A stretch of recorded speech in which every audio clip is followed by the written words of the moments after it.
Once upon a time, there was a loving young couple named Bobby and Patricia. Bobby was a wealthy businessman who cared deeply for his wife, Patricia. Patricia took in immediately after their wedding, and they were excitedly awaiting the arrival of their first child. Patricia came back from antenatal one day to inform Bobby that the pregnancy had stayed more than the expected 9 months, and she had to go for a scan to check the reason for the delay of the arrival of their child. Bobby and Patricia went to the laboratory for the scan, and it was discovered that Patricia was pregnant with a set of twins. Their joy overflowed by the good news of the double blessings. Bobby stormed the market the next day to shop for more things for their twin babies. 3 weeks later, Patricia gave birth to 2 beautiful daughters, and Bobby's mom arrived in their home to take care of her grandchildren Zara and Sasa. Years later, it became so obvious that Sasa's growth was not as fast as Zara's growth. They took the children for medical checkup, and doctors said both were okay, only that Sasa's height would be far shorter than that of Zara. On returning home, Bobby's mom started giving Patricia, her daughter-in-law, some attitude, complaining that such child didn't exist in their lineage, and she had to confess the numbers of men she slept with before she got pregnant, insinuating that Zara was Bobby's daughter while Sasa's father must be DWARF. Patricia was surprised and hurt deeply at the sudden change of her mother-in-law and reported the case to Bobby. Bobby kept quiet on the matter and got influenced by his mother's words. Started acting funny to Sasa and his wife Patricia. Whenever he came back from work, he would give Zara a gift of beautiful toys, shoes, gown, and many more things without giving anything to Sasa. Worrying took over Patricia as she pleaded with Bobby, her husband, not to maltreat Sasa for the error that wasn't committed by the innocent child. Bobby continued to take good care of Zara, and he stopped paying Sasa's school fees as well. On several occasions, he asked Sasa to sit on the floor to eat while the rest of the family ate together on the dining table. Sasa and Zara were doing well in school, but Sasa was 2 years behind Zara because of her mother's inability to pay her school fees into academic sessions. Sasa had asked her mom to show her her real father, though many times, because of the hatred and rejection she was gotten from Bobby, while Patricia kept on telling her that Bobby was her real father, but wasn't happy with her body stature, and that was the reason for the negative attitude towards her. On the other hand, Zara was in love with her twin sister, and she was always giving the support she could to protect and provide for her. Sometimes, Zara would give Sasa half of her pocket money, some of her old textbooks, and share whatever she could share with her to make her happy, but she couldn't share her clothes because of the differences in their body stature. Zara graduated as the financial administrator in order to take over her father's business, while Sasa was still in school struggling with finances to complete her studies. Bobby sent Zara abroad to acquire more knowledge, and as she returned back to the country, she was made the financial director of her father's company, with one condition: she had to cut ties with Sasa. She won't have anything to do with her twin sister ever again. 5 years later, Sasa graduated as medical doctor and won scholarship to study abroad. Her mother advised her not to come back to the country since her father had given her twin sister everything he had, but Sasa told her mom not to worry about her as she promised to make her proud one day. Sasa's academic performance abroad qualified her to work as one of the medical directors in one and only international hospital in the city, which came with a lot of packages such as official house, official car, payment of salary in dollars, 2 months family vacation abroad, and many more. Her small stature coupled with her medical intelligence gave her vast recognition and fame all over the city and abroad. Patricia, her mother, was so excited with her success story as she kept on encouraging her to look away from her weakness while concentrating on her strength, which would make her live a full life as a woman. Bobby, her father, and Zara, her twin sister, completely distanced themselves from her and never gave listening ear to Patricia whenever she was sharing Sasa's outstanding success story with them. But Bobby gave his unwavering attention to Zara, his lovely daughter. Zara became so bossy and arrogant as she ran her father's business empire, and her attitude chased men away from her.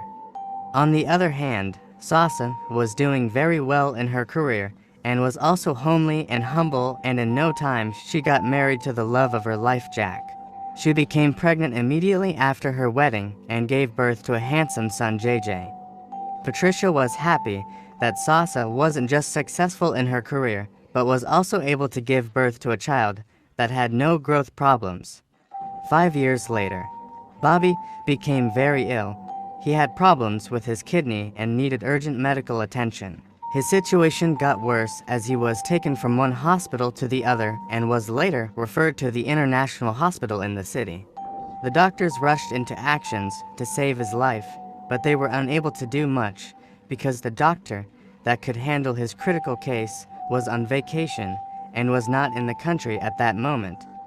Zara got worried as she pleaded with the doctors to do all they could to save her father's life. Call was put across to Dr. Sasa, who had traveled abroad with her family and her mom Patricia for a vacation, and she arrived immediately to attend to the patient while her mom stayed back to take care of her family. She quickly rushed into the intensive care hall to save the patient's life when she discovered that she actually came back to the country to save her father's life, who was critically ill and already unconscious. In anger, she went back to her office while Zara, her twin sister, who had abandoned her for years, entered into her office and started begging her to save their father's life. Sasa told Zara that she had no father, but for the value she had for life, she would attend to the patient. Sasa discovered that Bobby's two kidneys were badly affected and must be removed immediately, while a transplant must be done as well to save his life. Zara agreed to donate one of her kidneys to Bobby, but it was later discovered that one of the Zara's kidneys was also bad and she needed the active one to continue living. Zara became so worried because Bobby had just 20 hours to live if nothing is done to save him. Zara was ashamed to ask Sasa to donate a kidney for their father, knowing fully well that he didn't deserve her love and the sacrifice. When it was 4 hours left for Bobby to die, Sasa was moved with compassion and decided to save her father's life. One of her kidneys was removed for the transplant. When Bobby gained his consciousness back and saw Sasa seated beside him, he became so furious and asked the doctors not allow her into his room anymore because her presence was so disgusting to him. Sasa left for her office and wept bitterly, while Zara told her father that Sasa was the one that gave him opportunity to live again by giving him one of her kidneys, and he should be eternally grateful to her. Bobby was ashamed of himself and regretted all he had done to her by denying her to have a full life from childhood. Bobby requested to see Sasa, but on getting to her office, they were told that she had traveled abroad to continue her vacation. After a while, Bobby was discharged, but he intentionally refused to live his full life, requesting to see Sasa, and if not, he would die. Zara pleaded with Sasa to come back to the country, explaining everything that had happened to her and how their father was living every day regretting what he had done to her. Patricia couldn't control herself as she wept so fondly when she was begging Sasa to forgive her father. Patricia, Jack, Sasa, and their son JJ arrived at Bobby's house the following day. Bobby apologized to his wife Patricia for the pain he made her go through physically, mentally, emotionally, and financially to train their daughter. He then apologized to Sasa to forgive her for making her pay for the error she didn't commit. He appreciated her for giving him the second chance to live without considering his sins of denying her all the support she needed to live life to its fullness. He officially welcomed Jack into the family and promised to make it up to JJ, his grandson. All agreed to let go of their hurt by putting the past behind them as they live happily again as a big family. please tell me, are you enjoying the story? If so, tell me, what lessons have you actually learned? I would really love to hear your comments in the comment section down below.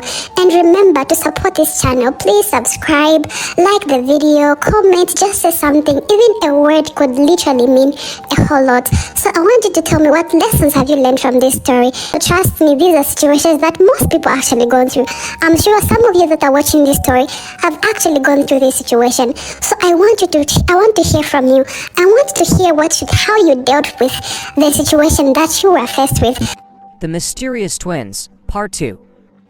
After Bobby apologized to his family, he tried all within his capacity to be a good husband to his wife Patricia and a good father to his children Sasa and Zara. He was trying to know more things about Dr. Sasa in order to catch up with the old times. 2 months later, Bobby's mom, Mrs. Ta'aller, who had been with one of her children in another state, got to know about Bobby's illness and decided to visit. She had to arrive on the same day she heard about it because Bobby was the only son of Mrs. Ta'aller and she had a very strong bond with him. Bobby and his family were together in the sitting room talking and laughing, trying to build a family tie when she arrived. Based on the family mood at that period, everyone was glad to welcome her, while she got upset with the presence of Dr. Sasa. She asked Patricia why she brought her bastard child back to the family, which might be responsible for Bobby's illness. She accused Sasa of being the one that poisoned Bobby's food or water in order to gain entrance back to the family. Bobby was trying to calm his mom so he could explain things to her, but she wasn't given any chance to anyone to talk. Sasa was so upset and shouted on top of her voice to speak out. She told Grandma how she made Bobby her father left her to struggle from childhood till date, paying for the error she didn't commit and which she or her mom couldn't do anything to rectify, and as she continued to react to her grandma, she suddenly slumped. Zara, her twin sister, rushed to check on her, while Patricia asked Mrs. Ta'aller, her mother-in-law, what she actually wanted from her or the family. She accused her of being a bad influence to her son Bobby and explained how she had caused them so much havoc. She said Mrs. Ta'aller was the one that poisoned her own son to the rift she had caused in his life and marriage, which made him indulge in drinking and smoking secretly and finding solace for himself, which affected his kidneys. She explained how Sasa had to donate one of her kidneys to her father despite the ill treatment she got from him. Dr. Sasa was taken to the hospital where she works, and all hands were on deck to save her. All professionals in the hospital had to work together to see that nothing went wrong with Sasa. It was later discovered that she hadn't had enough rest since one of her kidneys was removed. Jack was very angry when he heard what Grandma did to his wife. He told the doctor not to allow anyone from the family to see his wife except her mother, Patricia. Sasa remained unconscious for 72 hours, and that period was very traumatic for Patricia, thinking her dear daughter would die. On the other hand, Mrs. Ta'aller was jubilating that the bastard child of the family had finally died. She kept on encouraging Bobby to move on with life as she wasn't his legitimate child. Since Zara, her twin sister, came back from the hospital, she locked herself up in the room without eating or talking to anyone. Mrs. Ta'aller always talked to her through the door to move on with her life, get married and give her grandchildren, but Zara never responded to any of her words.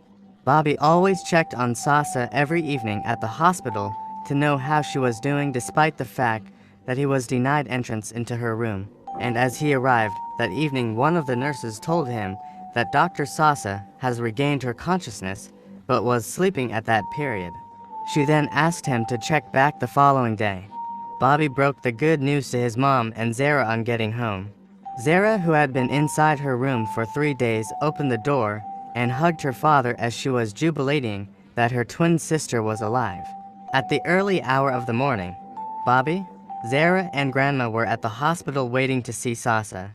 As they came into her room, Sasa said it's time to put all things right, and the only way that could be done was to do DNA test to prove if she actually belonged to the family. Mrs. Ta'aller was so excited with the new development, but Bobby and the rest of the family were very sad. Bobby said to Sasa that she needed not to do that because he didn't need any proof to know that you are my biological daughter, and even if you are not, You are my daughter, and you are even more than a child to me. You are my savior. You gave me another chance to be alive." Mrs. Toller replied to Bobby in anger, saying no one is an island. Anyone can donate a kidney to save life, and if no one want to donate for free, we had enough money to buy one or more to keep living. She then said to Sasa to make sure that the DNA must be carried out to prove where you legitimately belong. Dr. Sasa immediately called Dr. Anna to do the DNA test for them. The samples were taken for the test immediately while they await the result. Dr. Sasa was discharged the same day as she requested, and everyone left for their different houses except Patricia, her mother, that went with Sasa to her home. That same day, Mrs. Toller, the grandma, came back to the hospital to see Dr. Anna. She begged her to change the DNA test result against Dr. Sasa, explaining how disgusting her stature was to her, and offered to pay a huge amount of money to get that done. Dr. Anna agreed to do just that, as she had been looking for an opportunity to hit Dr. Sasa because of her fame and her intelligence, which had been a threat to her in so many ways. As Dr. Sasa was arriving at the hospital with Jack, her husband, and Patricia, her mother, to collect the DNA test result, Bobby was also driving into the hospital with his mom, Mrs. Toller, and Zara, her daughter. Dr. Anna welcomed them to her office as she handed the result over to Dr. Sasa so she can read it out to everyone and explain it to them. Sasa was shocked at the DNA result that showed that she didn't belong to the family, and instead of her to read the result out as expected, she thus asked her mother who her real father is. Patricia got worried as she snatched the result out of her hand while she asked Dr. Anna to read and explain the result to them. Dr. Anna said DNA result showed that Dr. Sasa didn't belong to this family. Patricia couldn't believe what she just heard, and as she was trying to explain how unbelievable that could be to them, Bobby walked out of the office. While Grandma said she knew that Sasa was never a member of the family and she wasn't surprised about the result at all. She laughed scornfully as she went out also. Zara held her twin sister's hand, Dr. Sasa, and said to her that if everyone abandoned you, I would not. She promised to stay with her and remain her family forever for the fact that they came out of the same womb together. Patricia couldn't alter a word, knowing fully well that no one would believe her. Jack pleaded with Sasa to let them go back home since she hadn't resumed back to the office as she was still instructed to have some rest. Patricia and Zara went with Jack to their house. On getting to the house, Patricia went straight to her room, packed all her luggage to move out of the house. She then begged her daughters to forgive her for the sin she didn't know how it was committed, and also to let go of the pain that would come with it. She said she would go somewhere far away from them and her husband Bobby to allow everyone to heal. Jack, Sasa's husband, and Sasa begged Patricia not to go away from them, explaining that she was the only parent Sasa had even from childhood, and she was the reason Sasa was alive and was this successful. Zara also pleaded with her and told her not to explain anything to them concerning this issue, because life's experiences had taught her that life itself is a mystery. The news of what happened was everywhere in the city and everyone was amazed. Zara went to her father to beg him to reconcile with his wife Patricia and Sasa, but Bobby vowed never to have anything to do with them ever again. Zara then said to Bobby that he would have to cut ties with her as well, because she had also vowed to stay with her sister in this trying period and remain her family forever. Bobby's health became unstable as he was affected by all the incidents and how unfaithful Patricia had been to him in their relationship. His mother, Mrs. Toller, gave him unwavering attention and care as he was going through the trying moments. Bobby lost focus on all his businesses as he was emotionally and mentally affected, and Zara, on the other hand, had stopped going to the office often as well because she couldn't face the rumor of the happenings in their home. 6 months later, one of the big shareholders of the company, Chief Ivan, took advantage of the situations and talked all other shareholders into selling their shares to him. His plan was successful as he owned the lion's share of the company overnight. He sacked Zara as he installed his own son as the financial director of the company. Bobby felt so betrayed and his health deteriorated the most. One fateful morning, as Bobby was trying to get up from the bed, he discovered that he couldn't move any part of his body anymore. He called his mom to check on him. Mrs. Toller bursted into tears as she understood that he had been paralyzed. Moments later, Mrs. Toller started giving attitude because of the loads of work on her and the effect of his illness on their finance. Their income had drastically reduced because of the change in the ownership of the company, and the little money they were gotten from the company had been channeled into the hospital bill. 1 year later, Mrs. Toller packed all her luggage as she informed Bobby of her decision to return to her home, explaining how difficult it's becoming for them to eat and to fund his daily drugs. Bobby begged his mom not to abandon him to himself, as she was aware that he couldn't move his body by himself anymore. Mrs. Toller refused to listen to his plea as she took her bag out one after the other. When Bobby saw that she was firm in her decision, he then pleaded with her to take him to the international hospital where Sasa works. Mrs. Toller said she had decided never to set her eyes on Sasa again forever. Bobby continued to plead with his mom until she gave in to his request. Bobby was taken to the international hospital, and on arrival, he requested to see Sasa. He was told that Sasa had closed for the day and would be on duty by 2 p.m. the following day. He was immediately admitted for treatment because his case was quite bad. Mrs. Toller decided to stay with Bobby till the following day before leaving for her own house. Few hours later, she left for Dr. Anna's office. She appreciated her for what she did for her previously and how she had helped her to accomplish her plan to chase Sasa out of Bobby's life. She then asked her if she had the original DNA test result. Dr. Anna said to Mrs. Toller that she had kept it well in the table drawer, waiting for her to come back for it, as we agreed earlier. As she wanted to bring it out from her drawer, Nurse Liza entered her office to invite her to one of the director's office. She immediately asked Mrs. Toller to come later or see her tomorrow before she leaves. Dr. Sasa resumed duty in the morning as against the duty roster because she was invited for an emergency case. Nurse Liza sought to see her immediately as she explained what she overheard her grandma and Dr. Anna discussed about the previous DNA test result. Dr. Sasa couldn't believe what she heard as she immediately invited the hospital security men to conduct a search in Dr. Anna's office. To everyone's surprise, the original DNA test result was found in Dr. Anna's table drawer, which showed that Bobby was the real father to Sasa. The police were invited to arrest Dr. Anna and Mrs. Toaller, Sasa's grandma. Sasa put calls across to her mom Patricia, her twin sister Zara, and her husband Jack to come to the hospital. All of them went to see Bobby and explained things to him. Bobby felt so bad as he pleaded for forgiveness from every one of them. Patricia and Zara accepted his apology, while Sasa told Bobby that she had accepted her fate, that she had no father, and the decision would never change. Bobby cried bitterly to express his regret, but Sasa remained adamant with her decision. Sasa and Jack decided not to regard Bobby as a member of the family ever again. Thanks so much for watching. Please subscribe to this channel. I love you. If you made it to the end of part 2 of this thrilling story, then all I can say is congratulations and thank you. These videos really take a lot of time to make, but you guys' support really keep me going. Comments below and share this video with your friends and family. Also, like and subscribe to the channel so that you'll be the first to be notified when I drop a new video.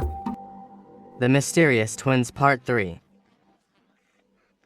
It took Mrs. Toller 3 months before a prison officer could accept her request to inform her daughter of her whereabouts. Kamsi, her daughter, visited her in the prison that same day, and she felt bad about it. Mrs. Toller narrated how she tried to let Bobby do away with the illegitimate child that Patricia brought to his house, and how Sasa got her arrested because she took Bobby to her hospital. I asked for my offense, and no one could tell me why I was arrested. No offense, no proof, no evidence. I was sentenced to 10 years imprisonment for committing no offense. Kamsi was so furious as she promised to deal with Bobby. How can Bobby allow his child to get you arrested Is he crazy? Mrs. Toller explained how critical Bobby's health was and how things had gotten so bad for him since that child returned back to his house. Bobby's businesses collapsed, his health deteriorated, and his only daughter Zara was doing poorly as well. I know Sasa planned this arrest in order to keep me off the family so as to unleash her wickedness on them the more. I don't know where Patricia got that demon from. Kamsi responded to her saying, That short demon had done her worst, and it's time to show her the stuff I'm made of. Where is Bobby? I must see him immediately. We need to get you out of here fast. Kamsi left for International Hospital immediately to meet Bobby. Kamsi, it's been ages. Bobby welcomed her. How could you be so stupid to get your own mother arrested because of your illegitimate child? Kamsi was so angry while talking to Bobby. Bobby allowed her to pour out her mind. He then responded, I know that Mom won't tell you the seed of destruction she planted into my life and family. She almost got me killed after she destroyed everything I had ever worked for. The truth is our mother is wicked, but you may not realize it until you become a victim. She was arrested for the offense she committed, so we need to allow her to pay for her sin. Kamsi reacted in anger.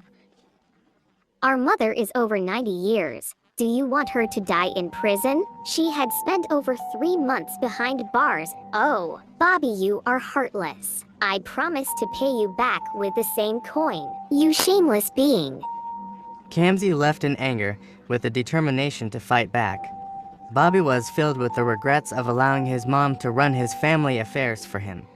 Bobby couldn't do anything to help his mom's situation because he was critically ill and also on admission in the hospital.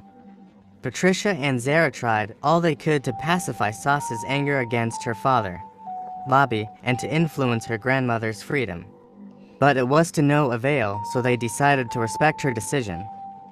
Zara's life was put on hold because she had to be available at the hospital to give full support to her dad, Bobby.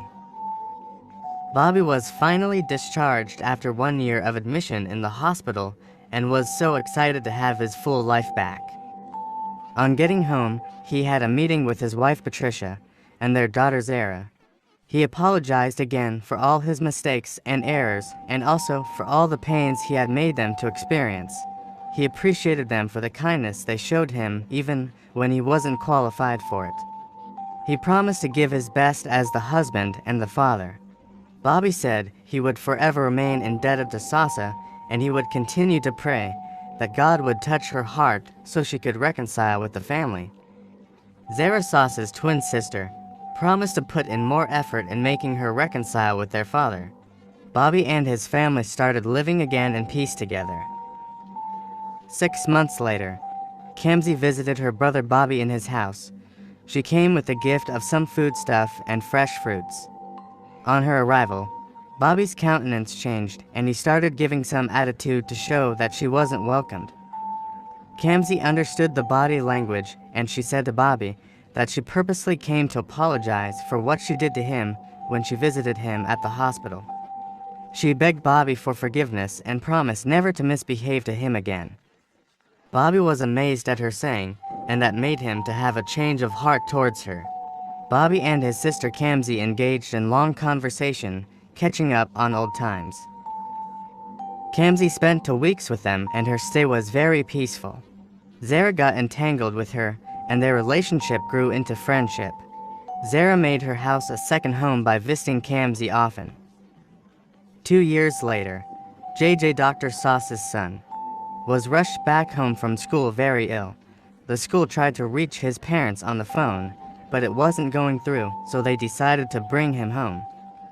When Jack, his father, saw the child, he was very terrified at the sight of him, so he quickly drove him to a nearby hospital since his mother's hospital was a long distance from the house.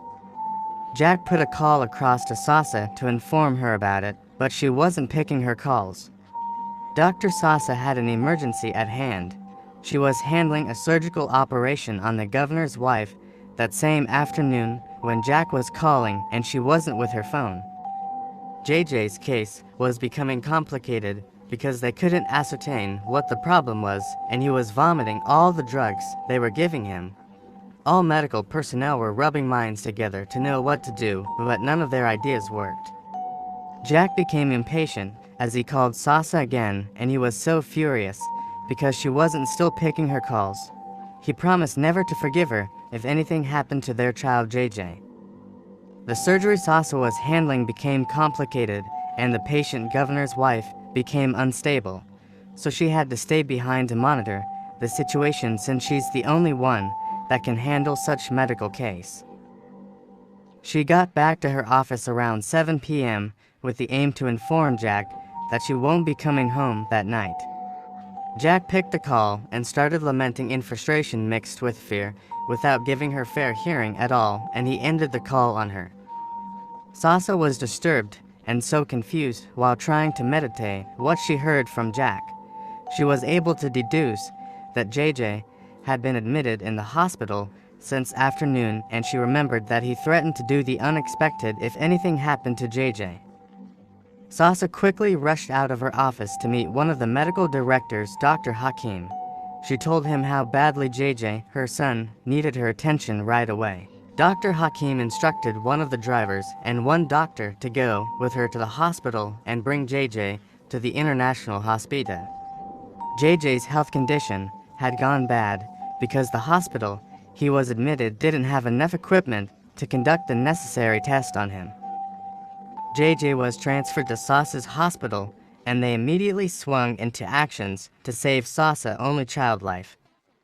Jack, JJ's father, was so distressed as he heaped the blame on his wife Sasa. He said, "What's professionalism in saving someone else's life at the detriment of your own very life?"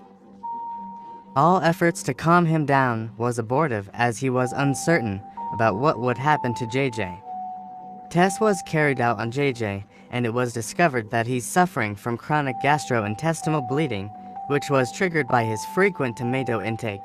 His mother, Dr. Sasa, said, No, that can't be true. Everyone in the family stopped taking tomatoes because of him when he first had the crisis when he was 3 years old. It was discovered then that he was allergic to tomato. Jack said, They should run the test again because this test results shouldn't be his. Dr. Hakim got involved to monitor JJ himself. They conducted the test again, and the second test result was the same as the first one, and they commenced treatment immediately on JJ. Jack went back home that night while Dr. Sasa stayed back at the office to monitor her child and her patient, the governor's wife, but her mind was disturbed with the thought of how JJ was fed with tomato. Jack felt like a lifeless being as there was total silence within him. How could they find excess tomatoes intake in my son's system? He murmured. It's quite well over 6 years that we stopped eating tomato in this house. Oh, God, JJ is in so much pain. I could feel it. It was written all over him. I pray for a quick recovery, oh, Lord. He suddenly sighted JJ's food pack that was dropped on the couch when he was rushed to the house from school. He picked it up with the thought of taking it to the kitchen. He unconsciously opened it up, and to his amazement, he found leftover rice and fresh tomato sauce in his food flask. This shouldn't be my son's food flask, he said. He covered it up, and as he was about to drop it on the table in order to return it back to the school the next day, he saw the name tag that he put on JJ's food flask and said Sasa was the one that prepared his meal for school today, promising to cook his favorite, which was rice and vegetable sauce. So how come he was served tomato sauce instead of vegetable sauce? Jack's anger grew intensely as he said, Sasa must provide an answer to this. Does she want to kill my child? Jack was moving from one corner of the house to the other angrily throughout the night, waiting for the dawn of a new day. There was a knock at the door. Hello, who's at the door? It's me, Mrs. Precious, your neighbor. Jack opened the door, and Mrs. Precious handed a package to him, saying someone came looking for him yesterday evening and asked her to give this package to him. Oh, okay, thanks so much. Jack appreciated Mrs. Precious as he shut the door. He opened the package and saw a gift of beautiful mail shorts and a letter that was addressed to him. It reads, My dearest Jack, as I sit here, penning these words, I can't help but be overwhelmed by the flood of emotions that have been lingering within me since the moment we parted ways. With each passing day, the ache in my heart only seems to grow stronger, reminding me of the love we once shared.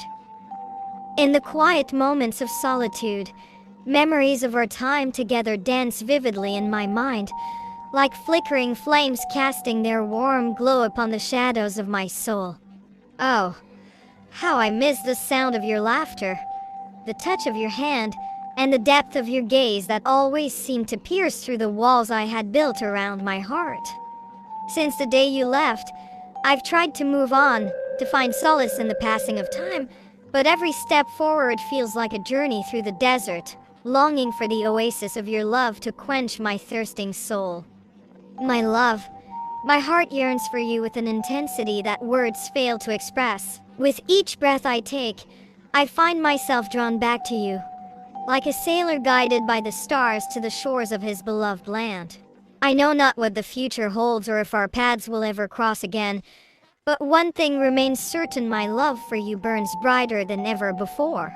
If by chance these words find their way to you and you missed me as I did, you can meet me at our usual venue and time. I just returned to the country 3 days ago. I'm yours always, Joy. Jack's mind went blank, and the memories of both running in the garden brought smiles to his face. He remembered their promises to each other and the beautiful moments they shared together. He then said, "I must see her again. I missed her so much. My life with Joy was filled with so much fun." His thoughts were interrupted with the sound of the car that drove inside the compound. Oh, that should be Sasa. Jack quickly removed the gift and the letter. Sasa entered the house, looking tired as she said, I was so sorry for what happened yesterday. I wasn't with my phone. I was busy with a patient at that period and my PA wasn't on duty. Jack responded saying, That wasn't the real issue now. You must explain to me why you have to cook tomato sauce for JJ. Do you want him dead, knowing fully well that he's allergic to that? Jack, are you accusing me for that? How can I possibly poison my own child? Jack went to the dining table to bring JJ's food pack, handed it to Sasa to check it, as he said, You cooked his meal yesterday morning. Stop this drama and tell me what your plan is. Sasa opened the food pack and was dumbfounded when she sighted the tomato sauce inside. Why, Sasa, why? Jack asked. I have not touched tomato for the past 6 years because of JJ, and you are very much aware of that.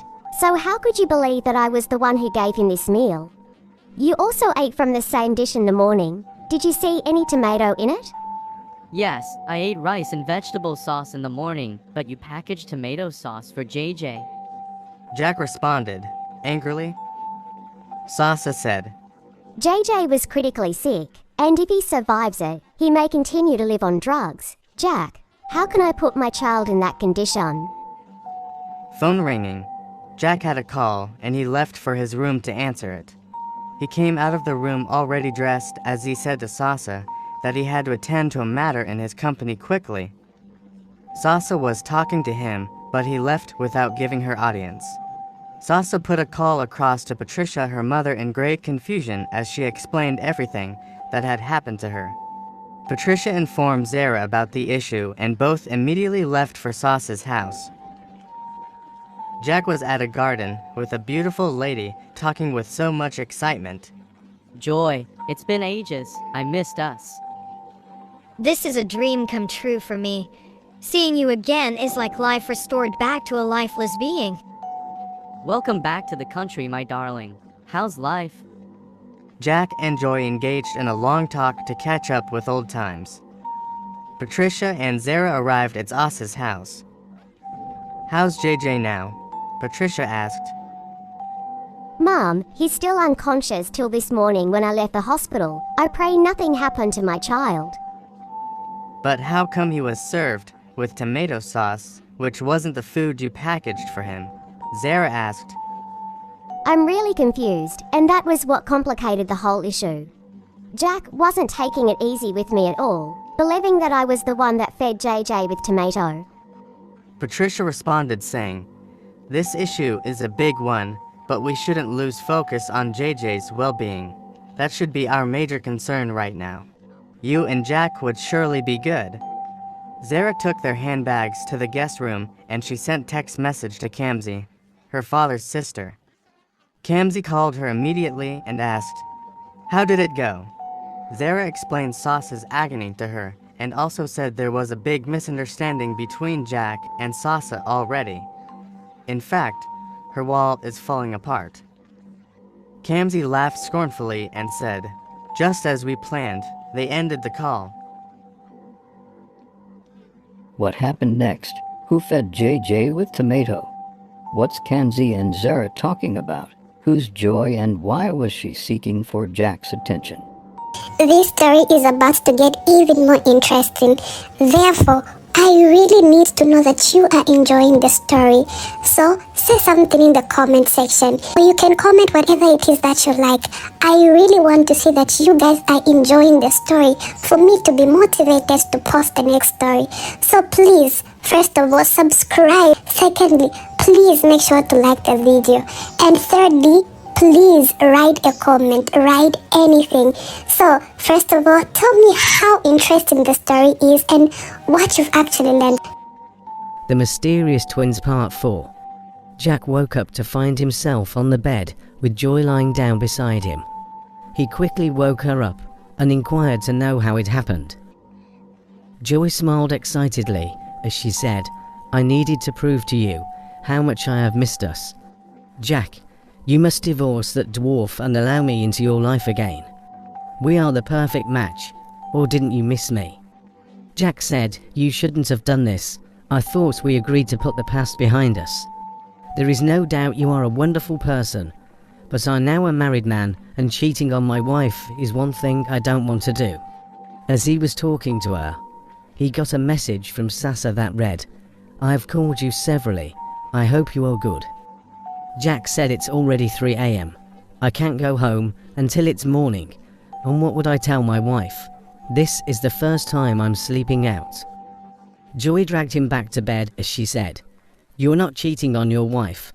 You're only reuniting with your soulmate and I will surely take my place back. It must be me and you, or nothing." Jack shook his head as he said, "There is no more us, Joy. The earlier you accept this as reality, the better for you." At the hospital. As Sasa resumed duty, she went straight to JJ's ward to check on him, and she noticed that he wasn't breathing anymore. She was so scared that she shouted Jesus. Nurse Loveth, that was staying with JJ, rushed out to invite Dr. Hakim. Dr. Hakim checked on JJ, and it was discovered that the control of the oxygen that was connected to him was turned off shortly before Sasa came in. Dr. Hakim immediately switched it on, and a few minutes after that, JJ's breath was restored. Dr. Hakim asked Nurse Loveth, that was staying with JJ, if any other person came into the place, and the nurse couldn't provide an answer to that because she was also busy with other patients. Sasa became worried as she wasn't sure of her son's safety. Dr. Hakim asked her to come to the office for better discussion. Sasa told Dr. Hakim how she found tomato sauce in his son's food flask, which wasn't what she cooked for him, and also how the test result proved that my son had excess tomato intake in his system, which showed that he's been eating it for a while now. And the question is, who had been feeding him with such? It's so obvious that someone wants my child dead, and the who is what I don't know. Dr. Hakim responded to her saying, "Who would have switched off the oxygen, knowing fully well that he needs that to survive. Thank God we got there on time. We would have lost him. I would do my best to make sure that JJ is fine," he assured Sasa. At Sasa's house. Jack came in looking worried, not knowing that his in-laws were around as he unlocked the door with his spare keys. He sat on the couch and he said, "Thank God I'm back home." Patricia and Zara came out from the guest room to welcome him. He welcomed them warmly and got up to move to his room. His phone rang. As he dipped his hand into his pocket to bring out his phone, a white clothing material dropped on the floor from his pocket. Zara rushed towards him to pick it up for him, and when she brought it up, she found out it was a female underwear.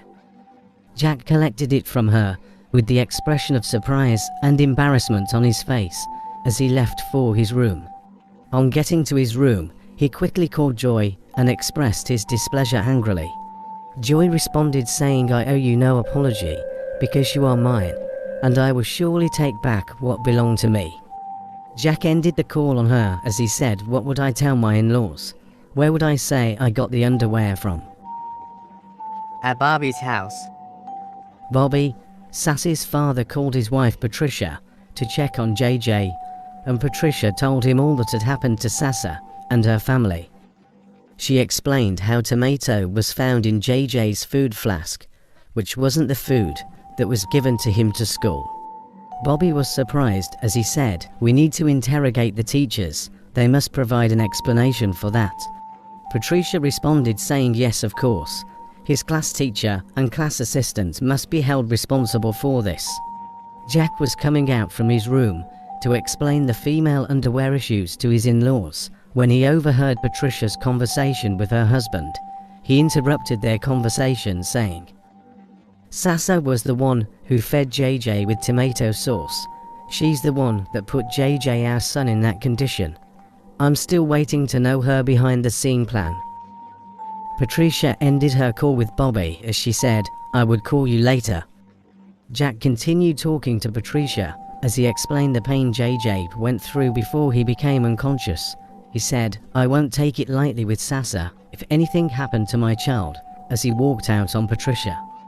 Patricia was surprised at the sudden change in his attitude, and she was feeling sorry for Sasa. at the prison, One of the prison officials brought a cell phone to Mrs. Tawler, telling her that she had a call. Mrs. Tawler was on the call for about 10 minutes laughing without altering a word, and she later responded to the caller saying, "As planned." She then ended the call. She handed the phone back to the official. She said, "My daughter will credit your account."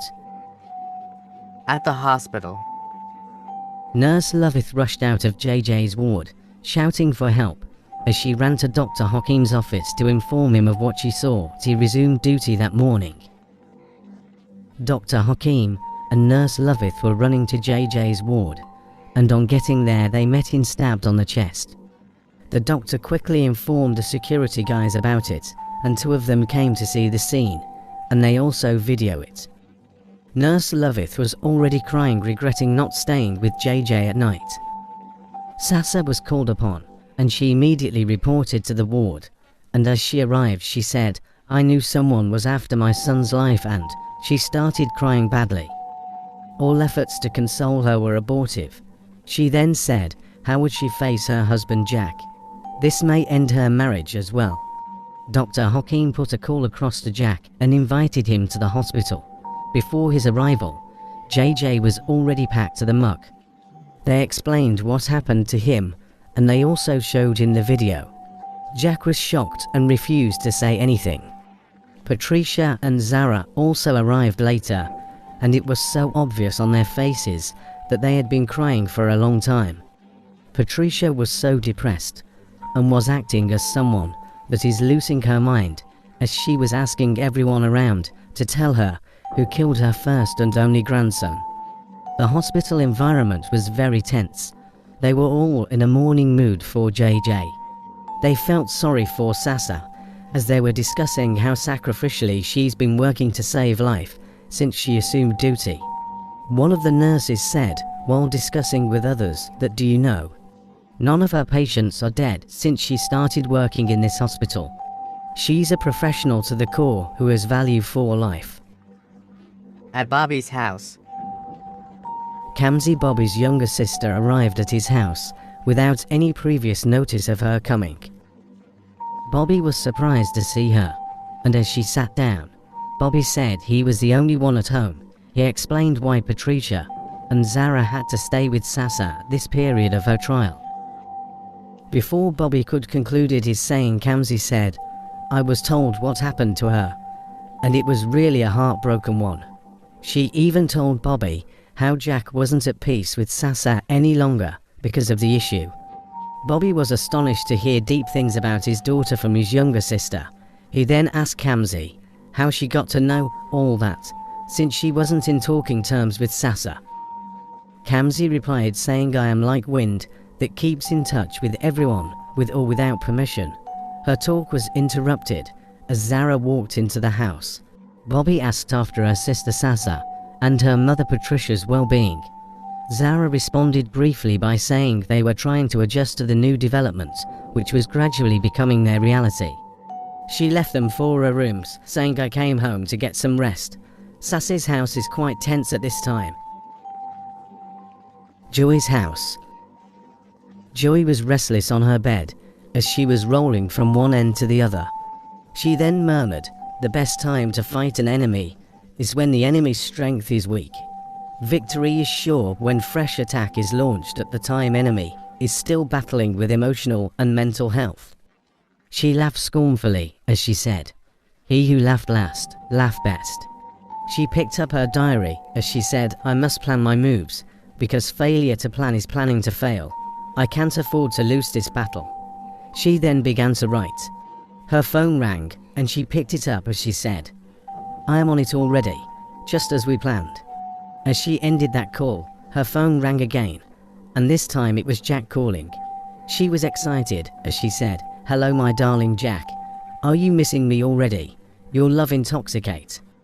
Jack responded, "I couldn't find my personal office key, which I showed you that day we were together." Joy replied, "Are you in the office already? I'm sorry for the loss of your child." "How did you know about it?" Jack asked. She said, "You are married to a public figure. Everyone knows dwarf Dr. Sasa, and JJ Demise's news is on air already." Jack said, "I haven't been myself since then. In fact, I don't want to talk about it. I know it's painful, but you must move on with your beautiful life. Your office key is with me. You can come for it anytime you need it," Joy responded, as they cut the call. At Sasa's house. Jack's mind was filled with Joy's thoughts. He remembered all her sacrifices for him when they were in school. The food, the money, the clothing she always made available for him. He said, "I would have been long dead if not for her. Her coming into my life saved me from asthmatic attack. I owe her my life." Sasa interrupted Jack's thoughts when she entered the room and asked, "Do you still think I'm responsible for his demise?" Jack responded, "If you didn't feed him with tomato, he wouldn't have any reason to be admitted in the hospital, and he would still be alive by now." "How could you have allowed such thoughts about me to run through your mind, Jack? You know how much I love JJ, and the extent I could go to save him from danger. So how possible you accused me of this?" Sasa asked. "I found the tomato sauce in his food flask, and you were the one that prepared his food that morning. Prove your innocence to me, then I would believe you," Jack responded as he walked out on her. Sasa was so confused, depressed, angry, and was also lost in thought, meditating on the conversation she just had with Jack. "Who fed my child with tomato?" she murmured. Her phone rang, and she picked it up asking who's on the line. A voice answered saying, "I know you are a strong woman. You have fought so many battles even from your childhood, and you won all of it.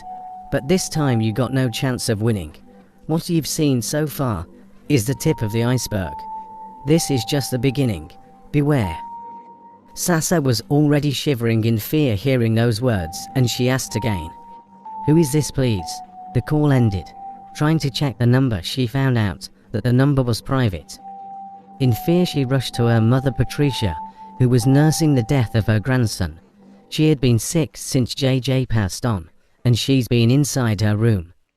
She said, "Mom, my wall is crumbling and my world is falling apart. I've been caught unaware and unprepared in a net of war by a great warrior. Like a fish that was caught in a net by the fisherman. Mom, you have been my backbone. Would you allow me to be swallowed up like this?" Patricia responded, "My daughter Sasa, you were talking in parables, and you got me scared more. My strength was becoming weak since the demise of my grandson. I couldn't stop imagining how painful JJ breathed his last breath." I wish I could fight for him. I wish I could save him from danger. I failed my first grandson, Sasa. I failed him. Sasa told her mom the call she just received and said, "Mom, think the person wants me dead. We have lost JJ to them. Am I the next in line?" Patricia jumped up from the bed as she said, "God forbid. I would fight for you with my last breath. What's all these? Who's fighting us?" At Bobby's house, Kamzi and Zara were having a nice time together, and they were so entangled with each other that they had so much fun. They were becoming inseparable, and Bobby was becoming inquisitive about their relationship. One day Bobby overheard Kamzi's conversation while receiving a phone call when she said, "Everything is going the way it was planned, so be calming down. We are almost there." The statement kept on ringing in Bobby's mind even when he consciously shut down the thought of it. 2 days later, he was thirsty and he decided to get a glass of water by himself. As he was approaching the kitchen, he heard Kamzi and Zara discussing about their new move. Kamzi said to Zara, "The move is being perfect so far, but we are at the peak of it already, and we can't afford to make any mistakes." The conversation was interrupted when they perceived that the rice they were cooking had started burning. Kamzi instructed Zara to check on the rice. Bobby walked in towards the fridge to get a glass of water, while Kamzi rushed to help him out. Bobby went back to his room, thinking about the duo. "I'm no more comfortable about their relationship, or am I insinuating wrongly?" Bobby murmured. At the prison, one of the prison officials was having pleasant conversations with Mrs. Taller. He said, "The payment alert I got from your daughter was alarming. Thanks so much, for your generosity. I would put more effort in making sure that you are comfortable here. Don't hesitate to call me whenever you need me. I'm grateful, Ma." Mrs. Taller responded, "Expect to get more of that. You're making my staying here so exciting. Thanks so much for all you do. I'm expecting my next phone call by 9 p.m. Please don't keep me waiting." The official left her smiling, while Mrs. Taller said, "He's such a nice guy." At Joy's house, Jack was at the door knocking while Joy said, "My darling Jack, please wait. I'm coming." Jack was there for about 10 minutes before Joy opened the door. Jack said he's not coming inside. He then demanded for his office key. Joy responded, "That would be the best joke of the year. How can you refuse entering my house? Is this how we are putting the past behind us?" Jack said, "I'm not in the mood for any conversation right now. I'm actually dealing with depression." Joy replied, "Depression can't be solved by its victim. You sure need help to overcome it. Remember how I used to bring you out of such when we were in school?" She held his hand gently as she led him into the sitting room. As soon as Jack sat on the couch, he slept off. Joy laughed scornfully as she said, "You are mine, and I won't let you go this time." at the hospital, The management of International Hospital had engaged the service of the police to investigate the death of JJ. The public reactions on air was not palatable, and they demanded to know who stabbed JJ. They said, if the doctor's son could be stabbed dead in a private ward, how would they protect people's life in the general ward? The police had been on the matter since the day it happened, and they have been working tirelessly. They also came to the hospital to get recordings of the CCTV camera. The police were so excited when they see that the camera captured the killer. The Mysterious Twins Part 5. at Bobby's house, Kamzi said to Zara, "You must get involved practically today. If not, things won't go the way it's planned." Zara responded, "That won't be possible. I have a date today, which I must keep. Our plan can wait." Kamzi replied angrily, "I have put a lot in this and I won't allow my efforts to go down the drain. Are you aware of how much I have waited for this day?" Zara said, "Today is out of it. I have my life to live. I must go for that date. It's very important. It's been 6 years since I broke up with my last boyfriend. I won't allow this opportunity to slip out of my hands for any reason." Kamzi responded saying, "If you mess this plan up today, I promise I would mess you up." Zara left for her room to dress up for her date. Bobby had been hiding, waiting to get a clue of what their plans were, but he couldn't find any, and when he noticed that their argument was getting out of hand, he decided to stylishly interrogate them. "Zara, why are you so rude to Kamzi? And where are you going dressed like this?" "Dad, Auntie Kamzi was stopping me to meet a friend. She insisted I go somewhere else, and I said, that can wait." Kamzi cut in saying, "Zara, I won't allow you to mess me up. Ask your dad. I don't take shit." Bobby asked Kamzi to tell him what the issue was, and Bobby was surprised when both of them chorused, "We can't let you in, sir. It's our secret." Zara left home angrily as she said, "I would follow my heart." At Sassa's house. Patricia called Sassa saying, "It's 11 p.m. already and Jack is not back home since yesterday. I tried to reach him. His phone was ringing, but he's not picking." Sassa responded saying, "Ah, that means he didn't sleep at home yesterday. I informed him when I was invited to the office for an emergency case yesterday evening, even though his response was dull. But I thought it was due to the misunderstanding between us. I called him also this morning, but he wasn't picking. I thought he was still angry with me." "Mom, that means Jack had slept out 3 times with no clue to his whereabouts. I'm afraid, Mom. I'm so scared to face another challenge." "My daughter, you don't have to judge him so fast like that. Jack had been a wonderful person. So we need to know what's eating him up before we conclude. I know you have a lot going on with you, but don't worry, you will sure be fine." Sassa said, "Okay, Mom. I would try to reach him also and get back to you." Patricia sat on the couch, their sitting room, dozing, while waiting for Sassa's response or Jack's arrival, and she was there till the next day. At Joy's house. Joy was dancing to a cool music in her sitting room alone as she said, "I won at last. I must celebrate my victory.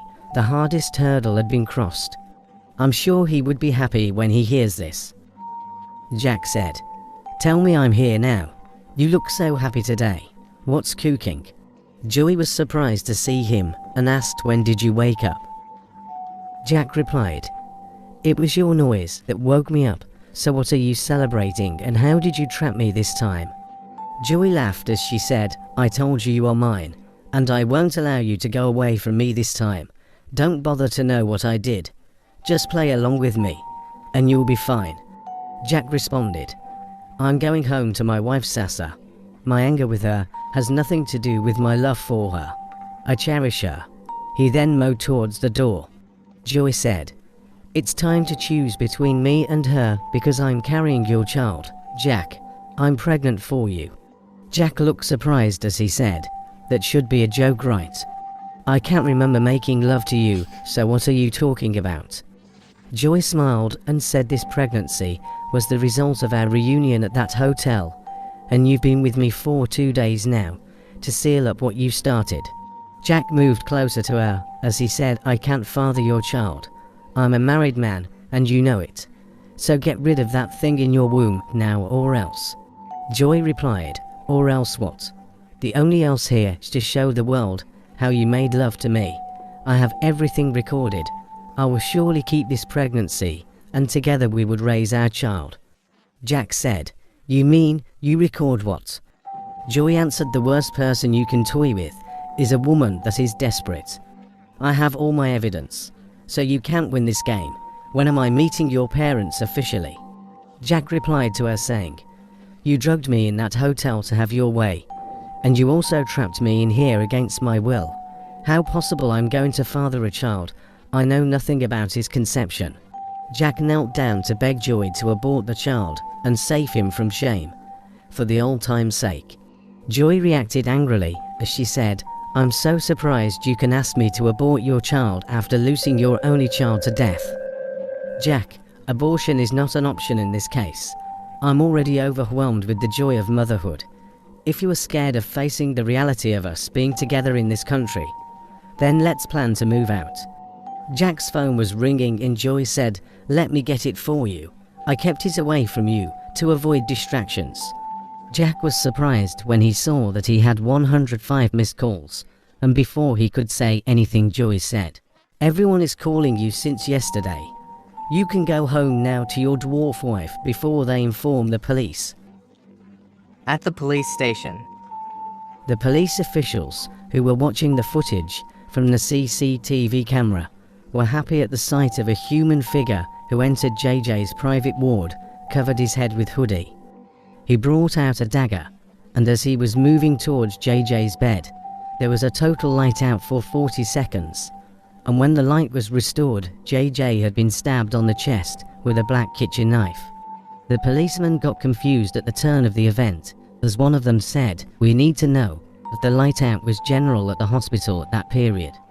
The head of the team said, "There are so many things to unravel. The guy brought out a dagger, the light went off, and the boy was stabbed with a kitchen knife. This issue is getting more complicated by the day, but we won't give up on it until the culprit is brought to book. I, Inspector Peller, would unravel this case."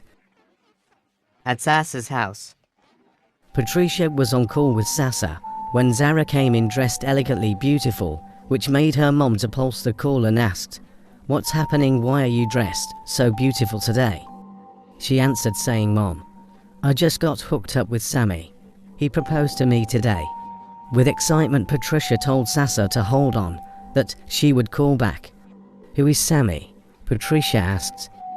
"Sammy is a handsome and wonderful being that I met on social media. We've been talking for a while now, so we decided to meet physically today. Mom, he's so cute and I said yes to him." "Oh, that's wonderful and I'm really happy for you. But I'm scared of this online thing. How much do you know about him? You must carefully study him to get to know him better." "Okay, Mom, but this generation doesn't do physical again. We get everything done online." Jack was outside thinking whether to knock or to unlock the door gently so no one would notice when he got in.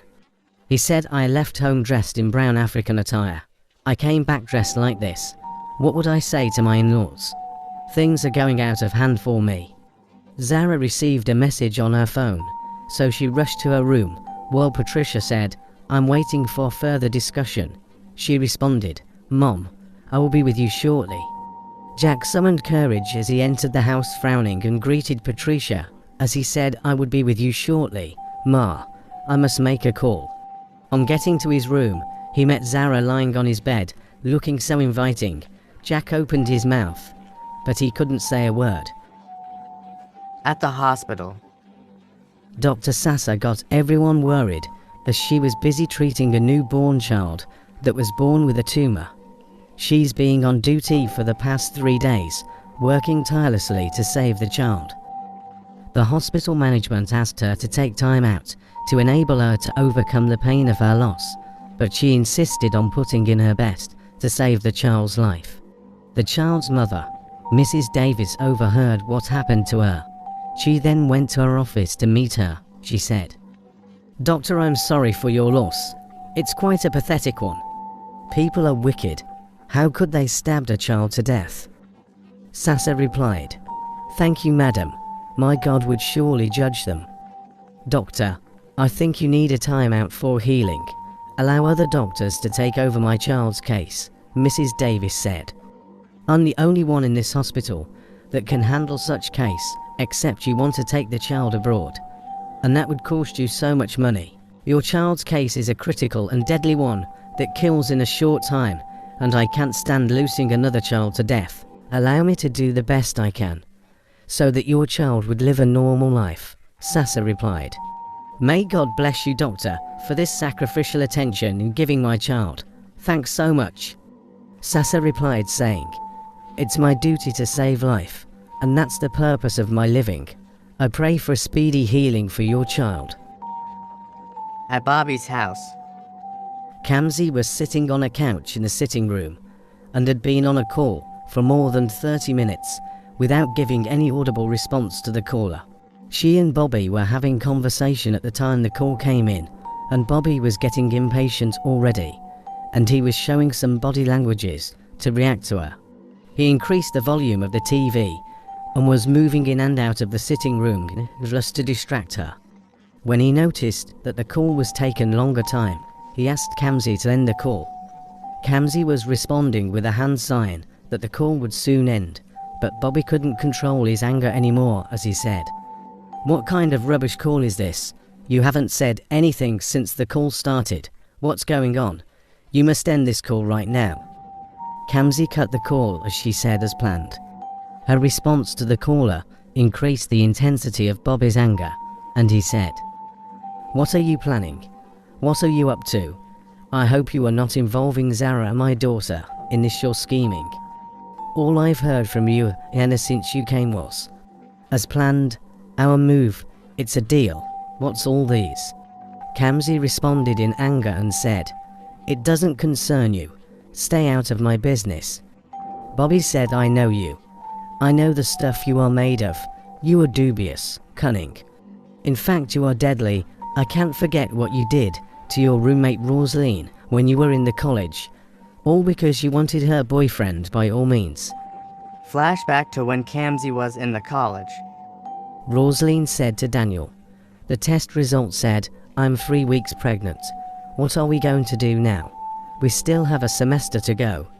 I would have loved this pregnancy to come at the time we are about to travel out of the country." Daniel replied saying, "I would tell my parents about it. Maybe we should do our formal introduction now, since all our travel papers were ready. After all, it's my mom's request."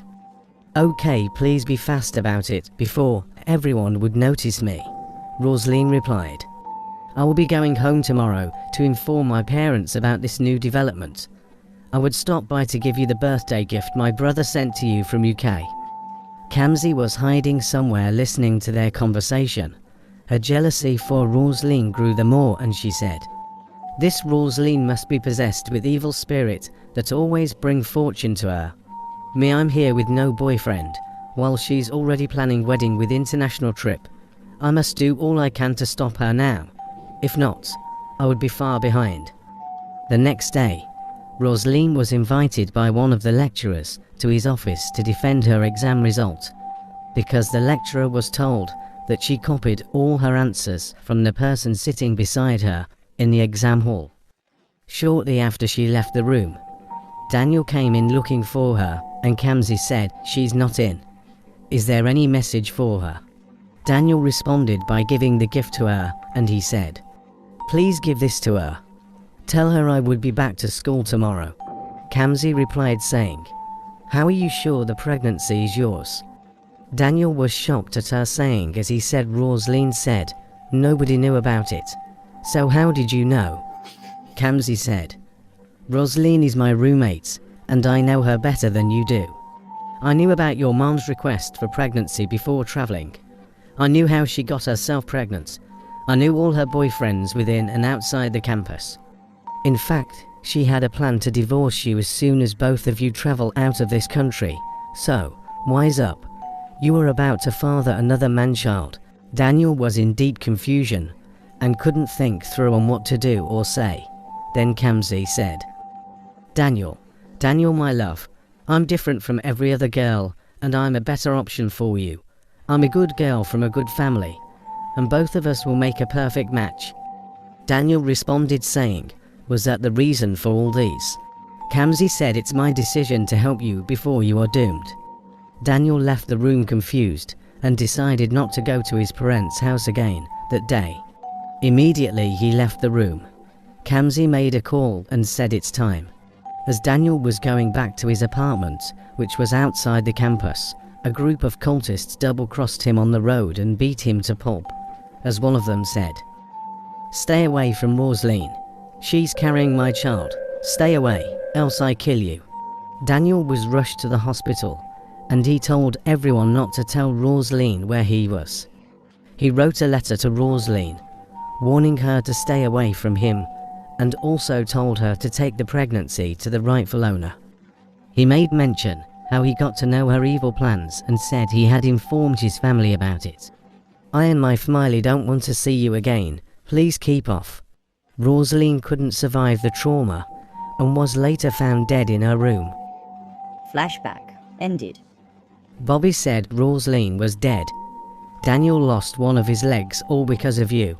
We lost our father to the shock of the life imprisonment sentence given to you by the court. And if not for the help of late Uncle Kay, who was the then Inspector General of Police, you're supposed to still be behind the bars. Kamsi cut in as she said, you may continue to remind me of my past, but I'm sure you know I'm a strong woman that gets whatever I want. At Joy's house. Joy broke the news about her upcoming wedding ceremony on her social media.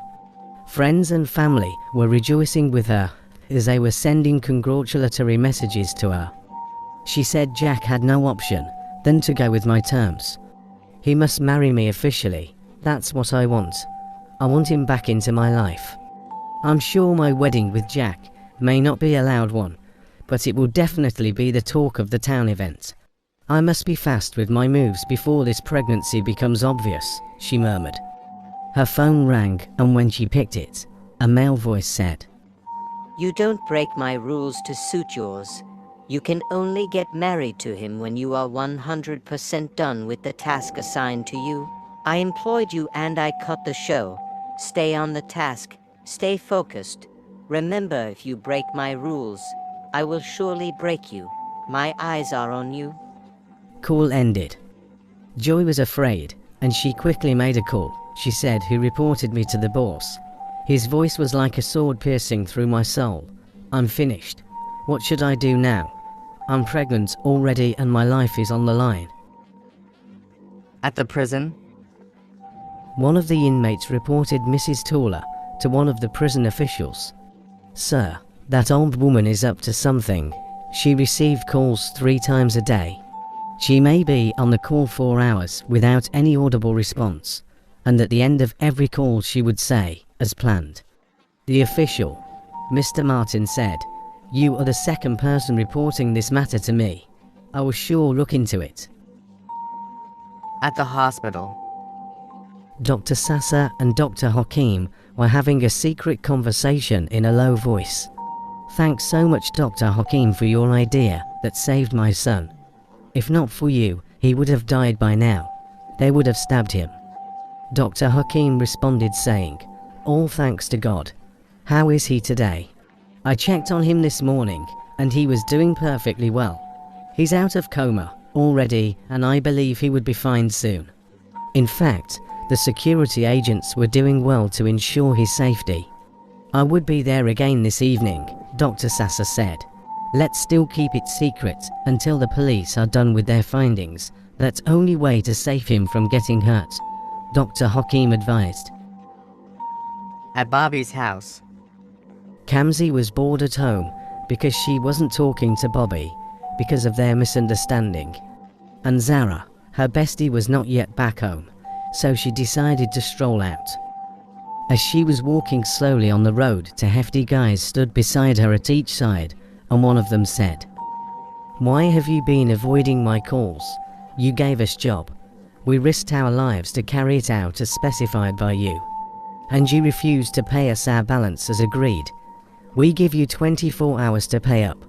If not, we would do the next on our agenda. Be warned. Kamsi was calling them to explain herself to them, but both of them left without giving her audience. at Sasa's house, Zara said, Why are you surprised? Are you Virgin Joseph? I know you are at everybody's service, and coming for mine shouldn't be a crime. Jack responded saying, What's the meaning of this? Get out of my room. This is my matrimonial bed. Zara replied saying, I'm aware of that. After all, she's my sister and I can relieve her of her duty. In fact, the first day I set my eyes on you, I knew you belonged to me. Jack said, God forbid, I can't cheat on my wife. Get out of my room or I invite your mom here. Zara said that would be nice, because you will have to tell everyone who owns the female underwear that dropped from your pocket some time ago. The size wasn't Sassy's size, and you didn't sleep at home as well, so prove your innocence and I will leave you alone. Jack's phone rang, and it was Joy calling. Zara snatched the phone out of Jack's hand and Joy said, Hello, my darling Jack. Zara replied, "Who's this and who do you want to speak with?" Joy answered angrily, "Give this phone to Jack right now. I need to talk to him about something important and it's very urgent." Zara replied, "Who's this please?" Joy was fed up and cut the call. Jack said to Zara, "You shouldn't have answered my call. It's not proper." Zara replied, "I just want to prove to everyone that you belong to me now, and they should keep off you." Jack sighed as he said, "I have a lot going on with me right now. Please don't complicate things for me." Zara replied saying, "Jack, my love, just promise me my dose. Then I would leave you to freshen up." Jack said, "Okay, I promise, but I would like to explain things to you first." As she was about to come out of Jack's room, someone knocked at Jack's room door. Jack and Zara stared at each other in fear. Then Jack asked, "Who's at the door, please?" To be continued. Next on The Mysterious Twins Part 6. I've waited for this all my life. It's because of you I decided to get trained as a private investigator by CIA and FBI. I established a private investigation firm. All because of you. I'll make sure you stay behind bars for good and forever. My name is Andrew. I'm one of the teachers at Brainy Montessori Nursery and Primary Schools. I'm here to tell you something about JJ, your son. The Mysterious Twins Part 6. At Joy's house. Two guys dressed in hoodies with face masks were sipping drinks at Joy's sitting room.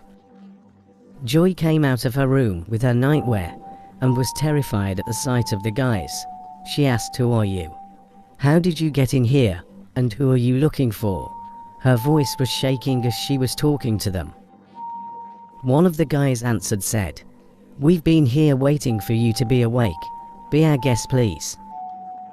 He further said, "If you cooperate with us, we won't hurt you. But if you don't, we will surely hurt you and still take you with us." They gave her a black hoodie and a face mask to wear, and they dragged her out of her house into the car and drove off. At Bobby's house. Bobby said to Kamzi, "You looked worried since you came back home from strolling yesterday evening. I hope all is well." Kamzi stared at him without saying a word. She then got up and left for her room. On getting to her room, she said to herself, "It's 4 hours countdown to the 24 hours. Those guys sounded serious. What can I do now? Oh, who do I ask for money? The money I'm supposed to pay them got stuck in my account. My bank asked me to do some verifications before I could access my money, and the process will take 5 working days. Oh, God, help me out." Her thoughts got paused when a call came in and a male voice said, "The same teeth that the dog uses to play with her child are the same ones he uses to bite. If you don't pay up at exactly 5 p.m. today, we will do the next on our agenda. Be warned." Call ended. Kamzi was filled with fear. Then she tried to call back, but the line was not connecting, and she said, "I must talk to Bobby. He must help me out of this." At the hospital. Dr. Sasa was invited by the management of International Hospital for a brief meeting. As she entered into the hall, she was amazed to see the place exceptionally decorated, and Dr. Martins, that was already in the hall, asked her to sit down. She said, "I thought we are only having a meeting. How come this place was designed like this?" Dr. Martin's phone alarm rang, and immediately, doctors and nurses came out from their hidden and crouched. "Happy birthday, Dr. Sasa." Sasa was dumbfounded. Then the medical director, Dr. Glory, said, "Dr. Sasa, I was here the day you resumed duty, and your height got me worried when your employment job description got to my table for approval. The thought of how you would cope with the standard of this hospital ran through my mind, and I decided to give you unwavering attention from afar. To my amazement, your performance in your first 3 months on duty skyrocketed my expectations. Your unwavering dedication to serving humanity is far beyond comprehension. You have handled all the critical medical cases we had assigned to you successfully. Over the years, we have watched you work in and out of season to save life, even at this time when you were supposed to be down emotionally and psychologically due to the loss of your child. But you were still 100% active on duty saving lives. So, today we decided to celebrate the one and only mighty Dr. Sasa, that had never failed on any assignments. So with a standing ovation, let's sing happy birthday song to celebrate her. The celebration was short and very beautiful. Then Dr. Sasa responded to them. She started by appreciating them as individuals for giving her a comfortable environment which afforded her the opportunity to look away from her physical disability and focus on the purpose for her living. She rounded up by saying, "There wouldn't have been me without you, thank you." The management presented a birthday gift to her as they ended the celebration. On getting back to her office, Dr. Hakim came into her office to congratulate her once again for her birthday. Sasa said, "The bravery and the mighty Sasa that was celebrated today was made possible by you, and I won't stop talking about it." Today's celebration was double because JJ made it at last. He called me Mom this morning. Thank you for that idea. He would have been dead by stabbing and I would have lost him, and that experience would have turned me to vegetable, and the me today wouldn't have been celebrated. Dr. Hakim said, "We have been on duty risking our lives to save other people's lives, so putting in our best to save our own very lives should be our utmost desire. I owe you that duty and I will do it again and again." Dr. Sasa said, "I'm short of words," and both of them laughed. As Dr. Hakim got up to go back to his office, Dr. Sasa said, "I would be out of the office for a while. I must go home to my husband to get a birthday pack." Dr. Hakim smiled and said it's quite necessary. At the prison. Mrs. Tawler had been sitting down at her usual place waiting for Caleb the official, but always bring the phone to her so as to update him the call time schedule for the day. She said he's been keeping to time and I wonder why he's not yet here. Today's call is quite important, and if we don't communicate today, things may go wrong.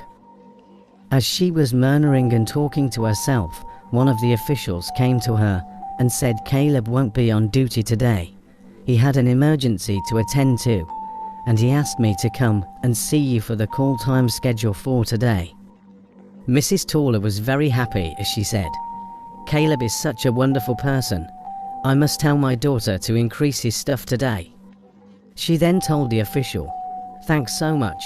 I was worried already about him, thinking he wouldn't come, and that would have caused me a lot of damages, because today's conversation is very important and I can't afford to miss it. The time is 1:39. I hope you understand that. Please be here at least 5 minutes before the time. I will surely compensate you for this kindness of yours. You just saved my ass." The official answered, "Ma, I will try to keep to time and beat all odds. By the way, my name is Math." Mrs. Tawler said, "Unaware of the risk involved in getting this done for me. I know it's not legal, but please you need to help me out." At Sasa's house. "Who's at the door, please?" Jack asked. Sasa answered, "I'm the one, my sweetie." Jack opened the door shivering, looking uncomfortable, and Sasa said, "I know you don't expect me to be back home today. It's written all over you, but I'm here after all." She sat on the bed and asked Jack to come sitting by her side. She then said to him romantically, "I missed us. I think it's time we put our challenges behind us and move on. I came home today to talk to you and to pull you out of your shell." Jack was sitting down beside her looking confused. She further said, "Since we got married you've been the first to wish me happy birthday, but today is different. You haven't said anything to me. Jack, my love, is it that bad?" Jack responded and said, "Sasa, I'm going through a lot, and you won't understand. In fact, I didn't remember that today is your day. The death of JJ pulled so much out of me, and I'm not sure of us being okay again. So many things are going on with me right now." Sasa got emotional and said, What if you find out that JJ is alive? Jack cut in and said, you don't play with things like this. You should know what to say to me that won't compound my problems. Then Sasa said, well, anything is possible when we don't lose hope on it. Jack, my love, I actually came home to get my birthday pack. Their conversation was paused when Zara's phone started ringing. Sasa said, that should be my sister's ringing tone. Jack was dumbfounded with a confused look on him while Sasa was trying to search for it. Sasa found it on the couch and asked, what's her phone doing here? Jack said she's been having issues with her phone lately, so she gave it to me today to check it out for her. Sasa said, no wonder I have been trying to reach her since yesterday, but it wasn't connecting. Let me give her the phone and wish her a happy birthday. I will be back shortly. As soon as she left the room, Zara came out from the wardrobe and ran into the utility room where the washing machine was kept, which was closer to the kitchen, and was panting as someone that just escaped the lion's den. Sasa asked her mom Patricia for Zara. Patricia said she should be in the room. She left me here, promised to be back.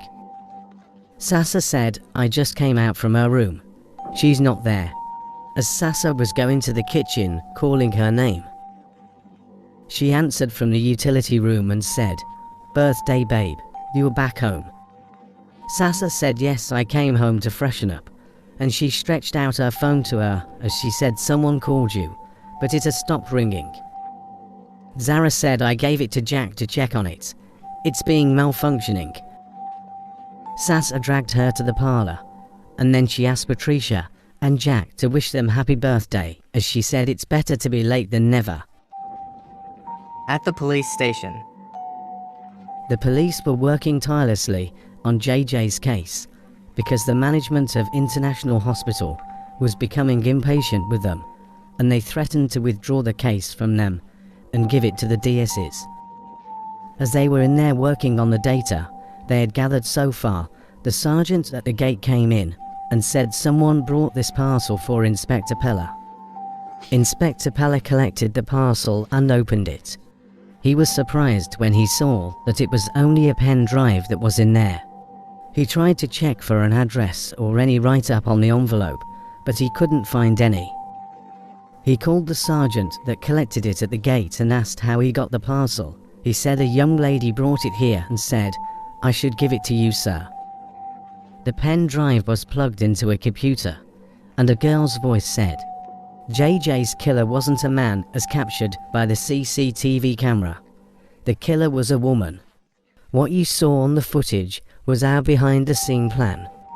The police stared at each other and were looking confused. Inspector Pella said, I know something was fishy at that spot, as I said before. The dagger, the kitchen knife and the light out were not a coincidence. I think they are all part of the game. But who is this person and what's her position in this case? One of the policemen said, maybe we should confuse the public with our findings from henceforth. All nodded their heads to agree to that. At Bobby's house. Bobby was sitting at the sitting room ruminating about Sassie's condition and was busy thinking on what to do to help out. He said, there must be something that I can do in this case to make a difference. I can't just sit here feeling pity alone for her without taking any action that can provide a solution. This may be an opportunity for me to reconnect us back as a family. He snapped out of the thought when he heard Kamsi's footsteps coming towards him. Kamsi told Bobby, I'm finished. I just received a call now that Kayla had been rushed to the hospital from school and the doctors requested for money before they would commence treatment on her. Bobby asked, was that the reason you have been looking worried since yesterday? She answered yes. The money was huge and I have been thinking about who to talk to for it, since my account was having issues. Bobby asked, how much is the money? Kamsi pretended as if she didn't hear what he said. Bobby asked again, how much is the money? She said, it's just 500,000. I will return it back to you as soon as I rectify the issue with my account. That's too much. What happened to Kayla? I hope it is not life-threatening sickness, Bobby asked. Kamsi said, I didn't even bother to ask them about the nature of the sickness. I only want to save my child first. Bobby said, I can only part with 100,000 right now. I would need Patricia's signature to get a higher amount. Kamsi was furious as she reacted to Bobby's statement. So you mean your wife has to sign before I get money from you? What kind of thing is this? The situation at hand is time-bound, and you are here telling me that Patricia must be the one to sign the check. Bobby was surprised at her reaction and he said, don't ever try to influence my family's matter again. Know your boundary and stay there. Patricia is my wife, and it's our decision to run our affairs the way we wish. She has suffered so much in this relationship due to my insensitivity, and I won't allow that again, never again. Kamsi checked the time, and the countdown was about 20 minutes to go. She then asked Bobby calmly, what can you do to help me? Save my child, please. Bobby replied, the best would have been to move Kayla from that hospital to Sass's hospital. Patricia can influence that for you, and the medical treatment would definitely be free. Kamsi responded, where else can I get the balance of 400,000? It must be now. Bobby, please, call any of your friends to get this money for me. Kamsi's phone was ringing and she was reluctant to pick the call. Bobby said, pick your call while I think of what to do to arrest this situation. Kamsi was shivering and her voice was shaking as she said, hello. The money would be transferred any moment from now, please. A male voice said, I just called to tell you, time up. Kamsi shouted, no, no, time can't be up. Please, please. I beg you, please, I'm on it already. Bobby got emotional and snatched the phone out of her hand with the mindset to intervene, and by the time he looked at the phone screen in order to talk to the caller, he was surprised at what he saw. Joy's case.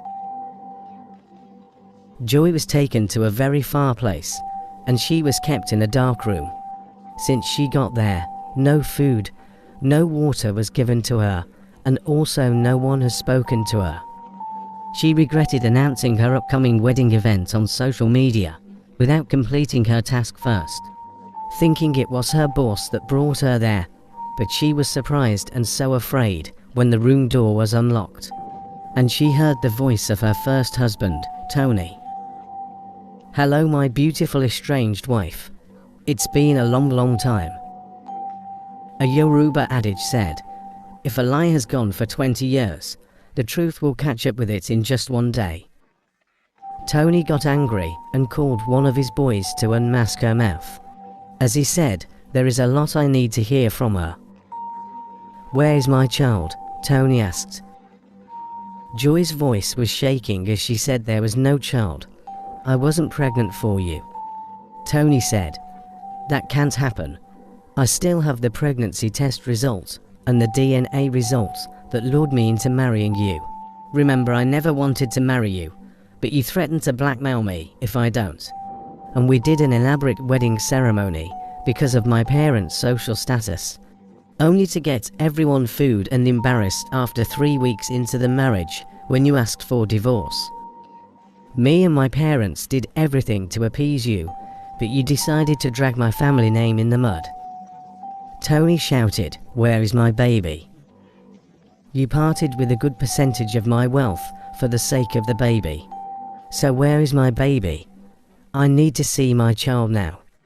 Joy responded, I wasn't pregnant. I wasn't carrying your child, Tony. Please forgive me. Forgiveness, my foot. For a decade, I was struggling to be back on my feet. The damage you did to my life was beyond repairs, but I later focused on one thing, which was the hope of getting back my child when I'm fully back on my feet. I'm back now, and I need to see my child. At the prison. Mrs. Taller was already sitting at her usual place waiting for Math, the new prison official that would bring phone for her, while Math was with his boss, and both were having conversations about how to get the call recorded smartly without the caller being alerted. At exactly 5 minutes to the scheduled time, Math arrived with the phone and handed it to her when it was 1 p.m.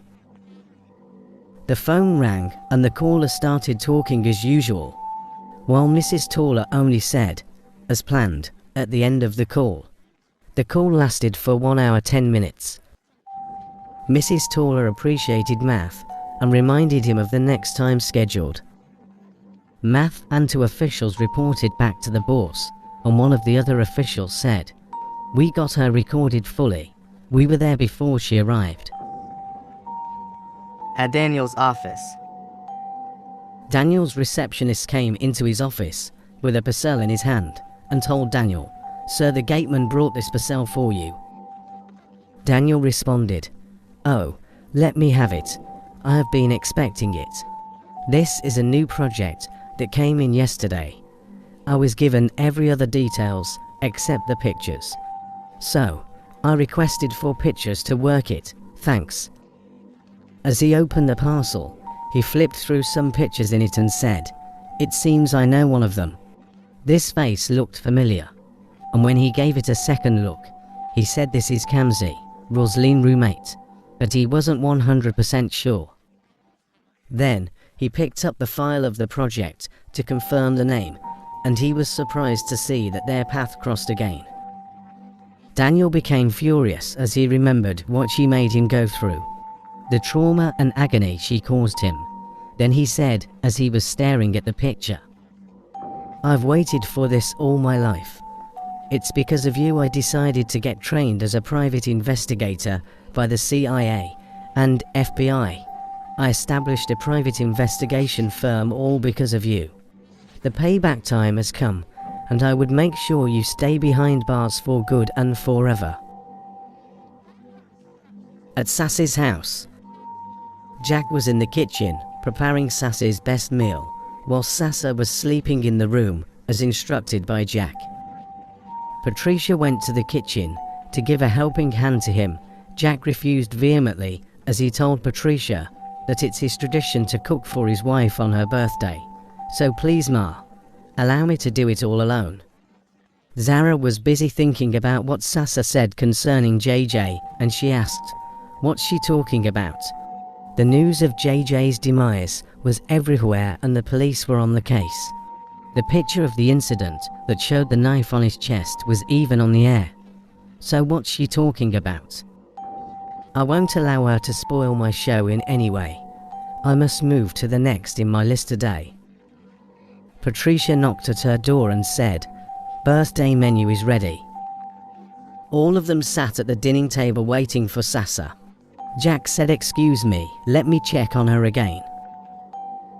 As he was closer to the room door, Sassa came out and told Jack, "I'm sorry for keeping you waiting." Both walked to the dining, and together, they ate the meal. A few minutes later, when all of them were watching TV, Sassa started feeling funny, and she told Jack that she's having stomach upset. Jack said, "Maybe you need to have some rest. You've been stressed lately." Patricia said almost the same, and asked if there is any drug she could take that could relax her system. Sassa left for the room to lay on the bed, shortly after Jack came inside to check on her and discovered that her breathing was no more normal. He quickly carried her out into the car and Patricia went with them to the hospital. On getting to the hospital, they were all surprised that Sassa, that left the hospital healthy a few hours ago, was rushed back to the hospital, almost lifeless. Meanwhile, the test results showed that Dr. Sassa ate food poison. Mysterious Twins Part 7. At the hospital. Upon arriving at the hospital, they were all shocked to see that Sassa, who had left the hospital healthy just a few hours ago, had been rushed back in an almost lifeless state. The initial tests revealed that Dr. Sassa had suffered from food poisoning. Patricia, consumed by fear and anger, grabbed Jack by the collar, demanding, "Why did you want to kill my child? I know you've been staying out late, and my daughter hasn't even quarreled with you about it. But do you have to end her life just to move on?"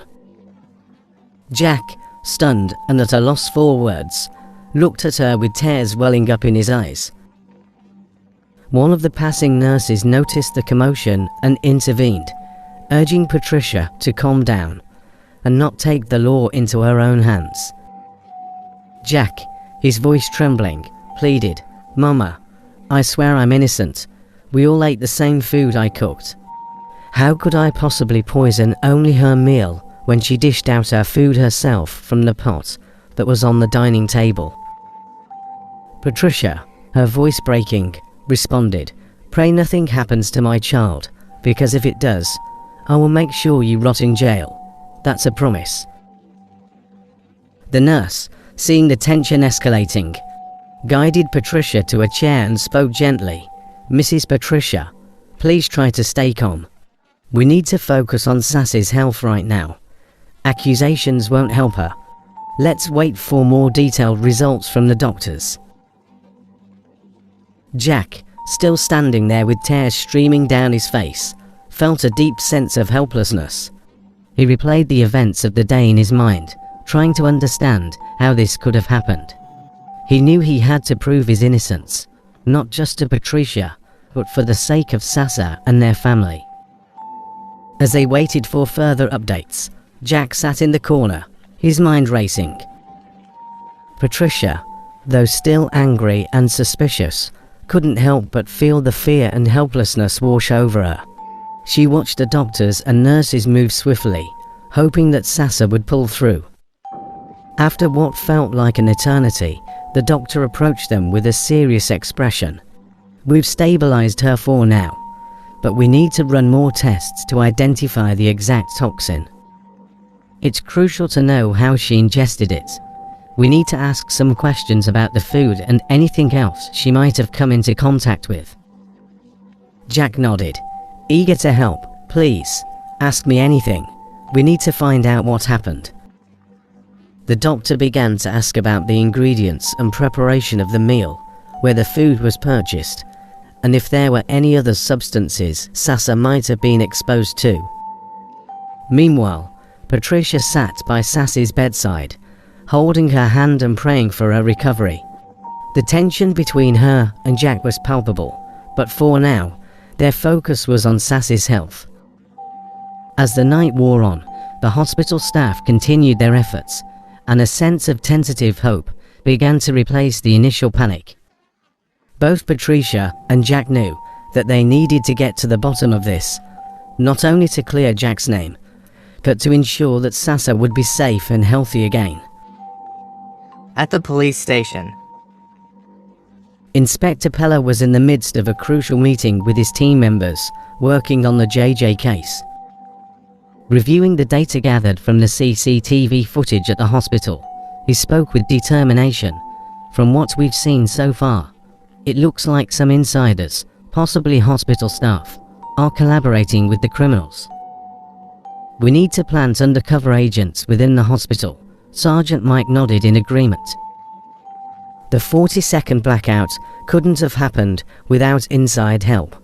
"From what I gathered, the hospital hasn't experienced a power outage in the past 20 years. The power was restored automatically, without any repairs, and we still don't know why it happened."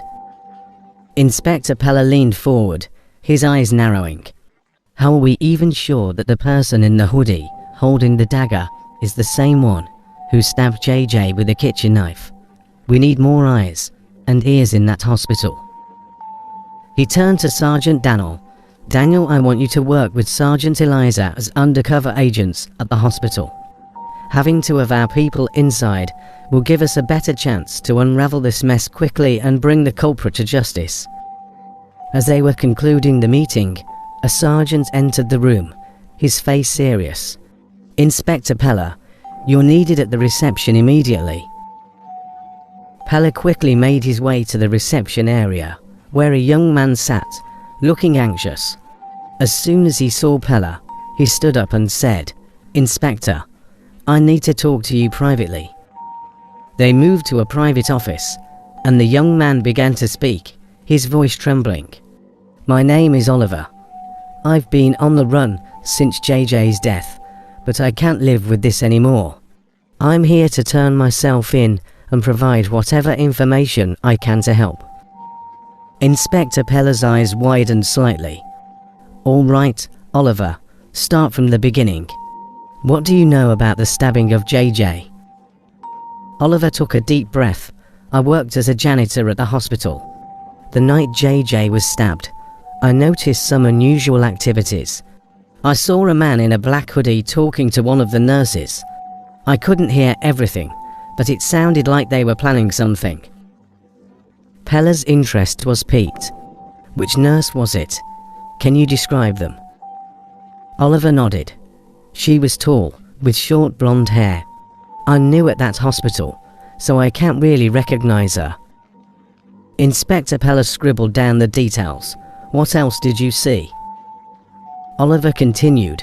"I followed the man in the black hoodie and noticed and saw him enter JJ's private ward. Shortly after, there was a blackout.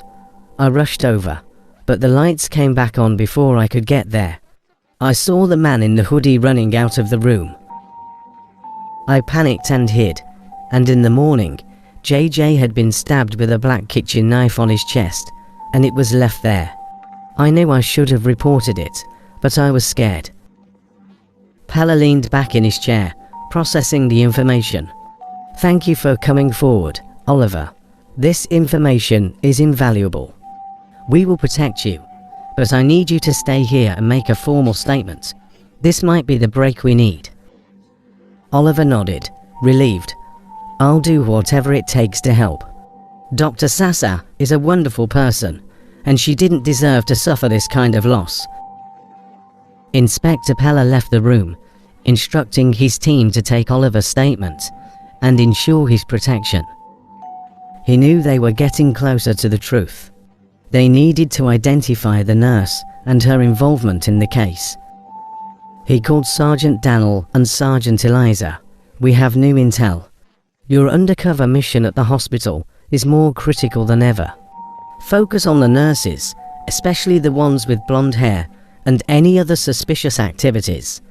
Stay alert and report back any findings immediately." As the team mobilized, Pella couldn't help but feel a sense of urgency. JJ's family deserved justice, and he was determined to uncover the truth and bring those responsible to account. The investigation was intensifying, and every piece of information brought them one step closer to solving the case. At Sasa's house. Patricia came home to pick a few things and unlock the door with her spare key. As she moved towards her room, she heard Zara talking on the phone, discussing JJ. She paused, eavesdropping. "We need to find out if JJ is alive," Zara said. Sasa had a conversation with her husband Jack today, and she said, "What if JJ wasn't dead?" I want to believe there's more to that statement. "We need to act smart. Remember, my twin sister Sasa may be a dwarf physically, but she is not a dwarf mentally." Zara ended the call. Patricia was taken aback by what she heard. Questions flooded her mind. Was Zara involved with the criminals? What did she mean by JJ possibly being alive? She decided to quietly monitor her daughter. "Zara, I'm back home," Patricia called out, snapping out of her thoughts. Zara came out of her room and greeted her mother. "Is Sasa all right?" "Yes, she's getting better. I just came home to freshen up and pick up a few things," Patricia responded casually, not revealing the full extent of Sasa's condition. "Okay, Mom. I'm praying for her speedy recovery," Zara replied. Patricia entered her room, pondering the conversation she overheard. She decided to check Zara's diary, suspecting it might contain more clues. She wrote a list of items on a sheet of paper and called Zara to help get them from the grocery store, knowing it would keep her out of the house for about 2 hours. Once Zara left, Patricia began searching for the diary. She looked in Zara's room, the sitting room, the kitchen, but it was nowhere to be found. Frustration mounted as she thought, she's always with that diary. How can it be out of sight? Oh, God protect Sasa. I'm getting scared by the day about her safety. Why does everyone want her dead? Is Zara part of this? Patricia muttered to herself. She returned to Zara's room and lifted the mattress, but still couldn't find the diary. Exhausted, she sat in the sitting room, thinking. Then she remembered seeing Zara come out of the utility room the previous day when Sasa was looking for her. She rushed there and started searching through the laundry basket under some abandoned clothes. Jesus, she exclaimed, finding the diary hidden beneath the clothes. How could she keep her diary in a place like this? As she was about to pick the diary, Zara walked into the utility room. I've been looking everywhere for you since I got back. What are you doing here, Mom? Patricia quickly composed herself, hiding back the diary. I was just looking for some old clothes I might need to take to the hospital for Sasa. What took you so long at the store? Zara eyed her mother suspiciously but shrugged. There was a long queue. Did you find what you were looking for? Not yet, but I'll manage, but I must head back to the hospital, Patricia said, trying to sound casual. Patricia's mind raced as she left the house. She knew she had to read that diary to uncover the truth about Zara's involvement and what was really happening with JJ.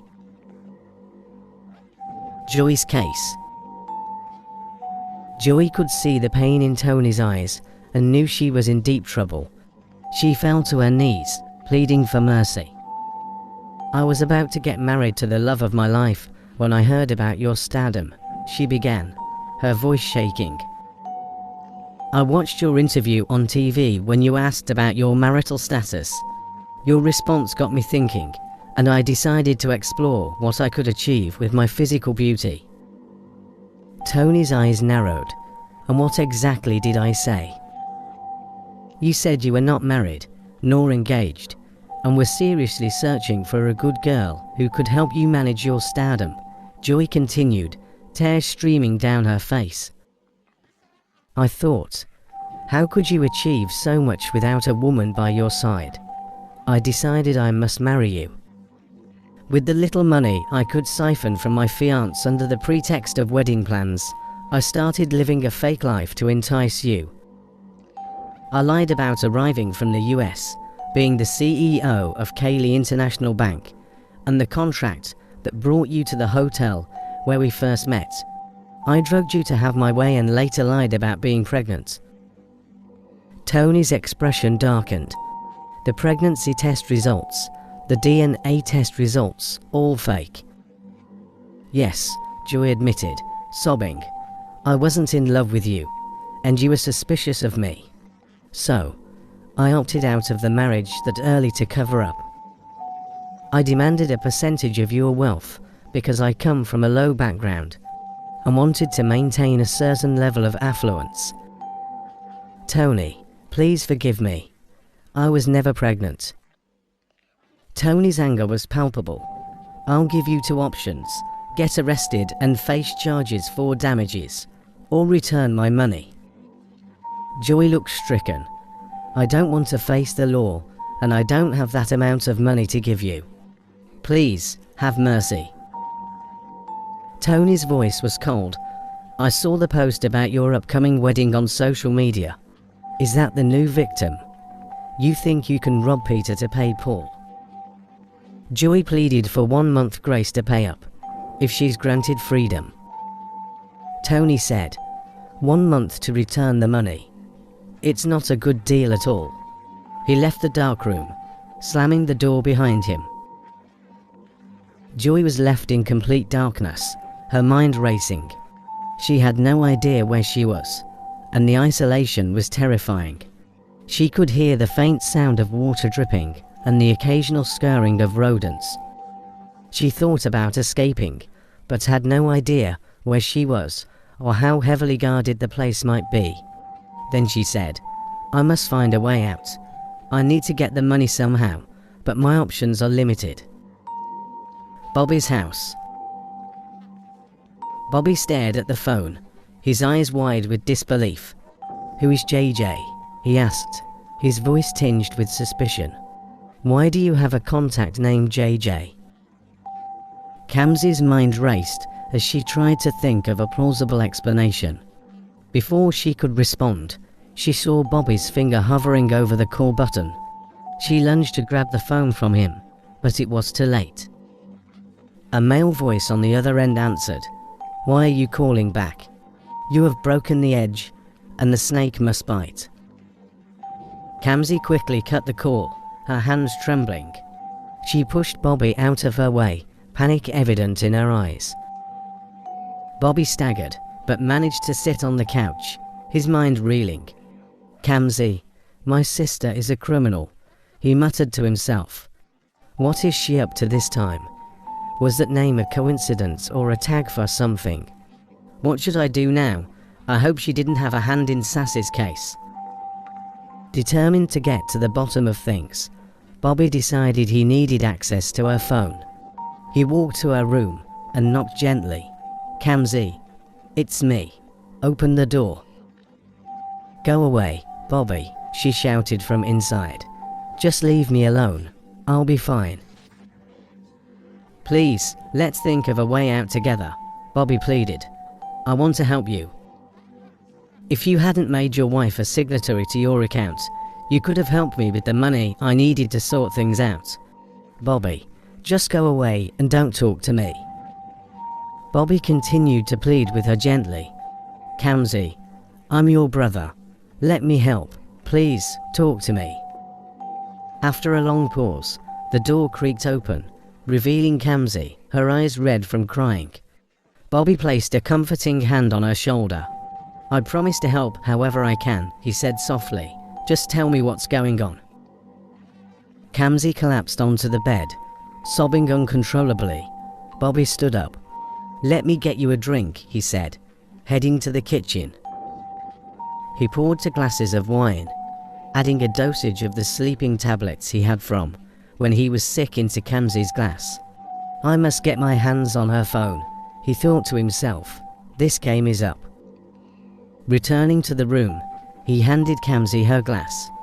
They sipped their drinks in silence for a few minutes, the tension in the room palpable. As Kamsi's eyes grew heavy and her body relaxed, Bobby knew the tablets were taking effect. Soon, she was fast asleep. Bobby took a deep breath and gently pried the phone from Kamsi's hand. He quickly scanned through her messages and call history, looking for any clues. The name JJ appeared multiple times, along with several cryptic messages and missed calls from the same unknown number. His heart raced as he pieced together the puzzle. "Kamsi, what have you gotten yourself into?" he whispered. He found some text messages from JJ, but this one got his attention at the usual place tonight. "We need to discuss the next steps. Sasa must go down." At the prison, one of the inmates rushed towards the official's office, her face etched with urgency. "We need help. Mrs. Taller is dying," she shouted. 2 officials immediately sprang into action, following the inmate to the scene. On sighting Mrs. Taller, they knew they had to act fast. She was pale and barely conscious. They quickly called for a stretcher and transported her to the prison's infirmary. The doctor on duty, assessing the severity of her condition, urgently instructed them to take her to the state hospital, where they had better facilities and more hands to handle the crisis. The driver sped down the lonely expressway, the ambulance's siren piercing the night. Suddenly, a black SUV swerved in front of them, forcing the ambulance to a halt. Before the officials could react, armed men in masks and hoodies surrounded the vehicle. They yanked open the doors, disarmed the officials, and pushed them and the driver out onto the road. Mrs. Taller, still lying on the stretcher, was whisked into the SUV, which sped off, leaving the bewildered officials shouting for help on the deserted highway. As the SUV tore down the road, Mrs. Toller's eyes fluttered open. She glanced around, then gave a weak smile. "Call my daughter," she murmured. "She needs to know I'm out. You guys did a good job." One of the masked men turned towards her. "I lost one of my phones during the operation. Give me your daughter's number again." Mrs. Toller, now more alert, rattled off the number. "Here, take it. Where's my change of clothes and the wig I asked for?" "Everything's in the trunk," the man replied. "You can change once we get to the safe house." As the SUV sped on, the driver noticed a strange noise coming from the engine. He pulled over, stepped out, and lifted the hood to inspect the problem. Just then, flashing blue lights illuminated the scene, and several policemen surrounded the vehicle. The men in the SUV were caught off guard as armed officers converged on them. One of the police officers, a sergeant, approached Mrs. Toller. "Mrs. Toller, you are under arrest for attempting to escape from prison." She tried to feign illness again, clutching her stomach and groaning, but the sergeant shook his head. "Your little act won't work this time. We have everything on tape. This car is equipped with CCTV cameras, and the people you thought were helping you are undercover police officers." Mrs. Toller's face fell. She realized the gravity of her situation. She raised her hands to her head, a gesture of surrender and despair. "Please, cooperate with us," the sergeant continued. "Anything you say can and will be used against you in a court of law." Mrs. Toller's mind raced as she was handcuffed and led to one of the police cars. At the hospital. Since Patricia had returned to the hospital, she had been gently rubbing Sassa's palm and murmuring inaudibly. Suddenly, Sassa stirred and weakly said, "Mom, are you worried?" Patricia, startled, looked at her daughter and said, "Oh, you're awake." Sassa smiled faintly. Patricia quickly called the doctors, who rushed in to check on Sassa. Meanwhile, one of the nurses informed Jack that Sassa had come out of her coma. Overjoyed, Jack rushed to Sassa's room to see her. As he entered, Patricia immediately sent him out. "You must be arrested for this wickedness," she accused him. "Do you want to kill my daughter on her birthday? Jack, you won't go scot-free." Sassa, bewildered, asked, "Mom, what happened?" Patricia explained. "You took ill after eating food poisoning, and the only thing you ate was the meal Jack cooked for you yesterday. He said it was his tradition to cook for you on your birthday. He was the only one in the kitchen all through. He even refused my helping hand." Sassa looked shocked and confused. Patricia, filled with anger, pulled out her phone and called the police. Two officers arrived shortly to take Jack in for questioning. "Please torture him well," Patricia demanded. "I want to know why he wants my child dead." Sassa, still in a daze and unsure of what to believe, decided to play along. As Jack was being taken away, Dr. Hakim, who had been suspiciously observing Nurse Joyce, caught her on a phone call. She was saying, "Yes, Mum, after her surprise birthday celebration at the conference hall, I gave her a glass of wine that I had already poisoned. It's a slow-acting poison, taking effect after 4 hours. She was later rushed back to the hospital almost lifeless, but she's fine now.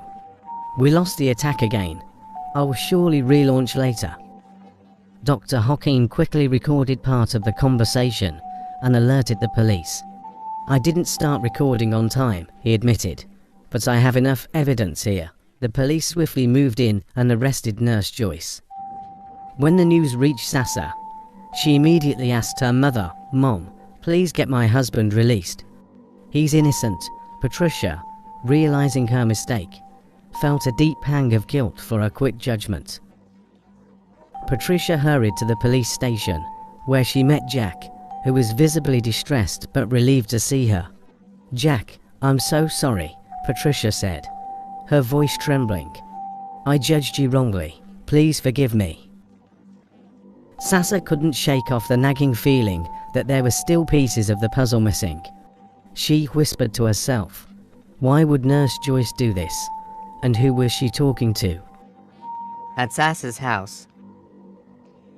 As soon as Patricia left for the hospital, Zara rushed to the utility room, her heart pounding if it would burst from her chest. She tore through the laundry basket, her hands trembling, until she found her diary buried under the clothes. "Oh, thank God, she didn't notice this," she muttered, flipping through the pages to ensure everything was still intact. Her thoughts raced as she tried to make sense of her mother's sudden interest. What's Mom really looking for? I'm sure she's hiding something from me. I'm sure she's hiding something from me. I hope Sasa is fine. What could possibly have happened to her? She pondered the recent chaos, knowing that Sasa's sudden illness had derailed her plans and stolen Jack away from her. Just as she was about to close the diary, her phone rang. She picked it up, and a cold male voice spoke. "If Gigi is alive, consider yourself dead." Zara's blood ran cold.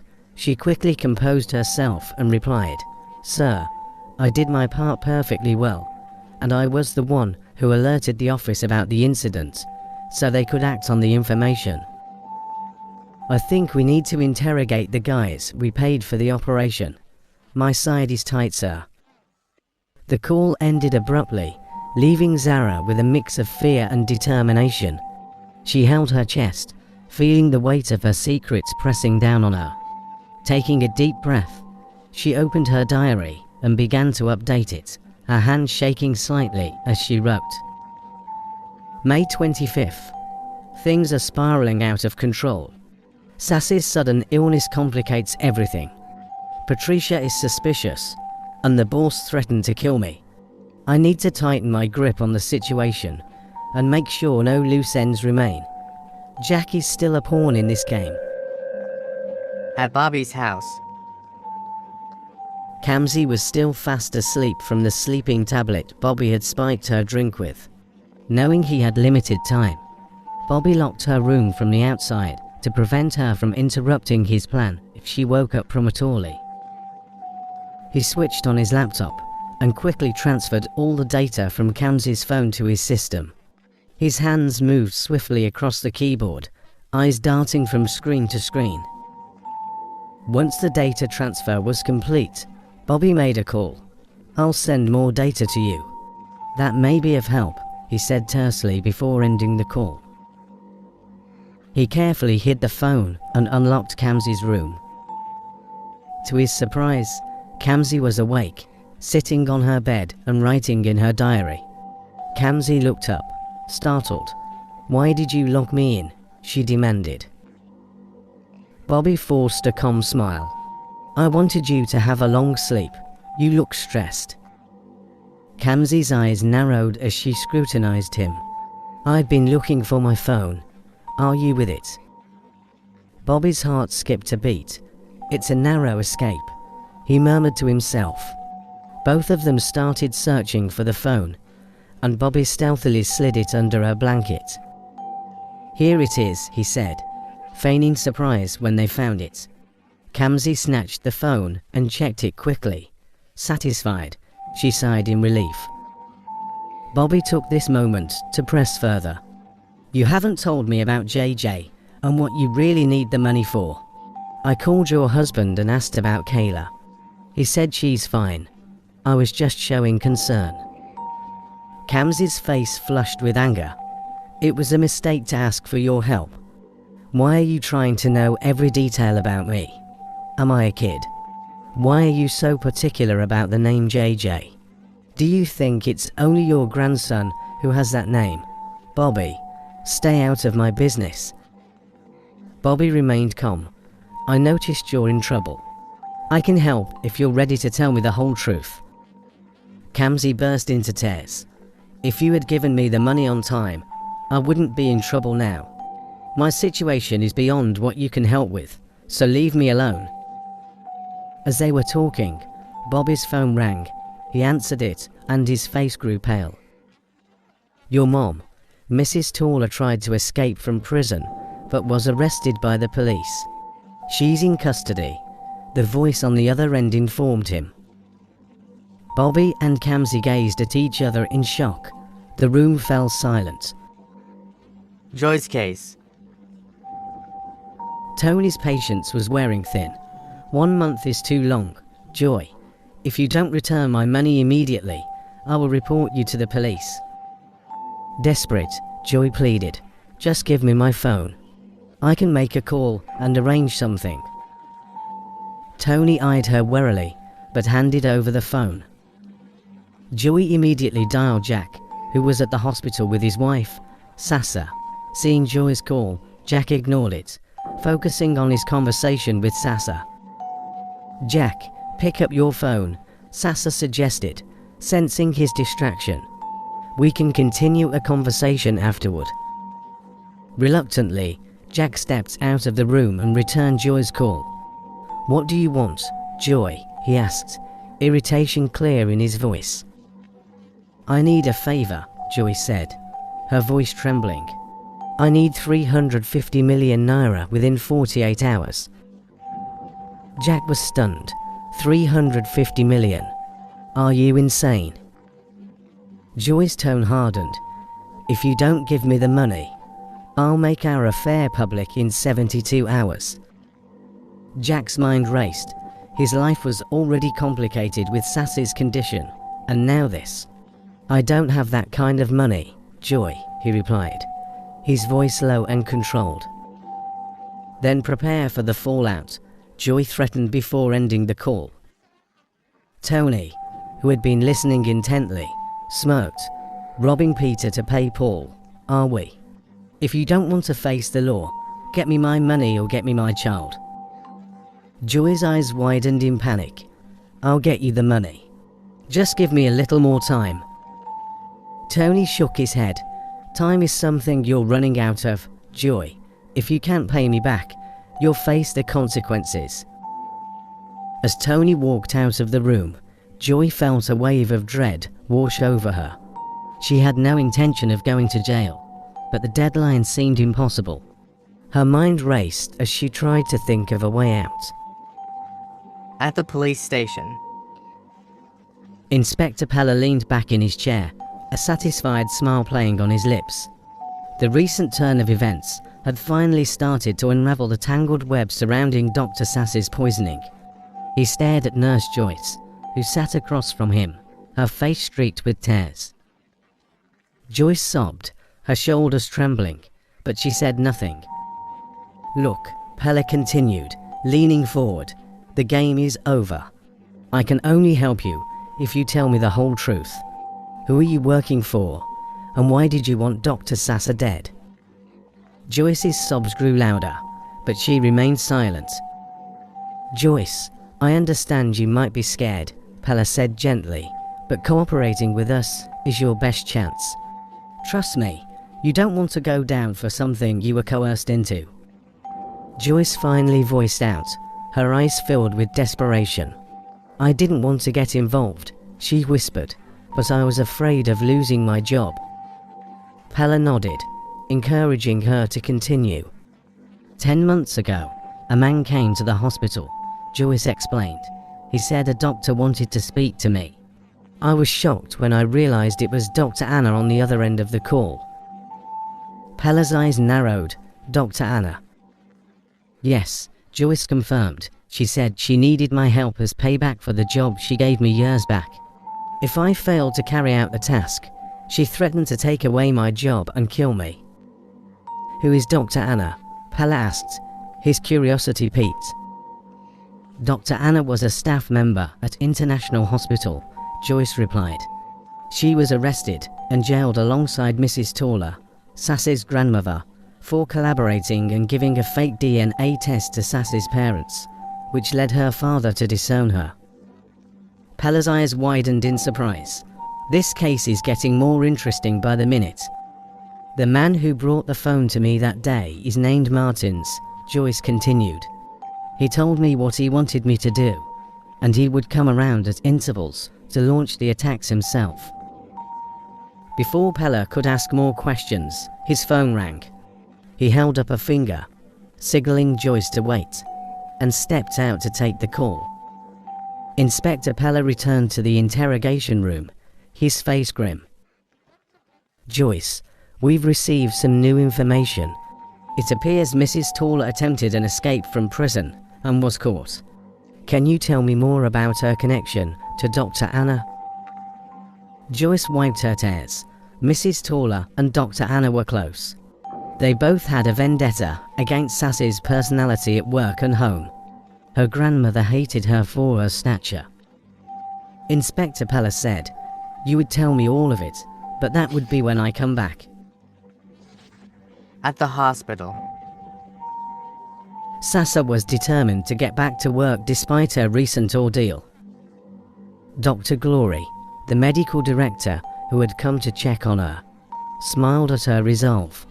"We know your way, Sassa. Nothing keeps you down. It's a good spirit. Keep it up." Sassa, feeling reinvigorated, resumed her duties. She immediately made a call to check on JJ, her son, and was reassured that he was doing well and everything was under control. She promised to visit him the following morning. A few hours later, a nurse informed Sassa that someone was looking for her. She asked the nurse to send the person in. A man entered and said, "My name is Andrew. I'm one of the teachers at Bristol Montessori Nursery and Primary School. I'm here to tell you about JJ, your son." His expression was grave, which immediately caught Sass's attention. Sass's eyes widened, intrigued and concerned. "What do you need to tell me about JJ?" Andrew leaned in closer, lowering his voice. "I overheard a conversation that JJ is alive and that he must be kidnapped today." Sassa couldn't help but laugh, confident that she had just spoken to the officials, keeping him safe. "I appreciate your concern, Andrew. Thanks for the information." Andrew shook his head urgently. "Please, don't take this information lightly. If JJ is really alive, you must protect him." Sassa responded, "Is there any other things you want to tell me?" Andrew nodded his head as he said, "I know the teacher who fed your child with the tomato. But please, for my safety, keep me out of this. Tell the police, but leave my name out." Sass's amusement faded as she recognized the seriousness in Andrew's voice. She quickly dialed Inspector Pella, requesting to officers to come to her office immediately. Within minutes, two policemen arrived and escorted Andrew to the police station to meet with Inspector Pella. 30 minutes later, she decided to call and check on JJ once more. Her heart pounded as she dialed the number. The line connected, but instead of the calm voice of the official, there was chaos on the other end. "JJ has been kidnapped," the voice on the other end replied, frantic. "It happened about 10 minutes ago." Sassa felt the world spin around her. She clutched the edge of her desk to steady herself. "No, this can't be happening. I just spoke with him. How did this happen?" To be continued. Next on Mysterious Twins Part 8. Inspector Pella called. "Dr. Sassa," he said, his voice tense. "We have apprehended the criminals. But I'm afraid there's more. One of your recruited members is the mastermind behind it all." Sassa's heart pounded. "Who?" she whispered, dread creeping into her voice. Inspector Pella's reply was clear and cold. "Come to the station. You'll want to hear this in person." Stay tuned to find out who betrayed Sassa and the shocking reasons behind the kidnapping of JJ. Guess what? It's far beyond your imagination. The Mysterious Twins Part 8. Within the twinkle of an eye, the information that JJ is alive spread like wildfire. Newspapers, television, radio, and social media were abuzz with the news. People, old and young, celebrated with joy, and congratulatory messages flooded Jack and Sass's space. The hospital management was engulfed with mixed feelings as newscasters swarmed the premises, eager to uncover how they had saved a boy who had been declared dead by stabbing. The management was as surprised as the public, and the only person who could provide answers was Dr. Sasa, according to Dr. Glory, the medical director. The management immediately requested to see Dr. Sasa to question her and prepare a statement for the media. However, upon reaching her office, they found Dr. Sasa slumped over her desk, lifeless. She was immediately rushed to the intensive care unit for urgent medical attention. International Hospital was thrown into a state of panic, unable to understand what had happened to Dr. Sasa and still clueless about JJ's mysterious case. The hospital's reaction was one of shock and confusion. They immediately convened an emergency meeting to address the situation. The public relations team was tasked with crafting a statement to manage the public outcry and media frenzy. The statement needed to express relief at JJ's safety, explain the hospital's role in the incident, and promise a thorough internal investigation. Dr. Glory, the medical director, addressed the media with a carefully prepared statement. "We are overjoyed to confirm that JJ is alive and well. This miraculous turn of events is as surprising to us as it is to the public.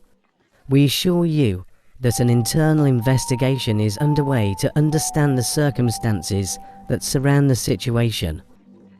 We are fully cooperating with authorities and will provide updates as soon as possible." The hospital promised transparency and accountability, assuring the public that we would leave no stone unturned in uncovering the truth. We also expressed deep concern for Dr. Sass's sudden condition and assured that she was receiving the best possible care. Meanwhile, the public remained on edge, demanding answers and justice. Speculations ran wild, and conspiracy theories surfaced, questioning how such a significant error could have occurred.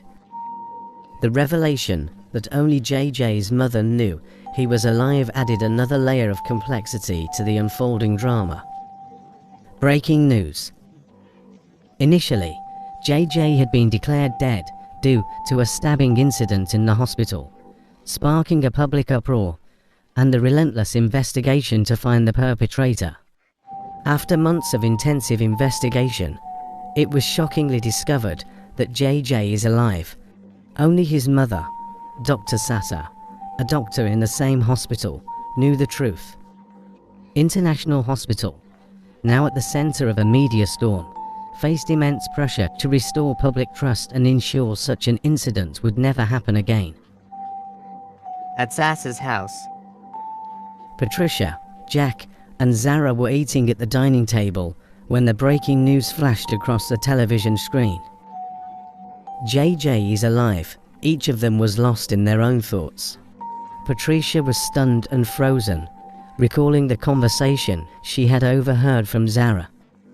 Jack laughed bitterly, saying, "That must be the joke of the year. How and where has he been for all these months? Why would anyone keep my child's whereabouts a secret from me?" Zara sensed trouble, knowing that JJ's safety threatened her own, and her life was on the line. Patricia broke the silence, her voice trembling with a mix of relief and disbelief. "This is good news. My grandson JJ is alive. Oh, thank you, Lord." Jack's face hardened as he replied, "Sasa owes me an explanation for this. Why would she be the only one to know about his safety? Was she aware of the trauma I have been through?" He stood up abruptly, reaching for his phone and dialing Sass's number. Patricia also tried calling her, but there was no answer. The phone rang endlessly without anyone picking up. Frustrated, Jack muttered, "If she's avoiding my calls, then she should be ready to see me in person." He stormed off to his room to change, determined to confront Sasa at the hospital. Meanwhile, Patricia watched Zara closely, scrutinizing her expression and reaction to the news. The conversation she had overheard haunted her, and Zara's silence was troubling. As Jack returned, ready to leave, Patricia insisted, "Wait for me, Jack. I need to come with you to find out about JJ and bring him home." Jack nodded, still seething with anger and confusion. "It's good news that he's alive, but I must know why I was kept out of the picture." Zara, feeling the weight of the situation, suddenly stood up, her eyes filled with fear and determination. "I won't be able to go with you," she said, her voice shaky. "I've been feeling feverish for some time now, but I'll manage to put JJ's room in order." Patricia stared at her in disbelief, knowing fully well that she was up to something. "Are you sure you're all right, Zara? This is a big moment for our family." Zara nodded, avoiding Patricia's gaze. "Yes, I'm sure. Just go and bring JJ home safely." As Jack and Patricia prepared to leave, a sense of unease lingered in the air. Just as they were about to step out, the doorbell rang. They exchanged puzzled glances before Jack opened the door to reveal Detective Michael Scott, who came to update Jack on JJ's case. Michael Scott is a friend to Jack and a detective who Jack secretly engaged on JJ's case. "Jack, madam," Michael Scott said, nodding in greeting. "I came as soon as I heard the news. There's something you need to know also about JJ." Jack frowned.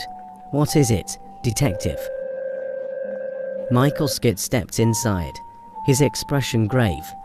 "JJ is alive, but he's been kidnapped just a few minutes ago." Patricia's eyes widened as she exclaimed, "What's all this? Who's after my daughter and my grandson?" Jack asked, "Where has he been? Where was he before he was kidnapped? Why was I kept in the dark?" Scott replied, "Those are part of the things I'm still working on. JJ's kidnapped might be linked to something more sinister. We believe someone within the hospital was involved in a cover-up." Patricia gasped, "A cover-up? Who would do such a thing?" Before Scott could respond, Zara's phone buzzed loudly on the table, drawing everyone's attention. She hurriedly grabbed it, but not before Jack noticed the name flashing on the screen. Unknown caller. Jack noticed the name flashing on the screen. Unknown caller. "Who's that?" Jack demanded. Zara stammered, "Just a spam call, nothing important." Suspicion grew in Patricia's eyes as she watched Zara. "Detective Scott, is it possible someone in the hospital had ulterior motives?" Scott nodded slowly. "It's a possibility we're considering. We need to proceed with caution." Jack clenched his fists. "Then let's go. I need answers." Scott entered his own car and zoomed off. As they headed out, Zara's nervous glance followed them. Once the door closed, she made a quick, secretive phone call. "They're on their way to the hospital. We need to move fast." In the car, Jack and Patricia exchanged worried looks. "We need not lose hope. JJ will come back to us alive," Patricia said, trying to reassure herself as much as Jack. Patricia's mind was filled with different thoughts. What if Zara knows more than she's letting on? Patricia whispered to herself silently. Arriving at the hospital, the scene was chaotic. Reporters swarmed the entrance, and security struggled to maintain order. Inside, the tension was palpable. Dr. Glory met them, her face lined with stress. "Dr. Sasa is in critical condition," she informed them. "But we found something that might help. Please come with me." They followed her to Sass's office, where she handed them a letter that was found on Sass's desk. "We discovered this on her desk when she was taken to the intensive care unit. It's addressed to Sasa, but we think it may be of help." With trembling hands, Jack unfolded the letter and began to read. His eyes widened with each word. and he passed the letter to Patricia, who gasped. The letter revealed that Sasa had been threatened to keep JJ's kidnapped news away from the public, as they had already filled the air with the news of his safety in order to distract the public's attention from them. The letter warned that failure to comply would lead to her death and ended with the chilling words, "Say goodbye to JJ." Dr. Glory said, "We are yet to ascertain why she became unconscious, but it may be due to the trauma sustained when she got this information. How this letter got to her is unknown to us yet, and we have informed the authority about it. Meanwhile, our best hands are on deck to make sure that she's out of the coma as soon as possible." Tears welled in Patricia's eyes. "My daughter Sasa must be fine, and we need to find JJ and bring him home." Jack nodded, his resolve hardening, "And we need to find out who did this and make them pay." As they prepared to leave the office, a nurse hurried over, breathless. "Dr. Sasa is awake. She's asking for you." Rushing to Sassy's side, they found her weak but conscious. She whispered, "JJ is not safe. Taken away from me. Letter on the head." Mother patted her. "Who did this to us, Sasa?" She struggled to speak, her voice barely audible. "Trust. No one, especially." But before she could finish, her eyes fluttered shut. The monitor beeped urgently and medical staff rushed in. At Bobby's house. Bobby saw the news and had been trying to reach Patricia, but she wasn't picking up, which worried him. He was thrilled that JJ was confirmed alive and amazed at how he survived the stabbing. "This international hospital is something else. They really put in their best to save lives," he murmured. Rushing to Kamsi's room, he broke the news. "JJ is alive. I'm so happy. At last, Sasa will be at peace." Kamsi gave him a long stare and hissed. "Aren't you happy for me?" Bobby asked, confused. Kamsi replied, "You don't understand the depth of my stress." Bobby said, "I noticed you don't go out anymore and keep to yourself a lot. I wish you would share your problems with me so I can help you." As they were discussing, Patricia returned Bobby's call. Bobby picked up and said, "Congratulations to us. JJ made it at last. The good news is everywhere." Patricia burst into tears. "JJ has been kidnapped and Sasa is critically ill. It seems my world is crashing." Bobby asked, "Where are you now?" "In the hospital," Patricia responded. "I will be with you shortly," Bobby said. As soon as Bobby left the house, Kamsi quickly packed her luggage. "I must run now that no one is threatening me," she muttered. At the gate, waiting for a cab, a taxi pulled up and the driver asked where she was going. "Just take me out of this vicinity. Open the door," she snapped. Once inside, she realized the driver was the very person she was running away from. The man said, "We've been waiting for you. We knew you would try to run." Kamsi's heart sank. "What do you want from me?" she whispered, her voice trembling. The driver smirked.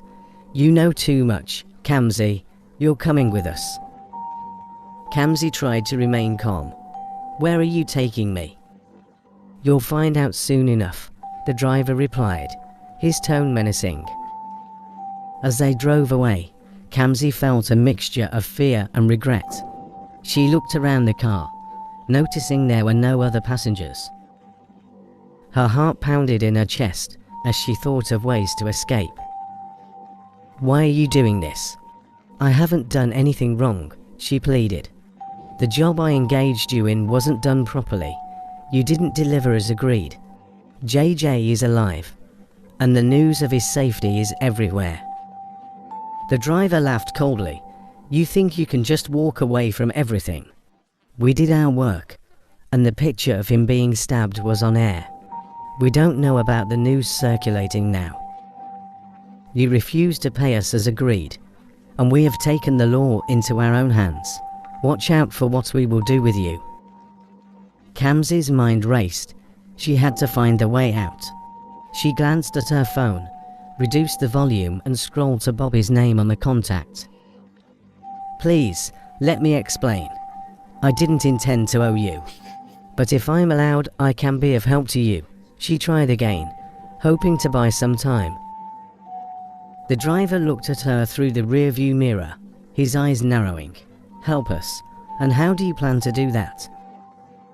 Before she could answer, the car took a sharp turn, heading towards an abandoned warehouse. The driver stopped the car and gestured for her to get out. "This is where it ends for you, Kamsi. Get out," he ordered.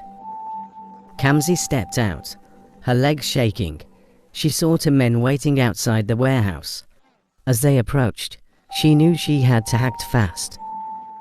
Suddenly, she dialed Bobby's number frantically, praying he would answer. "Bobby, help me. They're taking me to the old warehouse near the docks."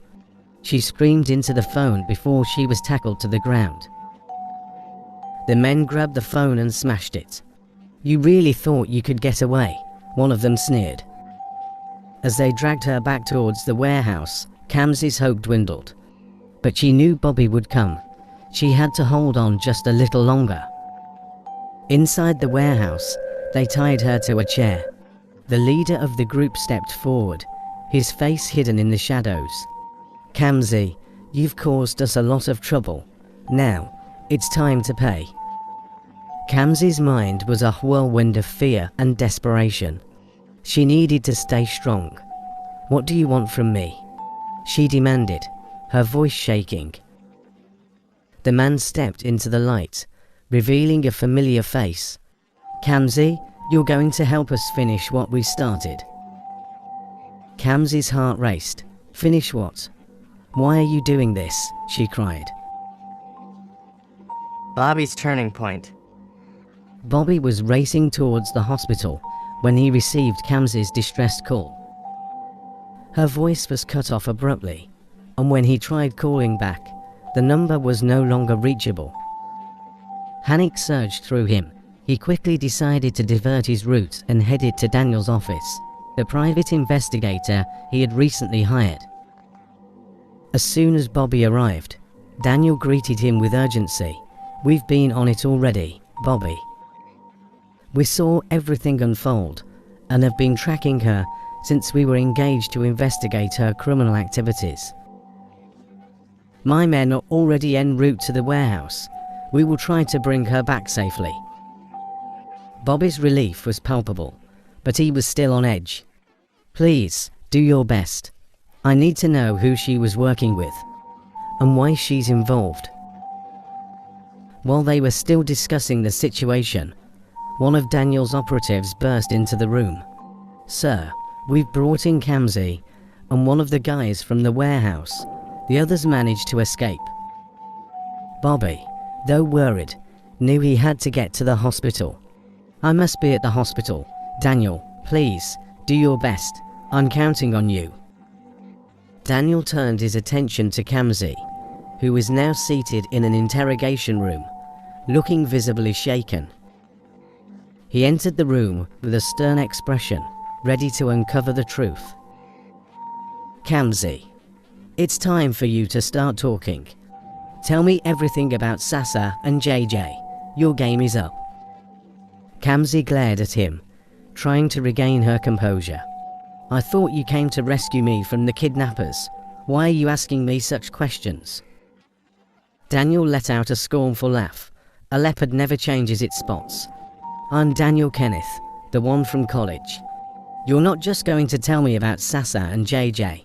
You're also going to tell me how you killed Rosaline, your roommate, the love of my life, and my unborn child. I've waited for this all my life.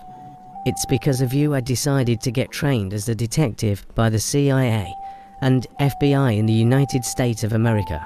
I decided to establish a private investigation firm, all because of you. I'll make sure you stay behind bars for good and forever." Kamsi's face paled as she recognized him. She realized she was in deeper trouble than she had anticipated. Joy's case. Back at Tony's hideout, Joy's desperation was growing. She couldn't rely on Jack, and Tony's threats loomed large over her. She needed another plan, and fast. She dialed another number on her phone, this time calling an old friend, a notorious criminal who had been begging her to work with him. She knew she was signing up for trouble, but she preferred that to facing the law. "Marco, it's Joy. I need a favor." "Joy, long time no hear. What's the problem?" Marco's voice was gruff and suspicious. "I need 350 million within 48 hours. Can you help?" Marco laughed, a harsh sound that made Joy's skin crawl. "That's a tall order. Joy, what's in it for me?" "Just help me out this one time, and I'll owe you big." Marco was silent for a moment. "All right, I will help on the condition that you work for me from henceforth." "Yes, I will. I owe you my life." "Okay, Joy, I'll send someone to meet you." Joy hung up, her hands shaking. She had just dug herself deeper into a dangerous world, but she had no other choice. Joy was escorted by 2 of Tony's boys, met Marco's contact at a secluded location. The man was tall, with a scar running down his face. "You're Joy?" he asked, his voice cold. The man handed her a briefcase, 350 million. "Don't cross Marco, or you'll regret it." Joy nodded, taking the briefcase with trembling hands. She was one step closer to solving her immediate problem, but the future was still uncertain. Back at Tony's place, Joy handed over the money. Tony and his guys counted it, then looked at her with a mixture of disdain and curiosity. "You've bought yourself some time, but don't think this is over. I'll be watching you." As Joy left, she couldn't shake the feeling that she was being followed. The danger was far from over, and the stakes were higher than ever. Joy kept glancing over her shoulder as she walked through the dimly lit streets. She had gotten the money, but now she was indebted to Marco, a man whose reputation for ruthlessness was well known. Her phone buzzed in her pocket, jolting her from her thoughts. It was a text from Marco. "Remember our deal? You work for me now." A shiver ran down her spine. Joy knew there was no turning back. She quickly deleted the message, not wanting to leave any evidence of their connection. She needed to think of her next move carefully. Being tied to Marco meant she had to be smart and cautious. Joy arrived at her apartment, double-checking her locks and peeking through the curtains to ensure she wasn't followed. She collapsed onto her couch, feeling the weight of her choices bearing down on her. She needed to stay a step ahead of everyone, Tony, Marco, and even Jack. Her phone rang again, this time displaying an unknown number. She hesitated, but answered. "Hello." "Joy, it's Marco. I have your first job." Joy's heart pounded. "What do you need me to do?" "There's a shipment coming in tomorrow night. I need you to ensure it goes smoothly. You'll get the details later." Joy hung up, feeling trapped. She was now Marco's pawn, and her life was more complicated than ever. Meanwhile, Tony was not done with Joy. He had his own plans, and wasn't about to let her off the hook so easily. He made a call to his right-hand man. "Keep an eye on Joy. I want to know her every move." Tony leaned back in his chair, a sinister smile spreading across his face. He had a feeling that Joy's troubles were just beginning, and he was going to enjoy every moment of it. As Joy tried to sleep, she couldn't shake the feeling of being watched. She glanced at the clock. It was well past midnight. Her mind wandered to the job Marco had for her. She knew it wouldn't be simple. and the stakes were too high to make any mistakes. Suddenly, she heard a noise outside her window. Her heart raced as she grabbed a small knife from her kitchen drawer, her only means of defense. She tiptoed to the window and peeked outside, but saw nothing. The phone buzzed again. It was Marco. Details sent. Don't mess this up. Joy opened the message, scanning the details of her assignment. She realized how dangerous it was, and that one wrong move could cost her everything. At Sass's house, Zara had occupied with the thought of the way forward in order to avoid mistake on her next move. She has been making series of calls to put things in order. She was worn out and collapsed on the couch, her mind racing with thoughts of her twin sister Sass's cunning and audacious actions. How had Sassa managed to rescue JJ from being stabbed and keep the information hidden from everyone, including our mother, her backbone? It was a feat that baffled and embittered her. I knew she was smart, but not to this level, Zara muttered, her bitterness growing. This new development could drag me into the mud if care is not taken. Determined to stay ahead, she quickly made another call. They are already on their way to the hospital, and there is another new development, she said urgently. Jack is working with a friend who is a detective. His name is Michael Scott. She barely had time to think before another call came in. A male voice on the other end spoke, sounding both stern and strategic. I have engaged the services of more people to push the news of JJ's safety across all available media platforms. The purpose is to distract and confuse the general public, the hospital, and the kidnappers. This will give us the opportunity to launch our next attack with less effort and retrieve JJ for our new plan. Noted, sir. We need to be smarter than before, since it's now obvious we are not the only one after JJ. The call ended. Zara felt a surge of determination. She decided to visit the hospital to check on Sassa and to gauge the extent of the hospital's involvement for further planning. Zara walked through the hospital doors, her heart pounding. She navigated through the sea of reporters and made her way to the intensive care unit where Sassa was being treated. She needed to know how Sassa is doing and how much she had revealed and to whom. She spotted Dr. Glory, the medical director, overseeing the situation with a worried expression, and she rushed to catch up with her. Zara approached her, her demeanor composed, but her mind whirling with questions. Dr. Glory, how is my sister? Zara asked, masking her anxiety. Zara, we're doing everything we can. Sassa is stable, but still unconscious. The situation is very delicate, Dr. Glory replied, a voice heavy with concern. Zara nodded, her mind already plotting her next move. She needed to ensure that Sassa stayed out of the public eye, and that the hospital did not divulge any more information than necessary. As she left the ICU, she noticed a familiar face in the corridor. Michael Scott, the detective, was there, speaking with hospital security. Her heart skipped a beat. She needed to find out what he knew and how much of a threat he posed to her plans. Zara stepped outside to make another call.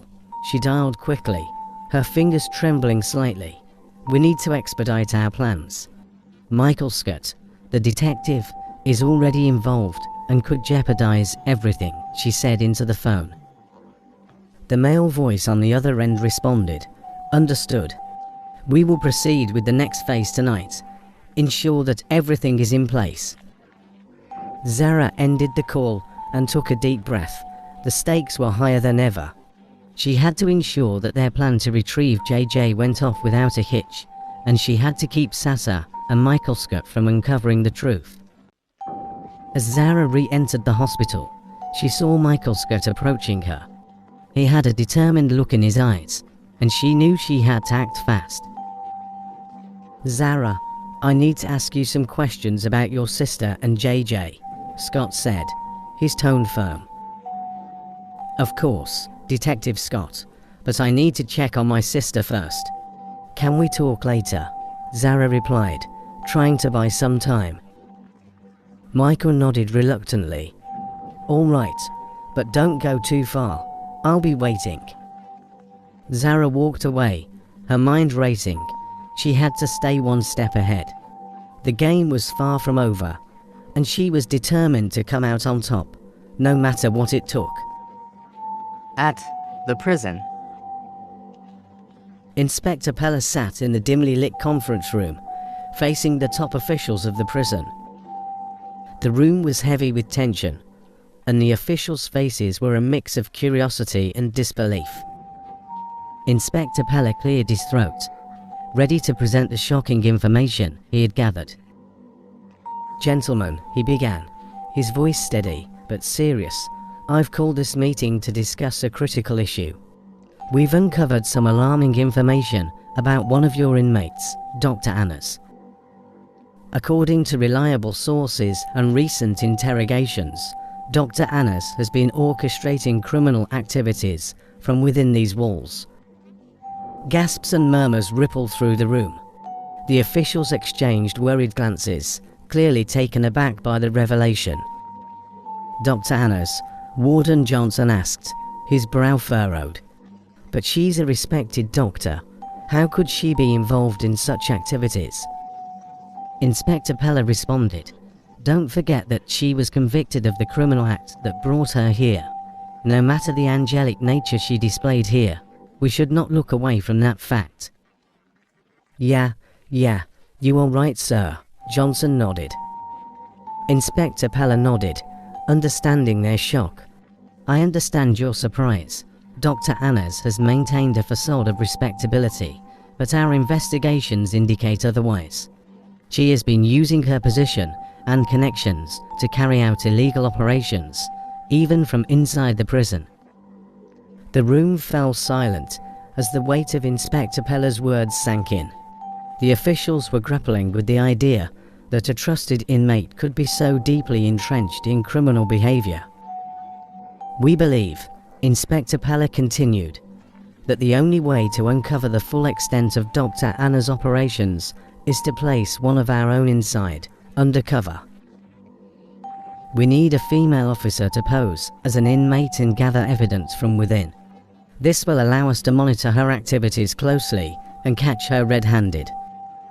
The officials nodded slowly, their expressions shifting from disbelief to determination. They understood the gravity of the situation and the necessity of such an operation.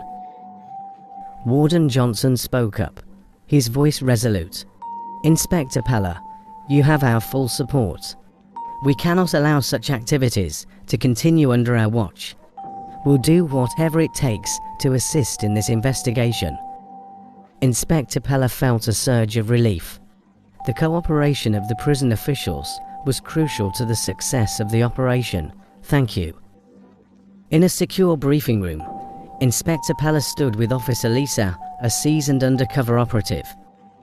She was chosen for her expertise and ability to blend in seamlessly.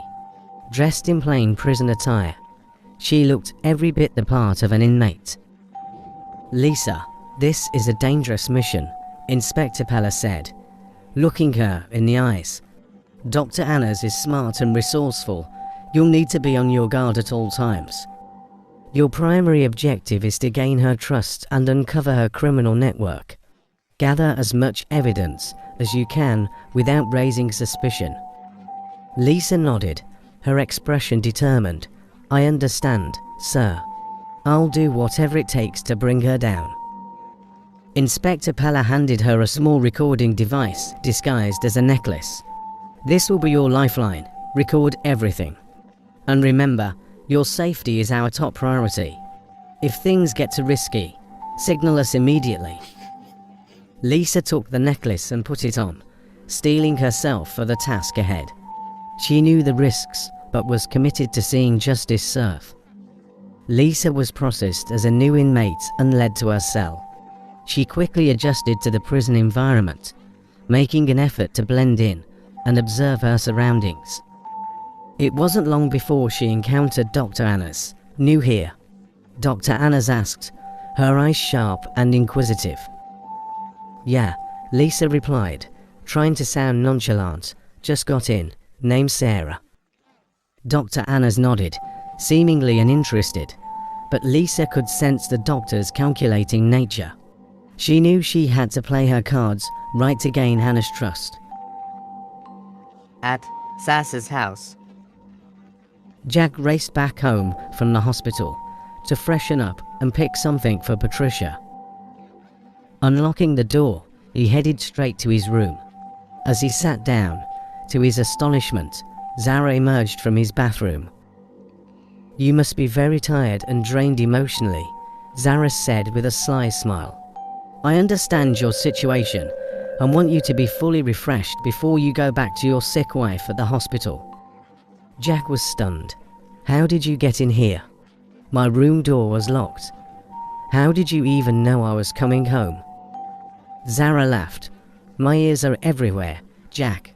I was alerted the moment you told my mom you were heading home. Jack's patience was wearing thin.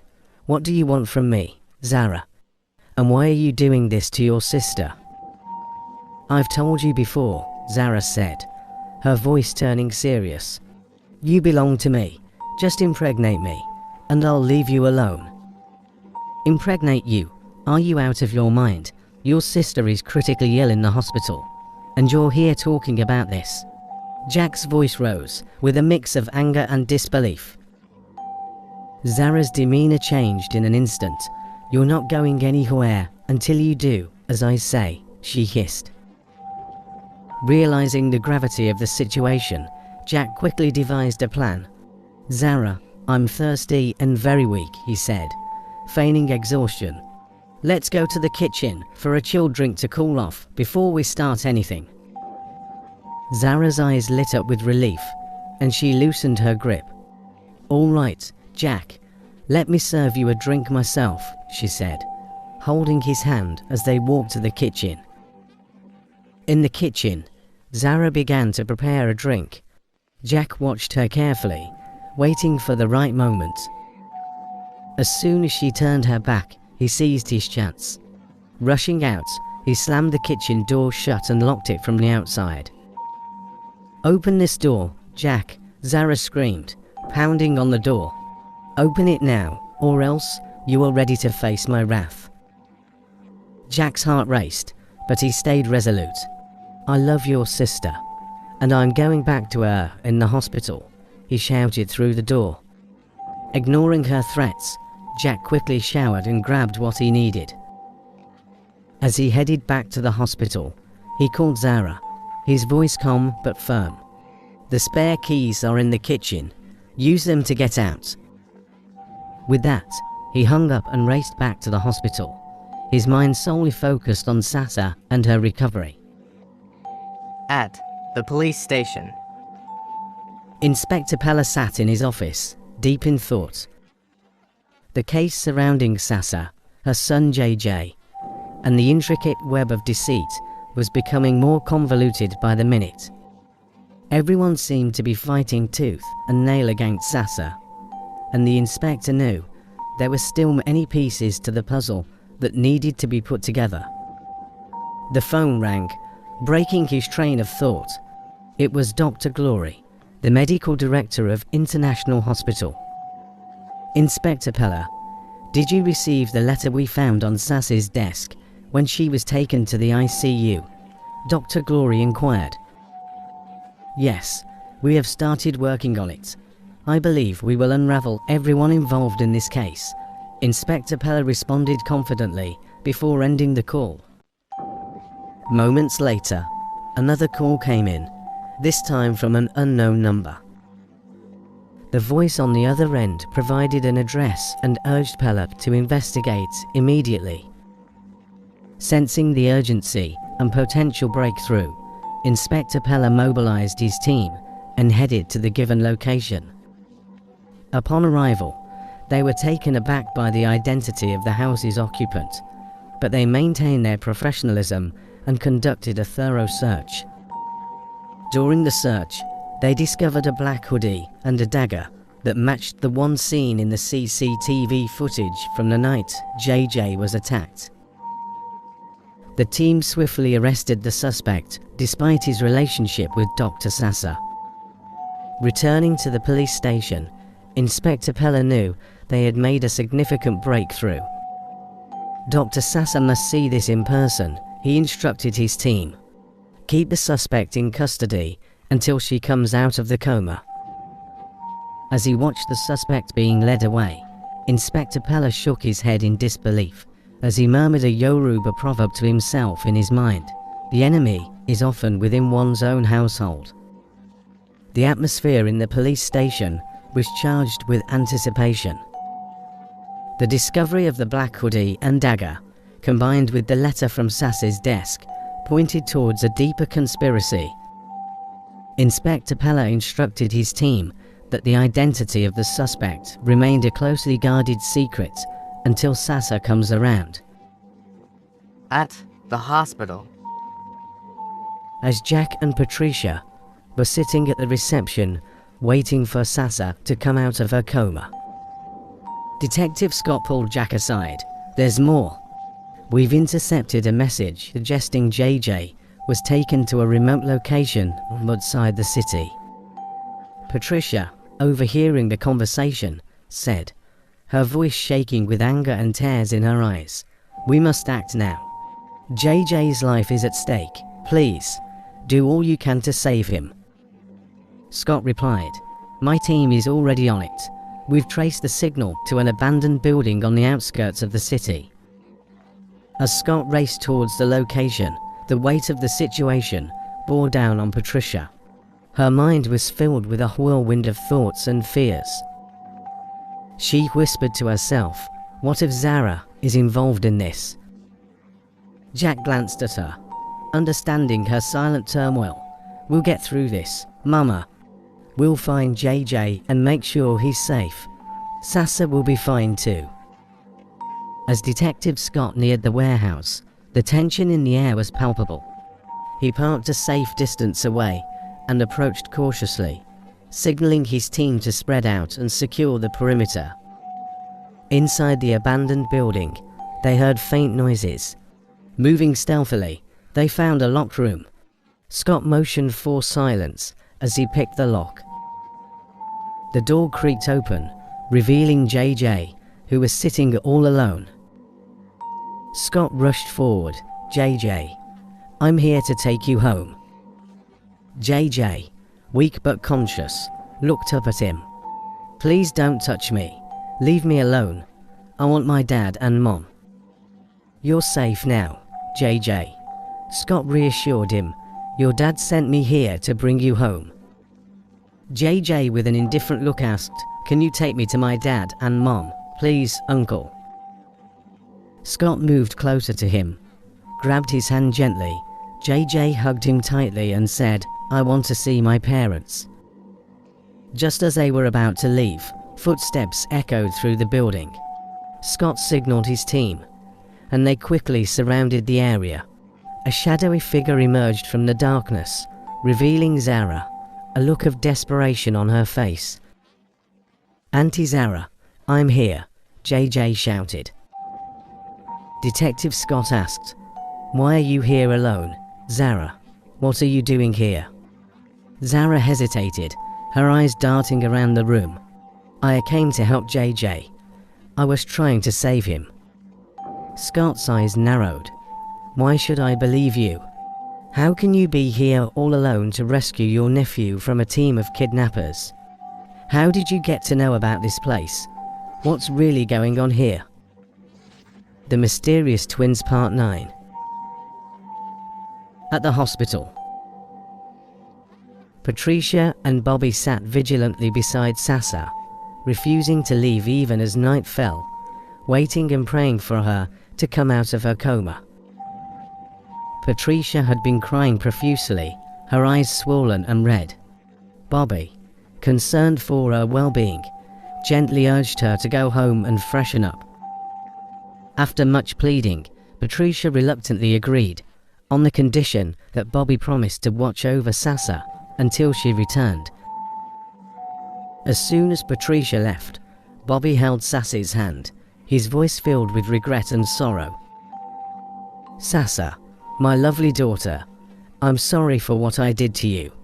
I'm the cause of your trouble due to the hatred I had for your height.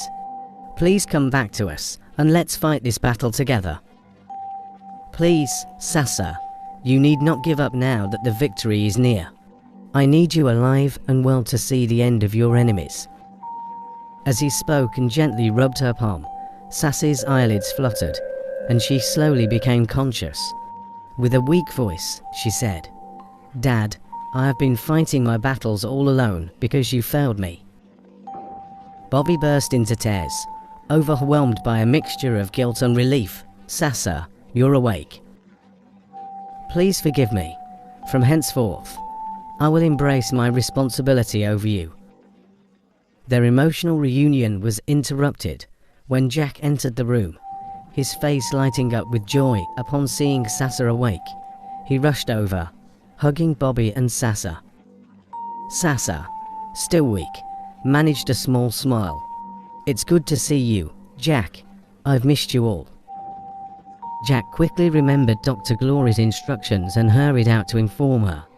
Dr. Glory had been adamant that she be notified immediately when Sasa regained consciousness to ensure her safety.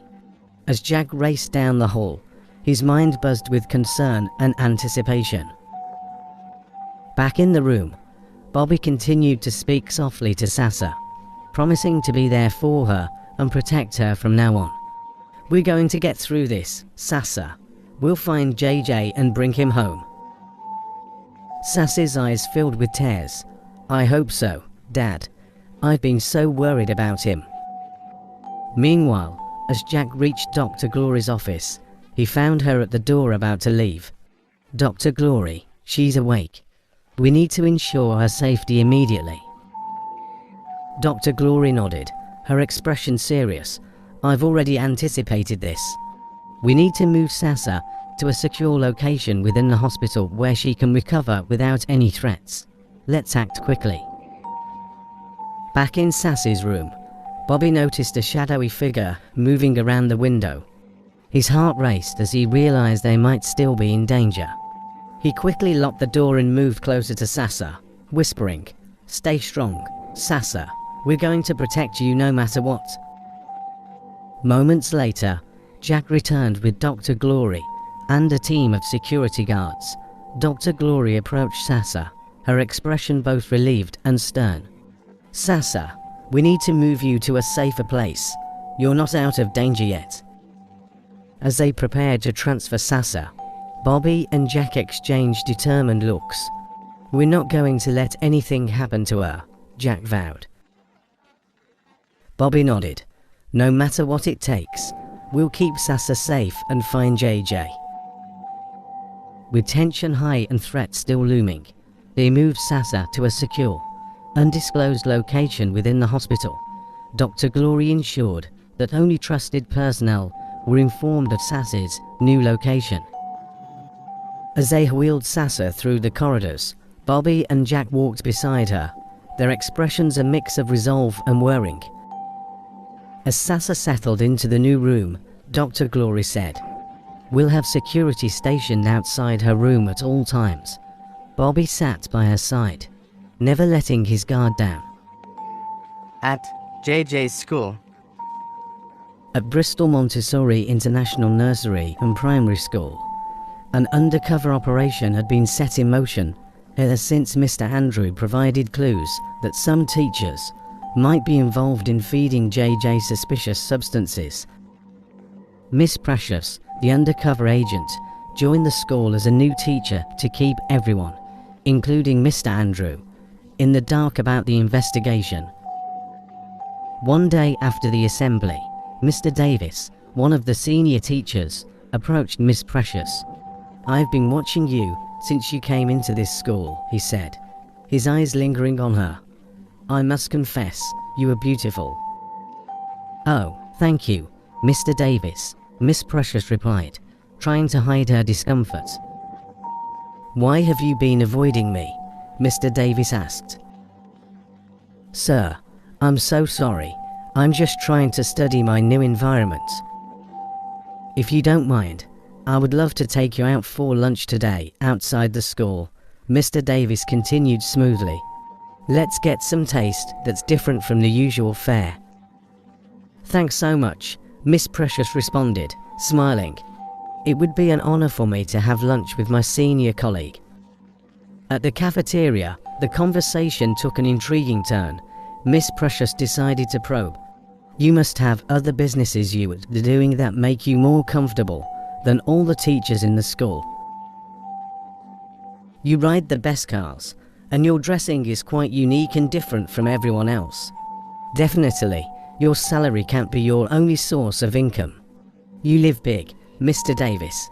Please count me in if you have any deals going. Mr. Davis laughed. You look innocent, but it seems you are smarter than I thought.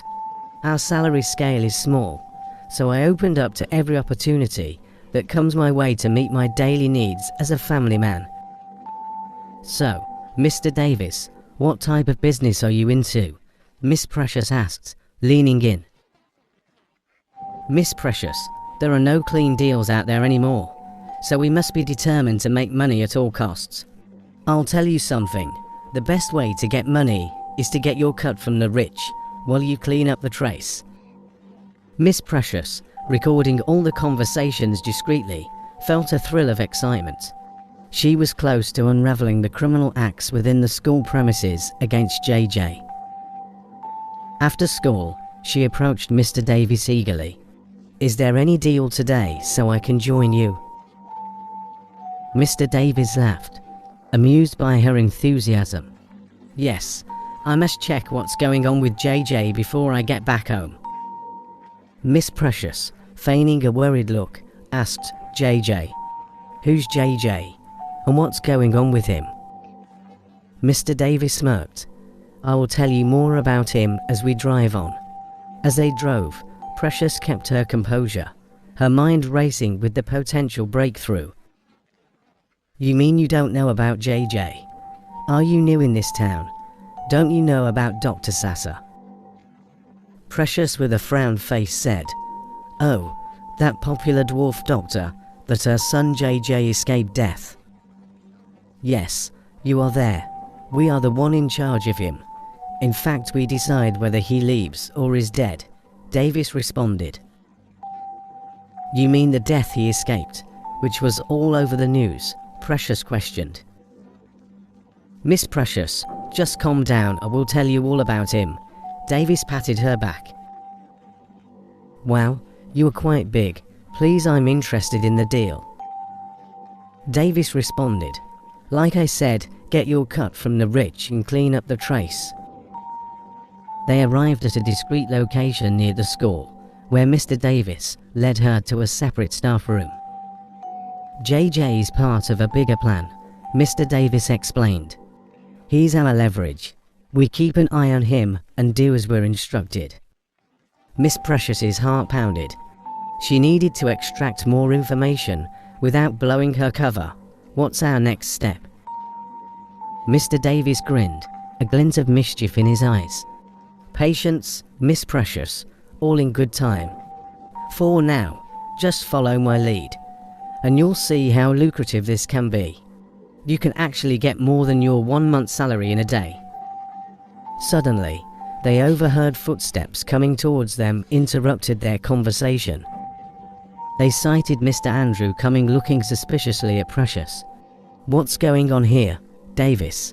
Mr. Andrew asked, his voice tense. Thinking quickly, Precious stepped forward. Mr. Andrew, we were just discussing some extracurricular activities for the students, she lied smoothly. Mr. Davis was showing me the best way to engage them. Mr. Andrew's eyes narrowed, but he nodded slowly. Very well, but be careful, both of you. There are rumors going around.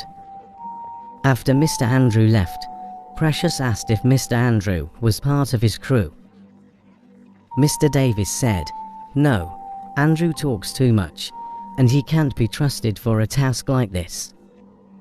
Mr. Davis then made a call. Boss, I have gotten someone that can disguise as his mother's friend to avoid any panic from the boy's end. Since we need him alive to proceed with our plans, we need someone he could run to innocently as his mother's friend for safety. A voice on the other end replied, "Oh, okay, noted. Remember, we need not mess up this move. We are closer to the big shot that would definitely earn us big rewards." Miss Precious listened intently, her mind racing. She had to get this information to the authorities before it was too late. As they continued their conversation, she mentally planned her next move, determined to bring down the criminals and protect JJ at all costs. She excused herself, saying she needed to use the convenience. Mr. Davis said that would be later. "We need to move out of this place now, Precious." She nodded as they drove out of the area. He dropped her in her house, promised to keep her posted on the deal. At Sassa's house, Patricia arrived home tired, muttering a heartfelt prayer. "Oh God, protect my daughter Sassa and put all her enemies to shame." Zara, who was coming out of the utility room, overheard her mother's prayers and said, "Omen, Mom, how is Sassa?" Zara asked, her voice filled with concern. Patricia responded, "She's good, and I believe she will come out of all these ordeals unhurt." "I must rush out now. I have an appointment to catch up with," Zara said, grabbing her bag. "Okay, my dear. See you later," Patricia replied. As Zara locked the entrance door behind her, Patricia went to secure it with the inner lock, muttering to herself, "No one comes in without my knowledge. I must lay my hands on her diary today." Determined, she went straight to the utility room to search for the diary, but was surprised to find it nowhere.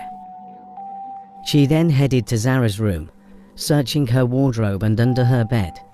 Just as she was about to leave the room, Patricia had an urge to check the bathroom. Entering, she spotted the diary in the waste bin.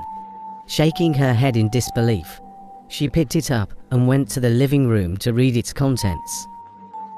Sitting on the couch, Patricia flipped through the pages, snapping photos of vital information related to Sassa, Jack, and JJ. Why would Zara be fighting against her twin sister? She questioned herself. I must get to the root of this.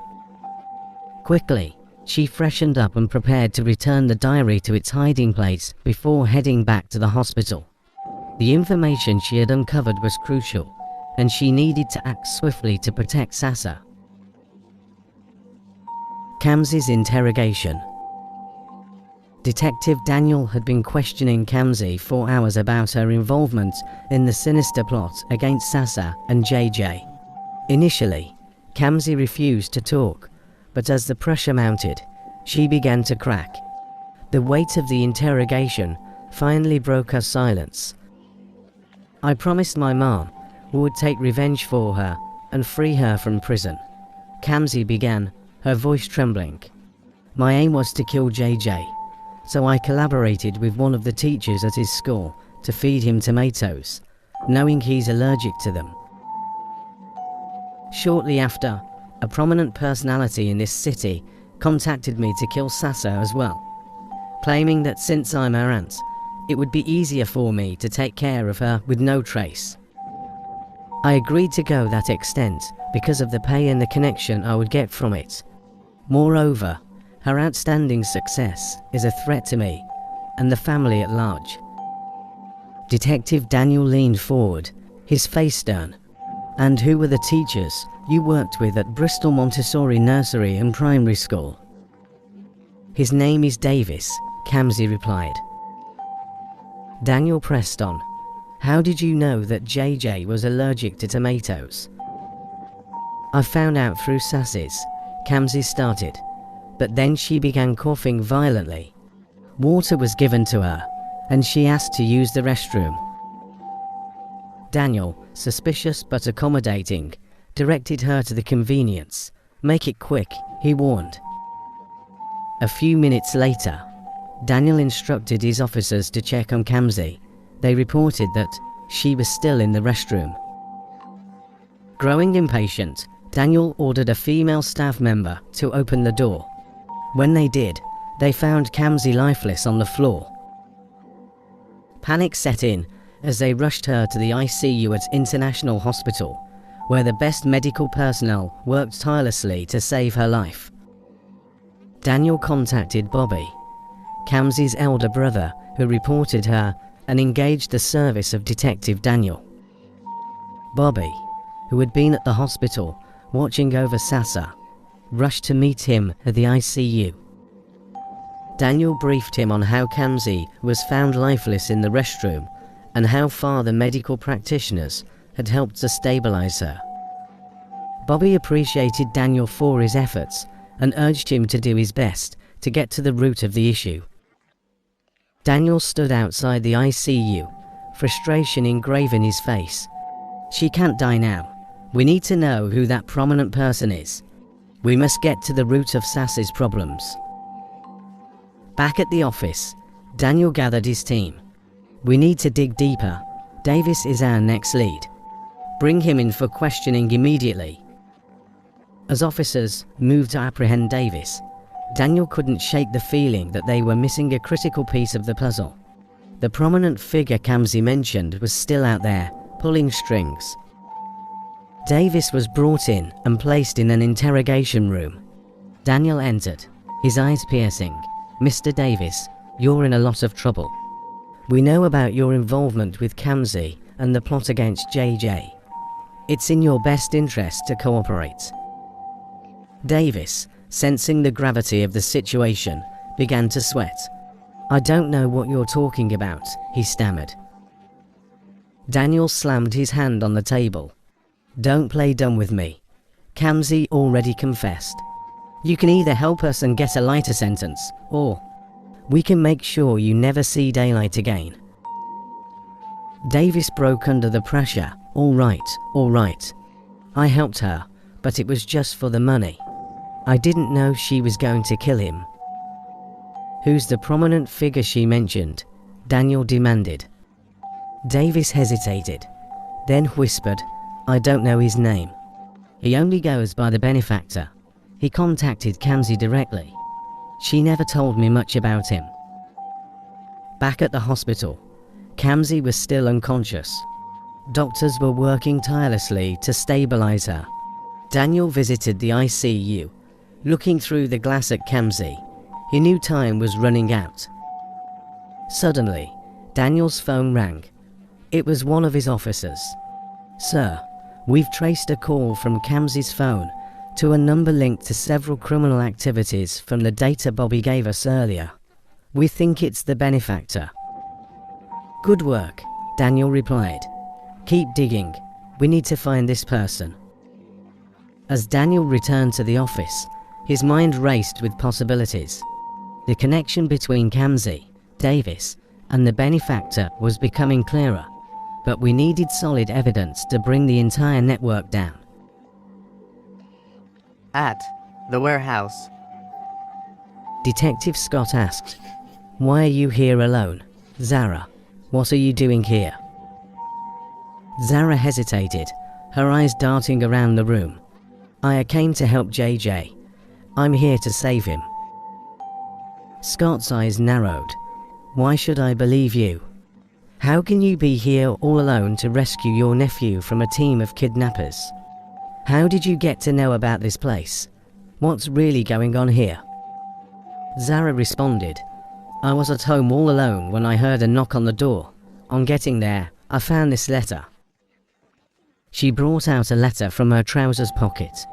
It contained the details of the warehouse where JJ was kept, and it was written that I should come here alone to get him without informing any authority if I want him alive. With great desperation, I ran here to get him. Though I knew it was dangerous, I chose to come for his rescue." Detective Scott studied the letter, then looked back at Zara. "You've done a great job," he said, finally. Zara smiled weakly. "JJ is my nephew. I can do anything for him. Scott nodded. We must leave this place now. Both turned to where JJ was standing, and to everyone's astonishment, he was nowhere to be found. One of Scott's crew said, "I saw him urinating a few minutes ago." Scott instructed his crew to search through the bushes and around the warehouse. The minutes stretched on, the tension mounting as each search party returned empty-handed. The warehouse, with its eerie, dim lighting and the rustling sounds from the surrounding forest, only added to the growing sense of dread. Zara burst into tears, shifting the blame onto Scott. If you had acted faster, JJ would still be with us. Scott remained calm, though the weight of the situation bore heavily on him. "We need to stay focused," he said, rallying his team. "The kidnappers are smart, but we can outsmart them. We need to think about where they could have taken him and act quickly." Suddenly, Scott's phone rang. It was an anonymous number. He answered, and a distorted voice said, "You think you can save him? You're too late. You'll never find him." The call ended abruptly, leaving everyone in stunned silence. Scott looked at Zara, determination in his eyes. "We will find him," he vowed. Zara, though still distraught, nodded. "What's our next move?" Scott turned to his team. "We need to track that call. It's our best lead." Meanwhile, back at the warehouse, one of the crew members found a small abandoned backpack near the perimeter. Inside was a note, "You're getting closer, but can you keep up?" Suddenly, there was a muffled sound, like a whimper, coming from somewhere within the dark, foreboding forest. Scott motioned for silence, listening intently. The cry came again, clearer this time. It was indeed JJ. They followed the sound, moving stealthily through the dense undergrowth, their flashlights barely piercing the darkness.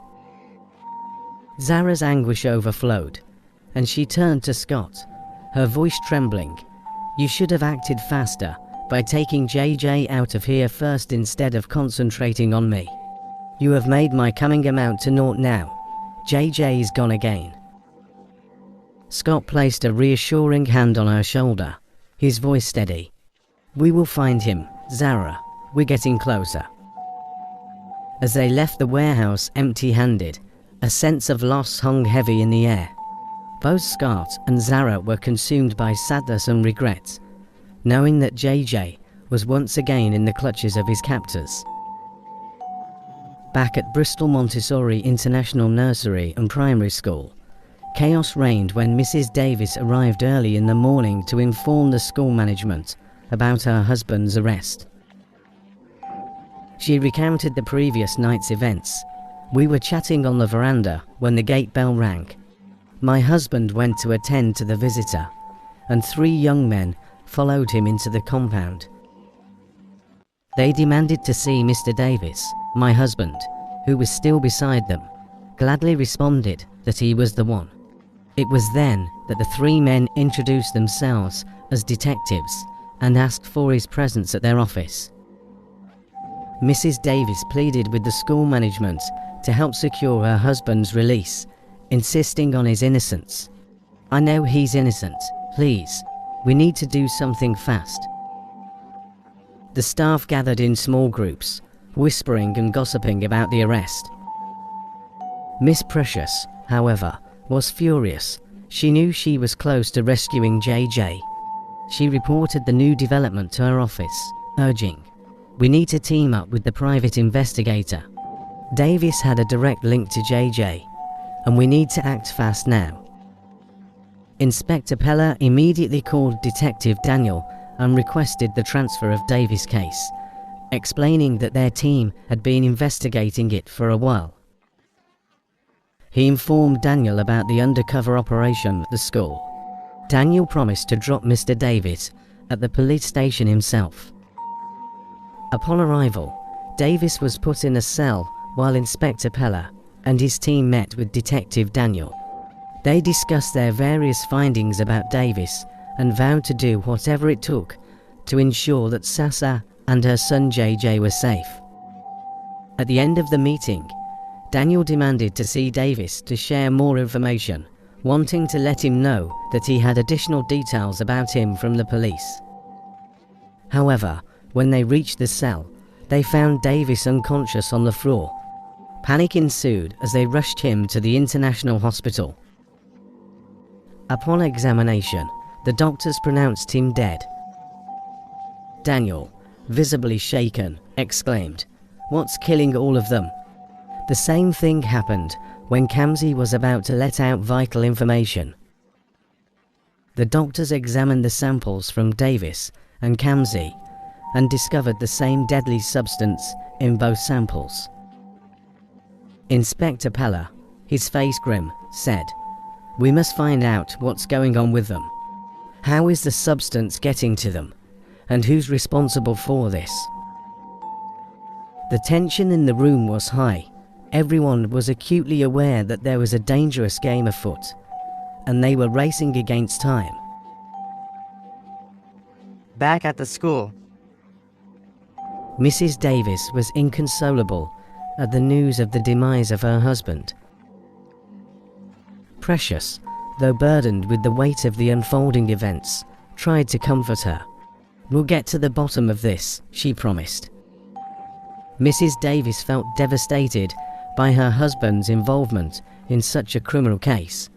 She explained how Dr. Sasser worked tirelessly to save their only son, who was born with a terminal illness, without knowing that her husband was the one responsible for her pain.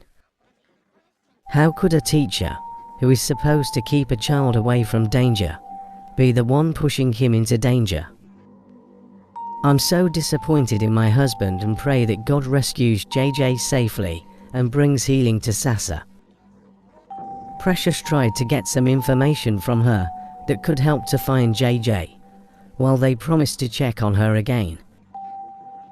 Meanwhile, Detective Daniel, Inspector Pella, and Miss Precious sat down to analyze their findings, hoping to uncover clues that could lead them to JJ.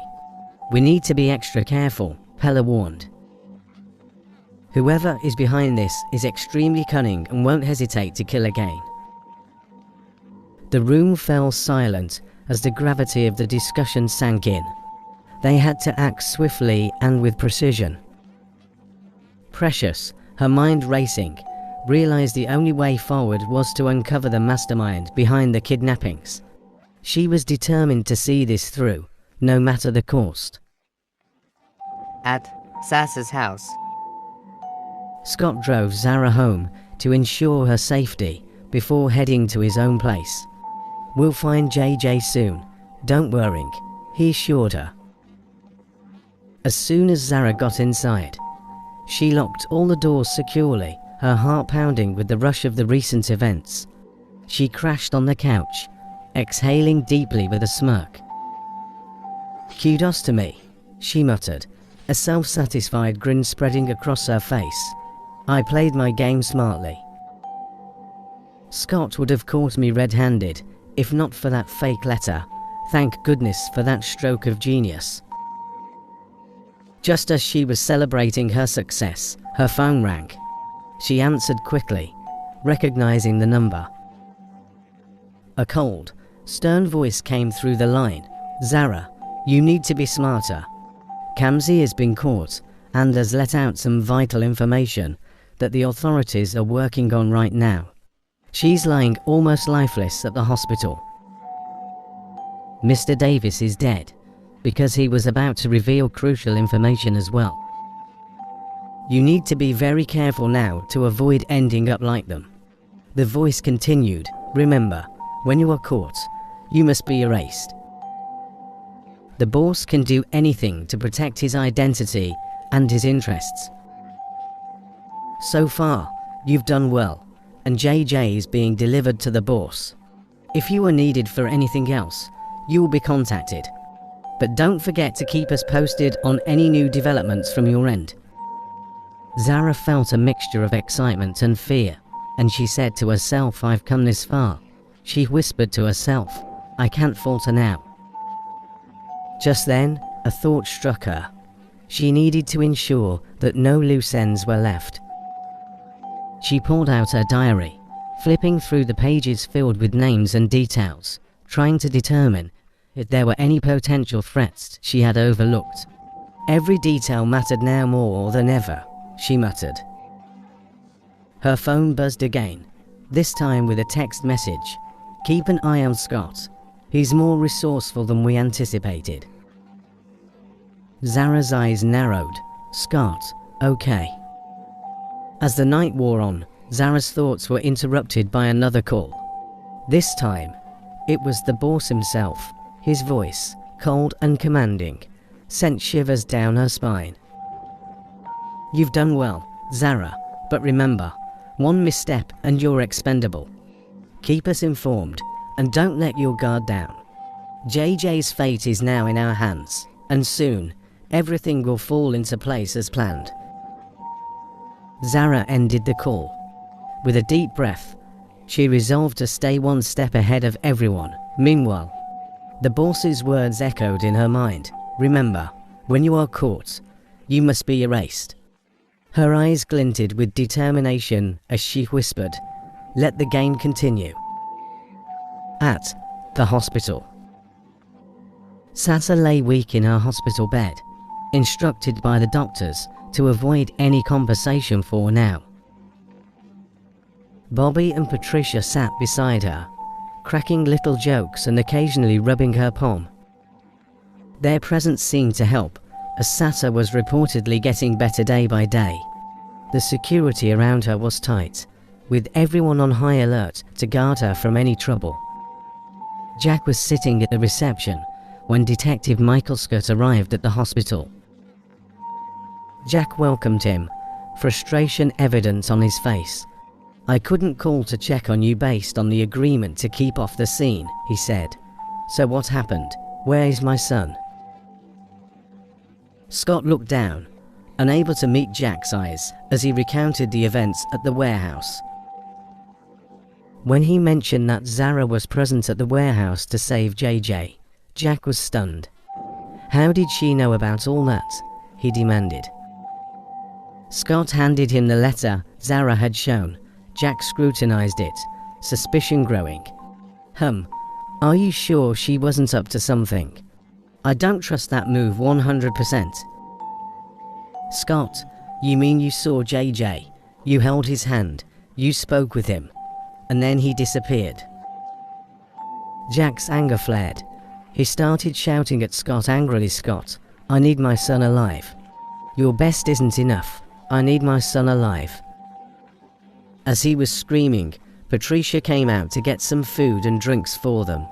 She was shocked to find Jack so angry at Scott, while one doctor tried to calm the situation. Patricia asked the doctor to leave them alone, then turned to Jack. What's going on? She asked. Jack, his voice trembling with emotion, explained everything Scott had told him. Patricia burst into tears and pleaded with Scott to do everything within his power to help. Thoughts raced through Jack's and Patricia's minds simultaneously. Jack knew that Zara didn't mean well for her sister, and her supposed bravery in finding JJ only confused him more. Patricia, recalling everything she had read in Zara's diary, concluded that Zara's actions were for their family's good. Patricia immediately called Zara. Zara, my darling, thank you so much for risking your life for JJ yesterday. That was incredibly brave, thank you. Zara replied casually, Mom, I'm grateful for the opportunity to prove my involvement to you.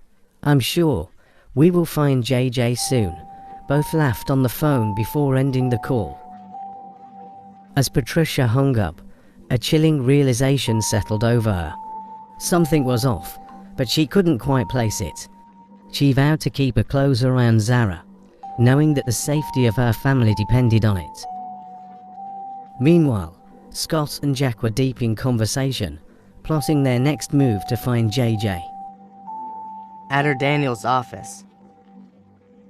Detective Daniel sat at his desk, his mind racing with disturbing thoughts. How could the same deadly substance be found in both Kamsi and Davis? Kamsi was still battling for her life, while Davis was already dead. What was the connection? Picking up his phone, he called Bobby. "We must meet now. It is crucial and urgent. Please come to my office." Bobby, who was driving back to the hospital, promised to be with him in a few minutes. Arrived at his office, concern engraved on his face. Daniel, looking both serious and confused, began, "Who's the insider working with Kamsi?" She wasn't operating alone. She mentioned a prominent person in the city, a team of assassins, and Davis from JJ's school. When she was about to mention a close family member's name, she started coughing and couldn't let out the information before becoming unconscious. Bobby's mind immediately went to Zara, but he didn't want to implicate his daughter without more evidence. Besides, he was uncertain about the status of their relationship. Daniel's voice snapped him out of his thoughts. "I need a clue." He said it's someone close to Sasa who knew about JJ's tomato allergy. That information is crucial, and I never knew about it until this case started, Bobby said. Daniel instructed Bobby to conduct an underground investigation to identify the insider. "We must find out who it is. It would go a long way in helping us solve this case. Another thing, I need to know who the high-profile person that wants Sasa dead is. Do you know anyone she might have had a conflict with?" Bobby shook his head. "No, I can't think of anyone. I pray that Kamsi recovers so she can give us more details and help end this nightmare once and for all." Detective Daniel assured Bobby, "We'll get to the bottom of this. My team and I are working tirelessly to unravel this case." As Bobby left Daniel's office, he couldn't shake off the nagging suspicion about Zara. He was torn between his protective instincts and the need for truth. Sighed deeply, "I don't trust Zara's involvement, but I need solid evidence before making any accusations." At Joy's place. Joy couldn't sleep the entire night, her mind racing with worrying about the task Marco had assigned her. As dawn broke, a message from Marco pinged on her phone, instructing her to meet a driver at 6 a.m. The message included a specific location and a stern warning: "You will be penalized if you are a minute late." Joy's heart pounded, but she knew she had no choice but to comply. She quickly jumped out of bed, dressed, and left for the location. She arrived 5 minutes early and, precisely at 6 a.m., a car pulled up. Sensing this was the vehicle she had been waiting for, she approached it cautiously. The driver showed Marco's ID card, and she immediately got in. As they drove to the location of the assigned task, Joy focused intensely, determined to stay on top of the game. After a few hours, she completed the task and called Marco to inform him of her success. Marco sounded elated and praised her, saying, "You are quite exceptional, Joy. No new recruit has completed such a task without sustaining an injury. My boss wants to have dinner with you tonight." Joy's emotions were filled of fear and excitement. Knowing Marco's notorious and deadly reputation, she was unsure what to expect from a meeting with his boss. "I never knew Marco had a boss," she thought. "If Marco is this dangerous, what kind of person could his boss be?" As she contemplated the upcoming dinner, her thoughts wandered to the various possibilities. What kind of person commands Marco? What will they want from her? Joy knew she had to be prepared for anything. She decided to gather her wits and approach the dinner with caution and confidence. Later that evening, Joy dressed carefully, choosing an outfit that was both professional and understated. She wanted to make a good impression, but not draw too much attention. Arriving at the designated restaurant, she felt a knot of anxiety tighten in her stomach. The restaurant was upscale, with dim lighting and an air of exclusivity. As she entered, a hostess led her to a private room in the back. The room was elegantly decorated, with a large table set for an intimate dinner. Marco was already there, sitting beside a tall, imposing figure who exuded power and control. "Joy, meet Mr. Blackwood," Marco introduced, his tone unusually deferential.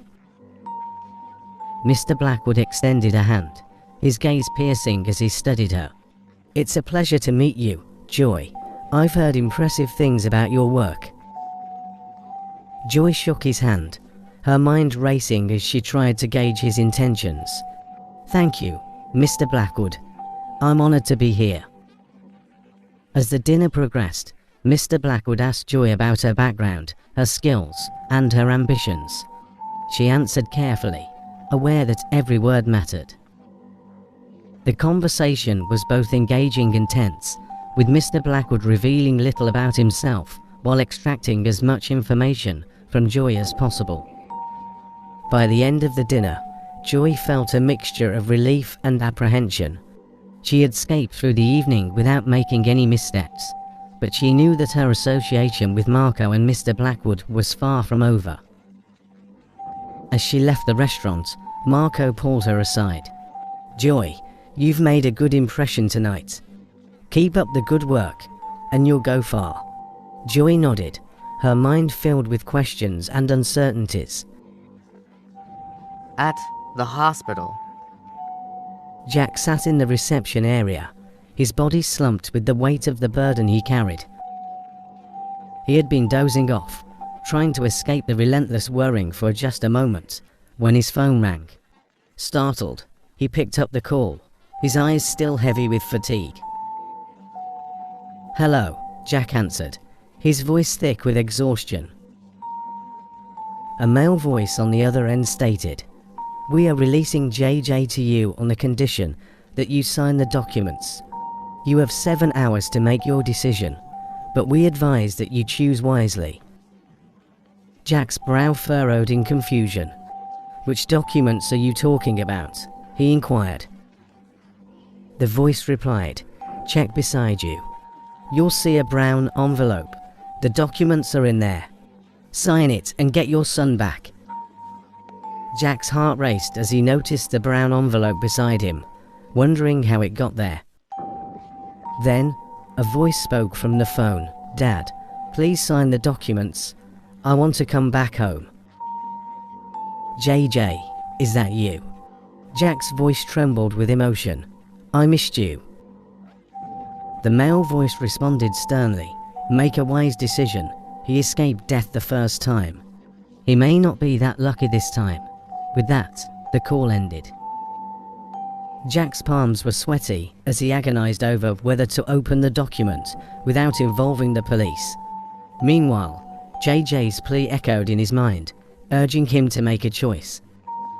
Jack sat there, torn between his love for his son and the fear of what the documents might entail.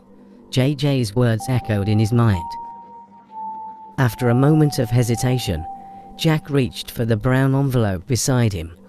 His hands trembled slightly as he slowly peeled it open, revealing the contents within.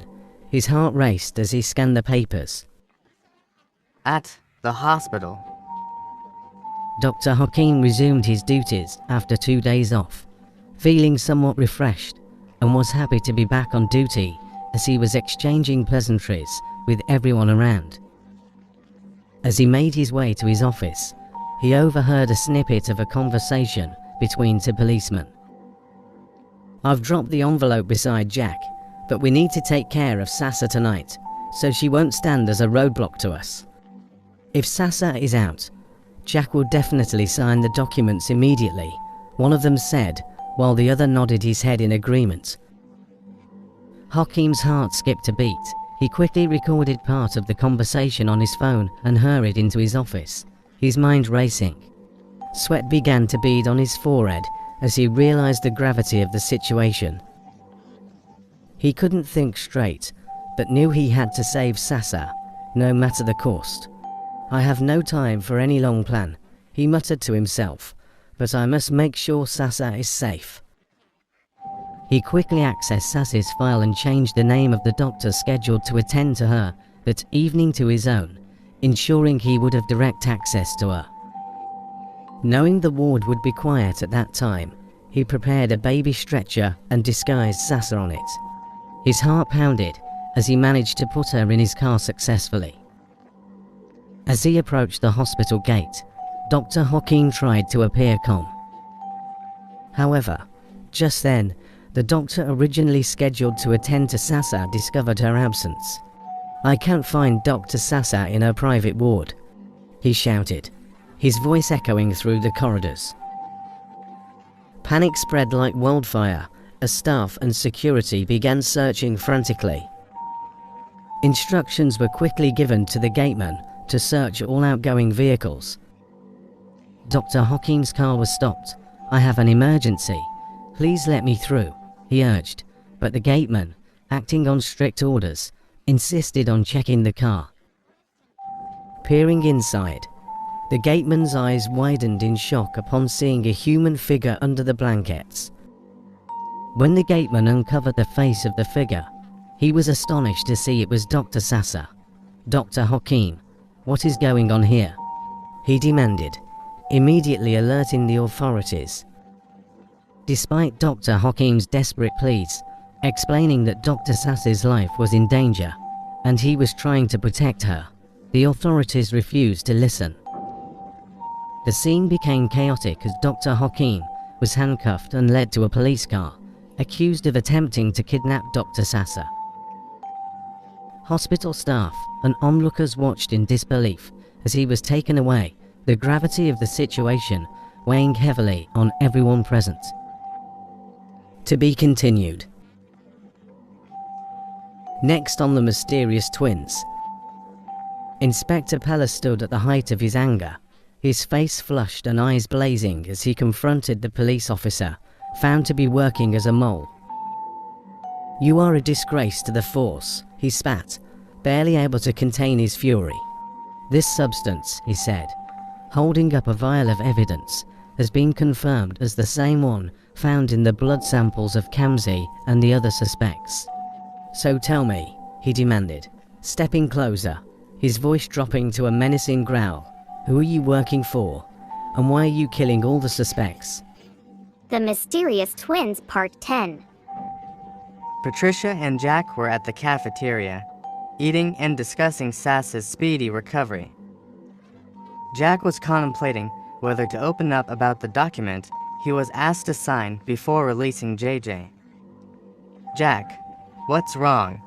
Patricia asked, concerned. "You look worried." As Jack began to explain, saying, "A few minutes before you came to the reception," his talk was abruptly interrupted by one of the nurses who rushed into the hospital cafeteria, searching frantically for Patricia. "I have been looking for you. Sasa was almost kidnapped, but the kidnapper was caught," the nurse exclaimed as she spotted them. Both Patricia and Jack sprang from their seats and rushed out, with Jack sprinting ahead towards Sasa's ward, leaving Patricia behind. Tears streamed down Patricia's face as she ran to see Sasa, while the nurse reassured her, "Sasa is safe now." As they were moving towards the building, Bobby, who had left the hospital earlier in the afternoon, drove into the parking lot. Patricia, breathless and frantic, ran to him. "Bobby? There was an attempted kidnapping of Sasa. I haven't seen her yet, but Jack has gone to the ward." Bobby's face turned pale with concern, and he quickly followed Patricia towards the ward, his mind racing with worrying about Sasa's safety. Inside the ward, Dr. Glory, the medical director, was already there, overseeing the situation. She was furious, but also relieved that Sasa was safe. "How could this happen under our watch?" she demanded, her voice trembling with anger. She questioned the police on duty. "Dr. Hakim has been one of our trusted doctors. I can't believe this." Patricia and Bobby reached Sasa's room, their hearts pounding. They found Jack standing by Sasa's bed, holding her hand protectively. His face was a mix of relief and fury. "Sasa is fine, but we need to find out who is behind this," he said, his voice firm.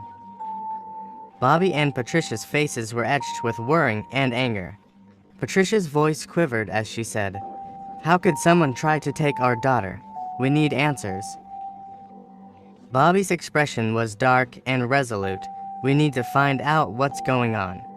If a high-profile doctor like Dr. Hakim could do something like this, then who can we trust? Why is everyone targeting our daughter?" Dr. Glory spoke up, her tone serious. Dr. Hakim was known for honesty and his friendship with Sasa was good, but I don't know why he should be against Sasa now. He claims he was trying to protect Sasa, but we need to investigate further. Bobby's eyes narrowed with suspicion. Dr. Hakim. Patricia, still teary-eyed, added, "We need to get to the bottom of this. If Dr. Hakim was trying to help, we should hear him out. But if he wasn't, then the authorities should make him speak out." Jack nodded in agreement. "We'll get to the truth. But right now, the most important thing is that Sasa is safe. I think the whole ordeal has made her so weak again that she went back into a coma." As they all looked at Sasa, who was still unconscious but stable, the room was filled with a mix of relief and lingering fear. They promised never to leave her side again. At the police station, Inspector Pella was both surprised and furious at Dr. Hakim's alleged involvement in the conspiracy against Dr. Sasa.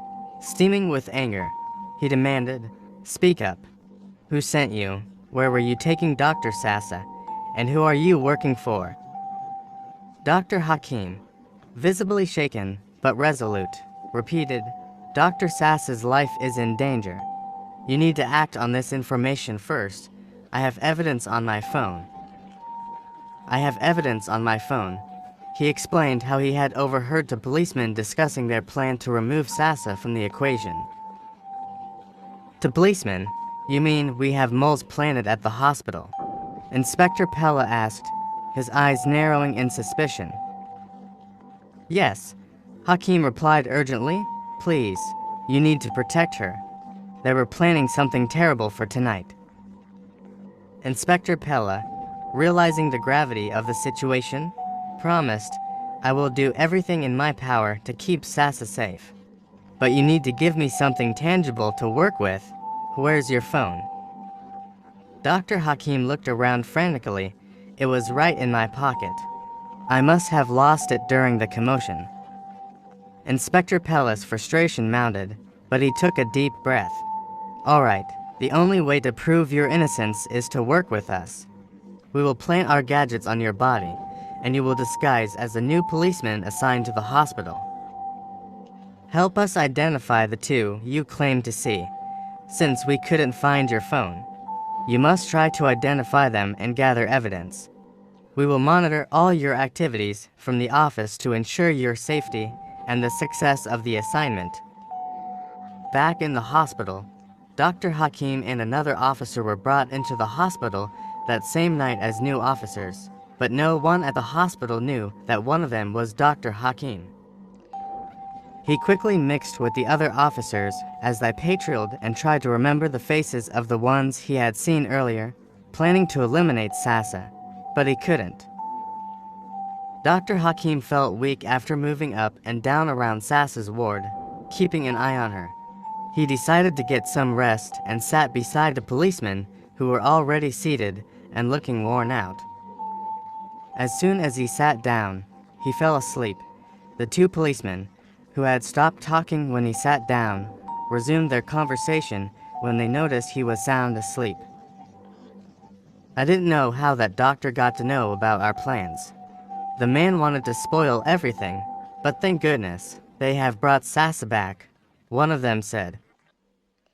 The other responded, "I think we should change our plans and make her death easier since she's still in a coma. Ending her should be easy for us." Our original plan should still be the best, the first one replied. I have already gotten my doctor's clothes ready to disguise as one of them, so injecting the poison into her system should be easy for me. Dr. Hakim, awake but pretending to sleep, heard part of their conversation. One of them accidentally bumped into him, causing Hakim to stay alert while pretending to remain asleep. He decided to monitor them closely. Jack was pacing the hospital hallway, his mind in turmoil. A call came through, reminding him of the countdown to the 7 hours given to sign the documents. He pleaded for more time, assuring them he would sign the documents and get his child, JJ, released. He had wanted to discuss the situation with Sasa, but given her health condition, he knew he had to make the decision fast for the sake of their child. As he was ruminating over it, his phone rang. It was Joy. Hello. Joy, it's been a while. Yes, it has. I got busy, but I'm free now. How are you? Joy replied. I'm fine. What about you? Jack asked, sensing something off in her tone. Joy's voice turned angry. You didn't even bother to ask about our baby. I have been the only one coping with the pregnancy. It's unfair. Jack sighed. I pleaded with you to abort for the sake of my marriage, but you refused. I have a lot of issues at hand. Joy, please try to understand me.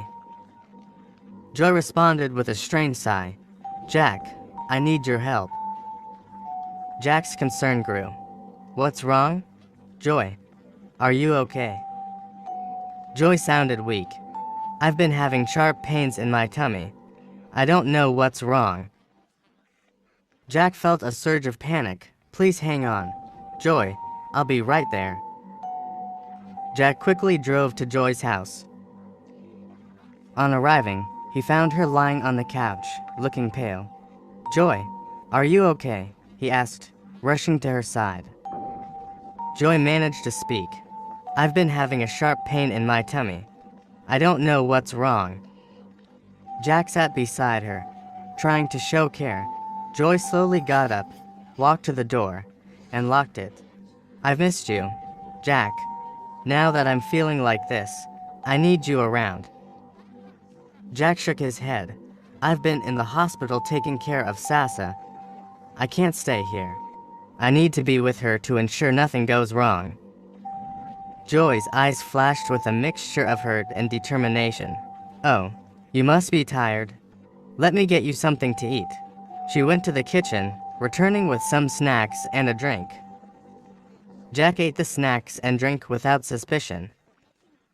Within minutes, he felt drowsy and his vision blurred. As he slipped into unconsciousness, Joy smiled. I have you to myself again, she whispered. She took his phone, put it on silent, and tossed it aside. With Jack now having deep sleep, Joy's demeanor shifted. She caressed his face and whispered, This is what you get for neglecting me. Back in the hospital. Bobby and Patricia, exhausted from worrying and lack of sleep, were dozing off on the bench beside Sasa's bed. The dim lighting cast long shadows in the room, creating an atmosphere of tension and unease. Suddenly, the door to Sasa's private ward creaked open, and a doctor in a white coat walked in, holding a syringe. The sound of footsteps roused Bobby and Patricia from their light sleep. Their eyes fluttered open, trying to shake off the grogginess. Bobby got up, his protective instincts kicking in. Thanks so much for the care, he said. The doctor nodded, his face partially hidden by the shadows. Just be calm, sir. Your daughter will be fine, he replied in a soothing voice. As the doctor approached Sasa's bed, he reached out to pull back the blanket, ready to administer the injection. However, he froze when he realized that the figure beneath the blanket was not Sasa, but a cleverly arranged pile of pillows and clothes. His eyes widened in shock and confusion. Bobby, now fully alert, stepped closer. Where is Sasa? The doctor demanded, his voice tinged with frustration and panic. At that moment, two police officers emerged from behind the curtains on the side of the ward. One of them stepped forward, flashing a badge. "You are under arrest for attempting murder," he said, his voice firm and unyielding. The doctor, now visibly nervous, stammered, "I'm a doctor assigned to be here at this time. You've got it all wrong." Before he could say more, Inspector Pella stormed into the ward, his expression a mix of anger and determination. Without hesitation, he slapped the doctor across the face. "William, you are under arrest for disguising as a doctor to kill Sasa," Pella declared, his voice echoing in the small room. The syringe and vial, which had fallen to the floor in the commotion, were quickly picked up by one of the officers, who placed it in an evidence bag. "This will be taken for analysis," the officer said, sealing the bag. Bobby and Patricia stood frozen, their hearts pounding. Patricia's eyes welled up with tears as she said, "I doubted them initially when they told us that a fake doctor was coming in here to kill my child," she sighed. "Where is Sasa? I hope she's very fine," she cried out, her voice breaking. Inspector Pella turned to them, his expression softening slightly. "We moved Sasa to a very secure location. She will be brought back here shortly. She's safe, I promise," he reassured them. "Just be on alert. Don't leave her to herself." Bobby clenched his fists, his face a mask of fury. "Who sent you? Who's behind this?" he demanded, stepping toward William. The fake doctor, now handcuffed, remained silent, his face pale. Pella nodded to the officers, who began to lead William out of the room. "We'll get the answers. Just give us full support. We won't stop until we find out who's behind this." Dr. Glory entered the room, having been alerted to the situation. "Bring Sasa back into the room," she instructed the medical personnel. Patricia, tears streaming down her face, held Bobby's hand tightly. Bobby, his jaw set, looked directly at Inspector Pella. "We appreciate everything you're doing. Please, make sure our daughter stays safe," he said, his voice filled with emotion. Pella nodded, his expression one of solidarity and promise. "We'll get to the bottom of this. No one will harm Sasa on my watch." As Sasa was carefully wheeled back into the room, the atmosphere shifted from one of intense fear to a mix of relief and determination. Bobby and Patricia rushed to her side, their hands gently touching her, reassuring themselves of her safety. Inspector Pella addressed the assembled hospital staff and officers. "We're stepping up security measures around the clock. No one gets near Sasa without proper clearance. We will root out every threat and ensure her safety." Dr. Glory added, "We'll be vigilant. Our priority is Sasa's recovery and safety." At the police station. Inspector Pella invited Dr. Hakim into his office. Still dressed in the police uniform, Dr. Hakim looked tired but relieved. Pella motioned for him to sit and began speaking. "Dr. Hakim, I appreciate your efforts in helping us get the mole arrested," Pella said, his tone sincere. "But there's more to this. You are not yet free from acting as a police officer until the suspect tells us everything we need to know." Dr. Hakim nodded, his expression serious. "I understand, Inspector. I'm glad I was able to help save Sasa, and I promise to do whatever it takes to assist further." Inspector Pella leaned forward, his eyes intense. "For your safety and the success of this assignment, you must keep your identity hidden from everyone else. Can I count on you for that?" Hakim smiled and nodded. "Of course, I'll do whatever is necessary."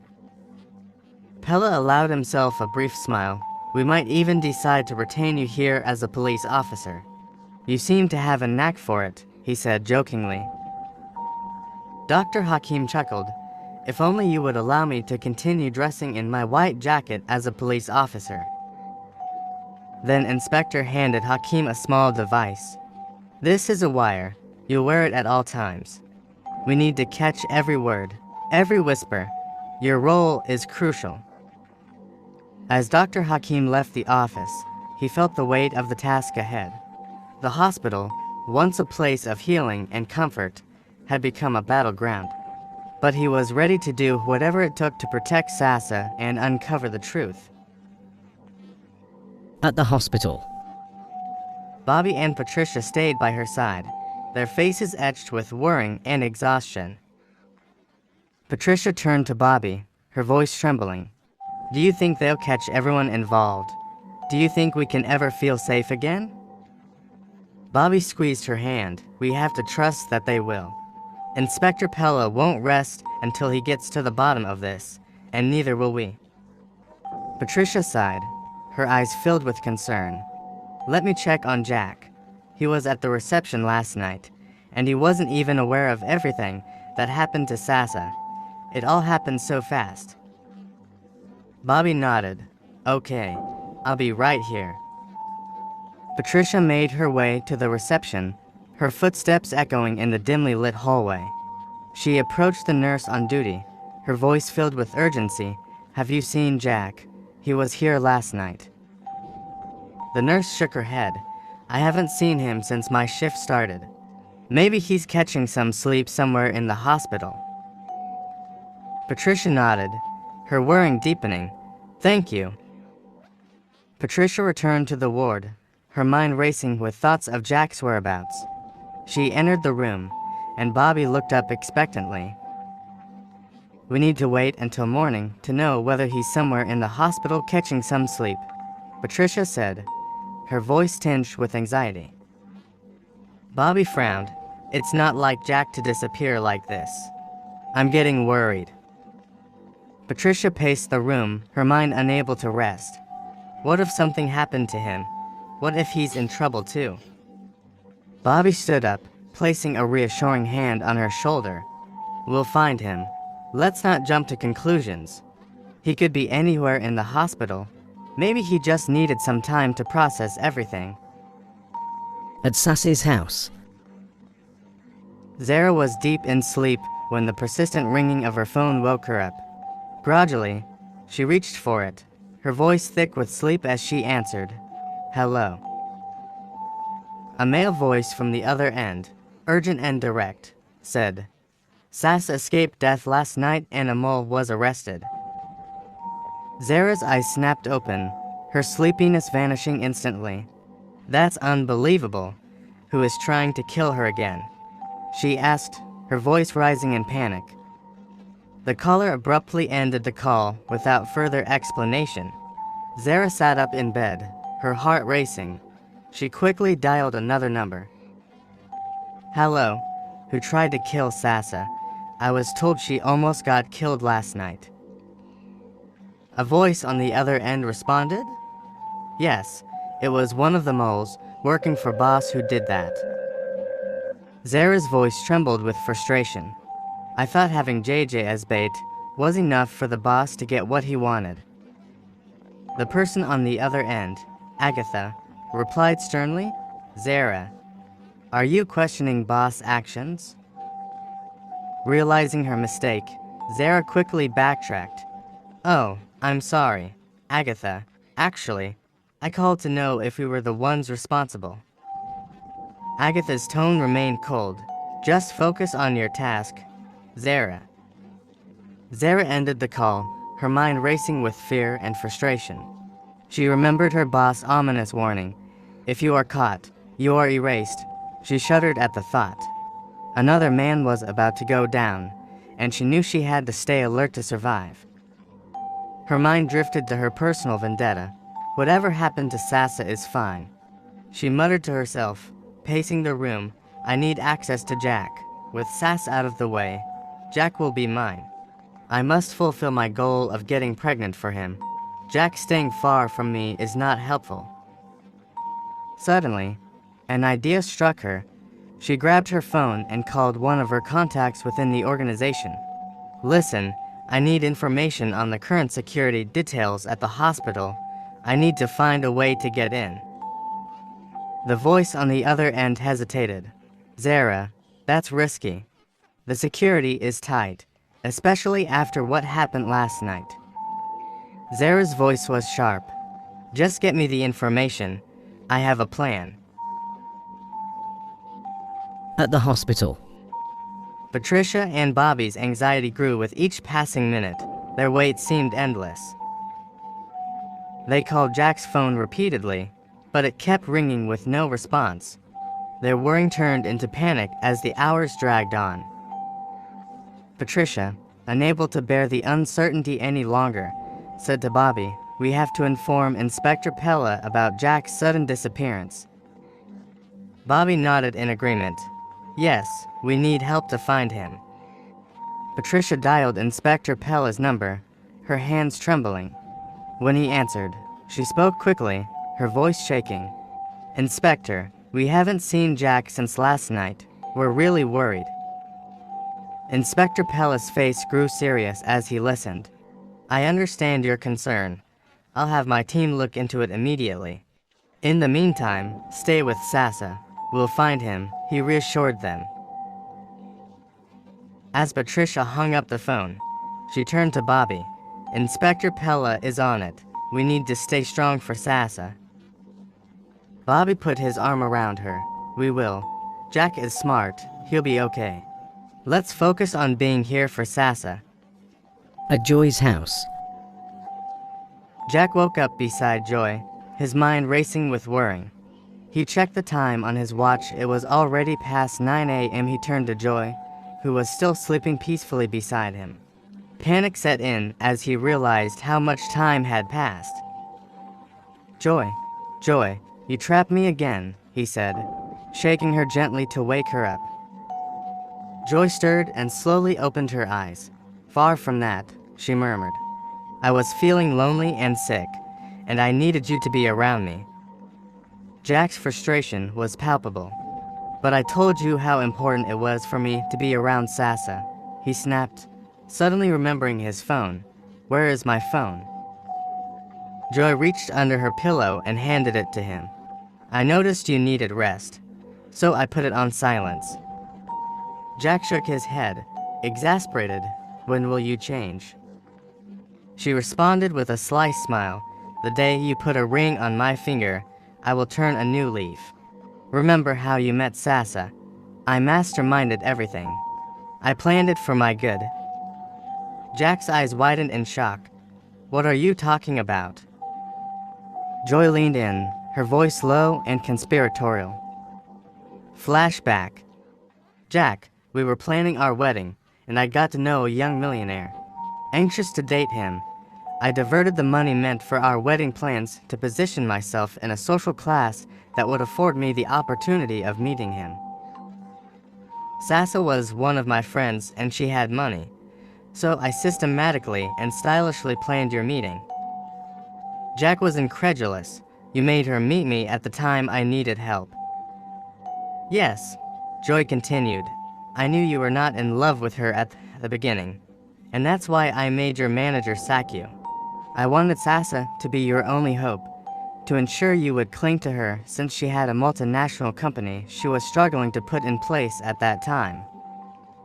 Jack cut in, his voice rising. "So, you were behind the issue I had at work that time. They almost got me arrested for doing nothing."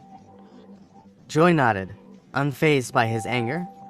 "Yes, I was the one behind the scene. Sasa was supposed to fill in a gap for me in your heart until I got back. I'm back now to occupy my space, so please don't say no, because it might be very dangerous." Jack was taken aback, his mind reeling from the revelations. "Joy, this is insane. You can't just manipulate people's lives like this." Joy's expression turned cold. "I can and I did, Jack, and now, you have to make a choice. Stay with me, or face the consequences." Jack's phone buzzed, with several missed calls and messages from Patricia, Bobby, and Inspector Pella. He realized he needed to act fast. "Joy, I need to go back to the hospital. Sasa's life is in danger." Joy's eyes flashed with anger. If you leave now, don't expect me to wait around for you. You know what I'm capable of. Jack's heart pounded. He knew he had to get back to Sasa, but Joy's threats loomed large in his mind. I'll be back, but this conversation isn't over. At the police station, Inspector Pella quickly gathered his team. We have a new priority. Jack is missing, and we need to find him. Start by checking the hospital security footage from last night and trace his last known movements. The team sprang into action, reviewing footage and making calls. The urgency was clear. They had to find Jack before something went terribly wrong. Inspector Pella's team combed through the security footage and discovered Jack leaving the hospital late at night. One officer reported, "Sir, it looks like he left in a hurry. We need to follow up on where he went." Just as they were piecing together Jack's last known whereabouts, Inspector Pella decided to try calling Jack's phone one more time. This time, to his relief, Jack answered. Pella's eyes narrowed. "Jack, are you okay?" he asked, his voice filled with concern. Jack answered, sounding a bit tired, but otherwise fine. "Yes, I'm very fine." "Where are you? You got us worried," Pella pressed. "Oh, I'm sorry. My attention was needed somewhere last night, so I rushed out, but I couldn't make it back to the hospital. It got quite late," Jack responded. Inspector Pella sighed with relief but remained cautious. "All right, just make your way back to the hospital as soon as you can." "I will. I'm on my way," Jack assured him. Inspector Pella immediately called Patricia to inform her of the good news. "Patricia, Jack is fine. He got caught up in something urgent last night, but he's already on his way back to the hospital." Patricia's face lit up with relief. "Thank you, Inspector. We were so worried." Bobby, overhearing the conversation, let out a deep breath. "That's a huge relief. I can't believe he's okay." Shortly after, Jack arrived at the hospital. His appearance showed signs of the rough night he had, but he was safe and sound. As soon as Patricia saw him, she rushed to him, holding his hand tightly. "Jack, we were so scared. Where were you?" Patricia exclaimed. Jack's face filled with remorse. "I'm so sorry. I had to rush out for something urgent, and I didn't realize how worried everyone would be." Bobby joined them, his expression a mix of relief and frustration. "Next time, let someone know before you disappear like that." Jack nodded. "I will. I promise. It won't happen again." Inspector Pella entered the room, his expression serious, but relieved. "Jack, we're glad you're back safely. You need to be more careful. There are too many dangers lurking around right now. We can't afford any more close calls." Jack nodded, fully understanding the gravity of the situation. "I know, Inspector. I won't let my guard down again. I promise." The interrogation room. Meanwhile, in the interrogation room, the atmosphere was starkly different. The fake doctor, William, sat in a metal chair, his hands cuffed to the table. Two officers stood guard at the door while Inspector Pella entered the room, his demeanor shifting to one of steely resolve. Pella sat down across from William, his gaze unwavering. "You know why you're here," he began, "and you know that cooperating is your best chance." William's face was pale, his eyes darting around the room. "I've not done anything," he muttered, but there was a tremor in his voice. Pella leaned forward, his voice low and menacing. "You were caught red-handed. The syringe, the vial, the disguise, everything points to your involvement. We know there are others, and we will find them. The only question is, will you help us, or will you go down alone?" William swallowed hard, his facade of defiance beginning to crack. I was just following orders," he said, his voice barely above a whisper. Pella nodded, leaning back. Whose orders? Who are you working for? William's eyes darted around the room, his fear palpable. Please, I'm sorry. Pardon me this time. Pella's smile was cold. Do you think this is a minor case? A police officer who turned into a mole. You're in deep trouble, and the only way out is to start talking. Just then, Pella's phone buzzed. He glanced at the screen and saw it was Dr. Hakim. There's something I must discuss with you right away. Hakim's voice was urgent. Pella excused himself from the room, instructing the guards to keep a close watch on William. In his office, Pella invited Hakim inside. What's so urgent? He asked. Dr. Hakim looked serious. You need to inquire about the document they dropped for Jack. That was part of the conversation I overheard the night I got arrested. We need to know what it is. Jack might be under threat and it could be very dangerous. Pella nodded, understanding the gravity of the situation. I'll look into it right away. He headed back to the interrogation room, his mind racing with new information. Pella re-entered the room, his demeanor even more intense. Whose orders are you following? He demanded again, and who dropped a document for Jack? William hesitated, then finally spoke. I was sent to drop a document beside Jack when he was sleeping at the reception. By who? Pella pressed, his patience thinning. Who are the other officers you are working with? William fell silent again, his eyes filled with fear. Pella's frustration grew, but he kept his composure.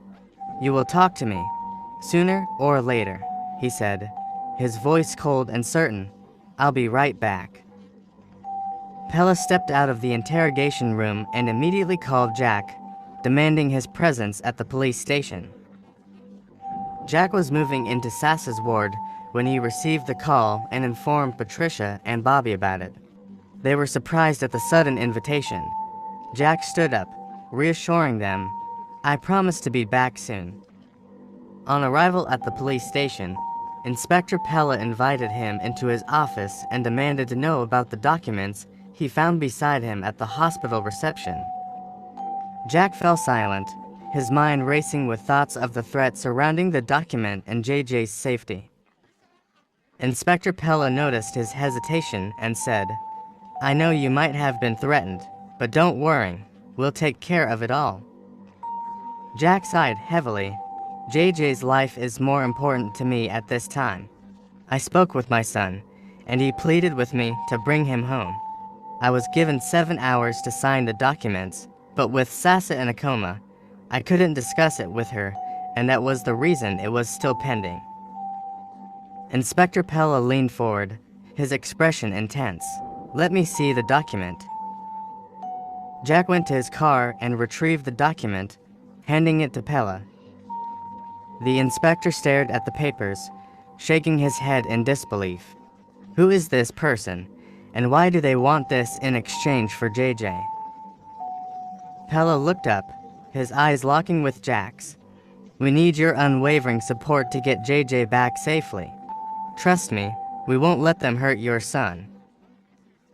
Jack's phone buzzed, and he saw a new message. We are running out of patience. Sign the documents now or say goodbye to JJ. Jack's hand trembled as he handed the phone to Inspector Pella. Pella read the message, and then looked back at Jack. We need to act fast. Tell me everything you know about these people. Any detail could help. Jack took a deep breath. I want to let you in, but I'm terrified they'll hurt JJ. Pella placed a reassuring hand on Jack's shoulder. We won't let that happen, but you need to trust us and follow our lead. We'll bring JJ back safely and take down these people. At the Daniels office. Daniel and his team were working tirelessly to uncover the identity of Kamsi's benefactor. The messages and contacts Bobby had sent from Kamsi's phone were being scrutinized for any clue. The urgency in the air was palpable. They knew this benefactor was powerful and dangerous. Daniel, growing impatient, decided to check on Kamzi in person. Upon arrival, the nurse greeted him with unexpected news. "I was about to call you. Kamzi is out of the coma, but she's still very weak. You can talk to her, but keep it brief." Excited yet cautious, Daniel made his way to Kamzi's ward. As he approached her bed, he saw the fear and weariness in her eyes. "Thank God you made it," he whispered. "You were trying to mention the name of the benefactor before you became unconscious." Daniel urged, "Please tell me now." Kamzi shook her head weakly. "It's not as easy as you think. The man is very powerful and dangerous. He has a web of connections everywhere." Daniel leaned closer. "If you're ready to work with me, your safety is guaranteed. Who's the family member you are working with that told you JJ was allergic to tomatoes?" Before Kamzi could answer, Daniel's phone rang. Annoyed, he glanced at the caller ID. It was a client, someone who couldn't be ignored. He excused himself and stepped out of the ward to take the call. As Daniel was leaving, Zara entered the ward, her face a mask of concern. "I was told you were out of the coma. You got me so worried. How are you now?" Kamzi, still visibly shaken, replied, "I'm fine, but I'm not sure of my safety." Zara's expression hardened. "If you are caught, you will be erased," she murmured. "You must make sure to keep all the secrets. That's the only way to stay safe." Kamzi's eyes widened in fear. "Are you aware that Mr. Davis is dead? The one at JJ's school?" Zara nodded grimly. "Yes, he was brought in dead from the police station." "How did you know?" Kamzi's fear deepened. "Agatha was the first person that visited me when I became conscious." "Oh, I see. Boss will go to any length to protect himself. Please stay alert." Kamzi shook her head. "Okay, I will try. Please be careful too." Zara sighted Daniel coming back to the ward and asked who was the man that left here when I came in. "Huh, he's a detective. His name is Daniel," Kamzi said in a weak voice. Just then, Daniel returned. His phone call concluded. He saw Zara leaving and asked Kamzi, "Who was that woman?" "She's Sass's twin sister, Zara," Kamzi replied. Daniel's eyes narrowed. "Zara, huh?" He rushed out to stop her, but she had already disappeared. "That girl is also a suspect," he muttered to himself, frustration evident in his tone. Daniel knew he had to act quickly. He returned to his team at the station and relayed what he had learned. "Zara is involved. We need to find her and figure out her role in all this." One of his team members, Officer Riley, looked up from the files. "Should we issue a bolo?" Daniel nodded. "Bolo? Yes, be on the lookout, but discreetly. We can't afford to tip off the benefactor. This web is more tangled than we thought." At the police station, Inspector Pella guided Jack on what to say to JJ's captors, and Jack followed the instructions meticulously. The rendezvous was set in a secluded area, a location chosen by the kidnappers to ensure privacy and minimize police interference. As the phone call with the captors was ending, Jack demanded, "I need to talk to my son." There was a brief silence before a cold voice responded, "Of course, you can." A moment later, JJ's voice, trembling yet hopeful, came through. "Dad, are you coming for me today?" Jack's voice shook with emotion. "Yes, son, I'll be there soon." "Don't keep us waiting," the voice warned, "and remember, no police." The call ended, and Inspector Pella swiftly mobilized his team. Jack drove alone to the meeting point, but Pella had outfitted him with covert tracking and audio devices to monitor the situation. Upon arrival, Jack parked and waited nervously. A masked man emerged from the shadows, his presence ominous. "Do you have the signed documents?" he asked. Jack held up the documents, but kept a firm grip on them. "I'll hand these over once I see JJ." The masked man motioned, and JJ appeared. He ran to him with excitement. The sight of his son filled Jack with both relief and anguish. "Here," he said, extending the documents.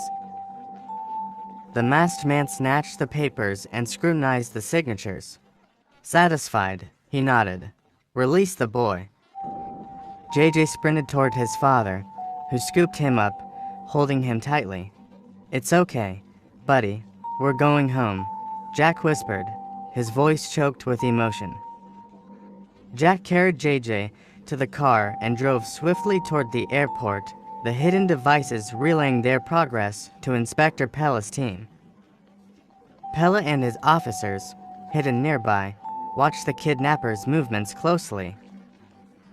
Once Jack and JJ were safely on their way, Pella issued orders. "Everyone, back to the station. We have a mole who will reveal the identity of their boss.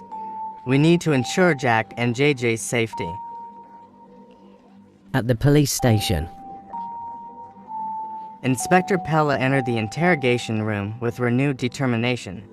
William, the fake doctor, sat there, his demeanor more cooperative than before. "We need names," Pella said, his voice firm. "Who is behind this?" William, sweat trickling down his forehead, glanced nervously at the officers. Okay, I'll tell you. His name is..."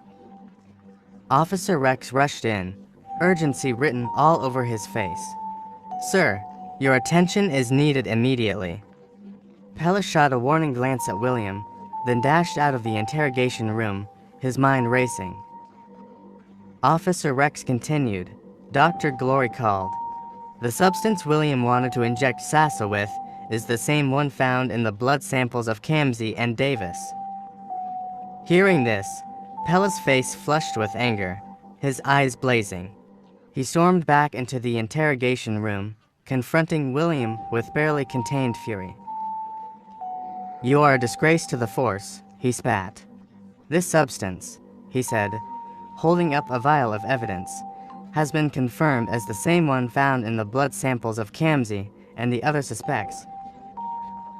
"So tell me," he demanded, stepping closer, his voice dropping to a menacing growl, "who are you working for, and why are you killing all the suspects?"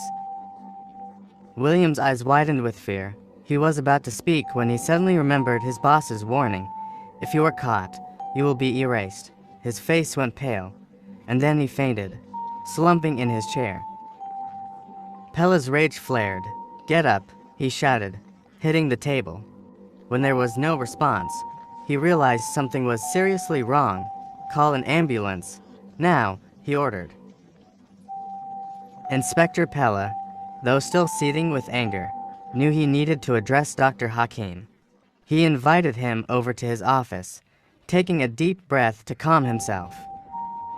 When Dr. Hakim arrived, Pella greeted him warmly, masking the turmoil within. "Dr. Hakim," Pella began, his tone sincere, "I want to personally thank you for everything you've done. Your efforts have been instrumental in uncovering a mole among us and in rescuing JJ. The information you provided about the document was crucial." Dr. Hakim nodded, a modest smile on his face. I'm just glad I could help." Pella continued, "I need you to return to your duties at the hospital. Your expertise there is invaluable. But please, keep your past role as a police officer a secret for your own safety. This situation is far from over, and your anonymity could be a vital asset." Dr. Hakim nodded again, understanding the gravity of the request. "Of course, Inspector. I'll be available anytime my services are needed. And thank you for your efforts in saving Sasa. She's very important to all of us." Pella's stern expression softened slightly. "It's all part of the job. We're all in this together. Stay safe, Dr. Hakim, and take care of Sasa." As Dr. Hakim turned to leave, Pella called out, "One more thing. Keep an eye on the hospital staff. If you notice anything suspicious, no matter how minor it seems, let me know immediately." Dr. Hakim agreed, his face resolute. "I will, Inspector. You can count on me." At the hospital. As Dr. Hakim arrived at the hospital, he headed straight to Dr. Glory's office. Dr. Glory greeted him with a broad smile, her eyes reflecting the gratitude she felt. "Dr. Hakim," she began, "I can't express how relieved and thankful we all are for the vital role you played in saving Sasa. Though many doubted your intentions, you proved your dedication to her safety. Thank you for alerting everyone, which ultimately resulted in her rescue." Dr. Hakim nodded, a modest smile on his face. "I'm just glad I could help." Dr. Glory placed a reassuring hand on his shoulder. "Continue being the best version of yourself. Your contributions will never go unappreciated. You've made us proud, Dr. Hakim. Thank you." Feeling a surge of pride and relief, Dr. Hakim left her office and made his way to Sasa's ward to see her parents. As he entered, Bobby and Patricia looked up, their faces lighting up with gratitude. Hakim greeted them warmly. Bobby stood up and extended his hand. "Dr. Hakim, thank you so much for saving our daughter. We can't express how grateful we are." Patricia added, her voice choked with emotion, "You've been a blessing. May God continue to protect you." Hakim gave a reassuring smile. "It's my pleasure and privilege to help. Sasa has dedicated her life to saving others. She deserves nothing less." Then, with a gentle tone, Hakim shared the good news. JJ has been rescued. He's safe now. Inspector Pella and his team are working tirelessly to bring those responsible to justice. A collective sigh of relief filled the room. Bobby's voice trembled with gratitude. "Thank you, Doctor. You've been incredible through all of this." Hakim nodded, his smile reflecting the shared relief and hope. "You're welcome. It's a team effort, and we will continue to do everything we can." He excused himself, sensing their need to process the relief and joy. As he left the ward, the hospital staff greeted him warmly, acknowledging his restored reputation. The news of his innocence, proven by the operation of the fake doctor, had spread rapidly. To be continued. Next on the Mysterious Twins Part 11. As Jack and JJ waited for their flight, JJ said he needed to use the restroom. Jack, determined not to let his son out of his sight, accompanied him and stood guard. Suddenly, 3 men burst into the restroom. "How dare you make changes to the documents, making the agreement invalid?" One of the men snarled as they tied Jack up. The other man grabbed JJ, and the two quickly fled the scene. Mysterious Twins, Part 11. Detective Daniel was deep in thought, puzzled by Zara's presence with Kamzi, who was a sworn enemy of her twin sister, Sasa. Eager to satisfy his curiosity, he called Bobby. "Hello, Bobby." "Good to hear from you, Daniel. Any news?" Bobby asked. "Have you heard that Kamzi is alive?" Daniel inquired. "No, I haven't. That's good news," Bobby responded with surprise. "Please, get answers to all the questions that have been bothering us. We need to move fast."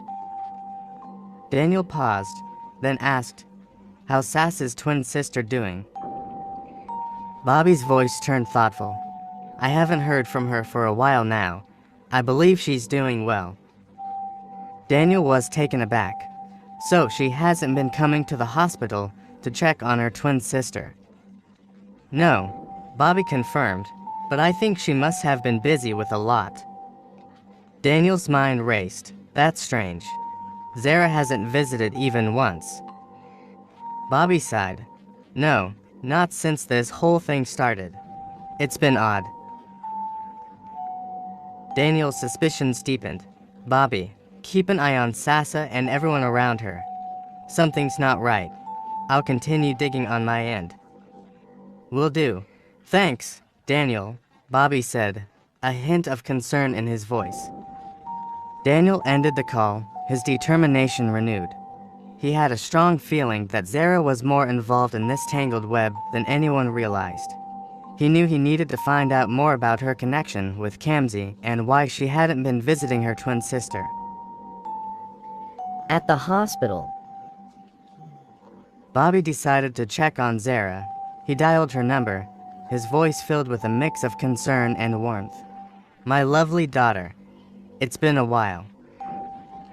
Yes, Dad. How are you doing? Zara asked, her tone seemingly indifferent. We're doing well, Bobby responded, hesitating slightly. Zara, you haven't even bothered to check on your sister. She needs you. Zara's voice turned cold. Dad, I can't stand staring at my sister in such a terrible condition. But I'll try to come around today. I promise. Bobby, relieved but still wary, announced Zara's visit to Patricia. Both were happy, full of expectation. I hope she really comes, Patricia said, a mixture of hope and doubt in her voice. She hasn't been herself since all this ordeal started. She promised, Bobby reassured her. Let's give her the benefit of the doubt. Hours later, Zara walked into the hospital, her expression unreadable. As she approached Sasa's ward, her steps slowed, and she took a deep breath before entering. Patricia greeted her with a hug. It's so good to see you, Zara. Sasa needs all the support she can get. Zara nodded, her eyes scanning the room before settling.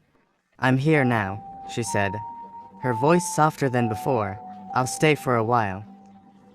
Bobby and Patricia exchanged relieved glances, grateful for her presence.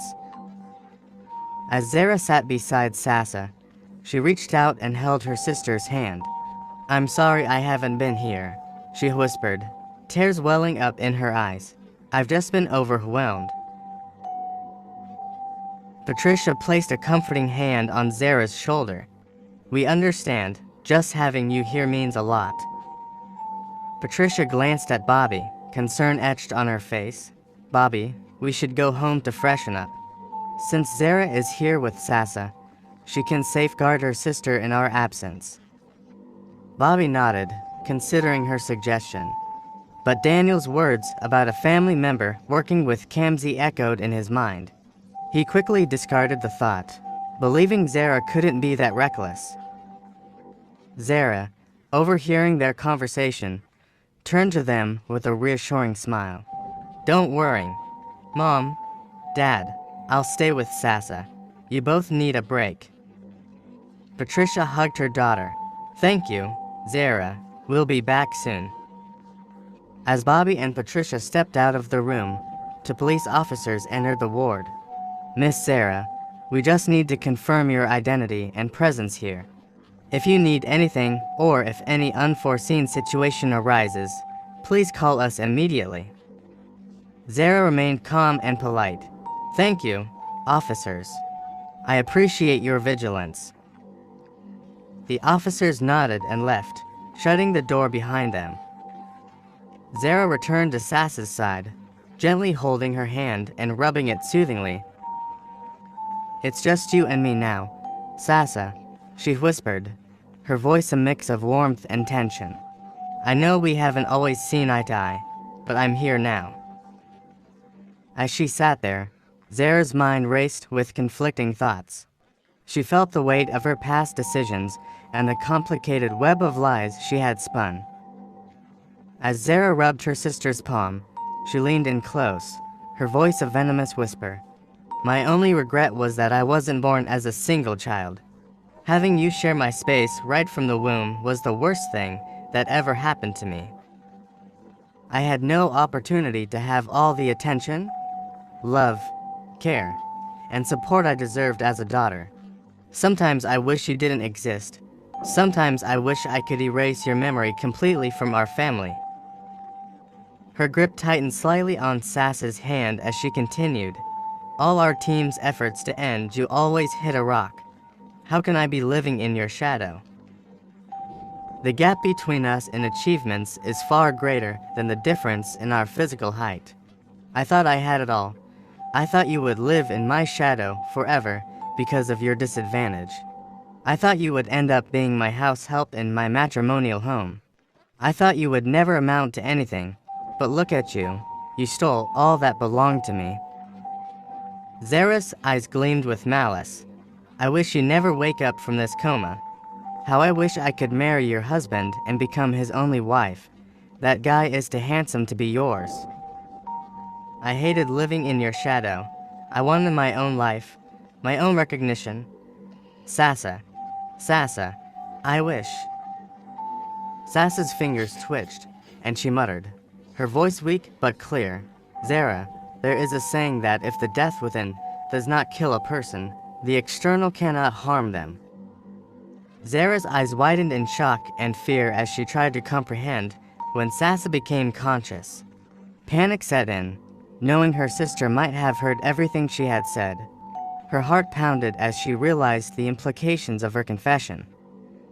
Sasa's eyes fluttered open, and she looked directly at Zara, her gaze piercing despite her frail condition. Zara, what have you done? Zara stumbled back, her facade of confidence crumbling. You heard everything, she stammered. Sasa tried to sit up, her voice gaining strength. Yes, Zara, I heard it all. You've betrayed our family and plotted against me. But you know what? Despite everything, I still love you. You're my sister, my only sister. Zara's shock turned into anger and desperation.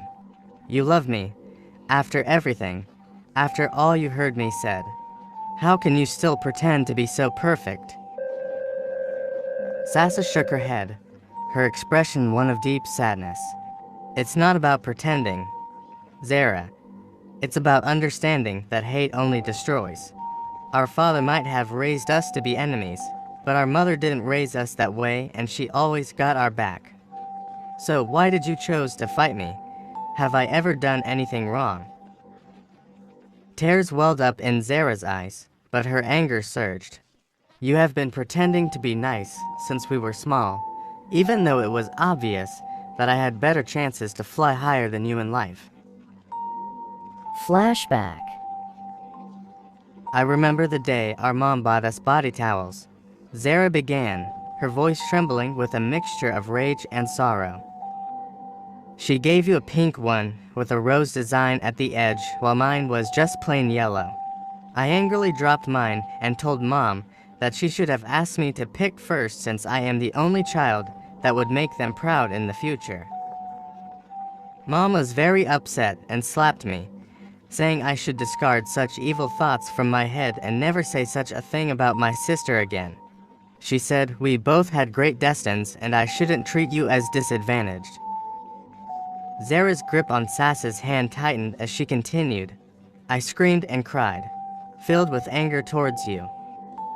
I remember you coming to me and begging, saying you were sorry for what happened and that henceforth you would let me choose first and decide what I touched in the house.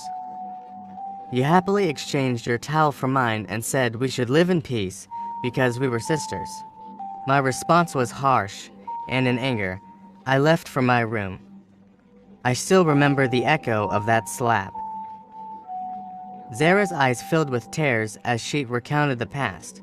Your pretense when Dad treated me as his favorite is still in my memory. You always behaved maturely and ignored Dad's maltreatment of you. So many times, he came back with different toys, shoes, comics, and more things for only me, and you would act as if it didn't matter. Your pretense gets me mad. Sometimes I think you are a demon, just as Grandma always called you. Sasa, with great effort, said, Zara, I never pretended. I just wanted us to be happy. I never saw you as a rival. I saw you as my sister, my other half, We shared everything, even our very existence. Endured Dad's favoritism because I knew it made you happy. I wanted to see you smile, even if it meant I had to suffer. Zara pulled back, her face twisted in confusion and pain. Why? Why did you suddenly outrun me? I saw it coming, but I ignored it. Do you remember the day our class teacher, Mr. Eamon, came to our house to plead with Dad to pay your school fees and buy you books? He explained how the school authority embarrassed you because of unpaid fees. Do you remember what he said next when Dad declared he had decided to focus all his attention on training only me since it was obvious there was nothing you could actually do with your life? Sasa listened quietly, her eyes filled with a mixture of sadness and empathy. Zara's voice trembled with emotion as she continued. Dad said no employer would hire a dwarf like you. No man would marry someone like you, and your brain couldn't possibly deliver what it takes to succeed in life. He questioned the essence of investing in a future that seemed non-existent. Mr. Emmons' anger surged, and he told Dad, Mr. Bobby, you are merely a channel through which this child came into the world, but you have no idea what her destiny holds. Despite your anger and negative reactions towards her, she is the best in the class, even outperforming her twin sister. Zara's eyes filled with tears. Did you hear that? You performing better than me in class. That actually got me jealous, and since that day I started building hatred towards you. I was so excited when our father couldn't stand that comparison and asked Mr. Eamon to leave our house immediately, never to compare us again. Then, Dad hired a private teacher for me who came to the house every evening to teach only me, with strict orders that you should never join the class. The room was filled with the weight of their shared memories, both painful and bittersweet. Sasa reached out, her hand trembling, and touched Zara's arm. I remember. Zara, I remember it all.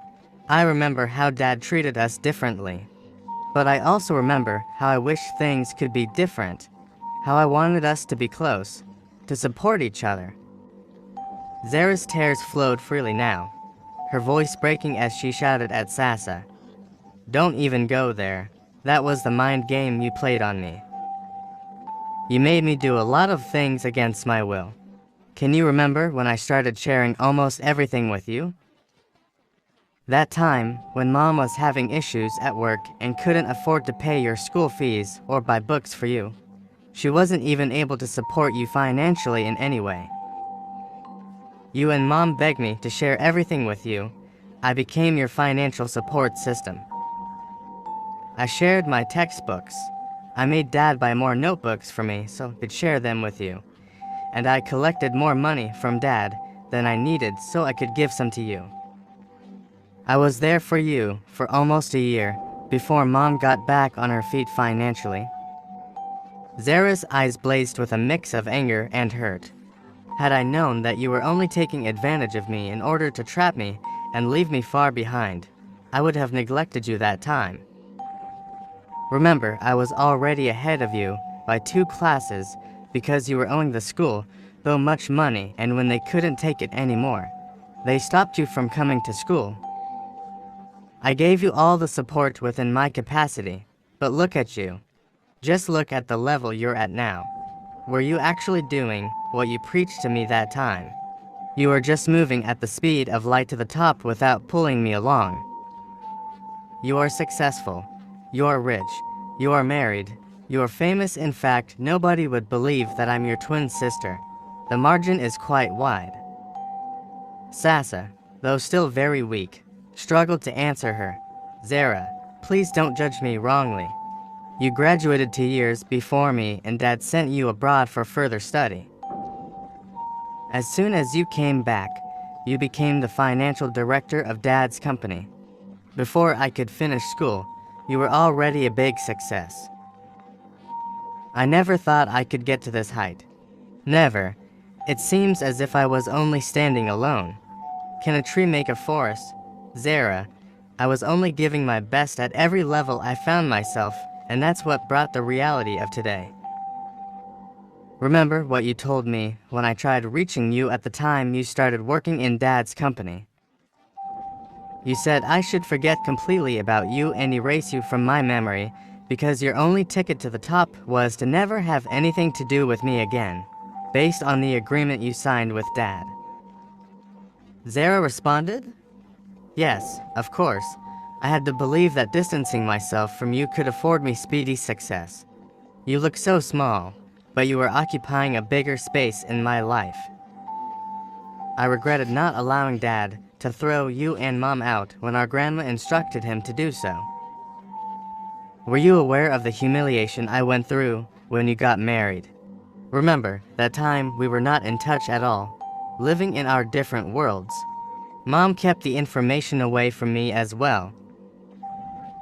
I was in my office that day when my receptionist brought the newspaper of that day to me.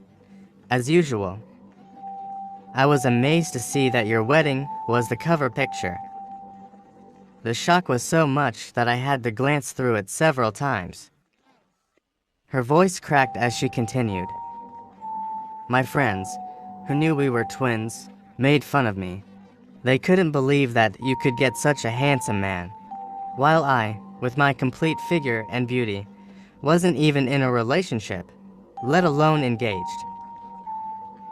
I had to shut down my social media for months to avoid the humiliation.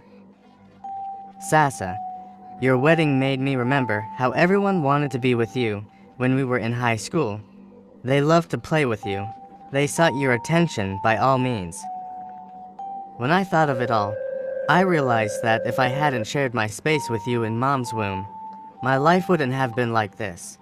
You made me feel as if my life only existed in your shadow. Sasa was shocked by the height of the revelation and asked, was that the reason you wanted to kill me? Zara's face hardened, but there was a flicker of pain in her eyes. Sasa, you always had everything I wanted.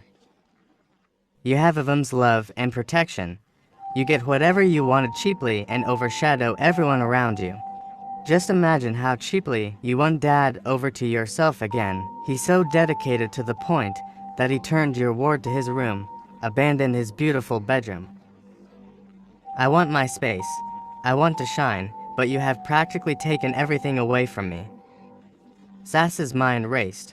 Zara, I never wanted to take anything from you. I always looked up to you. I admired your strength, your beauty, and your confidence. I wanted to be close to you, to share our lives and support each other. But you pushed me away, and I was glad when you came back into my life. Zara sighed and said, my mind had been occupied with the thought of fighting you back for taking my space before the DNA test proved that Dad wasn't your biological father. I thought my fight with you had ended until the truth was unveiled, and you got our grandma arrested for giving us a fake DNA test result that showed you weren't Dad's child, while the original showed you were. My anger against you kicked in again, but I had no channel to express it. Then, a few months later, Auntie Kamsi came to our house to spend some time with me and Dad. I started talking with her, and she made me understand that you are the reason for my setbacks. She said from history, if a dwarf shared the same womb with a normal person, there is every tendency that the normal person would live in the shadow of the dwarf. Initially, I didn't want to believe it. I thought she was talking nonsense until she compared your life with mine. Can you imagine the number of awards you got when we were in high school while I got none? My results were always a little bit below average. Even when Dad got me a private teacher, I only upgraded to average. You graduated as the best in your department in university and got scholarships to study abroad while I graduated with a second class. I secured a job in Dad's company, while you got a job at the biggest international hospital in the country. You were doing great in your career while I was laid off when a shareholder took over Dad's company. You are married while I'm still single with no serious relationship, not to mention having children, but you have a child of 9 years already. I was mad when I heard that you are the owner of the multinational company where Jack works. Sasa cut in. Zara, how did you know that? That has been one of my top secrets. Zara gave a weak smile. I know more than you think I do. You have been my case study for a while now, and your successes are amazing. As I was saying, Andy Kamsey made me realize that your presence in my life would cause me more havoc than blessings. And it was so obvious based on our past records. Sasa interrupted again. Zara, it's all lies. Please don't believe her. I decided to be successful at all costs when I realized how badly Dad hated me for what I was born with and how badly he treated Mom as well for giving birth to me. I decided to make our mom proud. Zara, the path to success wasn't easy. It entailed hard work, dedication, and sacrifices, which I gave in for. Zara's eyes flashed with a mixture of anger and sadness. Hard work and dedication. Do you think I didn't work hard? Do you think I didn't make sacrifices? The difference is, you always had this innate talent, this drive that I could never match. No matter how hard I tried, I always felt like I was living in your shadow. Sasa's expression softened. Zara, it's not a competition. It never was. I wanted us to succeed together. I never saw you as a competition. I saw you as my sister, my other half. All those achievements, all those successes, they meant nothing without you by my side. Sasa's face twisted with emotion and her voice was barely a whisper. Zara, you don't understand how difficult things were with me. I was fighting my own battles too. I was fighting to be seen, to be valued because of my condition. I wanted to prove that I was more than my stature, more than what people saw at first glance. Zara sighed and, in anger, said, Sasa, do you know if you die now, you are already a success and your memory cannot be easily erased. But my life is nowhere compared to yours. So far, I have achieved nothing. I was only living in your shadow, just like what I was told. Was it a crime that I shared the same womb with you, Sasa? Both of them heard the sound of the door and Zara quickly cleaned her face and pretended as if nothing happened. At the airport. As Jack and JJ waited for their flight, Jack's phone buzzed. It was one of his staff calling. Hello, sir, the voice said. Innocent, how are you? Jack responded. Sir, we have a document you must sign today, Innocent said. Jack's mind raced. Which document is that? The Cheddar's contract has been approved, and we need your signature for the final approval for execution, Innocent explained. Oh, that's good news. So they finally approved that contract after all these long days, Jack said, his expression still indifferent. Yes, sir. Mrs. Dennis brought in the document some minutes ago. Jack sighed. I can't be available right now. I have a flight to catch. If it can wait, that's good. But if not, you'll need to scan the document and send it to me. Okay. Sir, I will get back to you. I need to discuss it with Mrs. Dennis first. Okay, Innocent. Jack ended the call. A few minutes later, JJ tugged on Jack's sleeve. Dad, I need to use the restroom. Jack, determined not to let his son out of his sight, accompanied him and stood guard outside the restroom door. Suddenly, 3 men burst into the restroom, catching Jack off guard. How dare you make changes to the documents, making the agreement invalid? One of the men snarled as they started to tie Jack up. One of the men noticed the tracking device under Jack's clothes. With a swift motion, they removed it, pulling off his clothes in anger and replacing them with a nondescript blue jacket. The other man grabbed JJ, covering his mouth to stifle his screams. The two men quickly fled the scene with JJ, leaving Jack tied up and helpless. Jack struggled against his bonds, watching in horror as his son was taken away from him once again. Jack's mind was in turmoil. He knew this was a fresh and big problem. He had to think fast. He remembered his phone was in his pocket, but with his hands tied, he couldn't reach it. His eyes scanned the room desperately for any way to escape. Jack managed to inch closer to a sharp edge on the sink, slowly sawing through the ropes. Just as he freed one hand, a cleaner walked in, gasping at the sight. "Help me, please. My son has been kidnapped," Jack pleaded, desperation evident in his voice. The cleaner's face twisted into a cruel smile. "Not so fast, Jack," he sneered, moving closer. With a swift motion, he kicked Jack hard in the ribs, knocking the wind out of him. Jack groaned in pain, struggling to comprehend the betrayal. "Why?" he gasped. The cleaner leaned in, his voice a menacing whisper. "JJ must be far gone before you gain your freedom. You're not going anywhere." Jack weakly looked up, his vision blurring from the pain and shock. Before he could react, the cleaner hit him again, sending him into unconsciousness. After a while, Jack slowly regained consciousness, his head throbbing with pain. The restroom was eerily quiet, the only sound being the distant murmur of the airport.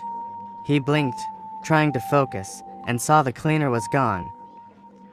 Summoning every ounce of strength, Jack struggled to his feet. His mind raced with fear for JJ. He stumbled out of the restroom, clutching his side, and suddenly a security man showed up. "I need help.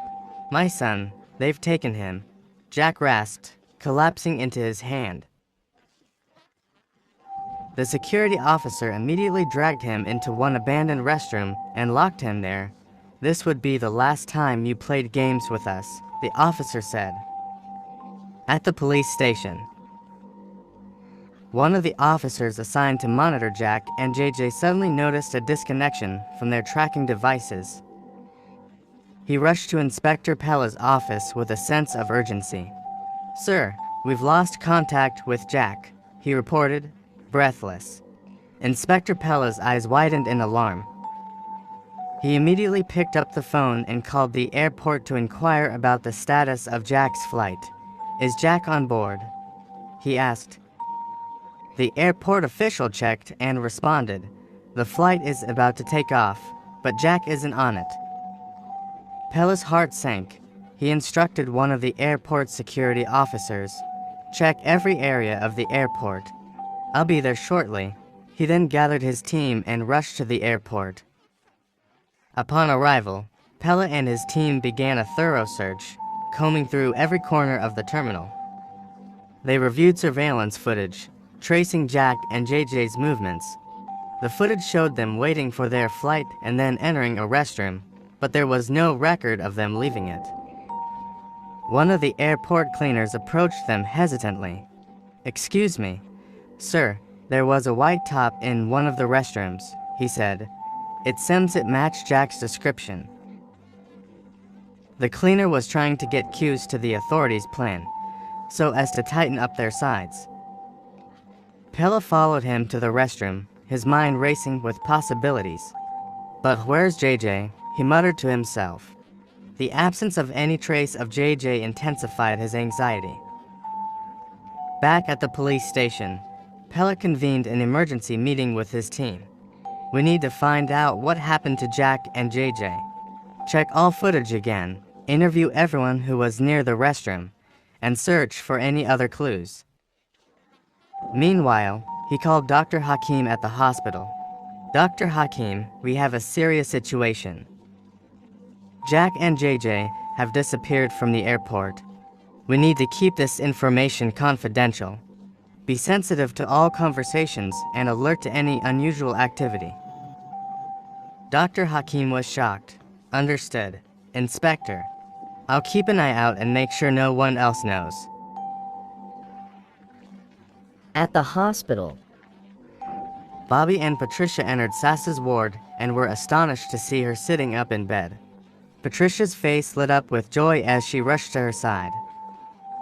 "Sasa, you're awake. How are you feeling?"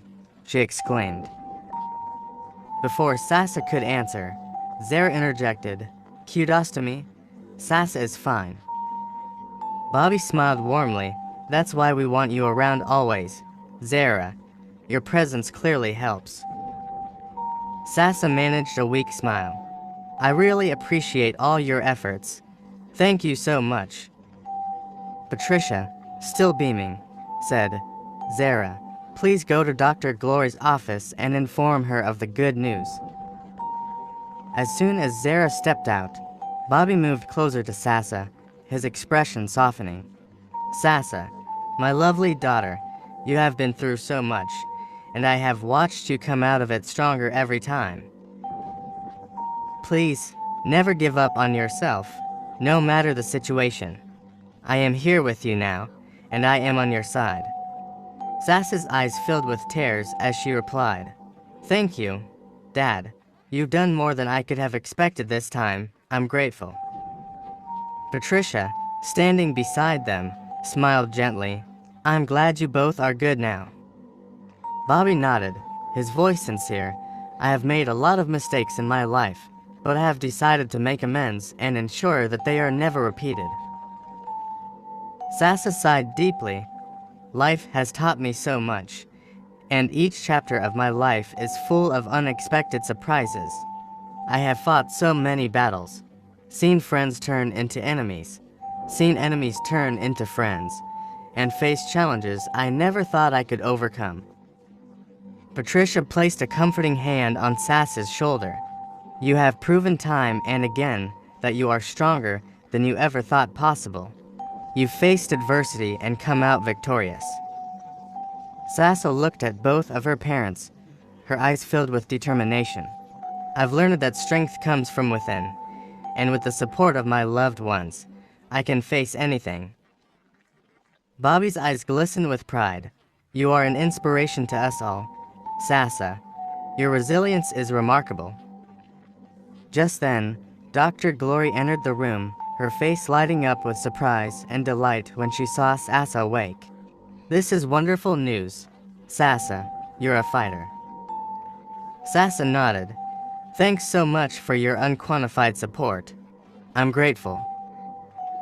Dr. Glory said, "There are a lot I still need to hear from you, but for now you need rest. We need you to recover very fast." Sasa smiled. "I think I will resume duty tomorrow. I'm very fine now."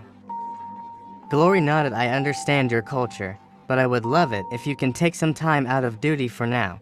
We need you to be very fine before getting back to work."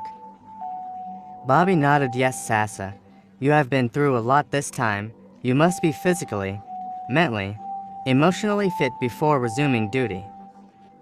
"Okay, I will try, only until I resume my duty. I'm not yet okay." Dr. Glory smiled and excused herself. Zara and Sasa gave each other a long stare with different thoughts in their minds.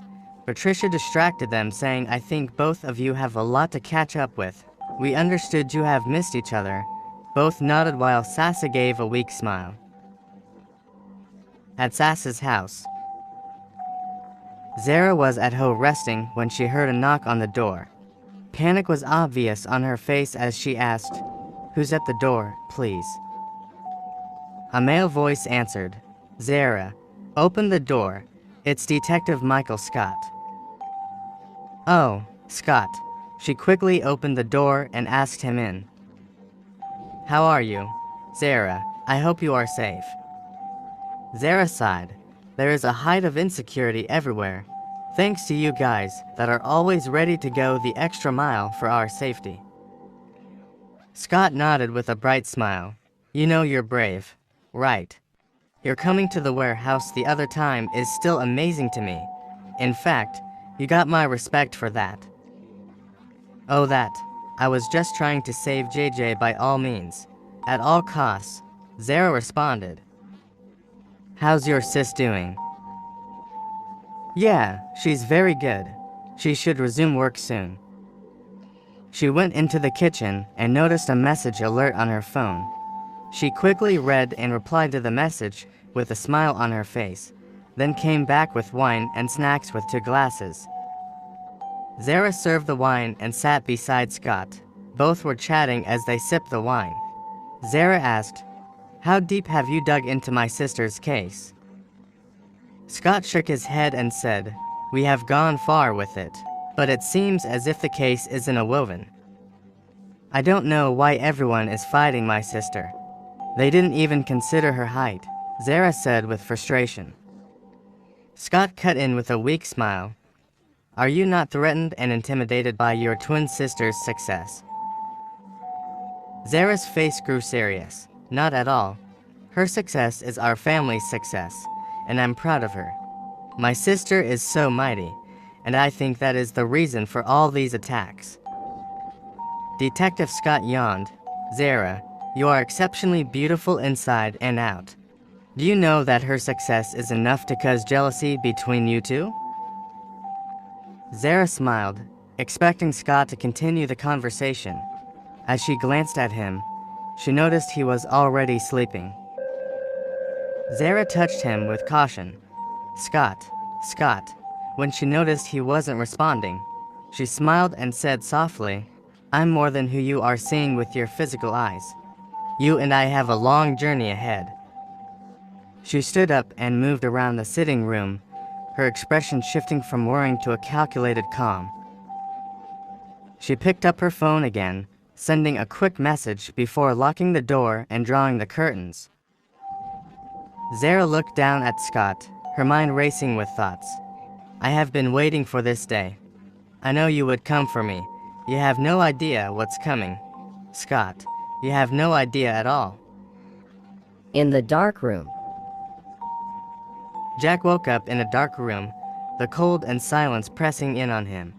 His heart pounded as he tried to remember where he could be and how he got there. He stayed quiet, combing through his mind. The thought of everything suddenly came back to him, and he shouted, "JJ, JJ," when his son didn't respond. Then he asked, "Where is my son? Where is JJ? Why was he kept away from me?" His voice echoed in the darkness, but no one responded. Fear gripped him. Was I kidnapped too? Where am I? He remembered reporting the case of JJ's kidnapping to the officer at the airport. Completely confused, he decided to still pretend as if he was still sleeping. His mind filled with thoughts of Sasa. How long can I endure this frustration? Fear, humiliation, threat, and much more that are in the box of my marriage to Sasa. I think I'm getting tired of all these ordeals. I don't even know where JJ is at this moment, he sighed deeply. Change is the only constant. He laid back on his bed, pretending to be asleep, his mind racing with plans. I must play smart to know where this place is and who are the people that kept me here. As he lay there, he strained to listen for any sound, any clue about his surroundings. He heard faint footsteps approaching. Jack remained motionless, his breathing shallow. The door creaked open, and a sliver of light pierced the darkness. A female voice whispered, "Is he still out?" "Yeah, seems like it. Boss, poor guy," another voice replied, softer but tinged with mock sympathy. Jack's heart raced. He had to gather information without revealing he was awake. The footsteps receded, and the door closed again, plunging the room back into darkness. At Kamsi's ward. Kamsi was deep asleep when her phone rang. She didn't want to pick it up at first, but when she glanced at the name on the screen, she reluctantly answered the call. "Hello? This is Kamsi," she said. The voice at the other end was cold and menacing. "Do you want to live? Or do you want to die? You must make a choice right now." Kamsi's eyes fluttered open in fear. "Sir, I have not done anything wrong. I have kept all the secrets until now," she stammered.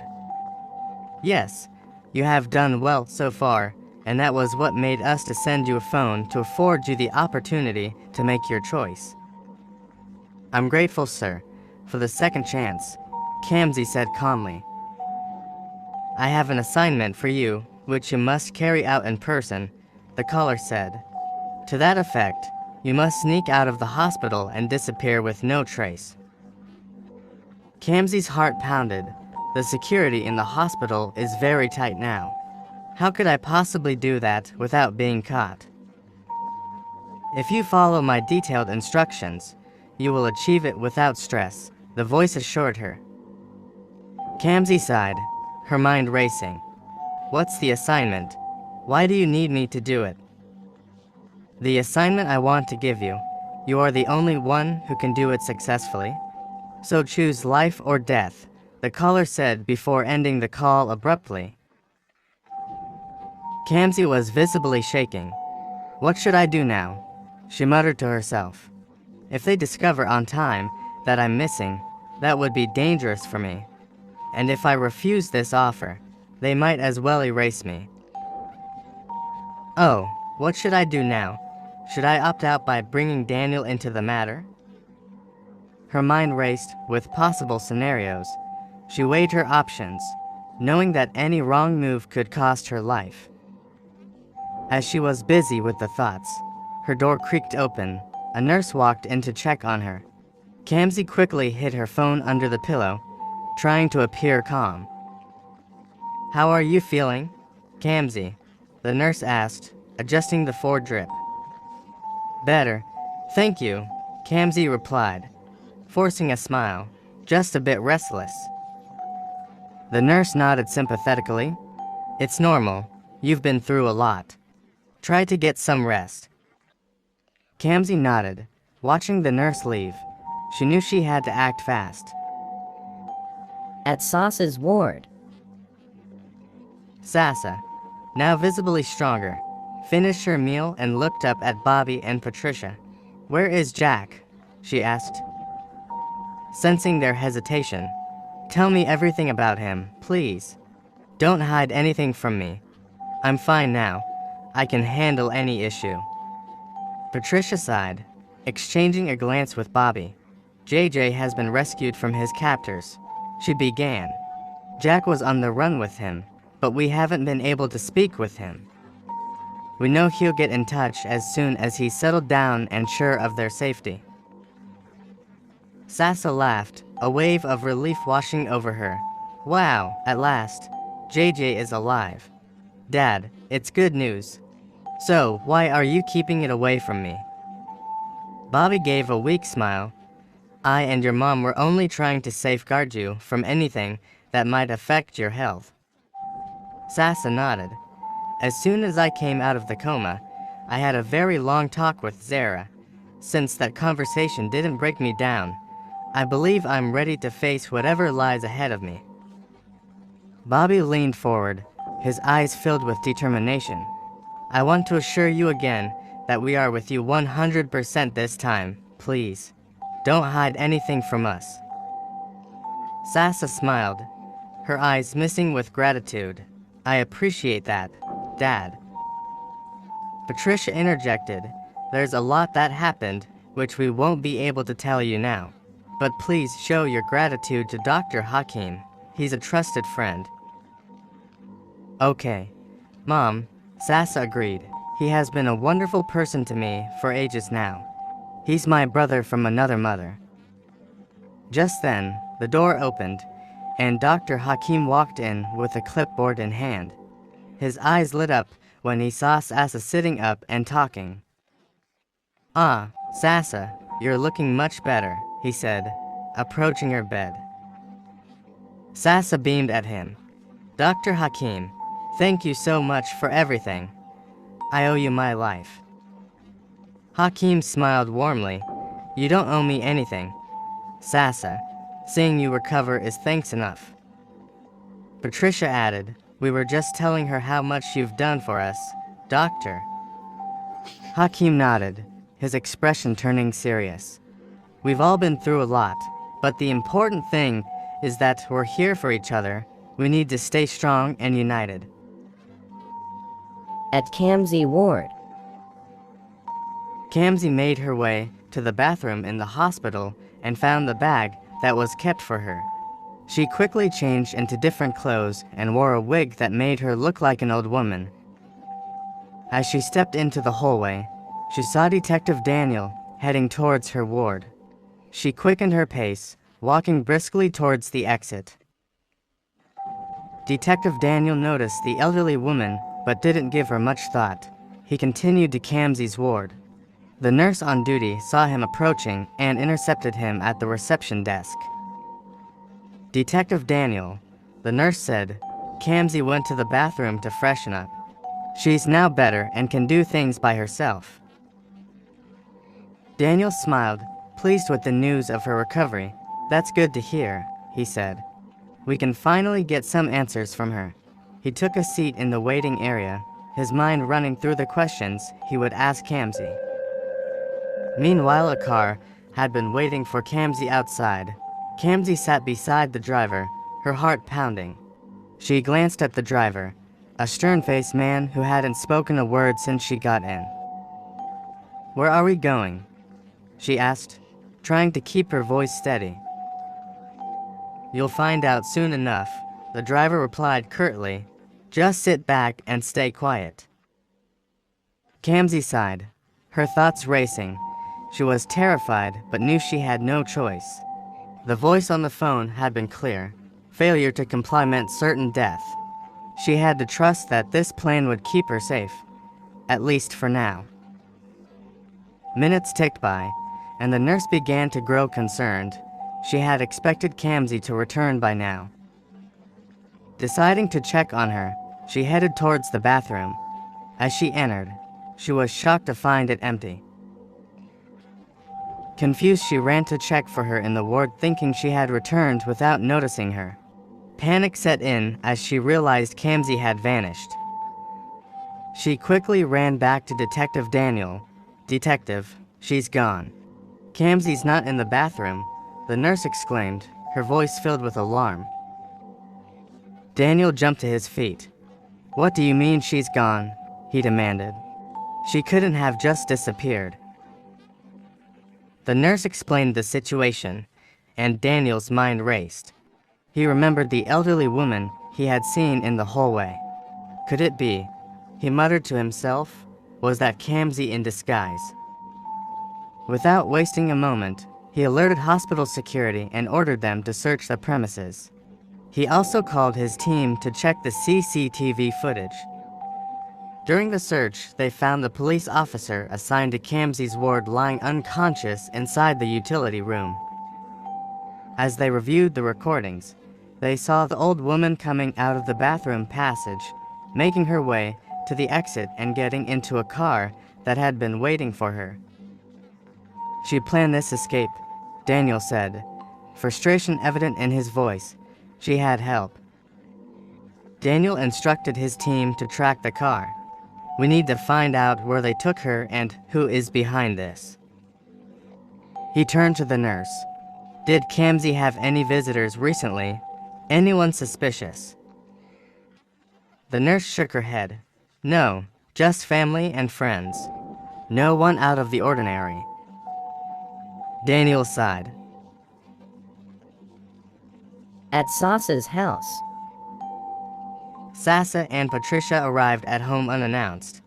Sasa needed to freshen up before her resumption, and Patricia came along to monitor her closely. Patricia unlocked the door from outside, but found it locked from the inside, making it impossible to open. Patricia pressed the doorbell and waited for a while, hoping Zara would come to open the door. The wait felt endless. Sasa eventually returned to the car to wait, growing increasingly concerned. This is unlike her, Patricia said, her voice tinged with worrying. We've never locked the door from the inside during the day before. We only do that at night. I hope Zara is fine. Sasa picked up her phone and started calling Zara, her face filled with concern. Her mind was preoccupied with the deep thoughts of the conversation she had with Zara earlier at the hospital. Patricia also started calling her. Zara's phone was ringing, but there was no response. Both of them looked increasingly worried. Should we involve the police? Sasa asked, her voice trembling slightly. I'm getting scared. I hope nothing has gone wrong with Zara. Patricia went back to the door and tried to unlock it again with the key, but still, there was no response. She pounded on the door, shouting, Zara, are you in there? Please open the door. Next on The Mysterious Twins Part 12. A masked lady entered the dark room and stared at Jack with cold, calculating eyes. I have piled up dirty clothes in the utility room, she said, her voice dripping with menace. Make sure they're well washed, like I said earlier. I prefer hand washing to the washing machine. Make me happy today if you don't want to miss your meal. One of my guys will be with you, in case you need anything, she added. Hello, sir. The Cheddar's project has been approved, the voice says with urgency. They have increased the projects to 70 countries where we would carry out the projects. They promise to add 10 more countries when we are done with the first half. A pause, then a steely reply. That's the more reason why we need to finalize and take over on time. Remember, I planted you there for this purpose. Mysterious Twins Part 12. Joy arrived at Sass's office. I just arrived from England to attend to a business deal and thought it wise to check on you. I wish to stay with you if your husband would permit me. Sassa nodded. The house is yours. My husband has no issue with my friends coming around. The Mysterious Twins Part 12. The executive meeting. The atmosphere in the room was tense as the boss addressed his assembled team. We were close to achieving our dream, he began, but we've discovered that Jack gave us a wrong document. Mr. Stevens, seated at the end of the table, reacted sharply. When did we become so careless that someone like Jack could toy with our guys so easily? The boss sighed, his frustration evident. The guys responsible are already being punished, but the issue is still under control. We are still on top of it. I have already sent my boys after Jack. The meeting was interrupted by the ringing of the boss's phone. Glancing at the screen, he announced, I have a private call. Excuse me, he stepped out. Innocent, how are you? Hello, sir. The Cheddar's project has been approved. Innocent's voice came through with urgency. They have increased the projects to 70 countries where we would carry out the projects. They promised to add 10 more countries when we are done with the first half. That's great. Wow, this is huge, the boss responded, a rare smile forming. Then his tone turned steely. You and your boys must tidy up things because it's time to break out. We are taking over that company. We need either Jack's or Sass's signature on the documents for the final approval for execution, but he said he's at the airport, and we can't hijack the project without his signature, Innocent said. My boys are after him already. Just remain focused on the assignment. Okay, sir.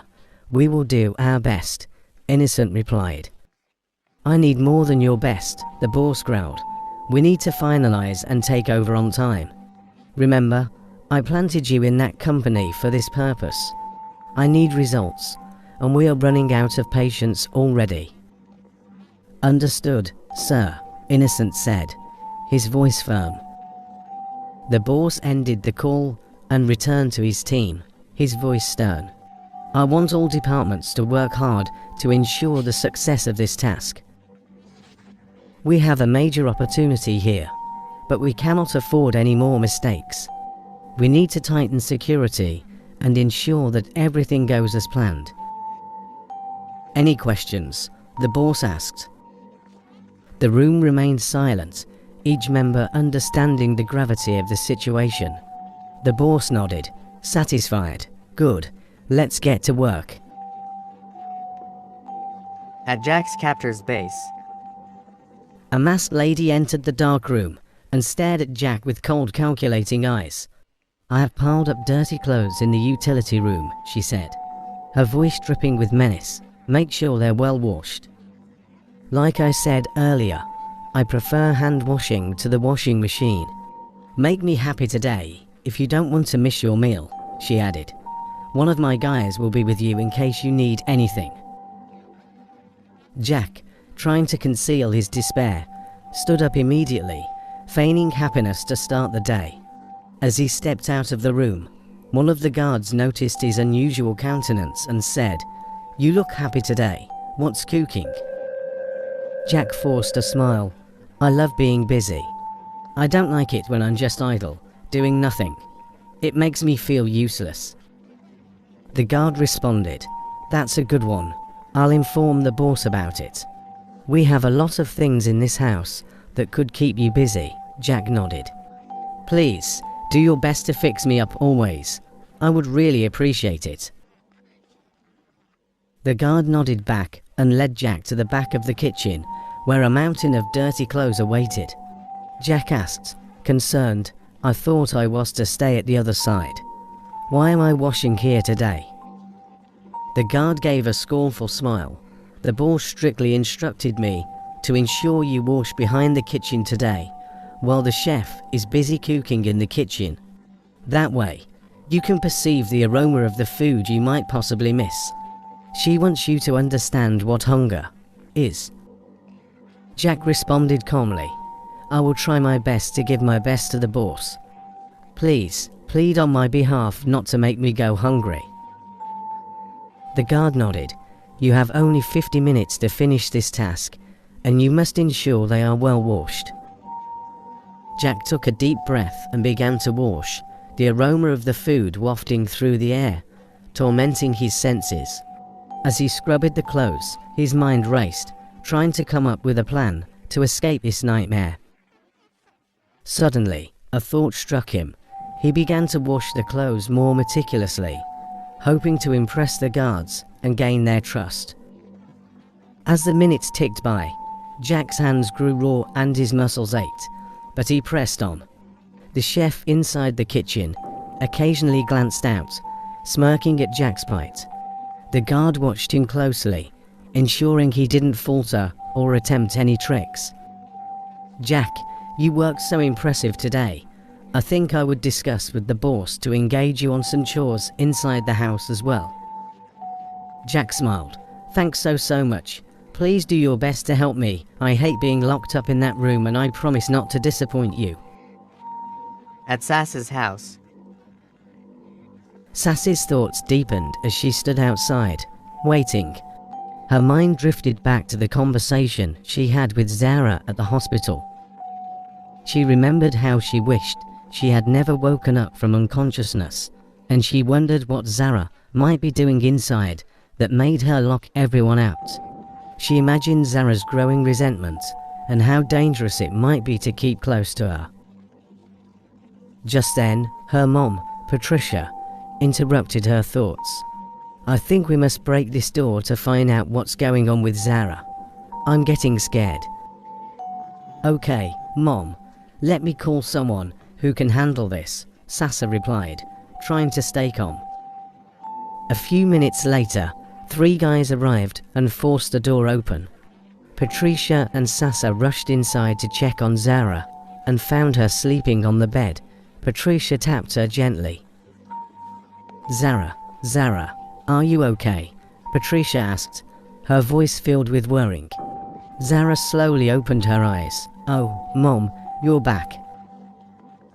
"Yes, we are," Sassa responded, her voice tense. "We've been outside 4 hours now.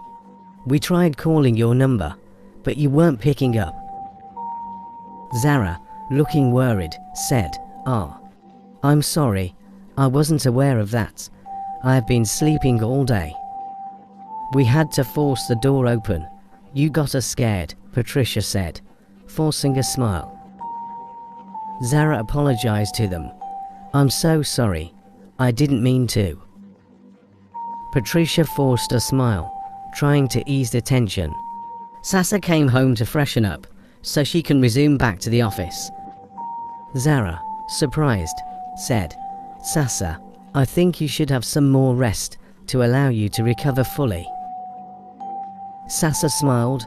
I'm fine now, sis. I'm very fine. As soon as Sasa and their mom left the room, Zara's mind started racing. Ah, thank goodness. I almost got caught, she muttered to herself. She remembered the panic she felt when Sasa and Patricia arrived home unexpectedly, how she struggled to pull Detective Scott into her room and hide him in between her bed and the wardrobe. Overhearing their conversation about breaking the door, she laid on the bed, pretending to be asleep. Smiling, she whispered, "You guys don't know how smart I am. I will prove that to you soon." Zara locked the door behind her and checked on Detective Scott, who was still lying unconscious. "I'll teach you a lesson you won't forget in a hurry," she sneered. "Spying on me was the biggest mistake you ever made, you dummy." Just then, Patricia knocked on the door. Zara quickly unlocked it and put on a concerned face. "Mom, I thought you wanted to catch some sleep." Patricia smiled. "Yes, I was supposed to, but I need you to get me some veggies. I want to prepare a special homemade meal for your sister." Zara immediately faked a sickly demeanor. "Mom, I've been feeling feverish 4 days now. I didn't want to bother you with it, but any little stress seems to have a great impact on my health." Patricia looked concerned. "Don't you think you need medical attention?" "No, Mom, I'll be fine. I just need rest," Zara replied, trying to sound convincing. As they were discussing, they heard a strange noise coming from the wardrobe. Both of them stared at each other. "What's that?" Patricia asked. "Mom, I've been noticing rat movements in my room 4 days now. I don't know how they got in. I think we need to fumigate the house," Zara quickly improvised. Patricia bent down, trying to check under the couch. Zara's eyes widened in fear. "Mom, get me some rat poison while you're at the market," she said hurriedly. "Oh, that's true. I'll do just that. Let me quickly get to the market," Patricia replied, standing up and heading towards the door. As Patricia moved out, Zara locked the door behind her and checked on Scott, who was still lying on the floor. She pushed him closer to the bedside to hide him properly. "I have a lot to do with you, dummy. Just keep resting until I have your time," she muttered, a wicked smile spreading across her face. At JJ's captor's base. Since JJ was taken away from his father Jack, he'd grown attached to one of the captors. "Uncle, please tell me your name," he said to the man who brought his meal. The man responded, "Just call me Uncle T. Why do you ask?" "Uncle T, I love staying with you. Locking me inside here gets me so scared. Please don't leave me alone again," JJ pleaded. Uncle T smiled sadly. "JJ, we had no business with you. We didn't know why your dad chose to gamble with your life. You should be at home with him, not here. Can you please tell me what you really need from my dad? If I can help talk to him." JJ's voice trailed off hopefully. Uncle T chuckled. "JJ, you're acting smart already. Do you think you can help?" "Yes, Uncle. My dad can give me anything," JJ said, his little face brightening up. Uncle T's smile faded slightly. "Your dad will give us his total cooperation when we're done with him. It's not something I can discuss with you." JJ's face grew dull. "Okay, Uncle." As Uncle T was about to step out of the room, JJ called out, "Please, Uncle, give me a pen and a notebook. I've missed school." Uncle T nodded. "I'll try," he promised. As he stepped out, locking JJ inside the room, his mind lingered on the boy. Despite his hardened exterior, he felt a pang of sympathy. Deciding to be kind in his own small way, he resolved to bring JJ the supplies he asked for. Returning to his quarters, Uncle T rummaged through his belongings, finding an old notebook and a pen. He rushed back to JJ's room and handed him the notebook and pen. JJ's eyes lit up with gratitude. "Thank you, Uncle T." "You're welcome, JJ. Keep yourself busy with these," Uncle T said, ruffling the boy's hair before leaving the room. As he locked the door behind him, Uncle T couldn't help but feel a sense of responsibility for the boy. He silently vowed to protect JJ as much as he could. Back in Sassa's house. Scott was awake, but still lying down, trying to piece together what had happened and figure out where he was. Zara was sitting in her room, updating her diary, unaware that Scott had regained consciousness. Suddenly, Sassa burst into the room.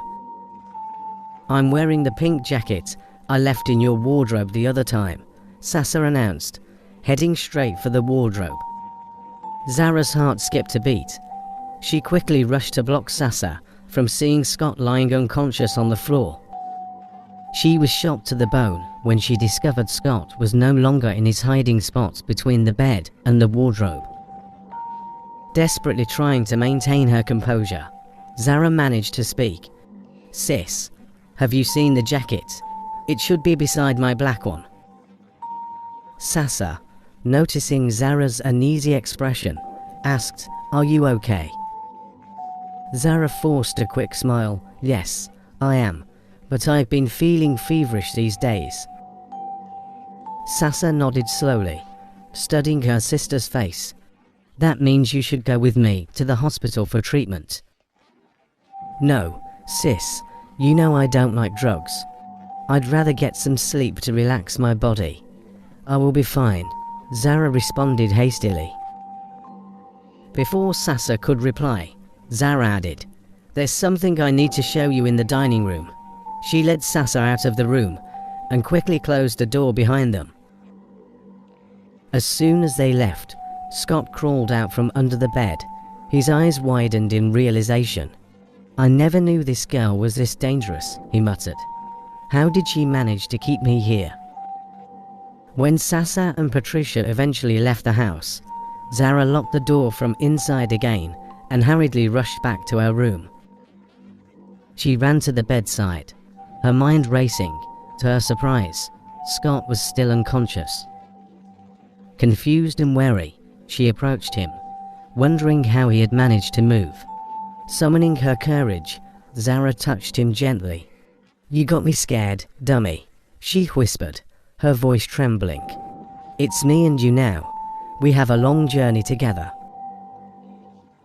At the police station. Inspector Pella sat at the head of the table, flanked by his team and Detective Daniel. He began the meeting, his tone serious. This meeting was called to ruminate on the issue at hand and decide the way forward. It's clear that Sass's case involves a web of strong connections. 3 of our key suspects are already dead, and Kamsi escaped from the hospital under our watch. So, what should we do? Detective Daniel nodded, his eyes narrowed in thought. "We've been searching externally for Sass's enemies, but I think it's time we look inward. Let's concentrate our efforts on treating every member of her family as suspects. This includes her father, her mother, her twin sister, Jack her husband, and everyone related to her by blood. Remember, our prime suspects are Kamsi, her aunt, and Mrs. Tawler, her grandmother. We must ensure no stone is left unturned." One of the team members, Officer Mason, spoke up. "It's quite pathetic that this is happening to Dr. Sassa. I think Detective Daniel is right. If we can unravel the enemies within, they might help us uncover the enemies outside." Inspector Pella leaned forward, his expression determined. "So, where do we start, and how do we proceed?" Detective Daniel outlined his plan. "First, we should conduct thorough background checks on every family member. We need to look into their financial records, communications, and any unusual behavior. We should also conduct interviews to gauge their reactions and gather any useful information.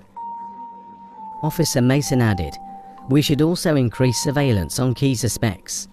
If Kamsi managed to escape, she might attempt to contact her family. Any unusual activities should be flagged immediately.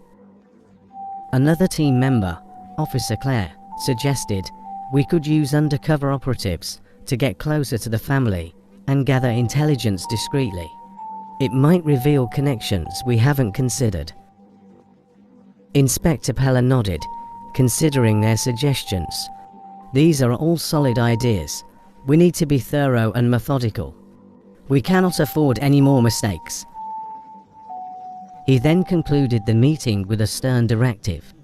We must do whatever it takes to get results this time. Our priority is to ensure Sass's safety and bring those responsible to justice. Let's get to work. Jack's captor's base. Jack finished washing the clothes and was wringing them out when a car drove into the compound. He paused and watched as an old woman stepped out of the car. The boss lady, who had given Jack orders earlier, went to greet her warmly. Kamsi, how are you? I'm fine, and thank you for the second chance, the old woman responded. The boss lady smiled. Your past record was excellent, and that's what gave you another chance. Thanks so much. I'm grateful, the old woman nodded. Jack listened intently to their conversation as he continued working in a corner of the compound. As Kamsi entered the house, the masked lady instructed her to go to the room and unmask herself. Kamsi smiled. I think I love this old face of mine. I looked so different that the detective handling my case couldn't recognize me when we walked past each other at the hospital. The boss lady laughed.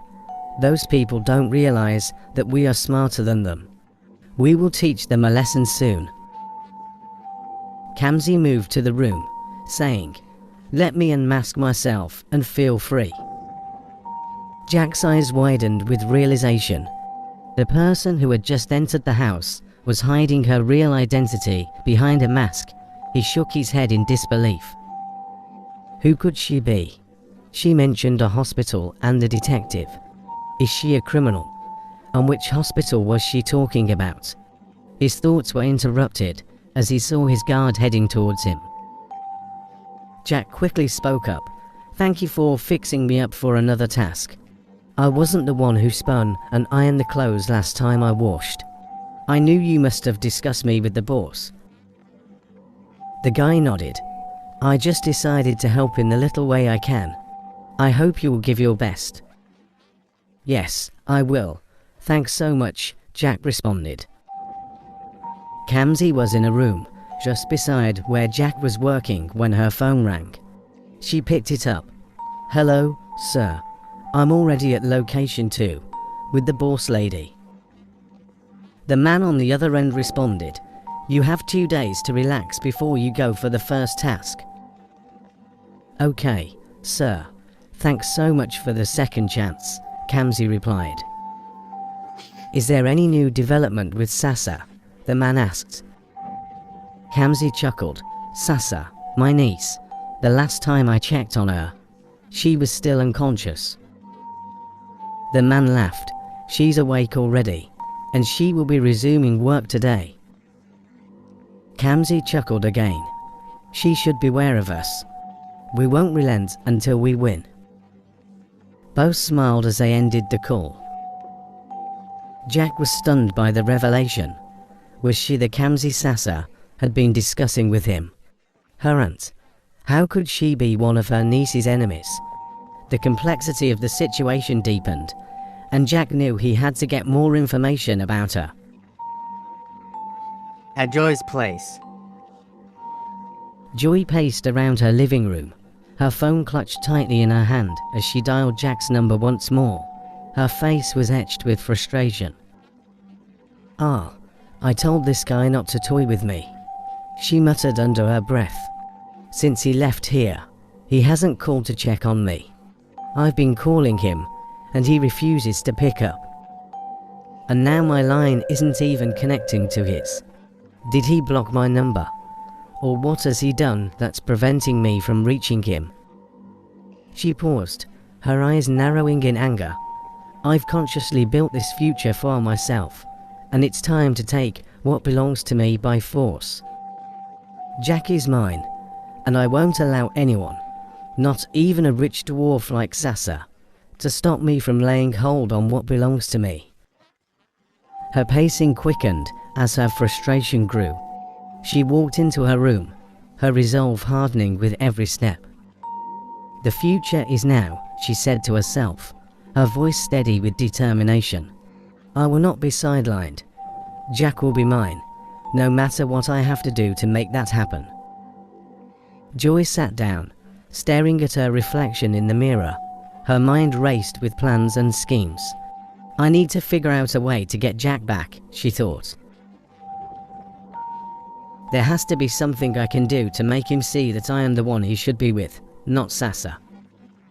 She picked up her phone again, scrolling through her contacts. I must do something that would catch him off guard and remind him of what we have together. Joy's eyes gleamed with determination. Yes, that's what I'll do. Jack won't know what hit him. He belongs to me, and I will not let anyone take him away from me. She stood up, her mind made up. The future is now, she repeated, heading towards the door, and I will claim what's rightfully mine. At the hospital. Sasa was back in her office, organising her workspace and settling in after her absence. Once everything was in order, she headed to Hakim's office. As she approached the door, she overheard him on the phone. Yes, she resumes today, Hakim was saying. I'll try to keep the information away from her. I pray things go the way we want before she finds out. Just as he ended the call, Sasa stepped in.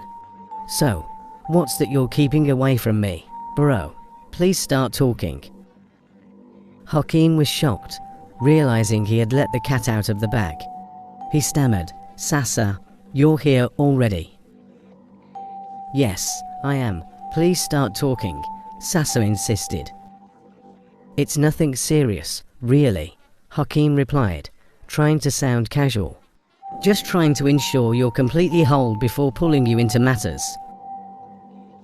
Why is everyone insinuating this?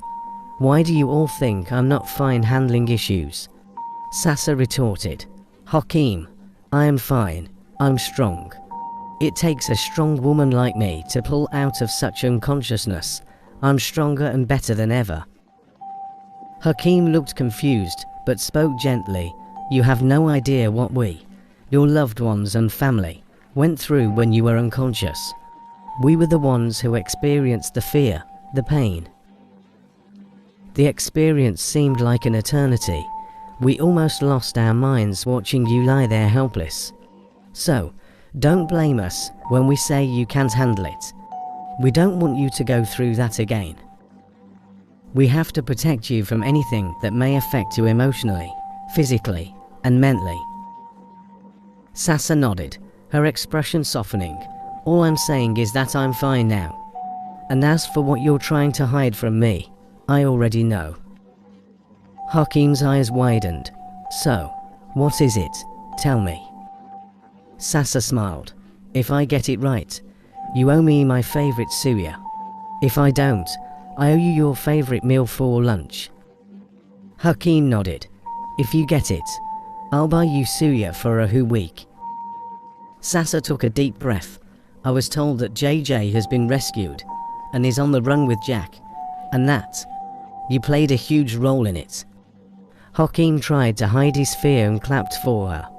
You just won yourself a week's worth of suya. They continued discussing various things that had happened while she was unconscious, but Hakim intentionally kept the information about his role disguised as a policeman. When Sasa left for her office, Hakim breathed heavily. She almost caught me off guard. How would I tell her about my conversation with Inspector Pella? How would she handle the shock that her husband and son are missing with no trace? I pray we have a breakthrough before she discovers our little secret. At Sas's house. Zara was arranging her bed, muttering to herself. Having someone like Detective Scott as my personal pawn will surely boost my game against Sasa. It will make my dreams come true, she said with a sly smile. Scott, it's time to become my pawn or kiss your career goodbye. She moved closer to where Scott lay unconscious, starting to unbutton his shirt while grabbing his phone to record. Suddenly, Scott's hand shot up, gripping her wrist tightly. Not so fast, he said. Don't do anything stupid, because you are live in my office right now. Zara's face turned pale, her hands trembling. Were you pretending all this time? She asked, her voice shaky. Scott smirked. Pick up a sheet of paper and write what I dictate. We have a long journey together. Zara sneezed, trying to compose herself. I've been having a fever for some time now. Please, forgive me. It's not what you think. Scott nodded, his eyes stern. The house is already surrounded by my men. Your only option now is total cooperation. Under Scott's watchful eye, Zara wrote down everything he dictated. Afterward, Detective Scott led her out of the house and into a car waiting outside. As they drove off, Zara looked at Scott, her voice filled with desperation. Where are you taking me? Scott glanced at her, his expression unreadable. We're going somewhere far away. As the car sped through the streets, Zara's mind raced with fear and regret. She realized that she was at the mercy of the detective she had tried to manipulate.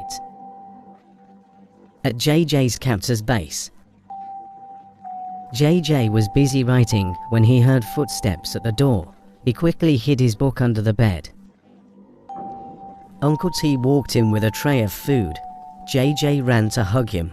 Uncle, where have you been? Uncle T smiled. I went to see my family. I have a little boy like you. JJ's eyes widened with curiosity. What is his name?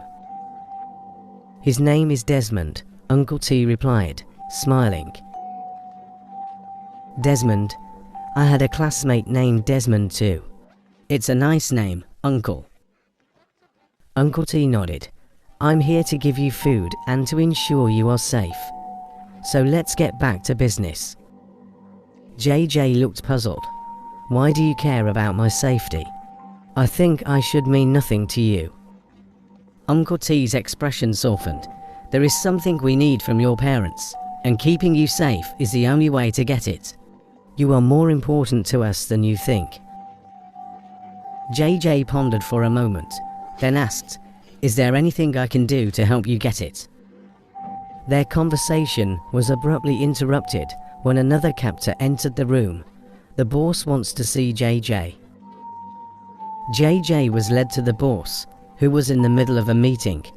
The boss, a stern-looking man, addressed his team. This is Sassy's only son. I believe she will part with anything for his sake. If she refuses, we will eliminate her and still get what we want. One of the men, visibly impatient, spoke up. We are running out of time for this assignment. I'm losing my patience. The boss reassured him. We are close already. We are almost there. He then instructed the guard, take JJ back to his room and make sure he is safe. JJ was locked in his room again, but he excitedly pulled out his book and resumed writing and drawing. I'm close, he muttered to himself, his determination unwavering. At Sas's house,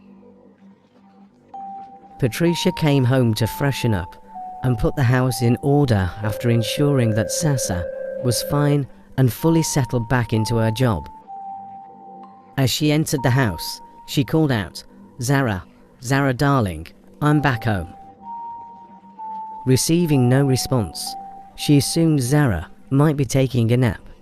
She hurried to Zara's room, but it was empty. She isn't home. That means she's fine, Patricia murmured to herself, a sense of relief washing over her. As she walked into the living room, her eyes fell on a letter on the table. Curious, she picked it up and began to read. Her eyes widened as she realized it was from Zara. "Hello, I had an urgent call for a job in Bakim City. I'll also be staying for the interview, which is scheduled for next week. My friend, who works at the company, assured me I would get the job, and I will be staying with her for a while. If you call and my number doesn't connect, it's due to network issues in that area. I will definitely call you whenever I can. See you soon. Goodbye." Patricia smiled and nodded. I pray she gets this job, so she can stay busy and engaged. At the hospital, Sasa was in her office, chatting with a friend on her phone, when a nurse knocked and entered. "Nurse, how can I help you?" Sasa asked, putting her phone aside. "You have a guest, Mum. Her name is Joy," the nurse said. "Send her in," Sasa replied, curious. Joy stepped into the office, smiling. "It's been a long time, Sasa." Sasa looked up, beaming with excitement. Joy, good to see you again. Please, have a seat. How are you?" "I'm very fine. And how's your family?" Joy asked as she sat down. "My family is doing great," Sasa responded with a bright smile. "When did you come back to the country?" Joy sighed. "Coming back to this country is quite difficult because I had no reason to be here. My immediate family stays in England, and since my parents are dead, I have no reason to visit the country. Remember, I'm an only child." Sasa chuckled. "The only legitimate orphan I know." Both smiled, trying to catch up on old times. Joy continued, "I came for a deal and thought it wise to check on you. I wish to stay with you if your husband would permit me." Sasa nodded. "The house is yours. My husband has no issue with my friends coming around." Thanks so much, Sasa. You're always kind. How's your twin sister?" Joy asked, trying to sound casual. Sasa smiled. "You would sure spend most of your time with her. She's in my house." Joy, trying to hide her surprise, said, "Oh, okay. That would be nice." They continued reminiscing about old times, sharing stories and laughter, their bond evident despite the years apart. Joy's presence seemed to bring a sense of warmth and nostalgia, reminding Sasa of simpler times. As their conversation flowed, Sasa felt a mix of joy and unease. She was happy to reconnect but couldn't shake the feeling that something important was left unsaid. Joy's sudden reappearance and request to stay with her hinted at underlying motives. At Sasa's house, Patricia was in the living room when Sasa and Joy arrived home, carrying a luggage bag. "Hello, Mom. How are you?" Sasa greeted warmly. Patricia turned to them, slightly surprised. "You decided to come home today. I thought you said you were staying at the staff quarters for this month. And who is this beautiful woman?" Joy smiled and greeted Patricia again. Sasa responded, "She's my friend, Joy. We were together long before we both got married. She hasn't been in the country for a while, but she's here for business and will be staying with me." Patricia gave a weak smile. "You are welcome, my darling. How is your family?" "We're good, ma'am. Thanks so much," Joy replied. Sasa led Joy to a guest room and told her to make herself comfortable. Patricia, however, felt uneasy about the arrangements but didn't know how to voice her concerns. The deed is done, she muttered to herself. As soon as Joy locked the door behind her, she smiled and said to herself, I'm face to face with my future, and I promise I won't let it slip out of my hands again, never again. Meanwhile, Patricia was with Sasa in her room. You shouldn't have brought a total stranger into your house, especially now when you don't know who is who. It's quite dangerous, Patricia said, her voice full of concern. Sasa smiled reassuringly. Joy isn't a stranger, Mom. She was one of my trusted friends years back. We lost contact when she got married and travelled abroad, even before I got married to Jack. Patricia cut in, all I'm saying is, it's not safe to allow an old friend in, at this time when everyone looks like a suspect, an enemy. Okay, Mom, I'll be careful and thoughtful next time. But Joy is a good friend of mine, Sasa said, trying to soothe her mother's worries. Patricia handed Zara's letter to Sasa. I found this on the table in the living room when I came back yesterday.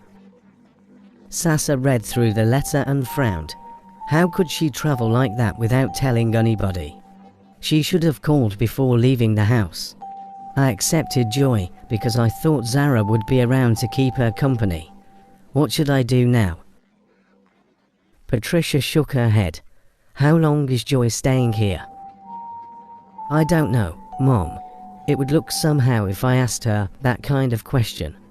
Or should I ask her to come with me to the staff quarters? Patricia sighed. There must be a way out. We can't keep a stranger in the house all alone.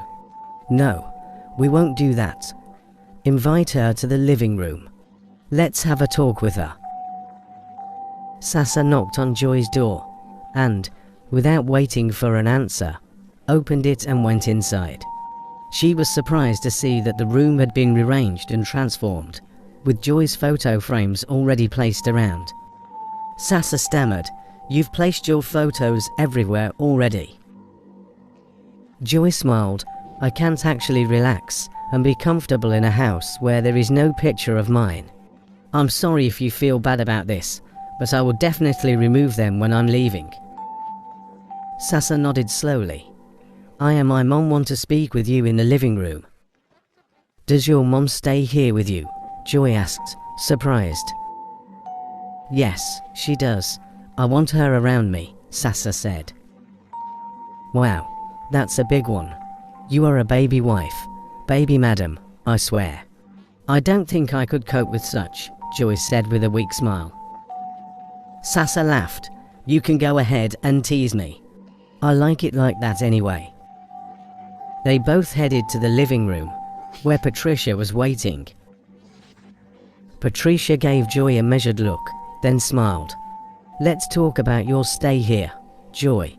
I want to make sure everyone is comfortable and safe. Joy nodded, sitting down. Of course, Mrs. Patricia. I appreciate your hospitality and understand your concerns. Patricia continued, staying here is not an issue, but everyone seems busy right now, and we are trying to fix you in our plans. So you need to prepare your mind to flow with our agenda for you. I hope you understand. Absolutely, ma'am. I will do my best to respect your house and your rules, Joy replied sincerely. Sasa felt a sense of relief as the tension in the room eased slightly. She hoped that with time, her mother would warm up to Joy, and that their old friendship could ease up some tension around her. At JJ's captor's base. JJ was staring at his book, smiling, when Uncle T entered the room with his meal. Why are you smiling, JJ? Uncle T asked, startling JJ, who quickly tried to hide his notebook. Fear was written all over his face. When did you come in, Uncle? JJ asked, his voice trembling. Uncle T smiled warmly and moved closer. Just now. What are you hiding there? JJ hesitated, his eyes wide with anxiety. No, Uncle, you would take it from me. Uncle T spoke gently. I just want to look at it, that's all. I want to see what makes you so excited this morning. JJ slowly stretched the notebook out to him. Promise me you won't seize it from me. Promise, I won't, Uncle T assured him. Uncle T's eyes widened with amazement as he saw a well-crafted drawing of himself in the notebook. You drew this? He asked, astonished. JJ nodded, his face still full of fear. Yes, Uncle, I did. Uncle T flipped through the pages and saw more drawings, including one of his boss with his friends. You even drew my boss and his friends. This is incredible, JJ, he said, genuinely impressed. Boss must see this. JJ managed a small smile, unsure of what Uncle T's reaction would be. Thank you, Uncle. Are you sure he won't be mad at me? Uncle T shook his head. I'm sure of that, JJ. My boss loves artwork. In fact, none of his own artwork looks as perfect as this. You are a genius, boy. JJ sighed in relief. Thanks, Uncle. Uncle T placed the notebook gently back in JJ's hands. Just calm down and eat your food. I'll show this to my boss when he comes back. He'll be impressed, I promise. As JJ started to eat, Uncle T sat beside him, watching over the young boy with a thoughtful expression. At Jack's captor's base, the boss lady gathered all her men for an urgent meeting. Her voice was firm as she addressed them. None of you should disclose Jack's identity to anyone. I don't even want the boss to know he's here with me, so everyone must stay quiet about it. One of the men, looking slightly puzzled, spoke up. The boss didn't even know him. We've been the ones meeting him on his behalf. That sounds great, the boss lady said with a satisfied nod. I have my plans and my reasons for this, so all of you should play along with me if you don't want to lose your heads. Understood, boss, they responded in unison. One of the guys, thoughtful for a moment, raised a hand. Should we also change his name to give him a new identity? It might help kill any curiosity when people hear Jack. The boss lady considered this and then nodded. That's a good idea. Henceforth, address him as Dan. The men nodded, committing the new directive to memory. As they dispersed, the boss lady stood alone, deep in thought. She knew the importance of keeping Jack's real identity a secret. Too much was at stake, and one slip could unravel everything. Her plan had to be executed perfectly, and for that, Jack or Dan, as he was now to be called, had to remain hidden and his true identity concealed. Outside, where Jack was washing clothes, the guard in charge of Jack approached him as he was wringing out a shirt. There is a new development about you, the guard said. Jack's eyes widened with concern. I've been giving my best to all the assignments given to me. I haven't done anything wrong. The guard nodded reassuringly. Of course, yes. You haven't done anything wrong, only that the boss is changing your name to Dan. So, going forward, you will be addressed as Dan. Is that understood? Jack, now Dan, nodded slowly. Yes, my name is Dan. The guard patted him on the shoulder. Good, just keep doing your tasks, and everything will be fine. As the guard walked away, Jack couldn't help but ponder the implications of this new identity. Why the sudden change? What was the boss lady planning? He knew he had to be careful, now more than ever. On the highway, Zara and Scott were driving along a deserted highway, the landscape around them changing from city outskirts to open fields and sparse trees. Zara, growing increasingly uneasy, glanced at Scott, her voice tinged with anxiety. Where are we going? We've been on the highway 4 hours now. I thought you were taking me to the police station, but we're already at the outskirts of town. Scott, his eyes on the road, offered a small, enigmatic smile. You promised me a long journey, and it was long indeed. So it's my turn to take you on a long journey as well. Stop complaining and just enjoy it while it lasts. Zara managed a quick, nervous smile. Though I feel safe with you, I'm scared of this long journey. Where are we going? Please talk to me. Scott nodded, his tone becoming more serious. I also felt safe with you, but you betrayed that trust and made me lose consciousness for hours. However, I won't betray your trust if you give me your total cooperation. Zara sighed, her fear evident. I still don't know what you want from me. Scott, what if I'm not the right person we're supposed to arrest? Scott glanced at her, his expression thoughtful. You're still on point, Zara. That means you'll help me get the right person. The letter you made me leave at home would give them no trace of me. Are you kidnapping me? This endless journey is scaring me, Zara said, her voice shaking.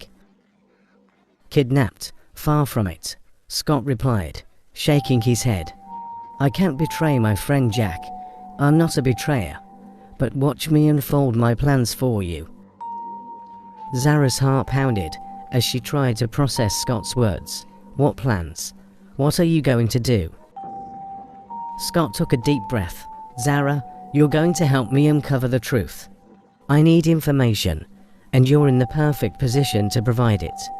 I want to know everything about Sasa, her enemies, and what you know about the ongoing situation. Zara looked at him, her fear mixed with confusion. Why should I trust you? How do I know you won't turn me in once you get what you want? Scott's gaze softened slightly, because, Zara, I believe there's more to you than meets the eye. If you help me, I can ensure your safety and maybe even clear your name, but you have to be honest with me. Zara considered his words, weighing her options. The fear in her eyes slowly gave way to a glimmer of hope. All right, Scott, I'll help you. But please, let's not make this journey longer than it needs to be. Scott nodded. We were going somewhere, and we would arrive there. Remember, nobody had any trace of you, so help yourself by giving me your full cooperation. Zara nodded, only that it's very difficult. At Sasa's house. Sasa had gone to work, leaving Patricia and Joy at home. Despite her efforts to be a gracious host, Patricia couldn't shake her suspicion of Joy. Joy, maybe you should come join me here, so the house won't be boring for both of us, Patricia called out. Okay, madam. I will join you shortly, Joy responded from inside. A few minutes later, Joy joined Patricia in the living room, smiling warmly. Thank you, Ma, for the hospitality. You have been so kind. You're welcome, my darling, Patricia replied. I hope you're enjoying your stay. Yes, Ma, Joy said. Then added, I haven't seen Jack and JJ since I arrived. Did they travel? Patricia nodded slowly, uncertain whether to discuss such a sensitive matter with Joy. Sensing the hesitation, Joy quickly intervened. No problem, Ma, if it's not safe to discuss it with me. Patricia, relieved, stammered, nothing serious, actually. Joy smiled and shifted the conversation. What about Zara? Patricia answered. She got a job and travelled for the interview. Joy coughed lightly.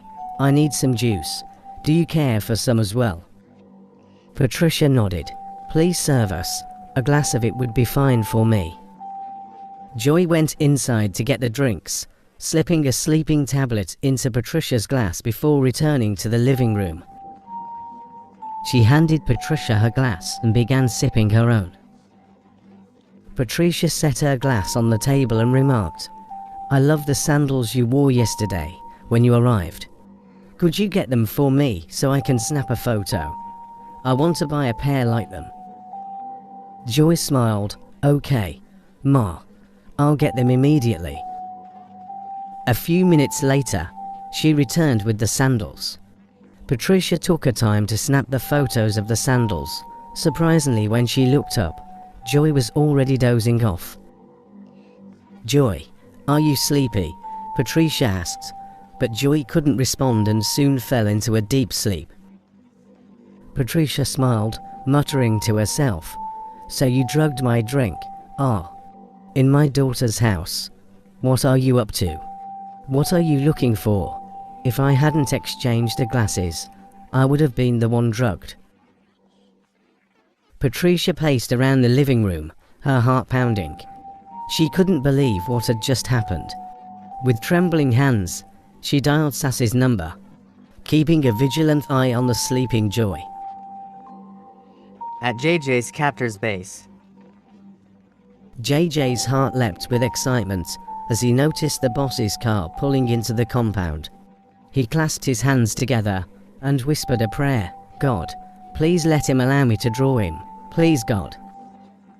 An hour later, Uncle T entered JJ's room with a serious expression. "The boss wants to see you," he said. JJ's eyes lit up. "Should I bring my notebook?" Uncle T nodded, smiling reassuringly. "Yes, JJ. I've already told him about your drawings. Let's go." As they entered the boss's office, JJ held his breath. The boss looked through the notebook, his expression changing from curiosity to amazement. "So, you drew this?" he asked, his eyes wide. "Yes, sir," JJ replied, trying to keep his voice steady. "Wow, you just won my heart," the boss said, impressed. JJ smiled shyly. "Thank you so much, sir." Turning to Uncle T, the boss instructed, "You need to get him proper materials. I want my artwork in a frame. This is something else. He's incredibly talented." Uncle T nodded. "Yes, boss." JJ was escorted back to his room. As soon as the door shut behind him, he allowed himself a triumphant smile. I did it, he whispered to himself. "Just watch me as I unveil my plans." He sat down with his notebook again. His eyes narrowed. He knew he was one step closer to his goal. Next on the mysterious twins. She picked up her phone and dialed Scott's number, her impatience growing with each ring. "Hello, Scott. How far with my sister? Has she said anything?" Scott's voice was steady on the other end.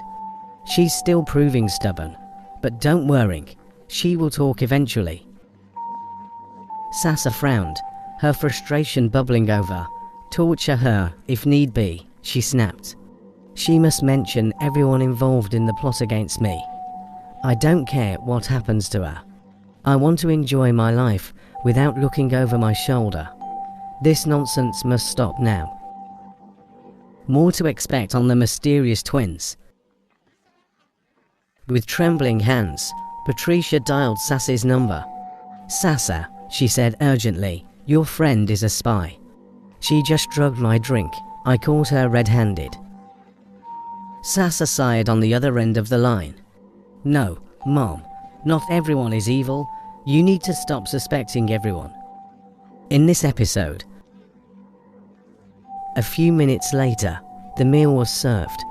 Joy, Patricia, and Sasa sat at the dining table, ready to eat.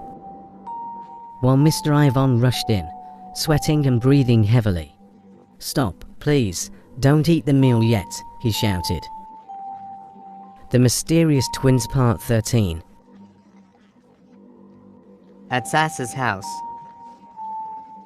Patricia paced around the living room, her heart pounding. She couldn't believe what had just happened. With trembling hands, she dialed Sasa's number, keeping a vigilant eye on the sleeping Joy. "Your friend is a spy. She just drugged my drink. I caught her red-handed," she said urgently. Sasa sighed on the other end of the line. No, Mom, not everyone is evil. You need to stop suspecting everyone. Patricia tried to explain how it happened. She was the one that served both of us. The only thing I did was to exchange the glasses. Sasa turned a deaf ear to her mom, insisted Joy is a good friend, and you'll soon discover that. Patricia felt confused and ended the call abruptly, wondering how to prove the situation to Sasa. How could her daughter get so attached to a total stranger so easily, especially after all she had been through? What could be Joy's plan for coming to this house? Determined, Patricia decided to give it all it took to get to the bottom of it. Joy woke up to find herself lying on the couch, her eyes fluttering open. She was surprised to see Patricia seated nearby, watching TV. "Ma, I'm sorry I slept on the couch. I must be so tired," she said. Patricia responded with a smile. "Oh, I understand. Resting after a long journey is necessary." Joy sat up and asked after Sasa. Patricia's face narrowed. Ignoring the question, she asked, "I thought you said you came into the country for a business deal. When are you going for that?" Joy nodded. "I should be going out tomorrow. I'll talk with the manager today." Patricia smiled, her eyes never leaving Joy's face. "I just want to know your plans to ensure it works out well for all of us. Tell me about your family. How are they doing?" Joy sneezed and said, "I'm pressed. Excuse me." She entered her room and closed the door behind her. As soon as she got in, she collapsed on the bed. Why was I the one who drank her juice? How did it happen? She frowned at herself. How did I make such a mistake? Ah, gosh, this is a big mistake. Jack wasn't in, and I must have a copy of the keys to this house, so I can come in anytime I choose to. Meanwhile, Patricia was pacing in the sitting room, trying to figure out what Joy's evil intentions might be. The more she thought about it, the more determined she became to uncover the truth. Patricia's thoughts were interrupted by the soft sound of footsteps. She turned to see Joy emerging from her room, looking flustered. "Ma, I'm really sorry about earlier. I must have been more exhausted than I realized," Joy said, trying to sound sincere. Patricia forced a smile. "It's all right, dear. Relaxing on the couch is not a sin. Just make sure you get enough rest." Joy nodded, but her eyes betrayed her unease. "I will, Ma. I'll be in my room if you need me. I want to get some more sleep." As Joy retreated, Patricia's mind raced. She needed to act fast. She quickly made her way to the kitchen, where she retrieved the glass Joy had drugged. Carefully, she poured the remaining liquid into a small vial, intending to have it analyzed later. Returning to the living room, Patricia sat down and took a deep breath. She couldn't let her guard down, not even for a moment. Joy was up to something, and that I must uncover. I must ensure my daughter's safety and the entire household, she muttered to herself. At JJ's captor's base. Uncle T entered JJ's room, carrying a tray of food. JJ, engrossed in his work, looked up and smiled at Uncle T's arrival. "How far have you gone with the boss's request?" Uncle T asked, setting the tray on a small table. JJ's smile widened. "I'm almost done. I promise it will surely beat your imagination." Uncle T nodded appreciatively. "The ones I've seen so far were amazing. I knew you would do even better this time." JJ's expression turned serious. "Uncle, I saw a man dressed in a black hoodie with a black mask entering the boss's car this morning when I was looking outside through the window. Who is that?" Uncle T chuckled softly. "You ask so many questions, just like my son Desmond. That's just another way the boss dresses. Many people working with or for him don't know his real face. In fact, we are lucky to know him this much. JJ nodded, his curiosity momentarily satisfied. I see. He looked different. Uncle T smiled warmly. Do you have any other questions? JJ chuckled. You just said I ask so many questions, Uncle. I think I'm good for now. I want to eat my food. Uncle T laughed. All right, eat up, and then get back to your amazing artwork. The boss will be thrilled. JJ nodded and began eating, his mind still buzzing with questions and ideas. As Uncle T left the room, he felt a mixture of relief and determination. Alone with his thoughts, JJ glanced at the door, ensuring it was securely closed. He quickly returned to his sketchbook, adding final touches to a detailed drawing of the boss. He knew he had to keep his eyes and ears open. Every detail mattered. As he continued working, he whispered to himself, just watch me as I unveil my plans. At the hospital. Sasa sat in her office, nervously tapping her pen against the desk. She picked up her phone and dialed Scott's number, her impatience growing with each ring. Hello, Scott, she said as soon as he answered. How far with my sister? Has she said anything? Scott's voice was steady on the other end. Hello, ma'am. She's still proving stubborn, but don't worry, she will talk eventually. Sasa frowned, her frustration bubbling over. Torture her, if need be, she snapped. She must mention everyone involved in the plot against me. I don't care what happens to her. I want to enjoy my life without looking over my shoulder. This nonsense must stop now. Scott paused for a moment before replying. Understood, ma'am. We'll do whatever it takes to get the information we need to work with. Good, Sasa said, her voice cold. Keep me updated. She ended the call and leaned back in her chair, her mind racing. I have to be strong to see the end of all this nonsense, she muttered to herself. Meanwhile, Scott entered the room where Zara was kept, holding two chains in his hands, and said with a steely voice, I need to hop up your game, since my plan A didn't work well with you. Let me see how far my plan B would go with you. He gave her a cup of water to drink, and as soon as she drank it, she slept off. Scott immediately moved closer to her and chained her hands and her legs to the chair. At Jack's captor's base. The boss lady issued strict instructions to the guards and her boys. Everyone must be awake by 5 a.m. to prepare for an important guest. The chefs bustled in the kitchen, crafting an array of dishes, while the cleaners worked diligently. Jack was tasked with washing all the cars and ensuring the veranda was spotless. As he worked, he couldn't shake his curiosity about the guest's identity. Mid-morning, a car pulled into the compound. The boss lady, Kamzi, and 4 others were there to greet the guest. The driver opened the door, and an elderly woman stepped out gracefully. Jack's eyes widened in shock.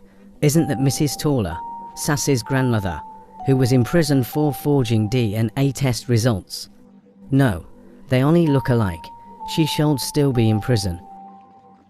His thoughts raced, but were interrupted by his guard. Dan, you need to wash this car now. Her goddess doesn't ride a dirty car. Do your best to put it in order fast. Okay, I'll do that, Jack now Dan replied. Inside the sitting room, the atmosphere was tense. The guest spoke with authority. I snapped in here to check if things were in order. We are closer to our goal and can't afford any mistakes. We have failed several times because of our negligence. Kamzi here narrowly escaped death. She was careless and fell into the hands of those dummies. She would have been dead by now. Sasa shouldn't become an obstacle we can't crush. so we need to be smarter and more vigilant. She demanded the roster of the people present. The boss lady handed her the register, and she skimmed through it. Okay, everything is still in order. Kamzi requested to see the guest privately. I didn't know the boss, and the boss lady worked for you. I almost got killed despite the fact I didn't let out any secret of ours. The guest nodded and smiled. They worked for me, and you must obey them to the last letter. If you were not poisoned, you would have exposed us and put us in trouble. You must be smart always with every task you are assigned. Remember, if you are caught, you would be erased. Okay, I will be careful next time, but please tell them to be gentle with me. She called out to boss lady, "Where is my food? I have a long journey ahead of me. I must visit all our locations today." She was escorted to the dining room, and they chatted while eating. Jack overheard snippets of their conversation, but was left in the dark about the guest's identity. His suspicion that she was Sass's grandmother remained unconfirmed. A few hours later, as the guest walked towards her car, she noticed Jack. "Hey, come here," she called. "Is his name in the register?" she asked. The boss lady quickly responded, "Yes, Mum, he's number 16 on the list." Good, good. I see you are working hard, the guest said, eyeing Jack with interest. Jack nodded, hiding his confusion behind a polite smile. As the guest drove away, Jack returned to his task, but couldn't stop thinking about her. Who exactly is she? I need answers. I must gather all information I can very fast. At Sass's house, Joy received a call and turned to Patricia. "Ma, I need to see someone urgently in town. I'll be back soon." Patricia nodded. "Okay, see you later." As soon as Joy left, Patricia picked up the vial and drove to Sass's office. Sassa was surprised to see her mom walk in. "Mom, I hope all is well," Sassa said, concern evident in her voice. Patricia nodded. "I thought you would come home yesterday to see things for yourself. I told you that your friend drugged my drink, and you didn't bother to take it seriously." Sassa smiled gently. "Mom, I know I have a lot of enemies, but I'm sure Joy isn't one of them. She's been my friend for a long time. We lost contact when she got married and relocated abroad." Patricia opened her handbag and brought out a vial containing the juice. "Do an analysis of this. Maybe it will help prove my point about your friend." Sassa shook her head slightly, but agreed. "Okay, Mom. If that will ease your mind about Joy, I'll do it." "Should I wait for the results?" Patricia asked. "No, Ma. I'll come home tomorrow, and we can discuss it then. Please take good care of yourself," Sassa replied. Patricia left Sass's office, feeling a mixture of frustration and determination. She knew she had to prove her suspicions to protect her daughter. Hours later, Joy returned home, greeted by Patricia's watchful eyes. "Welcome back," Patricia said, trying to sound casual. "Thank you, Ma," Joy replied, her expression unreadable. "I had an important meeting. Everything went well." Patricia nodded, forcing a smile. "That's good to hear. If you don't mind, I want to make a special dinner for us tonight," Joy said with a little smile. Patricia responded, trying to hide her fear. "Ah, thanks so much. I ate some snacks when you were not in, so I can't eat anything again today." the next day, Sassa arrived home, carrying the results of the juice analysis. She found Patricia waiting in the living room, her anxiety palpable. "Mom, I got the results," Sassa said, sitting down beside her mother. The juice was drugged. There was a high concentration of sedatives in it. Patricia sighed in relief, though her face remained stern. I told you, Sasa. I knew something was off with Joy. Sasa frowned, her mind racing. I need to confront her and find out what she's up to. No, you can't do that. You don't even know how dangerous she is. We just have to be careful with her. I pray she finishes whatever brought her here fast, Patricia said. Anger was obvious on Sasa's face. How could she betray my trust just like that? Why would she want to drug you? To achieve what? Ah, this is wickedness. As if on cue, Joy entered the room, surprised to see Sasa. Hey, Sasa. I didn't know you were coming home today. Sasa nodded, trying to keep her composure. I needed to check on you. Are you enjoying your stay here? Joy smiled. Your mom is doing a great job. Thanks so much for the hospitality. Sasa forced a smile. That's good to hear. I wanted to make sure everything is all right. Patricia added, yes, Joy, we're just concerned about you. It's important to us that you feel welcome here. Joy's smile wavered slightly. Thank you both. I appreciate it. As Joy left to her room, Sasa and Patricia exchanged a look. Mom, please be careful and watchful. I need to get back to the office. Scott's hideout. Scott paced around the dimly lit room, his face stern and filled with frustration. You leave me no option, he said, his voice cold and unforgiving. I'll have to torture you more if you're not ready to tell me whose authority you're obeying. I've been instructed to treat you as a hardened criminal. Zara, her hands and legs chained, tears streaming down her face, pleaded, I've told you all about my involvement in this.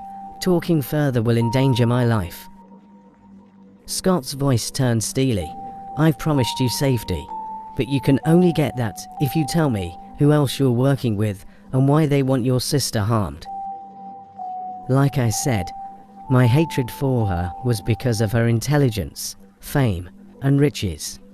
But I don't know why others want her or her child dead, Zara said, stammering.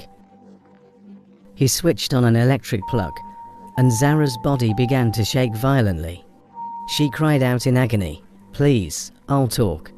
Detective, please, I'll tell you everything I know. Just then, Scott's phone buzzed. He left the room, stepping into another to answer the call. It was Sasa. How far have you gotten with her? Sasa asked, her voice tense. Scott gave a weak smile. She's 40% there, but she's still proving stubborn about revealing the identities of the people she's working with. Sasa frowned, her voice hard. Make it difficult for her to conceal any information. Do whatever it takes. I need results. Scott nodded, his resolve hardening. You can count on me for that. He ended the call and returned to the room where Zara was still trembling from the electric shock. He knelt beside her, his voice low but intense. The truth, and only the truth, is what will bail you out of this. You're running out of time and options. If you want to survive this, you need to start talking now. Zara's eyes were filled with a mix of fear and resignation.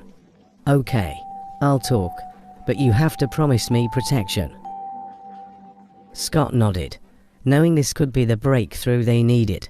I promise, but start now. Zara took a deep breath, her voice trembling. There's a powerful group behind this. Scott leaned in closer, his eyes narrowing. Who are they? Name them. Zara. I need names and their addresses. At JJ's captor's base. JJ had been standing at the window, watching the bustle of activity as people hurried to prepare for the arrival of an important guest. Uncle T had told him the night before that today would be a busy day. He muttered to himself, I want to know when the guest arrives. Just then, Uncle T burst into the room, Are you done with the boss's drawing? JJ, excitement in his eyes, responded, "Yes, Uncle," and handed the image to him. Uncle T was astounded. "Wow, this is amazing," he exclaimed, pulling JJ into a hug. "Get dressed. You may be invited to see our special guest." "Okay, Uncle T," JJ replied, beaming with pride. A few minutes later, two cars drove into the compound. A woman wearing a large hooded gown stepped out and immediately pulled down the hood, revealing herself in beautiful attire. JJ's eyes widened as he watched from the window, wondering why she had masked herself upon arrival. The boss and others greeted her warmly. The guest patted the boss on the back and said, "Boy, I'm proud of you, but we still have a lot to do together even after we conquer Sasa." JJ's mouth fell open in shock. "Why is everyone fighting my mom?" he whispered to himself, his face dropping in disappointment. "Even this old woman was part of the plot against my mother." The guest was escorted into the sitting room. As soon as she entered, she said, "It's obvious we're giving our best, but our best hasn't given us the desired result.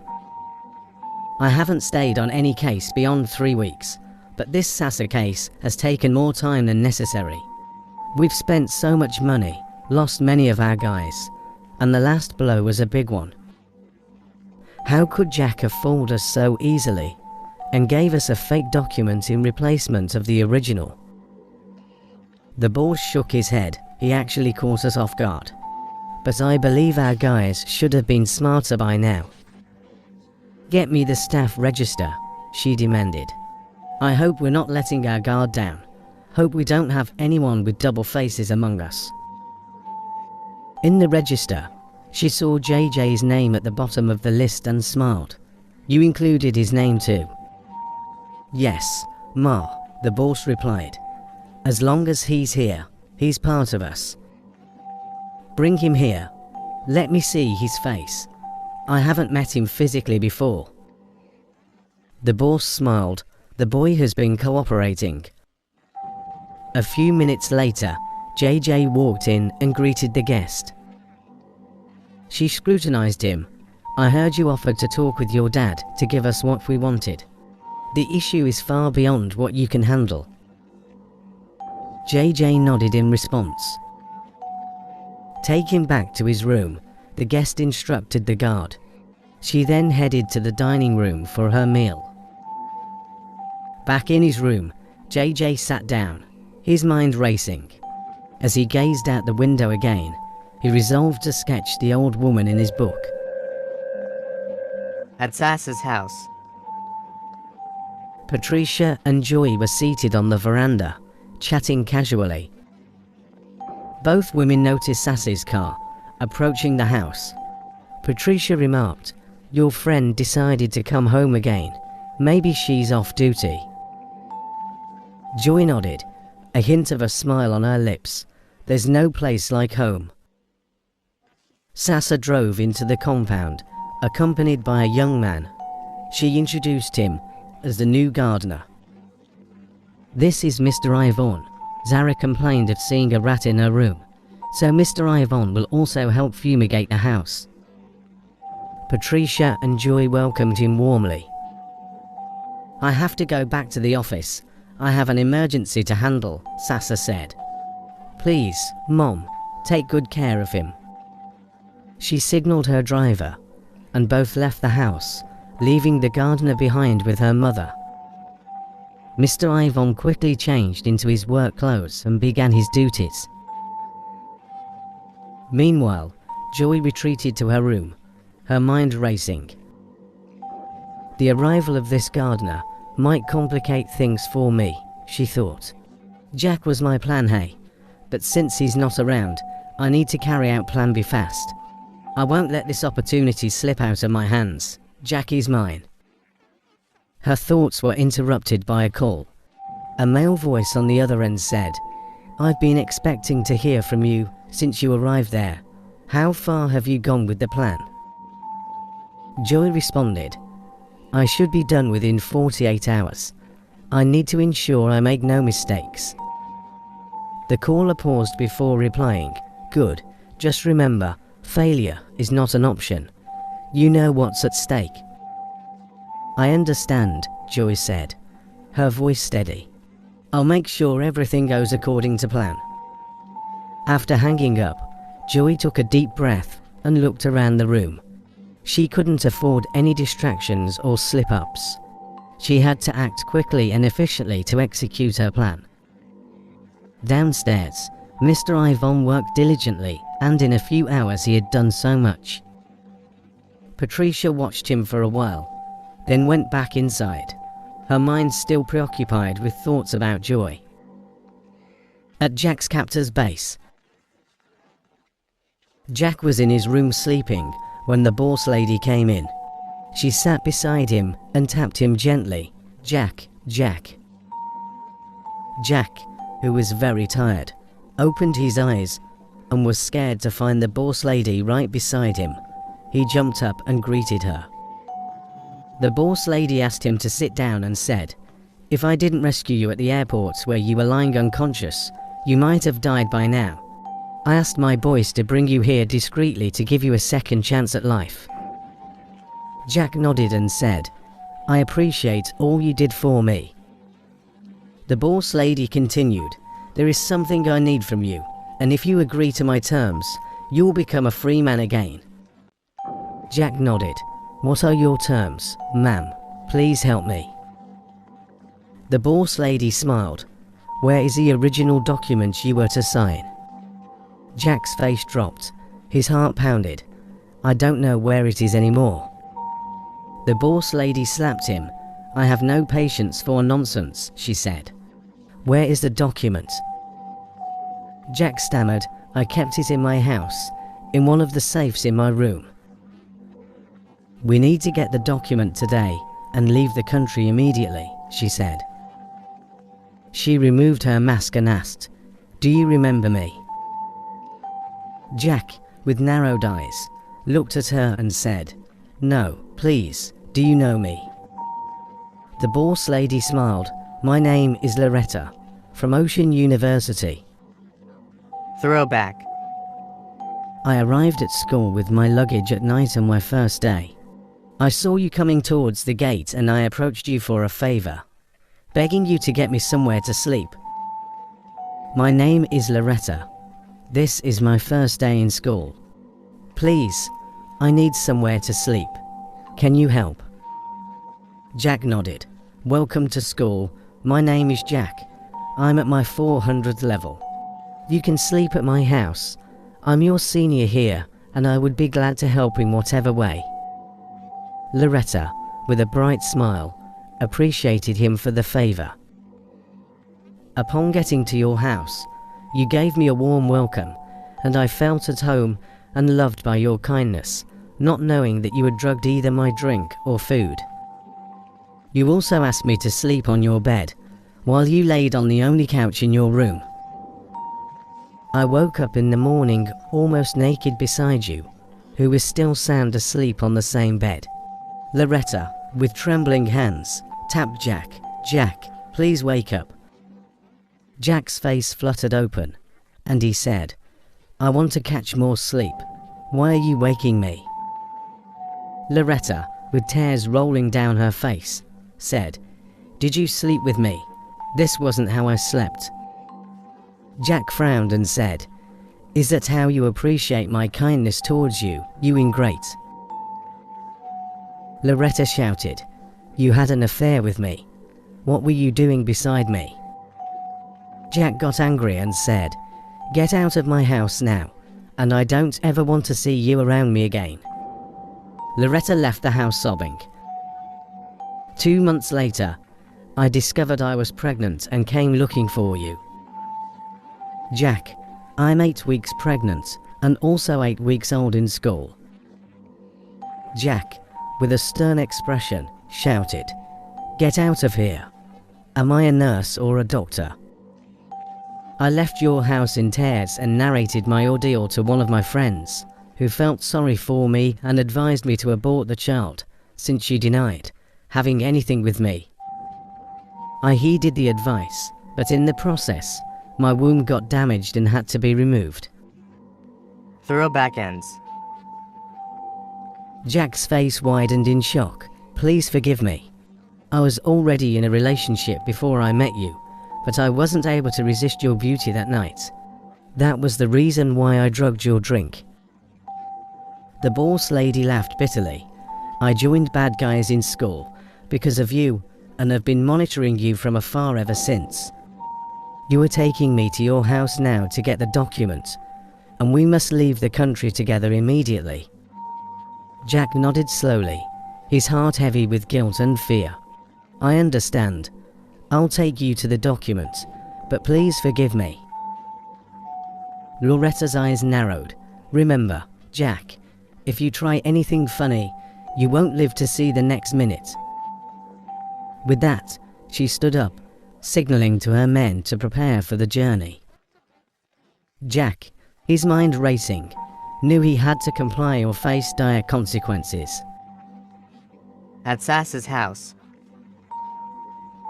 Joey came in with some veggies and fruits, approaching Patricia, who was taking a nap in the living room. I'm cooking today's lunch, she said cheerfully. I even called Sasa on my way back. She said she's on her way home as well. I need to get it ready before she arrives. Patricia nodded slowly, thinking about whether to accept her offer or not. Joey cut in. The meal will be ready in a jiffy. Okay, thank you, Patricia said, as she fell asleep again. Joey busied herself in the kitchen, cutting vegetables and boiling meat. She used all the 3 burners to cook the food quickly. The aroma of the food filled the house, and Joey was excited to prepare something special for Patricia and the others. Sasa arrived home and found Patricia still napping in the living room. She smelled the delicious aroma and called out, "Joy, you won't kill us with this amazing smell. It's making me even hungrier." Walking towards the kitchen, Sasa smiled as Joy responded, "I'm giving you an English taste today. Just get in and shower, your food will be ready by the time you're out." "Thanks, buddy. I love you," Sasa said, heading to her room to freshen up. A few minutes later, the meal was served. Joy, Patricia, and Sasa sat at the dining table, ready to eat. While Mr. Ivan rushed in, sweating and breathing heavily. "Stop, please, don't eat the meal yet," he shouted. Joy frowned. "Your meal is packed and on the kitchen cabinet. Please don't disrupt our afternoon. You can go and eat your meal too." Patricia picked up her spoon to start eating, ignoring the argument. But Mr. Ivan shouted again, "Please don't eat the meal." He then turned to Joy and said, "I will allow them to eat the meal on the condition that you eat 2 spoons from each of their plates first." Patricia and Sasa watched the scene, surprise written on their faces. Joy, visibly irritated, said, "Who are you to give me such instructions? What are you insinuating?" Turning to Sasa, she added, "Can you imagine this new guy giving me orders?" Sasa, trying to defuse the tension, said, "He's new here, but I think you eating from our meal should be fun. Or what do you think?"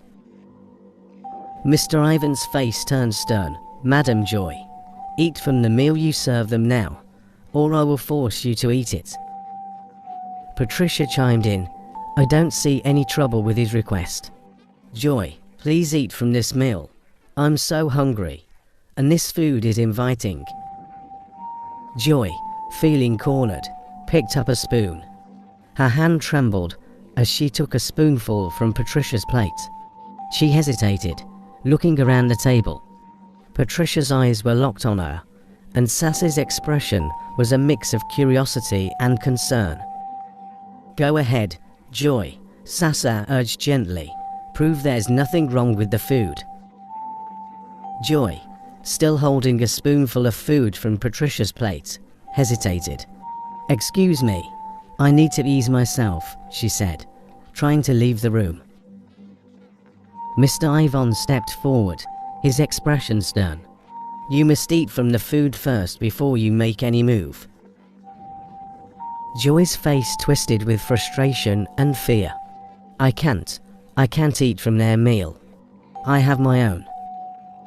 Sass's face darkened with anger and confusion. "Joy, it's so obvious that you poisoned our food." Joy cut in. "Sassa, don't allow this stranger to come in between us. Don't believe anything he said." Sassa shook her head slowly. "Ivan is not a stranger. He was on assignment." Sassa took a deep breath, her voice trembling with a mix of anger and betrayal. "I didn't believe it when my mom told me you drugged her drink until she brought the vial containing the remaining part of the juice. I reported the case to the police." Flashback. Inspector Pella, an old friend of mine, came visiting me, and to my surprise, she added a sedative to my mom's drink. I need to know her intentions of coming to my house. Inspector Pella's eyes widened in surprise. "You mean she's living in your house?" he asked. "Not really," Sassa replied. "She came visiting. She had been in England 4 years, but came into the country for a business deal and requested to stay with me for a few days." Inspector Pella shook his head slowly. "I was actually about to call you to inform you that we are planting surveillance in your house to monitor the activities of your blood-related members because we discovered that your aunt, Kanzi, and Mrs. Taller, your grandmother, had played major roles in the wickedness against you." Sassa nodded, her expression troubled. "The discoveries left me worried, and I didn't know who to trust anymore." Pella smiled reassuringly. "There is a web of conspiracy against you, but we believe if we can unravel the ones inside, it would definitely link us to the enemies outside." Sassy's frown deepened. "I really appreciate all your input so far, Inspector. Thank you so much." Pella put a call across to one of his men and invited him to his office. He continued, "Sassa, you must go with Ivan to your house. He will disguise himself as your gardener or chef. He will wire your house and monitor all activities within on his gadgets. Ivan here knows what to do. Just trust his instructions." Patricia and Joy's faces widened in surprise. Ivan stepped forward, his demeanor calm and authoritative. "I have been communicating with the office since I came and was monitoring all activities in this house on my gadgets. When I saw you bringing out a vial from your handbag when you started cooking, I knew you were up to something. I put a call to Sassa to start coming home. Immediately after Sassa left you alone in the kitchen to freshen up, you served your meal and then added the liquid to the remaining food in the pot before serving other people's food." Joey's shoulders slumped in defeat. "I just wanted what was rightfully mine," she whispered, tears streaming down her face.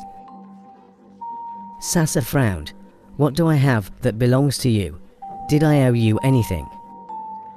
"Jack and I were together, about to tie the knot, when I decided to marry someone else first for my own personal gain. And since you were not yet in any relationship, then I decided to keep him safe with you until I was ready to have him back. Remember when you returned to the country after you finished your studies abroad?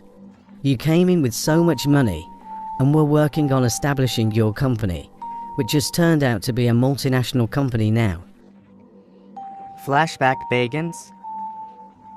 Sassa was in her beautiful sitting room, working on a file, when Joy came in and said, "Mighty Sassa, how far have you gone with the project?" Sassa, looking worried, said, "Joy, you need to join my team. Your presence always adds positive vibes to me." Joy, blushing, said, "I would have loved to be around you always, especially now that you're busy working on establishing your dream company, but my wedding plans are ongoing as well. Sasa smiled. I'm aware of that. Lover girl, only that you refuse to introduce your fiancé to me. Joy nodded slowly. He's a busy guy. He barely has time for me. But don't worry, you will surely meet him soon. Sasa smiled. I want to meet the man who captivated my best friend's heart.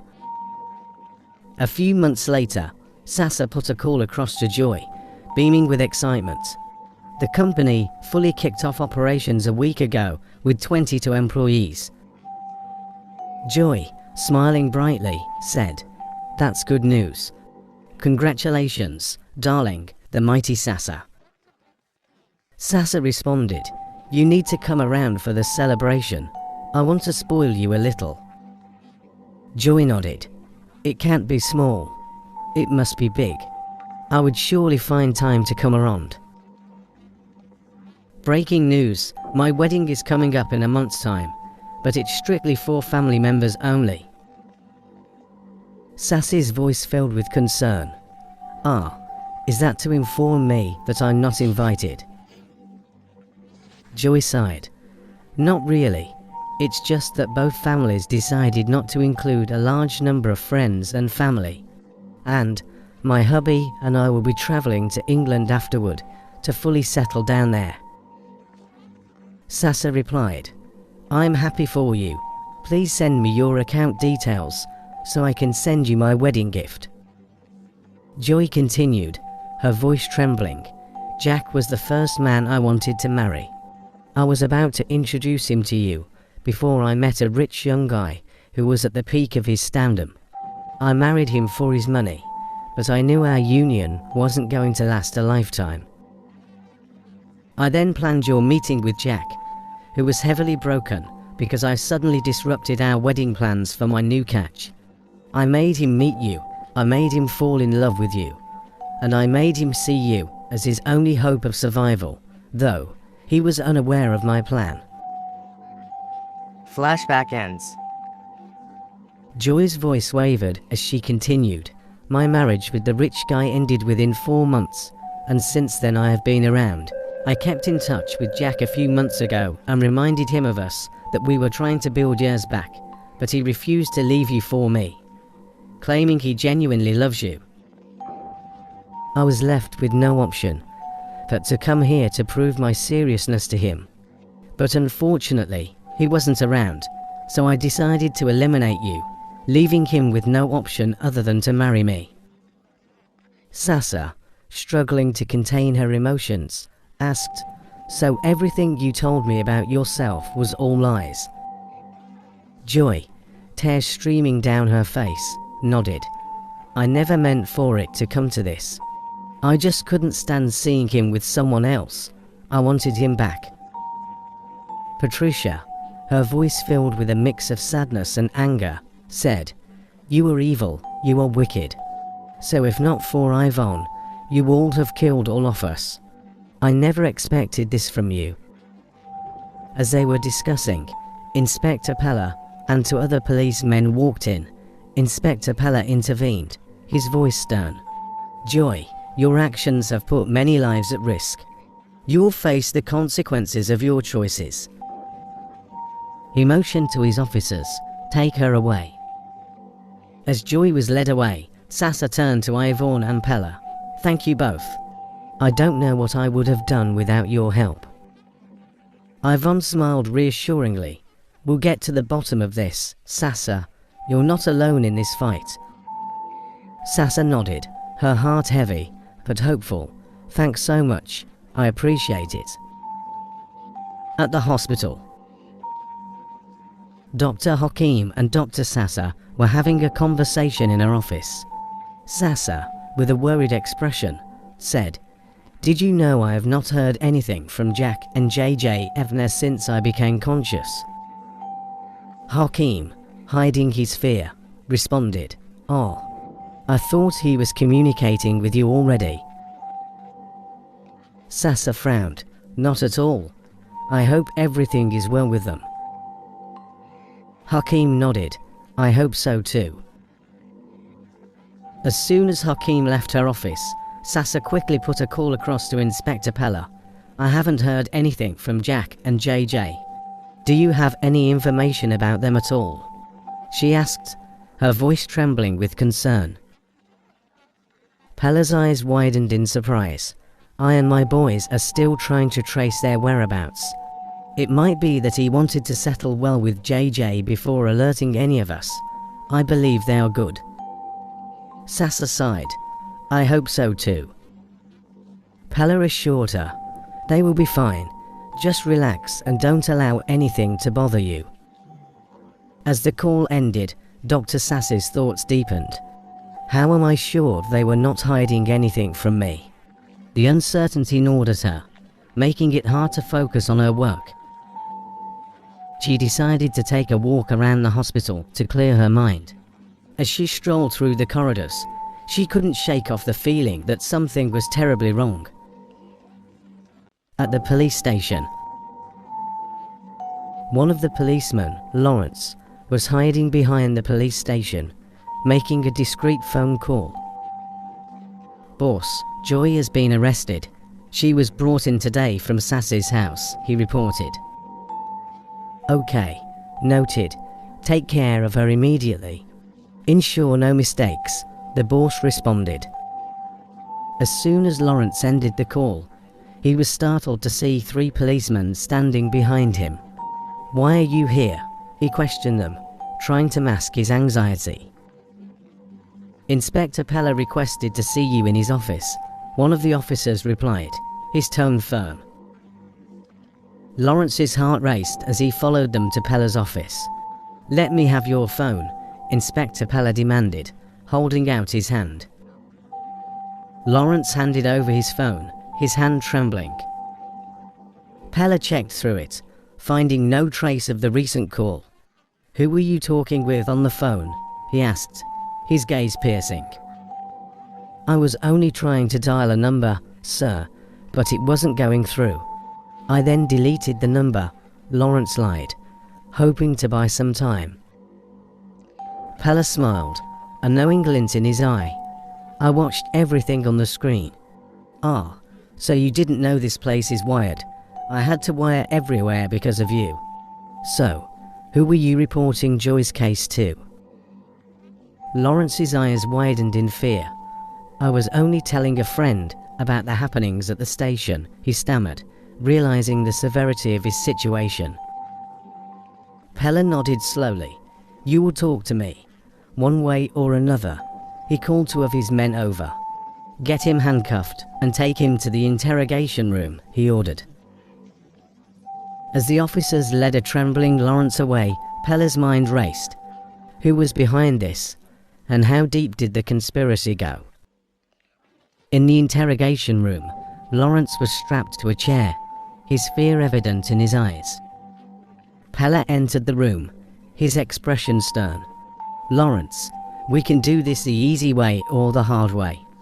Who were you talking to? And what are their plans? Lawrence's resolve began to crumble. I was talking to the boss. He wanted to ensure that Joy was taken care of. Taken care of? What does that mean? Pella pressed, his patience wearing thin. He didn't specify, but he implied that Joy shouldn't make it through the night, Lawrence admitted, his voice shaking. Pella nodded, his suspicions confirmed. Who is this boss? Give me a name. Lawrence hesitated, knowing the danger of revealing too much. His name is Drake. He's been pulling the strings behind the scenes, but I don't know much more than that. Tell me his phone number, Pella pressed. Lawrence sighed, sweat dripping from his forehead. Sir, I can't remember his phone number again. Pella stood up, signaling to his men. Keep him under close watch. We need to act fast and ensure Joy's safety. At Sass's house. A taxi brought Jack and the boss lady to the house. As they approached the gate, Jack turned to her. It's better if you stay in the cab.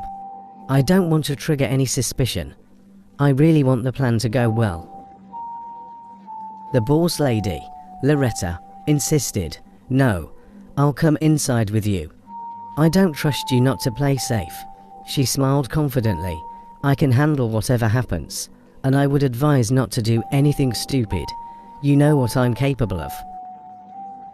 Jack, looking indifferent, nodded and moved toward the gate. He pressed the bell, and the gateman opened it for him. "Sir, so excited to see you. Welcome back home," the gateman exclaimed. Jack smiled. "Same here. How are you doing? Is Madame Patricia at home?" The gateman shook his head. "She left early this morning to check on Mr. Bobby." "Good, thanks," Jack replied. He and Loretta stepped into the compound and made their way to Jack's room. As soon as they entered the room, the boss lady said, "Don't try to play smart with me. Only one trigger is enough to end your life." Jack, searching through the safe, nodded his head. Loretta, looking around, said, "Maybe you need to get any other documents that could be useful for you abroad. You may not be back here soon, or you probably will not come back here again. We are starting a beautiful life together." Jack nodded slowly. "Yes, ma'am." He began searching from one safe to another, sweating profusely. Loretta smiled. "The exact document that the boss sent to you is what I want." A few minutes later, Jack brought out some files. "We can go now," he said. As they walked toward the gate, 6 policemen suddenly emerged from different corners and surrounded them. One of the officers spoke. "You were invited to our station." Jack protested. "Why would you do that? This is my house." Mr. Ivan responded, "It's your house, but you must go with us to the station. Handcuff them," he gave order. Loretta, her face turning stern, said, "You can't be serious. What's our offense?"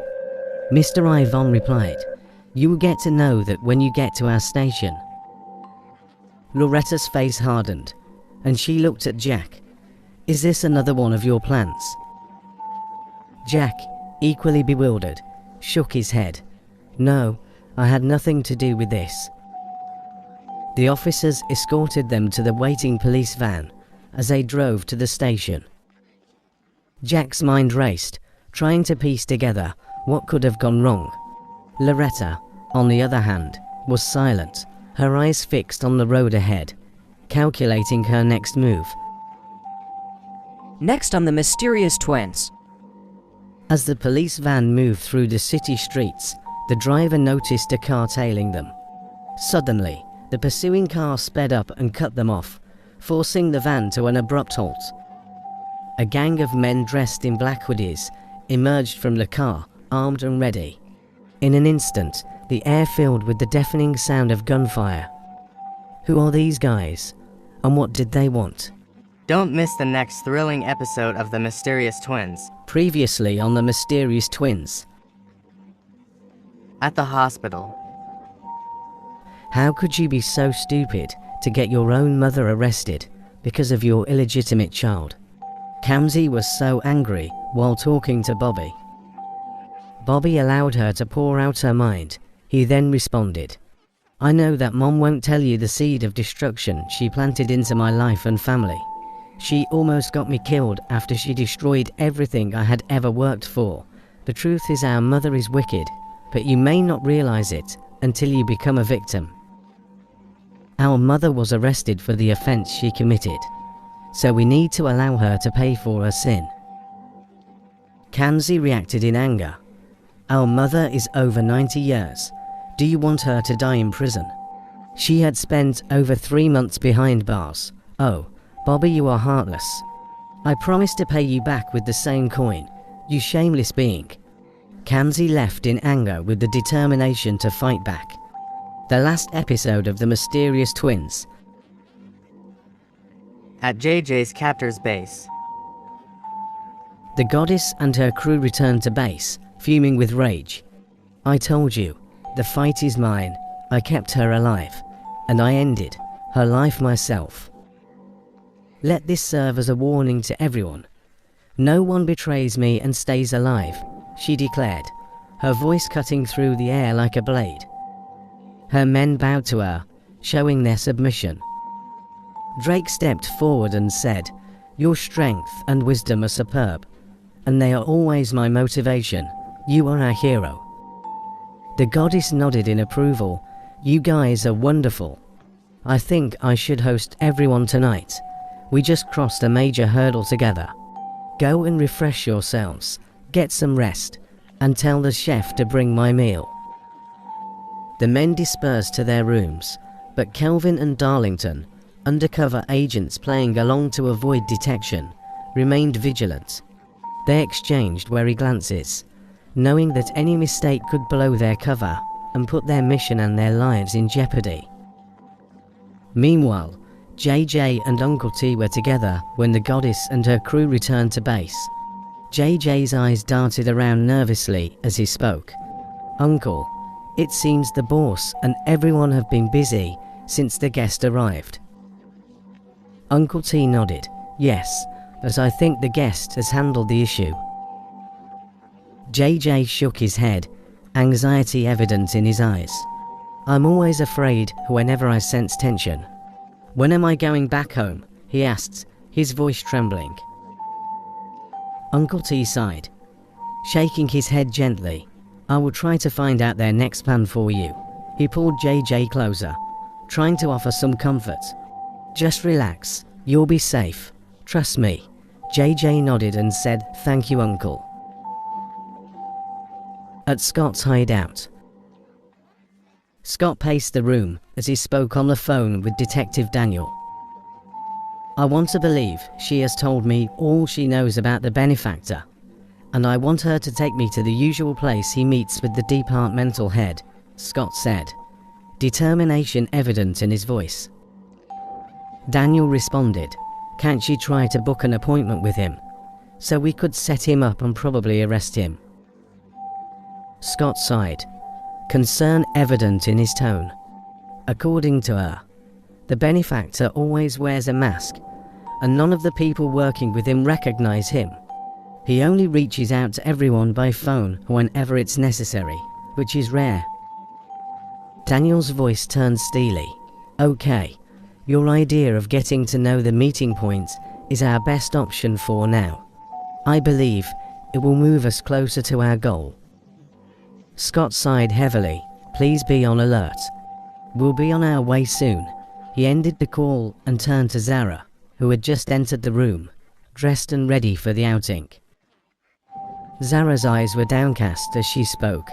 "I'm sorry for all the pain I've caused my sister. I've made up my mind to face the consequences." Scott offered a sympathetic smile. "The consequences could keep you behind bars for the rest of your life. I think all you need to do is ask your sister for forgiveness. If she agrees, your safety is guaranteed." Zara nodded as both moved to the car. On the highway, Zara gave directions while Scott drove, following her instructions carefully. As they neared their destination, Zara pointed to a nondescript building. "I attended a meeting here once when my direct boss was out of the country, but the benefactor attended the meeting in a mask." Scott parked the car a short distance away, and they both got out to scout the area. The building was nondescript, blending in with its surroundings, giving no hint of the clandestine activities within. Just as they were about to head back to the car, two armed men appeared from shadows, guns trained on them. "Get into that car," one of the men barked, his voice cold and commanding. Scott and Zara exchanged a quick, nervous glance, but complied without a word. As soon as they were inside the car, the driver sped off. Scott's mind raced, trying to formulate a plan while keeping Zara calm. "Stay calm," he whispered to Zara. "We'll figure a way out of this." The car weaved through the city streets before finally coming to a stop in front of a large, fortified compound. The armed men ushered Scott and Zara out of the car and into a dimly lit room. "Welcome," a voice said from the shadows. A figure stepped forward, face obscured by a mask. "Young man, I understand you've been looking for me." Scott's heart pounded as he faced the masked benefactor. "Yes," he said, his voice steady. "We need to talk." The benefactor chuckled, a low, menacing sound. "Indeed, we do. But first, let's see how much you really know." He then turned to his guards and issued a command. "Take them to the prison. They must be tortured first before locking them up." "Zara," he continued, "you would pay dearly for betraying us." As they were dragged out, Scott noticed Darlington and Kelvin among the guards, acting perfectly as if they were part of the gang. He silently hoped their undercover operation would deliver the desired result. At the hospital. Dr. Glory couldn't hold back her anger when they reported Sass's case to her. She quickly came to the ward. Her eyes blazed with frustration. How could you let her in here? She demanded of the security team. "I specifically warned you not to allow her access to this place." Dr. Hakim looked up, bewildered. "I was astonished when she came in. She even accused me of keeping information from her." Nurse Agatha stepped forward, her face pale. "We were together in the ICU when a text message flashed on her phone. Surprise and fear were written on her face, and she rushed out immediately. I followed her and was shocked to see her arguing with security at Jack's entrance. That's when I ran to your office, Ma." Dr. Glory's eyes narrowed as she reached for Sass's phone. Her expression darkened as she read the message. "This was sent by one of our trusted nurses, Nurse Precious. So she's one of the enemies within. We must ensure Dr. Sassa recovers quickly," she continued, her tone urgent. "Let's do everything we can to help her." Dr. Hakim nodded. "Dr. Sassa hasn't said anything since she collapsed. All her vitals are stable, but she's been silent, not responding to any of our conversations." Dr. Glory sighed, placing a hand on Hakim's shoulder. "I knew this shock would be too much for her. That's why we were trying to shield her from it. She just needs time to process everything. Dr. Hakim, please stay with her. Make sure she isn't alone at any time." "Okay, ma'am," Dr. Hakim responded, his voice steady, but his mind racing. As soon as Dr. Glory returned to her office, Dr. Hakim went to check on Dr. Sassa. He was taken aback to see her sitting up in bed, her eyes fierce and determined.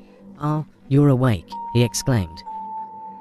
Sassa smiled faintly, but there was a steeliness to her gaze. "I wasn't sleeping. I just needed to connect to my inner strength to emerge victorious." Hakim smiled back, a mix of admiration and relief washing over him. "I love your spirit, Sassa. You are an embodiment of great grace." Sassa nodded, her resolve unwavering. "Looking back on my life, I've never lost a battle. It's too late to quit now. Quitters don't win. Winners don't quit. Hakim, please get me my favorite suya. I need to calm myself with that." Dr. Hakim chuckled, the tension easing from his shoulders. "Of course, Sassa. I'll get it right away." As Dr. Hakim left the room, Dr. Sassa leaned back, her mind racing. She knew that this was just the beginning of another fight. As much as she wanted to relax, she couldn't shake the feeling that there was more at stake than just her own recovery. Nurse Agatha came into the ward smiling. "How are you feeling now, Dr. Sassa?"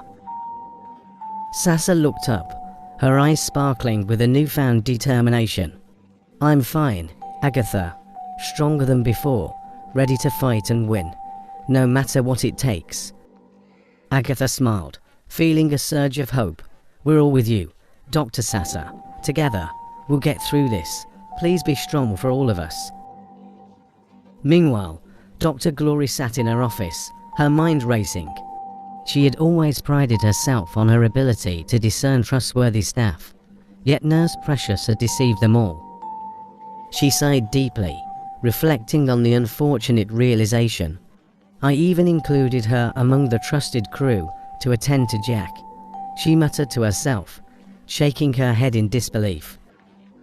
Deciding that this matter required immediate attention, she picked up the phone and dialed Inspector Pella's number. "Inspector," she began as soon as he answered, "we've uncovered another mole among us." Inspector Pella's voice came through the line, cold and steady. "How did you uncover that?" Dr. Glory recounted the entire story, detailing how Sass's sudden rush to Jack's ward, the message that was sent by Nurse Precious and her intentions, though I haven't alerted her yet, she concluded, her voice tinged with frustration.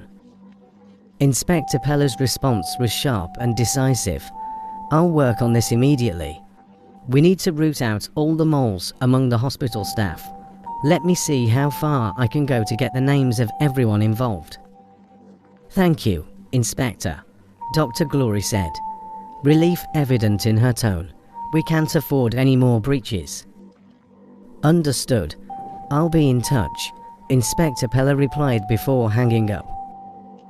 Dr. Glory leaned back in her chair, rubbing her temples.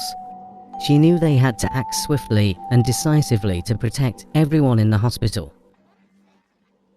At the police station, Inspector Pella, his face a storm of anger and frustration, left his office and headed for Interrogation Room 3OB.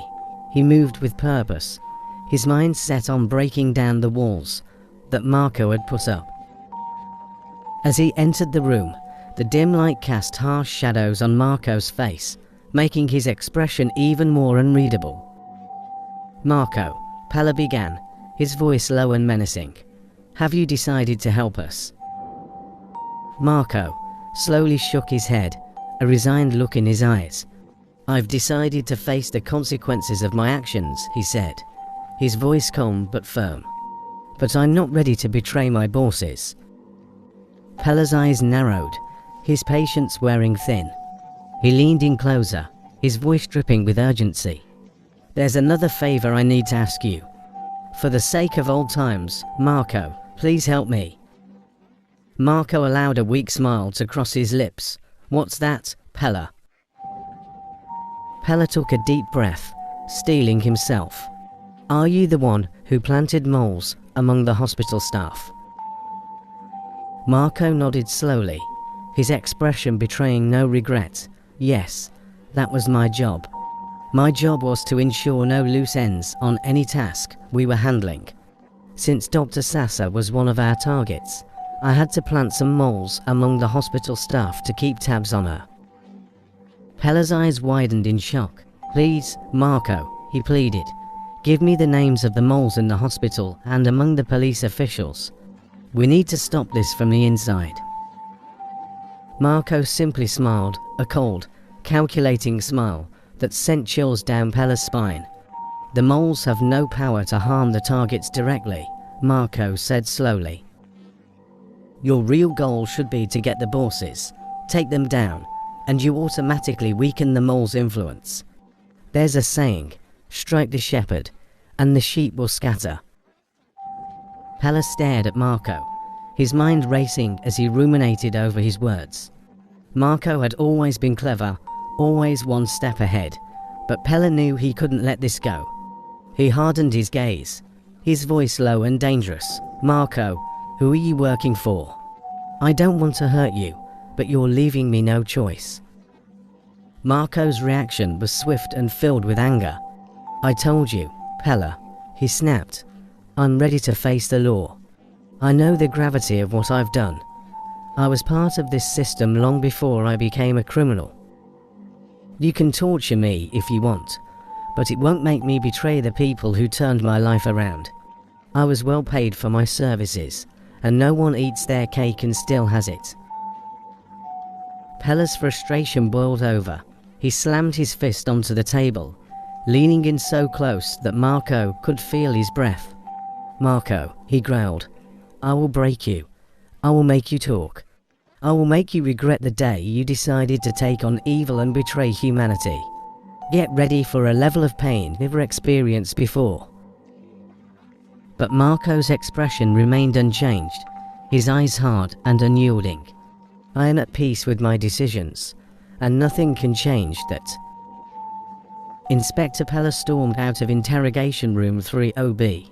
He slammed the door behind him, his frustration mounting with every step.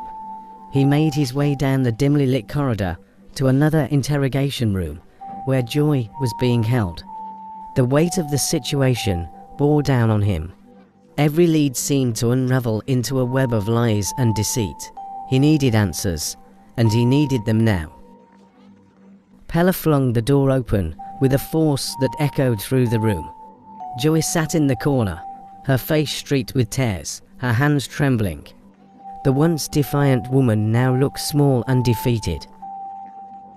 Pella's eyes narrowed as he stepped closer to her, his voice cold and demanding. "So, everything you've told us so far has been lies," he began, his voice laced with venom. "Tell me everything about yourself and the people you're working with." Joy shook her head, fresh tears spilling down her cheeks. "I have no more to say," she whispered, her voice cracking. "I've told you everything. I only want to get Jack back by all means. That's all I care about." Pella's anger flared, his patience evaporating like mist in the morning sun. "Who is Marco?" he barked, his voice cutting through the tension in the room like a knife. Joy's eyes widened in genuine surprise, her body stiffening as if bracing for a blow. "I don't know anyone by that name," she stammered, her voice barely audible. Pella leaned in closer, his eyes burning with intensity. "I'll ask you again, who is Marco?" Joy shook her head slowly, her lips quivering. "I swear, I know no one with that name," she pleaded. "I work for no one. I'm just trying to survive and find Jack." Pella's jaw tightened, his patience completely gone. He turned to the officers standing by the door, their faces expressionless, awaiting his orders. "Torture her," Pella ordered, his voice as cold as steel. "Make her talk. I want to know everything she's hiding." The officers moved forward, their faces set in grim determination. Joy's eyes filled with terror as she backed away, her voice rising in desperation. "Please, no. I've told you everything. I swear." But Pella had already turned away, his heart hardened by the weight of his responsibilities. He needed answers, and he was willing to go to any lengths to get them. As he walked out of the room, the door closing behind him, the muffled sounds of Joy's pleading cries echoed in his ears. At JJ's captor's base. The goddess and the boss were deep in conversation, discussing the fates of Scott and Zara. The atmosphere in the room was tense due to the just concluded operation. The goddess turned to her trusted enforcers, the Froggers, who were standing silently nearby. "I want you to ensure that Scott receives 20 lashes every day, and Zara 10 lashes, until I have the time to deal with them personally," she ordered, her voice steady and commanding. The Froggers nodded in acknowledgement and promptly exited the room to carry out their grim task.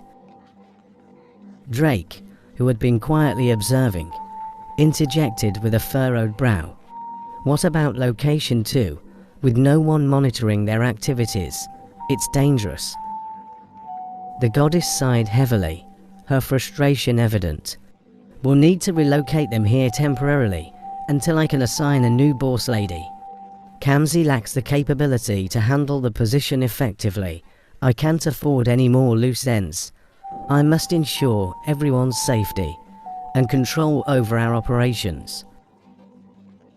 Drake nodded. "Understood. We'll move them here immediately." The goddess's face hardened with anger. "We've got a bigger issue. 2 of our key operatives, Marco and Joy, have been tied down by those dummies. Marco was captured when he went to extract Joy from police custody. I am so sure Marco is reliable and skilled. Joy could potentially betray us if she's pressured. The boss's expression darkened. I was disturbed to hear that Marco was caught. He's an invaluable asset, and we can't afford to lose him. We'll find a way to get them out of there, no matter what. At that moment, the goddess's phone rang, interrupting their conversation. She answered quickly, her tone sharp and urgent. Yes. An anxious voice on the other end spoke swiftly. Ma'am, we need to act fast. They've started torturing Marco and Joy. The situation is dire. The goddess's eyes narrowed in determination. Okay. Keep us informed of any updates.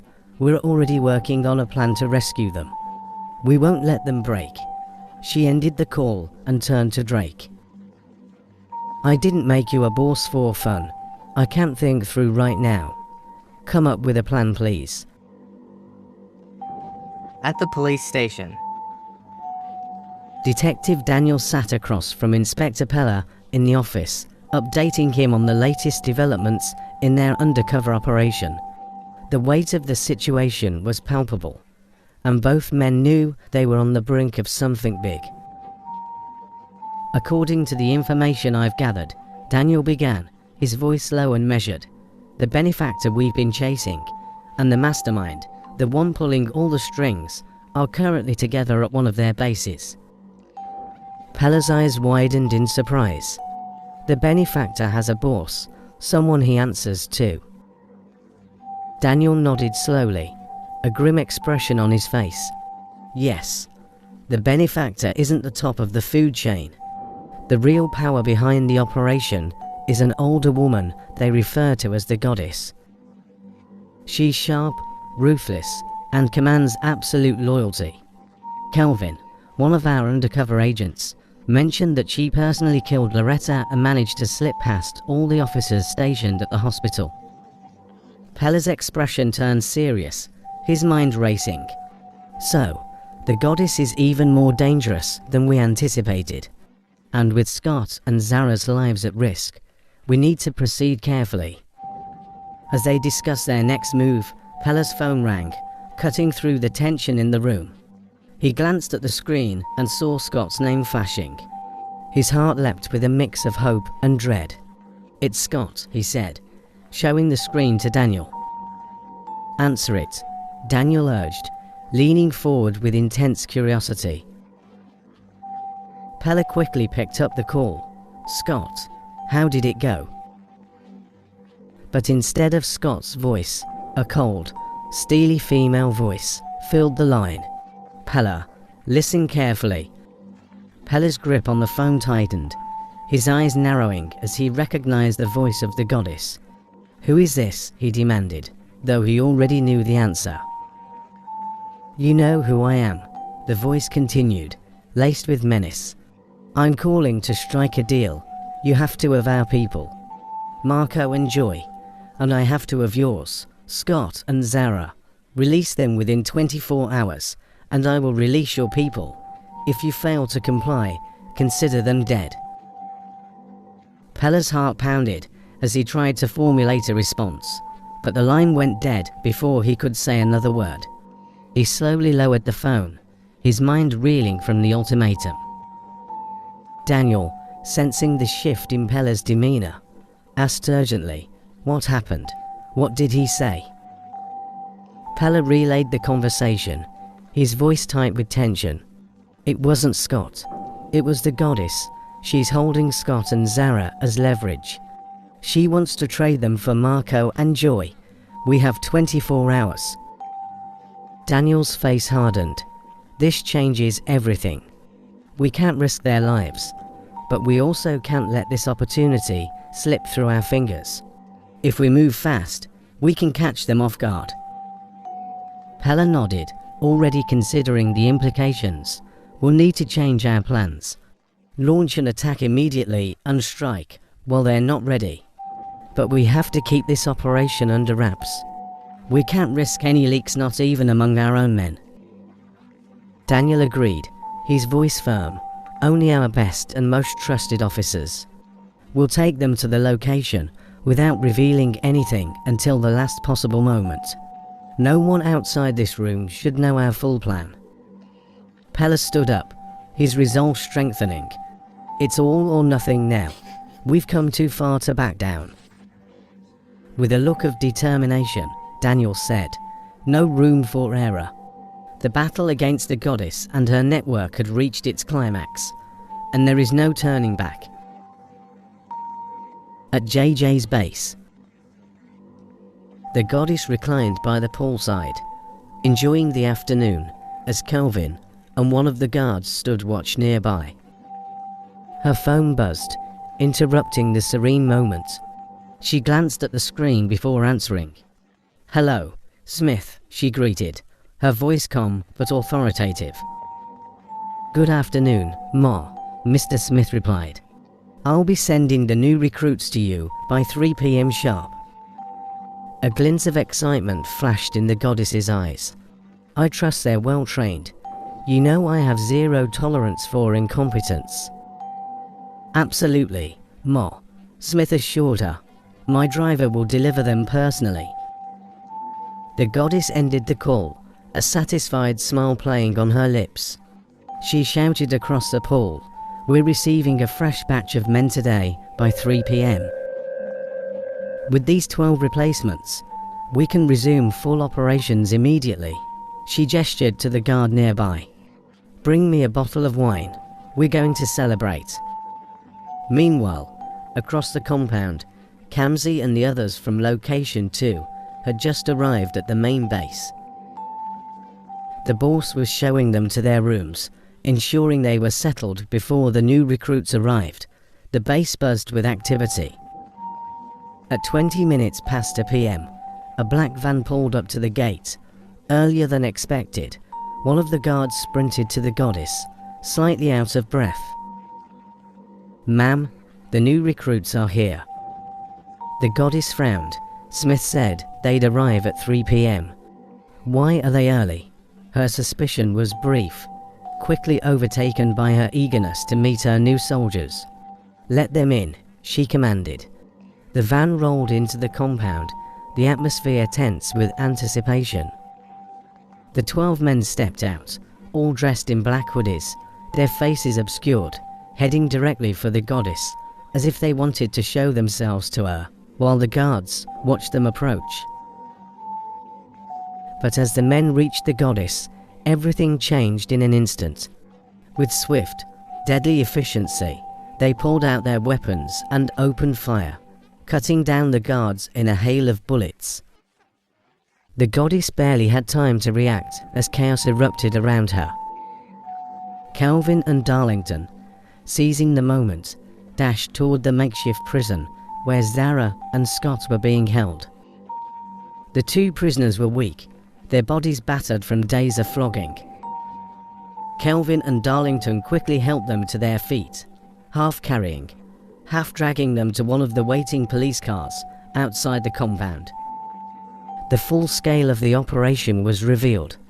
Multiple units of the police force, deployed with precision, had surrounded the base, sealing off every possible escape route, while some were inside. The gang members, realizing they were trapped, panicked. Some tried to flee, only to be gunned down by the officers.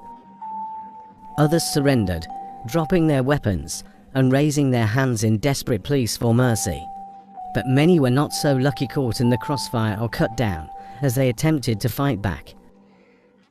Uncle T and JJ huddled in a room as the chaos raged outside. JJ, peeking through the window, was trembling with fear. "Who are these people? Why are they killing everyone?"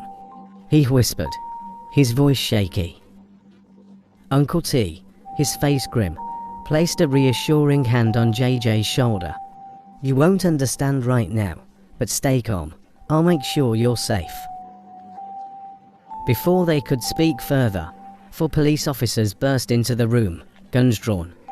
Uncle T instinctively shielded JJ with his body. "Don't harm this boy," he shouted. "His name is JJ, he's Dr. Sass's son." The lead officer's expression softened as he processed the information. He scooped JJ into his arms, carrying him swiftly to a police car waiting outside. JJ, though terrified, cried out, "I must go with my uncle. Please, don't leave him behind." The officer nodded and motioned for Uncle T to follow. Together, they hurried to the safety of the police car.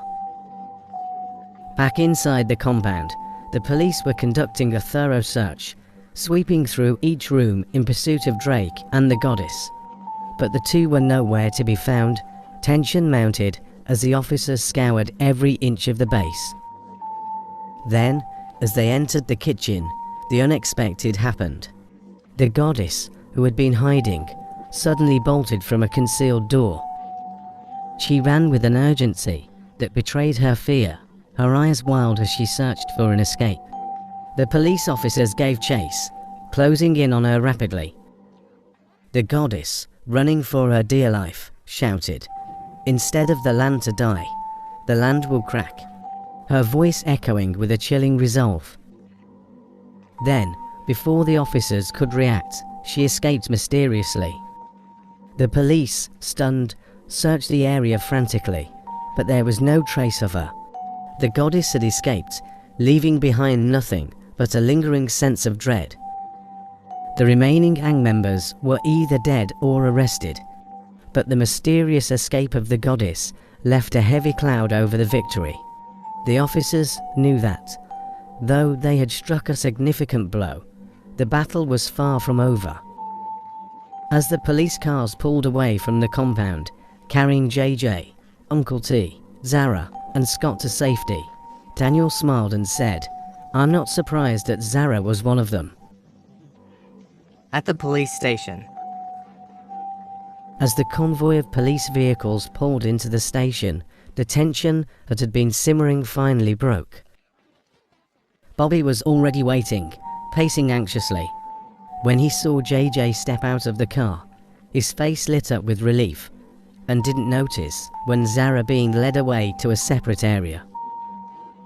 Inspector Pella ensured that all the suspects were securely locked up, while Zara and Scott were immediately taken to the small clinic within the station for urgent medical attention. Shortly after, Detective Daniel, Inspector Pella, and Bobby gathered in a small room that served as their command center. They were sweating profusely, trying to figure out how to bring Drake and the goddess to justice without losing more of their men. Pella's face was etched with worry as he spoke, his voice heavy with the weight of their recent losses. "We've managed to arrest most of their crew, but their bosses, Drake and the goddess, are still out there, and we don't even have their identities." Detective Daniel rubbed his temples, clearly frustrated. "Pella, my team had them in sight until we breached the compound, but then they just vanished. Drake is nowhere to be found, and the goddess, she escaped mysteriously right under our noses, right in front of us, like some kind of ghost." Pella sighed, his thoughts turning to Marco. Marco's been with them for a long time. He could be our key to finding them, but he refuses to talk. He's tough, and he's loyal to their cause, or at least to his paycheck. Bobby, who had been listening intently, finally spoke, his voice filled with anguish and confusion. "Who are these people? Who are Drake and the goddess? And why are they targeting my daughter, Sasa? What could she have possibly done to warrant this kind of attention?" Daniel nodded solemnly. "None of their foot soldiers seem to know the reasons, and that's why we need to get their bosses. They're the only ones who can put an end to this madness." Just then, JJ, who had been watching and listening to their conversation, suddenly interrupted. "I have their images with me." He pulled out his notebook and opened it. "This is the goddess's image," he said, pointing to a detailed sketch, "and this is Drake's image." He then handed over another sketch, "And this," he continued, flipping to another page, "is the address of their hiding place." Inspector Pella, Daniel, and Bobby were all stunned. Pella leaned in closer, his eyes wide with disbelief. "JJ, how did you get this information?"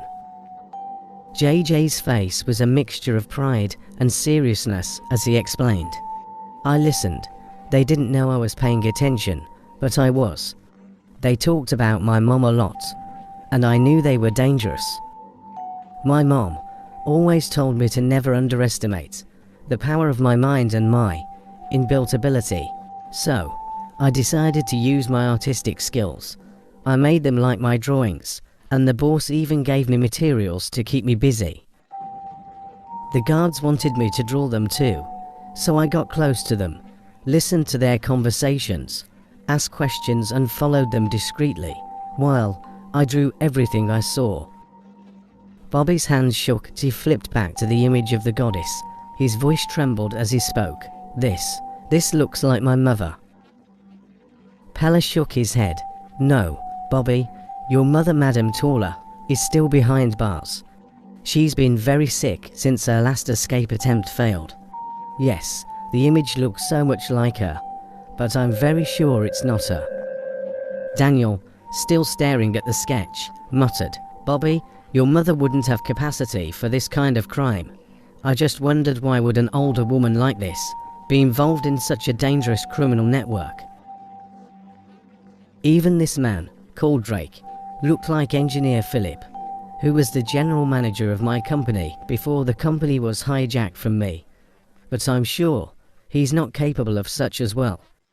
Inspector Pella shook his head slowly and said, We shall soon find out who they are. Bobby turned to JJ, his voice full of admiration and concern. JJ, you are as smart as your mom. JJ smiled, a small, proud smile.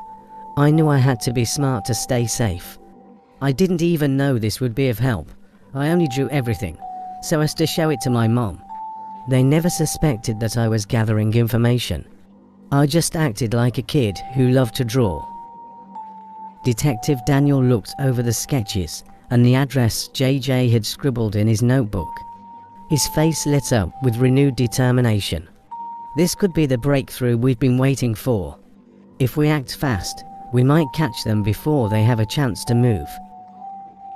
Bobby, still in awe of his grandson's bravery and resourcefulness, added, Please, you must plan that immediately. They won't be expecting us to strike so soon. If we move quickly, we can catch them off guard. Inspector Pella nodded, his face set with resolve. We should still keep JJ with us until we are done, and also keep this information away from Sasa. Meanwhile, I'll mobilize our teams right away. This time, we won't let them slip through our fingers. This is the time to strike back and bring down the elusive Drake and the formidable goddess once and for all. At the goddess hiding safe house. The goddess sat on a couch, her face contorted with a mix of anger and exhaustion. A female guard was kneeling beside her, carefully massaging her legs. The atmosphere in the room was thick with tension. Only the sound of the goddess's ragged breathing filled the air. I had to use the last dosage of the magical power my grandmother passed down to me before she died, the goddess muttered, her voice laced with bitterness. If I hadn't, those fools would have caught me. But who could have masterminded such a deadly trap against us? The guard continued massaging her legs, noticing a deep bruise on her ankle. Ma, you've sustained some injuries here. You should take some rest before moving around again. The goddess waved her hand dismissively. Rest? I can't afford to rest now. I can't believe I've lost everyone, my entire crew, even Drake, my biggest boy. We were unstoppable, and now I'm left with nothing. But this isn't over. My fight with Sasa is far from ending. I am the goddess, the unbreakable human. I will rise again.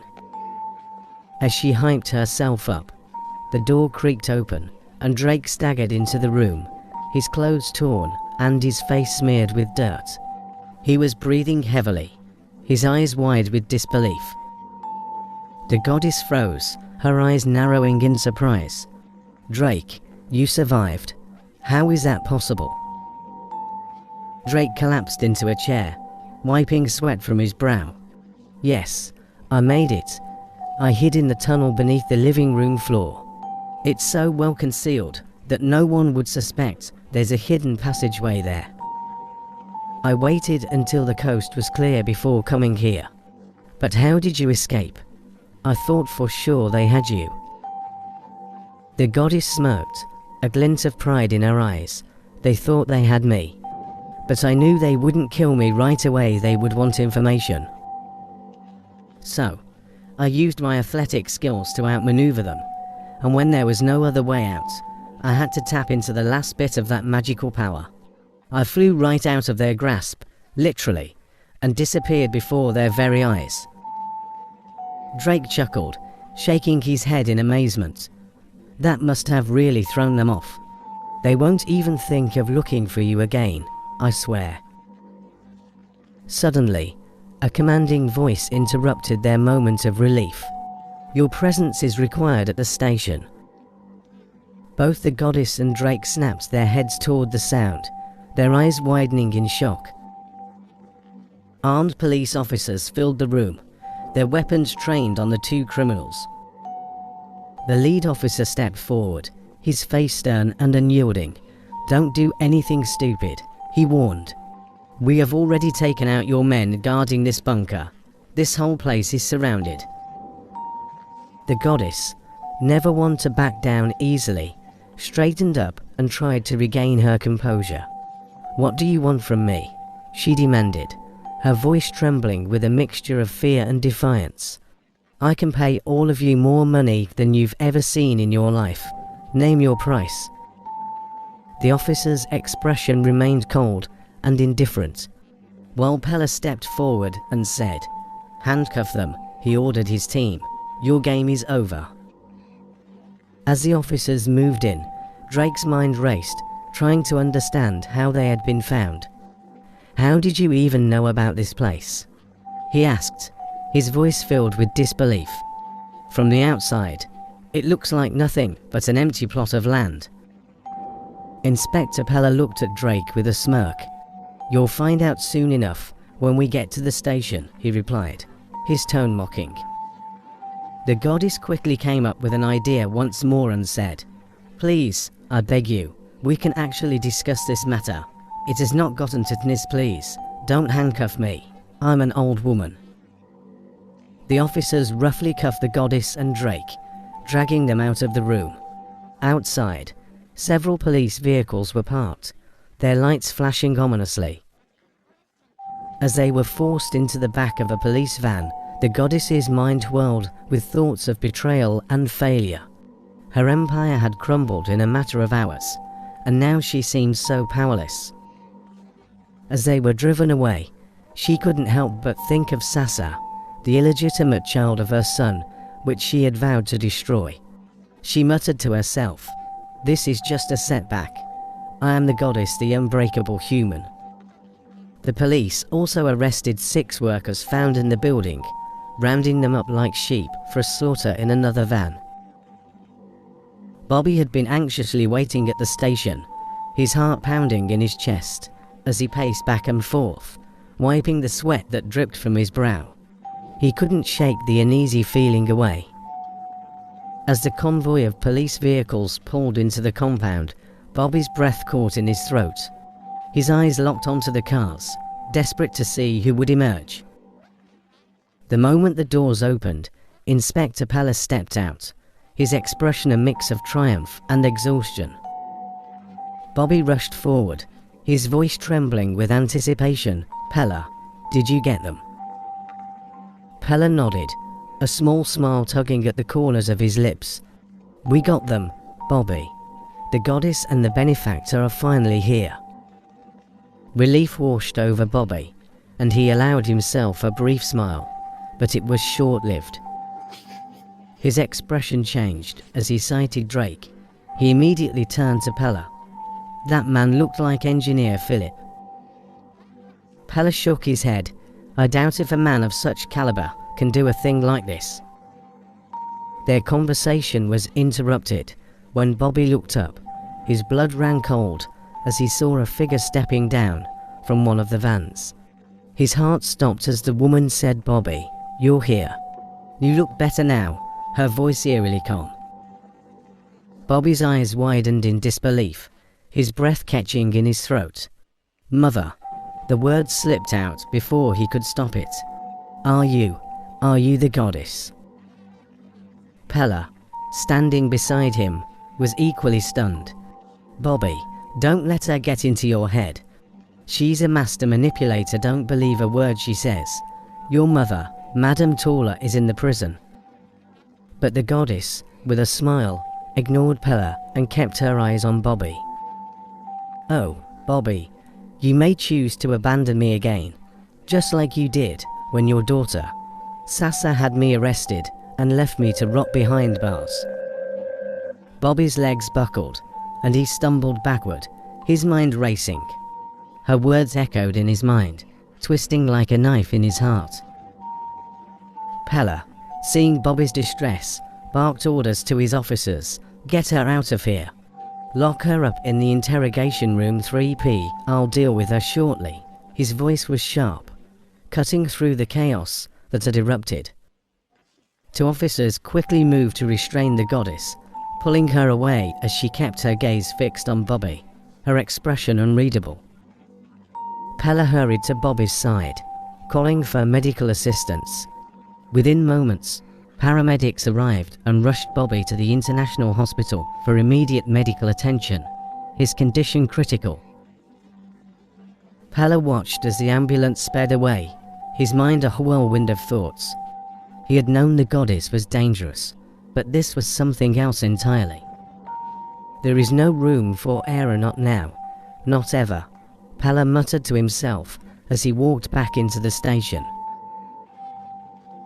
Inside, the interrogation room 3P. Inspector Pella stormed into the interrogation room, the door slamming shut behind him with a heavy thud. His face was a mask of determination, his eyes locked onto the woman seated calmly before him. The goddess, Pella began, his voice cutting through the silence like a knife. Or whatever name you go by. I'm all ears. Start talking now before I force you to. The woman, known as the goddess, met his gaze with a scornful smile, her eyes twinkling with a mix of amusement and defiance. She leaned back in her chair, her posture relaxed, as if she were having a casual conversation instead of being interrogated. I owe you no explanation, she replied coolly, her tone dripping with condescension. I have nothing to tell you. Pella's jaw tightened. He took a step closer, his voice growing steely and commanding. You do, he insisted. You have a lot to tell me, and you're going to do it now. Are you Bobby's mother? And if you are, then who is the woman in the prison? The goddess tilted her head slightly, as if considering his questions, but then she shook her head slowly. Like I said, she repeated, her voice unwavering. I have nothing to tell you, and I won't say anything until I see Bobby. Pella's eyes narrowed, his mind racing. He knew he was standing in front of a woman who had built an empire on manipulation and deceit, and he was so sure that she wasn't going to crack easily. With a frustrated growl, Pella turned on his heel and stormed out of the room, the door slamming, shut behind him once more. The goddess watched him go, her smile never faltering. No one forces me to do anything. I do whatever I want to do, at my own time, she said to herself. At the hospital. Two medical personnel hovered over Bobby, carefully checking his vitals. Sasa was standing at a corner beside her father's bed, her face a mask of concern, her eyes darting from the monitors to Bobby's pale face. The soft beeping of machines was the only sound in the room, creating a tense atmosphere that matched the worrying etched into her features. Officer Ivan stood nearby, trying to maintain a calm demeanor. Sasa broke the silence, her voice trembling slightly. What's happened to my father? What could he have been discussing with Inspector Pella that made him collapse like this? Officer Ivan hesitated, searching for the right words. He was in the middle of a conversation with Inspector Pella when he suddenly slumped, he explained, his voice steady, but laced with concern. It all happened so quickly. Before Sasa could press further, Bobby's eyes snapped open. He sat up abruptly, his voice hoarse, but filled with panic. "She's my mother. She's my mother." His outburst startled everyone in the room.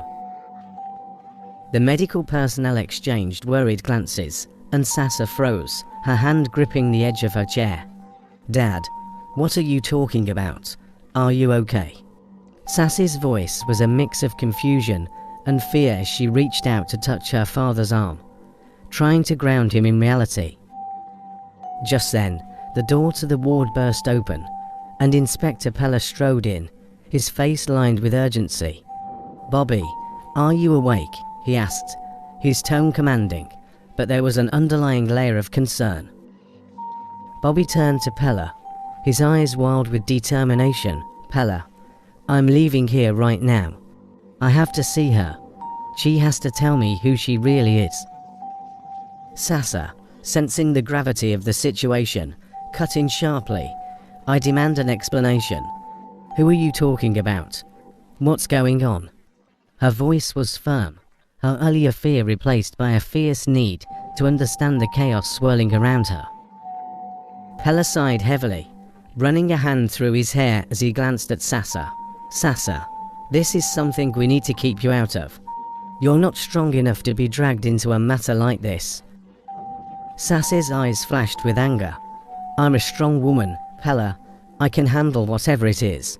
So stop treating me like a fragile flower and explain this drama to me, now." Seeing that Sasa wasn't going to back down, Pella nodded, relenting. "All right," he said, his voice resigned. "That means we all need to go to the station together. There's a lot you need to hear." Dr. Hakim, who had been silently observing from the corner, stepped forward, his brow furrowed with concern. "Inspector, are you sure Sasa can handle this? She's just recovering herself." Bobby, still in a state of agitation, waved the doctor's concern away. "Never mind, doctor. She be fine. We don't have time to waste. This can't wait." Pella looked between Bobby and Sasa, then back to Dr. Hakim, before nodding decisively. "Let's go," he said, his tone leaving no room for argument. At Interrogation Room 3P. The atmosphere in Interrogation Room 3P was tense, the air thick with anticipation. Two special armed police officers, clad in black tactical gear, stood like statues on either side of the goddess, their hands resting on their weapons, ready to react at the slightest hint of trouble. Inspector Pella entered the room, his expression hard and unyielding. He approached the table, his voice firm as he addressed the goddess. "Madam, are you ready to talk to me now?" The goddess shot him a withering look, her voice dripping with disdain. "Young man, I have no patience for incompetence. I've already told you, I have nothing to say." Pella's jaw tightened, but he kept his composure. He motioned to one of the officers by the door, who immediately stepped out. Moments later, the door swung open again, and Bobby entered the room, followed closely by Sasa. The goddess's eyes narrowed as she saw them, her usually impassive face betraying a flicker of surprise. "I didn't invite you here, little brat," the goddess spat, her gaze locking onto Sasa with a mixture of contempt and something else. "I only demanded to see Bobby." Bobby stepped forward, his voice steady but laced with emotion. "She's my daughter, my legitimate child," he declared, his eyes meeting the goddess's unflinchingly. "You can talk to me in her presence." The goddess stared at him for a long moment, her expression unreadable. Then, slowly, a scornful smile spread across her face. "Ah, Bobby," she began, her tone suddenly silky, almost sweet. "I didn't intend to unveil certain details before, but because of this illegitimate child of yours, She gestured dismissively towards Sasa. I will tell you who I truly am. Bobby, she began, her voice eerily calm. You have always been my favorite child. From the time you were born, you held a special place in my heart. You knew how much I adored you, even after you got married. Bobby's eyes narrowed as he listened. But the goddess continued, her tone shifting slightly. The day my mind began to turn against you was when you gave birth to a set of twins. I became more devastated when the doctor confirmed that Sasa was a dwarf, while Zara wasn't. My heart hardened when I realized Sasa would be a constant reminder of what I perceived as a flaw. Sasa flinched at the words, but she kept her gaze steady, refusing to show weakness in the face of such cruelty. The goddess's eyes darkened as she went on. I noticed Sasa's intelligence early on, and I knew she would grow up to be a threat. I wanted you to push her out, to rid yourself of the burden, but you refused. You disobeyed me, and that was the beginning of your doom. Bobby's face tightened with a mix of anger and sorrow, the weight of her words pressing down on him heavy stone. There are many things you never knew about me, Bobby, the goddess said, her voice now cold and calculating. Things that I've kept hidden, even from you, but today, you will learn the truth. I am not the woman you thought I was. I am something far more powerful, far more dangerous. Everything I have done, I did for a reason, and every action I took was to ensure that I remained in control. Bobby's heart pounded in his chest as he listened to her words, a whirlwind of emotions swirling inside him. Sasa, despite the harshness of what she was hearing, stood firm, her mind racing as she tried to process the truth about the woman who had shaped so much of their lives. I was born a twin, and from the family stories, I was supposed to be the first to see the light of day. But even in the womb, my sister took everything away from me, and she came first. Tamara, my twin sister, was the beautiful one, the intelligent one, the friendly one. She was everything I couldn't be. Our parents adored her, and I was left to live in her shadow, a shadow that grew darker as we got older. My life, as I know it now, began to change when we both turned 12. Flashback. Our 12th birthday was a grand affair. Our parents went all out, inviting extended family and friends to celebrate with us. It was a day of laughter, gifts, and attention, all of which seemed to be focused more on Tamara than on me. But it was after the party that everything truly changed. My grandmother, who had come for the party, decided to stay with us for a couple more days. One afternoon, I overheard a conversation between her and my mother that forever altered my perception of my family. My mother was practically begging her, pleading for her to take me away to our house in another city. She said, Tola is struggling academically, and she's not good with anything, cooking, chores, nothing. Please, take her with you. Maybe she can learn a trade or some kind of skill. Since this city doesn't have such opportunities, all I want is for her to have a chance at success in life. I stood frozen outside the door, listening as my grandmother responded. I've noticed this since they were little. Tamara has always been the smart and capable one. But don't worry, I'll take Tola with me.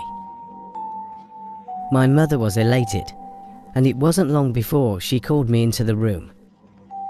My grandmother smiled and said, Tola, my dearest, would you like to live with me? My house is lonely, and it would be nice to have you around. I agreed, but not out of any desire to keep my grandmother company. I knew it was an arrangement between my mother and my grandmother to get rid of me, so my consent was to make their plans work. Inside of me, I was seething with bitterness, and I vowed that Tamara would pay for this for the rest of her life. The day of departure was something else, As everyone including Tamara were crying, my mom gave me a special hug, but I refused to be deceived by all of that. When I arrived at my grandmother's house, I made a decision to frustrate every effort she made to teach me anything. I refused to learn any trade or skill, and I deliberately failed at every task she set for me. My grandmother was the one washing my clothes, cleaning the house, cooking the meals, and taking care of all the household chores. I was punishing her for conspiring with my mother to pull me out of my father's house, and I made sure she knew it.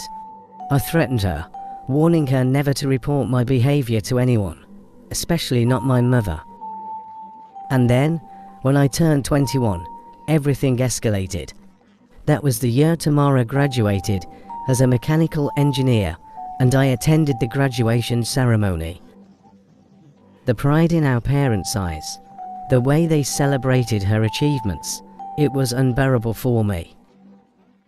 And that was also the moment I declared the real war against Tamara for taking everything from me, and I decided it was my turn to take everything away from her. I was determined to make sure she paid for every slight, every moment of adoration she had stolen from me. A few weeks after Tamara's graduation, my father and mother decided to send her abroad for further studies. It was a proud moment for my family, but to me, it felt like another slap in the face. To fund her abroad education, my father borrowed a substantial sum of money from the bank, using our house and his company as collateral. This decision, which my mother eagerly shared with my grandmother, lit a fuse inside me. I couldn't stand the idea of Tamara soaring even higher while I remained in the shadows. Determined to disrupt their plans, I paid a visit to our home under the guise of a daughter returning to see her family. But in reality, I was setting the stage for something far more sinister to ensure that everything was in place for what I intended to be a seamless operation. By then, I had already become deeply entrenched in a life of crime. I had joined a gang, and I reported the situation to our boss, who saw it as an opportunity for a quick and profitable score, and we planned to pay my family a visit. At precisely 1 a.m., the gang stormed our house. I masked myself to avoid recognition. We forced my father, mother, and Tamara to kneel on the floor. The boss, his voice cold and menacing, demanded that my father hand over the money, the only reason we had come. My father, trying to protect his family, denied having such an amount of money. My mother joined in, pleading that they had nothing to give. But the boss was not a man who took kindly to lies. In a flash of rage, he raised his gun and shot my father in the chest. The sound echoed through the room, and for a moment, time stood still. My mother, hysterical with fear, rushed inside the house and returned with a bag of money. She handed it over to the boss, her hands shaking. As we prepared to leave, something happened that I hadn't planned for. My mask slipped off, falling to the floor. The room froze in shock. My mother and Tamara stared at me in disbelief. "Taller, are you an armed robber?" my mother gasped, her voice filled with horror and betrayal. Tamara's eyes were wide, her face pale as she processed the scene before her. Without missing a beat, I turned to the boss and coldly said, "Shoot her." The gun went off again, and my mother's lifeless body crumpled to the floor. I turned to the gang and ordered them to take Tamara with us. "She has everything I've ever wanted," I spat, my voice dripping with venom. As we dragged Tamara out of the house, I told her in a scornful smile, "I am no longer living in your shadow. I am the one casting the darkness now." As soon as we brought her to the base, I told the boss that I wanted Tamara to lose her mind and become my pawn. The boss started giving her some concoctions which made her lose her mind, and in no time she became my pawn. Felix, my first husband, your father, was originally Tamra's fiancé. The goddess continued, her voice chillingly calm as she locked her gaze on Bobby. But because Tamara and I were identical, I was able to disguise myself as her, and it didn't take long before Felix was deceived and married me, thinking I was Tamara, and his marriage to me was the costly mistake of his life. The goddess paused, letting the gravity of her words sink in. She watched Bobby's face, savouring the confusion and shock that played across it. She continued, a twisted smile curling her lips. Bobby, I am not your mother. Tamara is your real mother. Bobby's breath caught in his throat, and Sassy's eyes widened in disbelief. The air in the room seemed to grow heavier with each passing second, thick with the weight of a truth long buried. I lost my womb at the age of 15, the goddess continued, her tone now as cold as ice. So, whenever I desired to have a child, I would drug Felix and force him to sleep with Tamara. She was too far gone to resist, too broken to understand what was happening. Once she became pregnant, I would distance myself from Felix, avoiding any intimacy to maintain the illusion that I was the one carrying the child. She leaned forward slightly. When her pregnancy reached 3 months, I would stop having any contact with my husband. I would use padding to fake a growing belly, convincing everyone, especially Felix, that I was the one who was pregnant.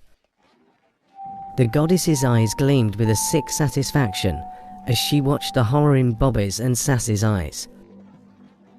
I made sure to time the births perfectly, always arranging for them to happen when Felix was away on business trips.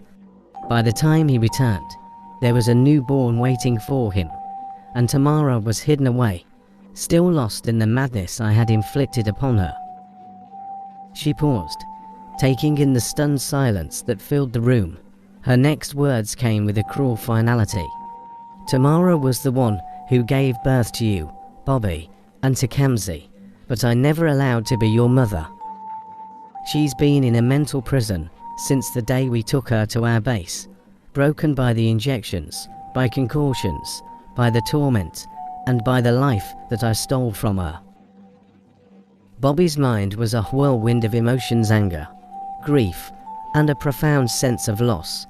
Everything he had known, everything he had believed about his life, was crumbling before him. Sasa, too, was struggling to comprehend the magnitude of what they had just heard. You've destroyed so many lives, Bobby finally said, his voice trembling with a mix of anger and sorrow. You took everything from Tamara, and you made us live a lie.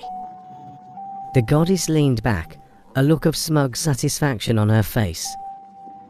Pella's eyes narrowed as he leaned in, his voice low and demanding. How did you escape from prison? Pella, my stay in that prison was no accident. It wasn't because of Sasa. I was there for a purpose. I agreed to stay there in order to lie low, to have some significant operations I had just concluded, shortly before that time. It wasn't about being caught. It was about biding my time, letting things cool down. Fake DNA test results wasn't a case. Never. Pella's jaw tightened, but he remained silent, allowing her to continue. When the time came for me to return to the world, to get back to business, I didn't need to break out. I walked out, she said, her voice filled with a perverse sense of pride. I made sure that my escape plan leaked to the prison officials and the police just enough to believe that they had it under control, and by the time I was done manipulating them, I had secured my freedom. She paused, watching Pella's expression. The real surprise is that the woman you took back to prison wasn't me at all. It was Tamara. Pella's eyes widened in shock, but before he could speak, the goddess pressed on. Yes, Tamara has been serving my sentence since she was 28 years old. I orchestrated the entire thing. No one noticed because we looked the same, and she couldn't even tell who she was anymore because of the injections I had been giving her. And those injections continued even in prison, she added, her voice dripping with malice.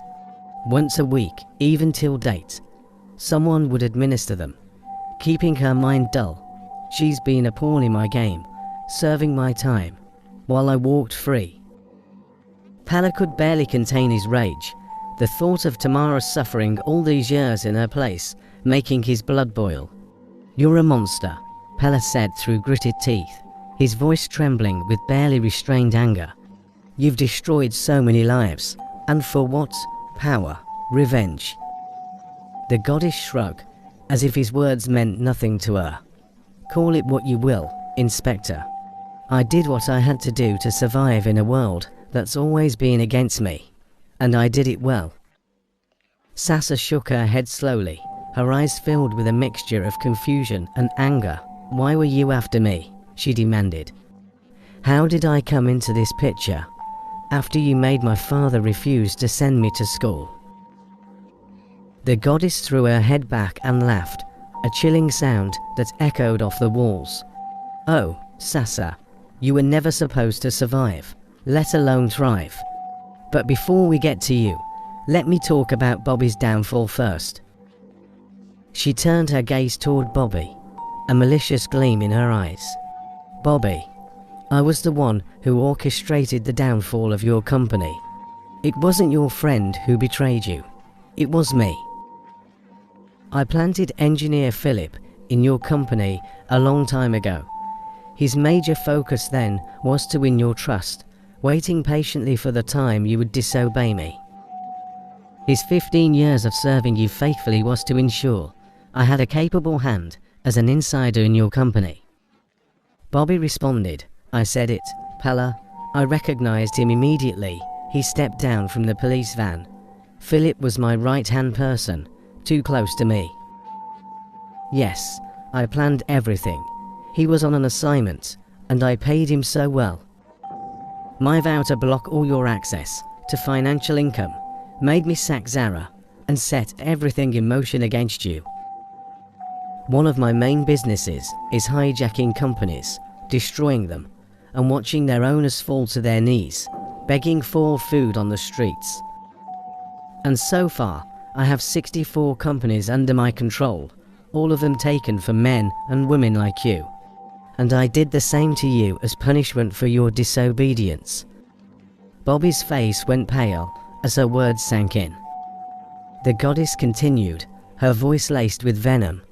If you had disowned Sasa when she was still a child, when I first demanded it, she wouldn't have grown into the powerful woman she is today, threatening to hold me. But you didn't. You defied me, and for that, I decided to break you, and that was the reason for your doom. Sasa's breath caught in her throat, but the goddess wasn't finished. She turned her cold gaze back to Sasa. When I saw that Bobby was still managing to stay afloat despite everything, I realized something was off. Then, I discovered that it was you, Sasa, who was keeping him, your mother, and Zara afloat. My curiosity was heightened. Where was a little nobody like you getting the money to sustain that level of affluence? She paused, her eyes narrowing as she studied Sasa. So, I dug deeper, and what I found shocked even me. You, the little brat I had cast aside, had built a multinational company, a giant among giants, worth more than the 20 companies combined that I had already taken over. That realization made me furious. I couldn't believe that you had outdone me, that you had succeeded where others had failed. The goddess's expression darkened, her voice dripping with malice. That's when I declared war on you. I decided that I would take everything from you, even if it meant ending you in the process. I wasn't alone in this. I collaborated with Zara, your blood sister, Kamzi, your aunt, your so-called trusted friends, such as Joy, who was your friend, and your husband's ex-girlfriend, your co-workers, everyone you believed in. I paid them sums they couldn't resist, and in return, they put their lives on the line to destroy yours. She leaned in closer, her voice barely above a whisper. Your mistake, Sasa, was in not letting your father go through the hardship I had so carefully planned for him. You saved him from the suffering he deserved, and for that, you became my primary target. The room fell silent. Pella, Bobby, and Sasa stood frozen at the magnitude of her cruelty. The silence in the room was thick, almost suffocating, but it was the goddess who broke it first. Pella, she began, her voice laced with a mix of curiosity and irritation. How did you trace me to my bunker? For 30 years, no one has ever discovered it. Many of our soldiers have fallen to the police, but Drake and I, we always found our way back to our safe house, the bunker. So tell me, who masterminded this attack? I want to know the genius behind it. JJ, who had been watching the scene unfold from behind the glass with Detective Daniel and a group of officers, couldn't stay silent any longer. Without hesitation, he shouted, "Goddess, it was me. I'm the one who found you." He rushed to the door and burst into the room, his face flushed with a mix of pride and defiance. The goddess's eyes widened in disbelief. "You, that can't be true. You're nothing but an ant I could crush with the tip of my finger. We're not playing child's games here. Boy, get out."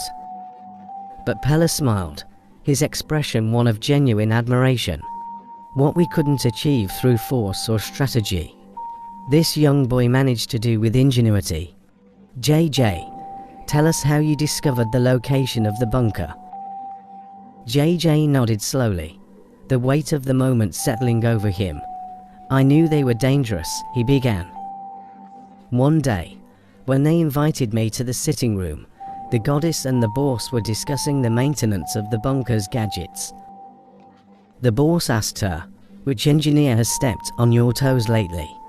We need someone to handle the maintenance at the bunker.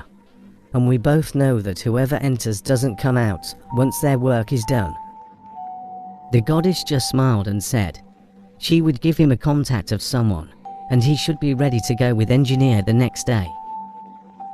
The goddess nodded, almost reflexively.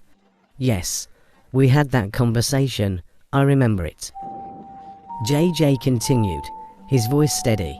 "That night, I made a decision to go with the boss. So I came up with a plan, which was to quickly sketch a portrait of him. The next day, as he was about to leave, I ran out of my room, already dressed, and handed him the sketch. I told him I wanted to come along so I could draw him again. I knew he had a soft spot for me and loved artwork. His emotions got the better of him, and he agreed to take me with him, excited at the idea." JJ paused, recalling the events with vivid clarity. "While driving down there, I brought my drawing materials and began sketching the route from the house all the way to the bunker. When we got there, the boss asked me to draw him as I had promised. I pretended to be engrossed in my work, but I was memorizing everything, the path, the surroundings, the security measures. That's how I found the bunker." The goddess, her face twisted in rage, interrupted him. "So, you took advantage of our kindness, you little brat," she trailed off, shaking with fury. JJ met her gaze, unflinching. "My mother taught me a proverb that says, 'The love we have for a chicken does not reach the heart. The focus is to kill the chicken for food. The kindness you showed me was just a way to protect my present for your own advantage, in order to destroy my future." The goddess, struggling against her handcuffs in anger. "Take him out of here, right now," she screamed, her voice breaking with frustration. As the officers moved to escort JJ out, Bobby and Sasa stood frozen, tears streaming down their faces. The weight of everything they had learned was too much to bear. Their lives had been shattered by the revelations, by the cruelty of a woman they had once trusted. Pella turned to face the goddess, his expression one of deep sorrow. "Madam Tuala," he said quietly, "life is a series of choices, and you chose wrong. There's a saying, an elder does not stay in the marketplace and let a baby's head fall, but you've brought disaster to this family. It's time to face the consequences of your actions. See you in court." The goddess laughed and said, "We shall see." In the courtroom, The goddess stood before the magistrate, a bright smile on her face, her demeanor unshaken despite the gravity of the situation. The room was filled with people: Kamzi, Zara, Drake, Marco, Joy, Innocent, 4 police officers, 4 nurses, 3 doctors, and 20 others, all waiting for the judge's verdict. The judge began, her voice stern and unwavering as he addressed the court. "After reviewing the cases presented, I hereby deliver the following judgments. Joy Annex, for your direct involvement in criminal activities, you are hereby sentenced to 10 years imprisonment." Sasa shook her head, while Patricia felt sorry for her. Philip James, also known as Drake, for your role as a mole within Bobby's company and your active participation in criminal acts, I sentence you to 50 years imprisonment with hard labor. Bobby shook his head slowly and said, "Patricia, Engineer Philip, my right-hand man." Patricia held his hand gently and said, "I'm so surprised." The judge continues. "Marco Davis, you were once one of us standing for what was right, but you suddenly turned to a criminal. For your criminal activities, you were hereby sentenced to 40 years imprisonment with hard labor." Zara Bobby, for being complicit in the crimes against your own only blood sister, you were sentenced to 3 years imprisonment. Bobby and Patricia held each other's hands tightly, while Bobby said, "See what my fake mother turned my lovely daughter to."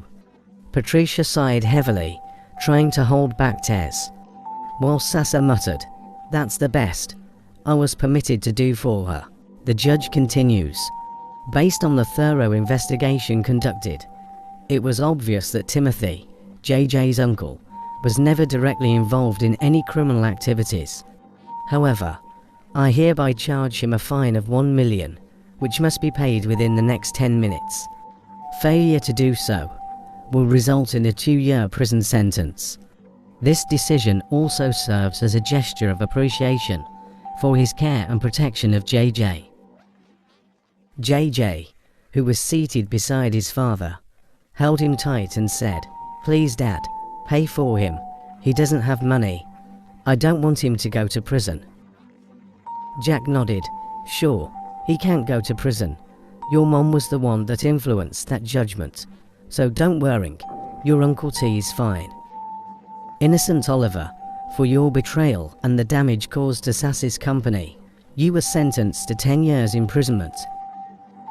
The judge continues. Kamzi Thompson, for your role in the death of Rosaline, Detective Daniel's fiancée, and your participation in these criminal acts, you were sentenced to consecutive terms of 30 years imprisonment. Bobby shook his head.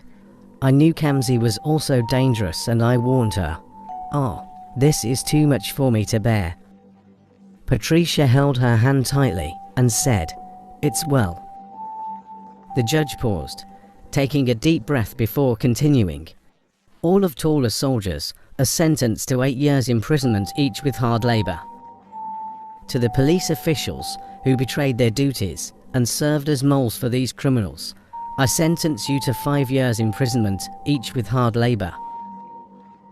Also, the medical practitioners who betrayed their duties and served as moles for these criminals, I sentence you to 5 years imprisonment each with hard labor. As for B&P International, the full ownership of that company should be restored to Bobby with immediate effect. If any of the shareholders wish to maintain their stakes, they must repurchase their shares from him. Tamara, the twin sister of Tawler, should be released immediately and provided with the necessary medical attention. Once she has fully recovered, she is to take over Tawler's empire." The judge sighed and said, "And now, Madame Tawler." The judge's gaze hardened as he looked at the woman who had terrorized so many lives. "You, the so-called unbreakable human, are nothing more than a blight on society. It is a disgrace that someone of your age has chosen to corrupt the youth. I hereby sentence you to life imprisonment. I trust that this sentence will bring peace to those you have wronged." The courtroom was silent, the weight of the judge's words hanging in the air. Then she added, "Madam Tawler, I was informed that you have something to say." Tawler nodded, her smile never fading. "Your lordship, note this. I am like the wind. No one can cage me, but you'll understand that soon enough." She turned her gaze to Pella, her eyes gleaming with malice. "Pella, do you know Chief Michael Collins?" Pella's eyes widened in surprise. "Yes, I do. He was my father." "Were you told how he died?" Tawler asked, her tone taunting. Pella hesitated, confusion knitting his brows. "Yes, I was told. Why are you asking me this?" "Answer the question," Tawler insisted, her voice sharp. "How did he die?" Pella's voice was barely above a whisper. "He was killed by my mother, his second wife, after she sold all his properties and took all his wealth. I was just a 4-year-old boy at the time she killed my father. She then abandoned me and disappeared." Tawler's smile grew even wider, a cruel glint in her eyes. "Did they ever try to find your mother?" Pella locked his eyes on hers, suspicion creeping into his voice. "Her name was Sonia. I was told she vanished into thin air, that no one knew where she went." Tawler threw her head back and laughed, the sound echoing through the courtroom like a death knell. "I am Sonia, your father's wife.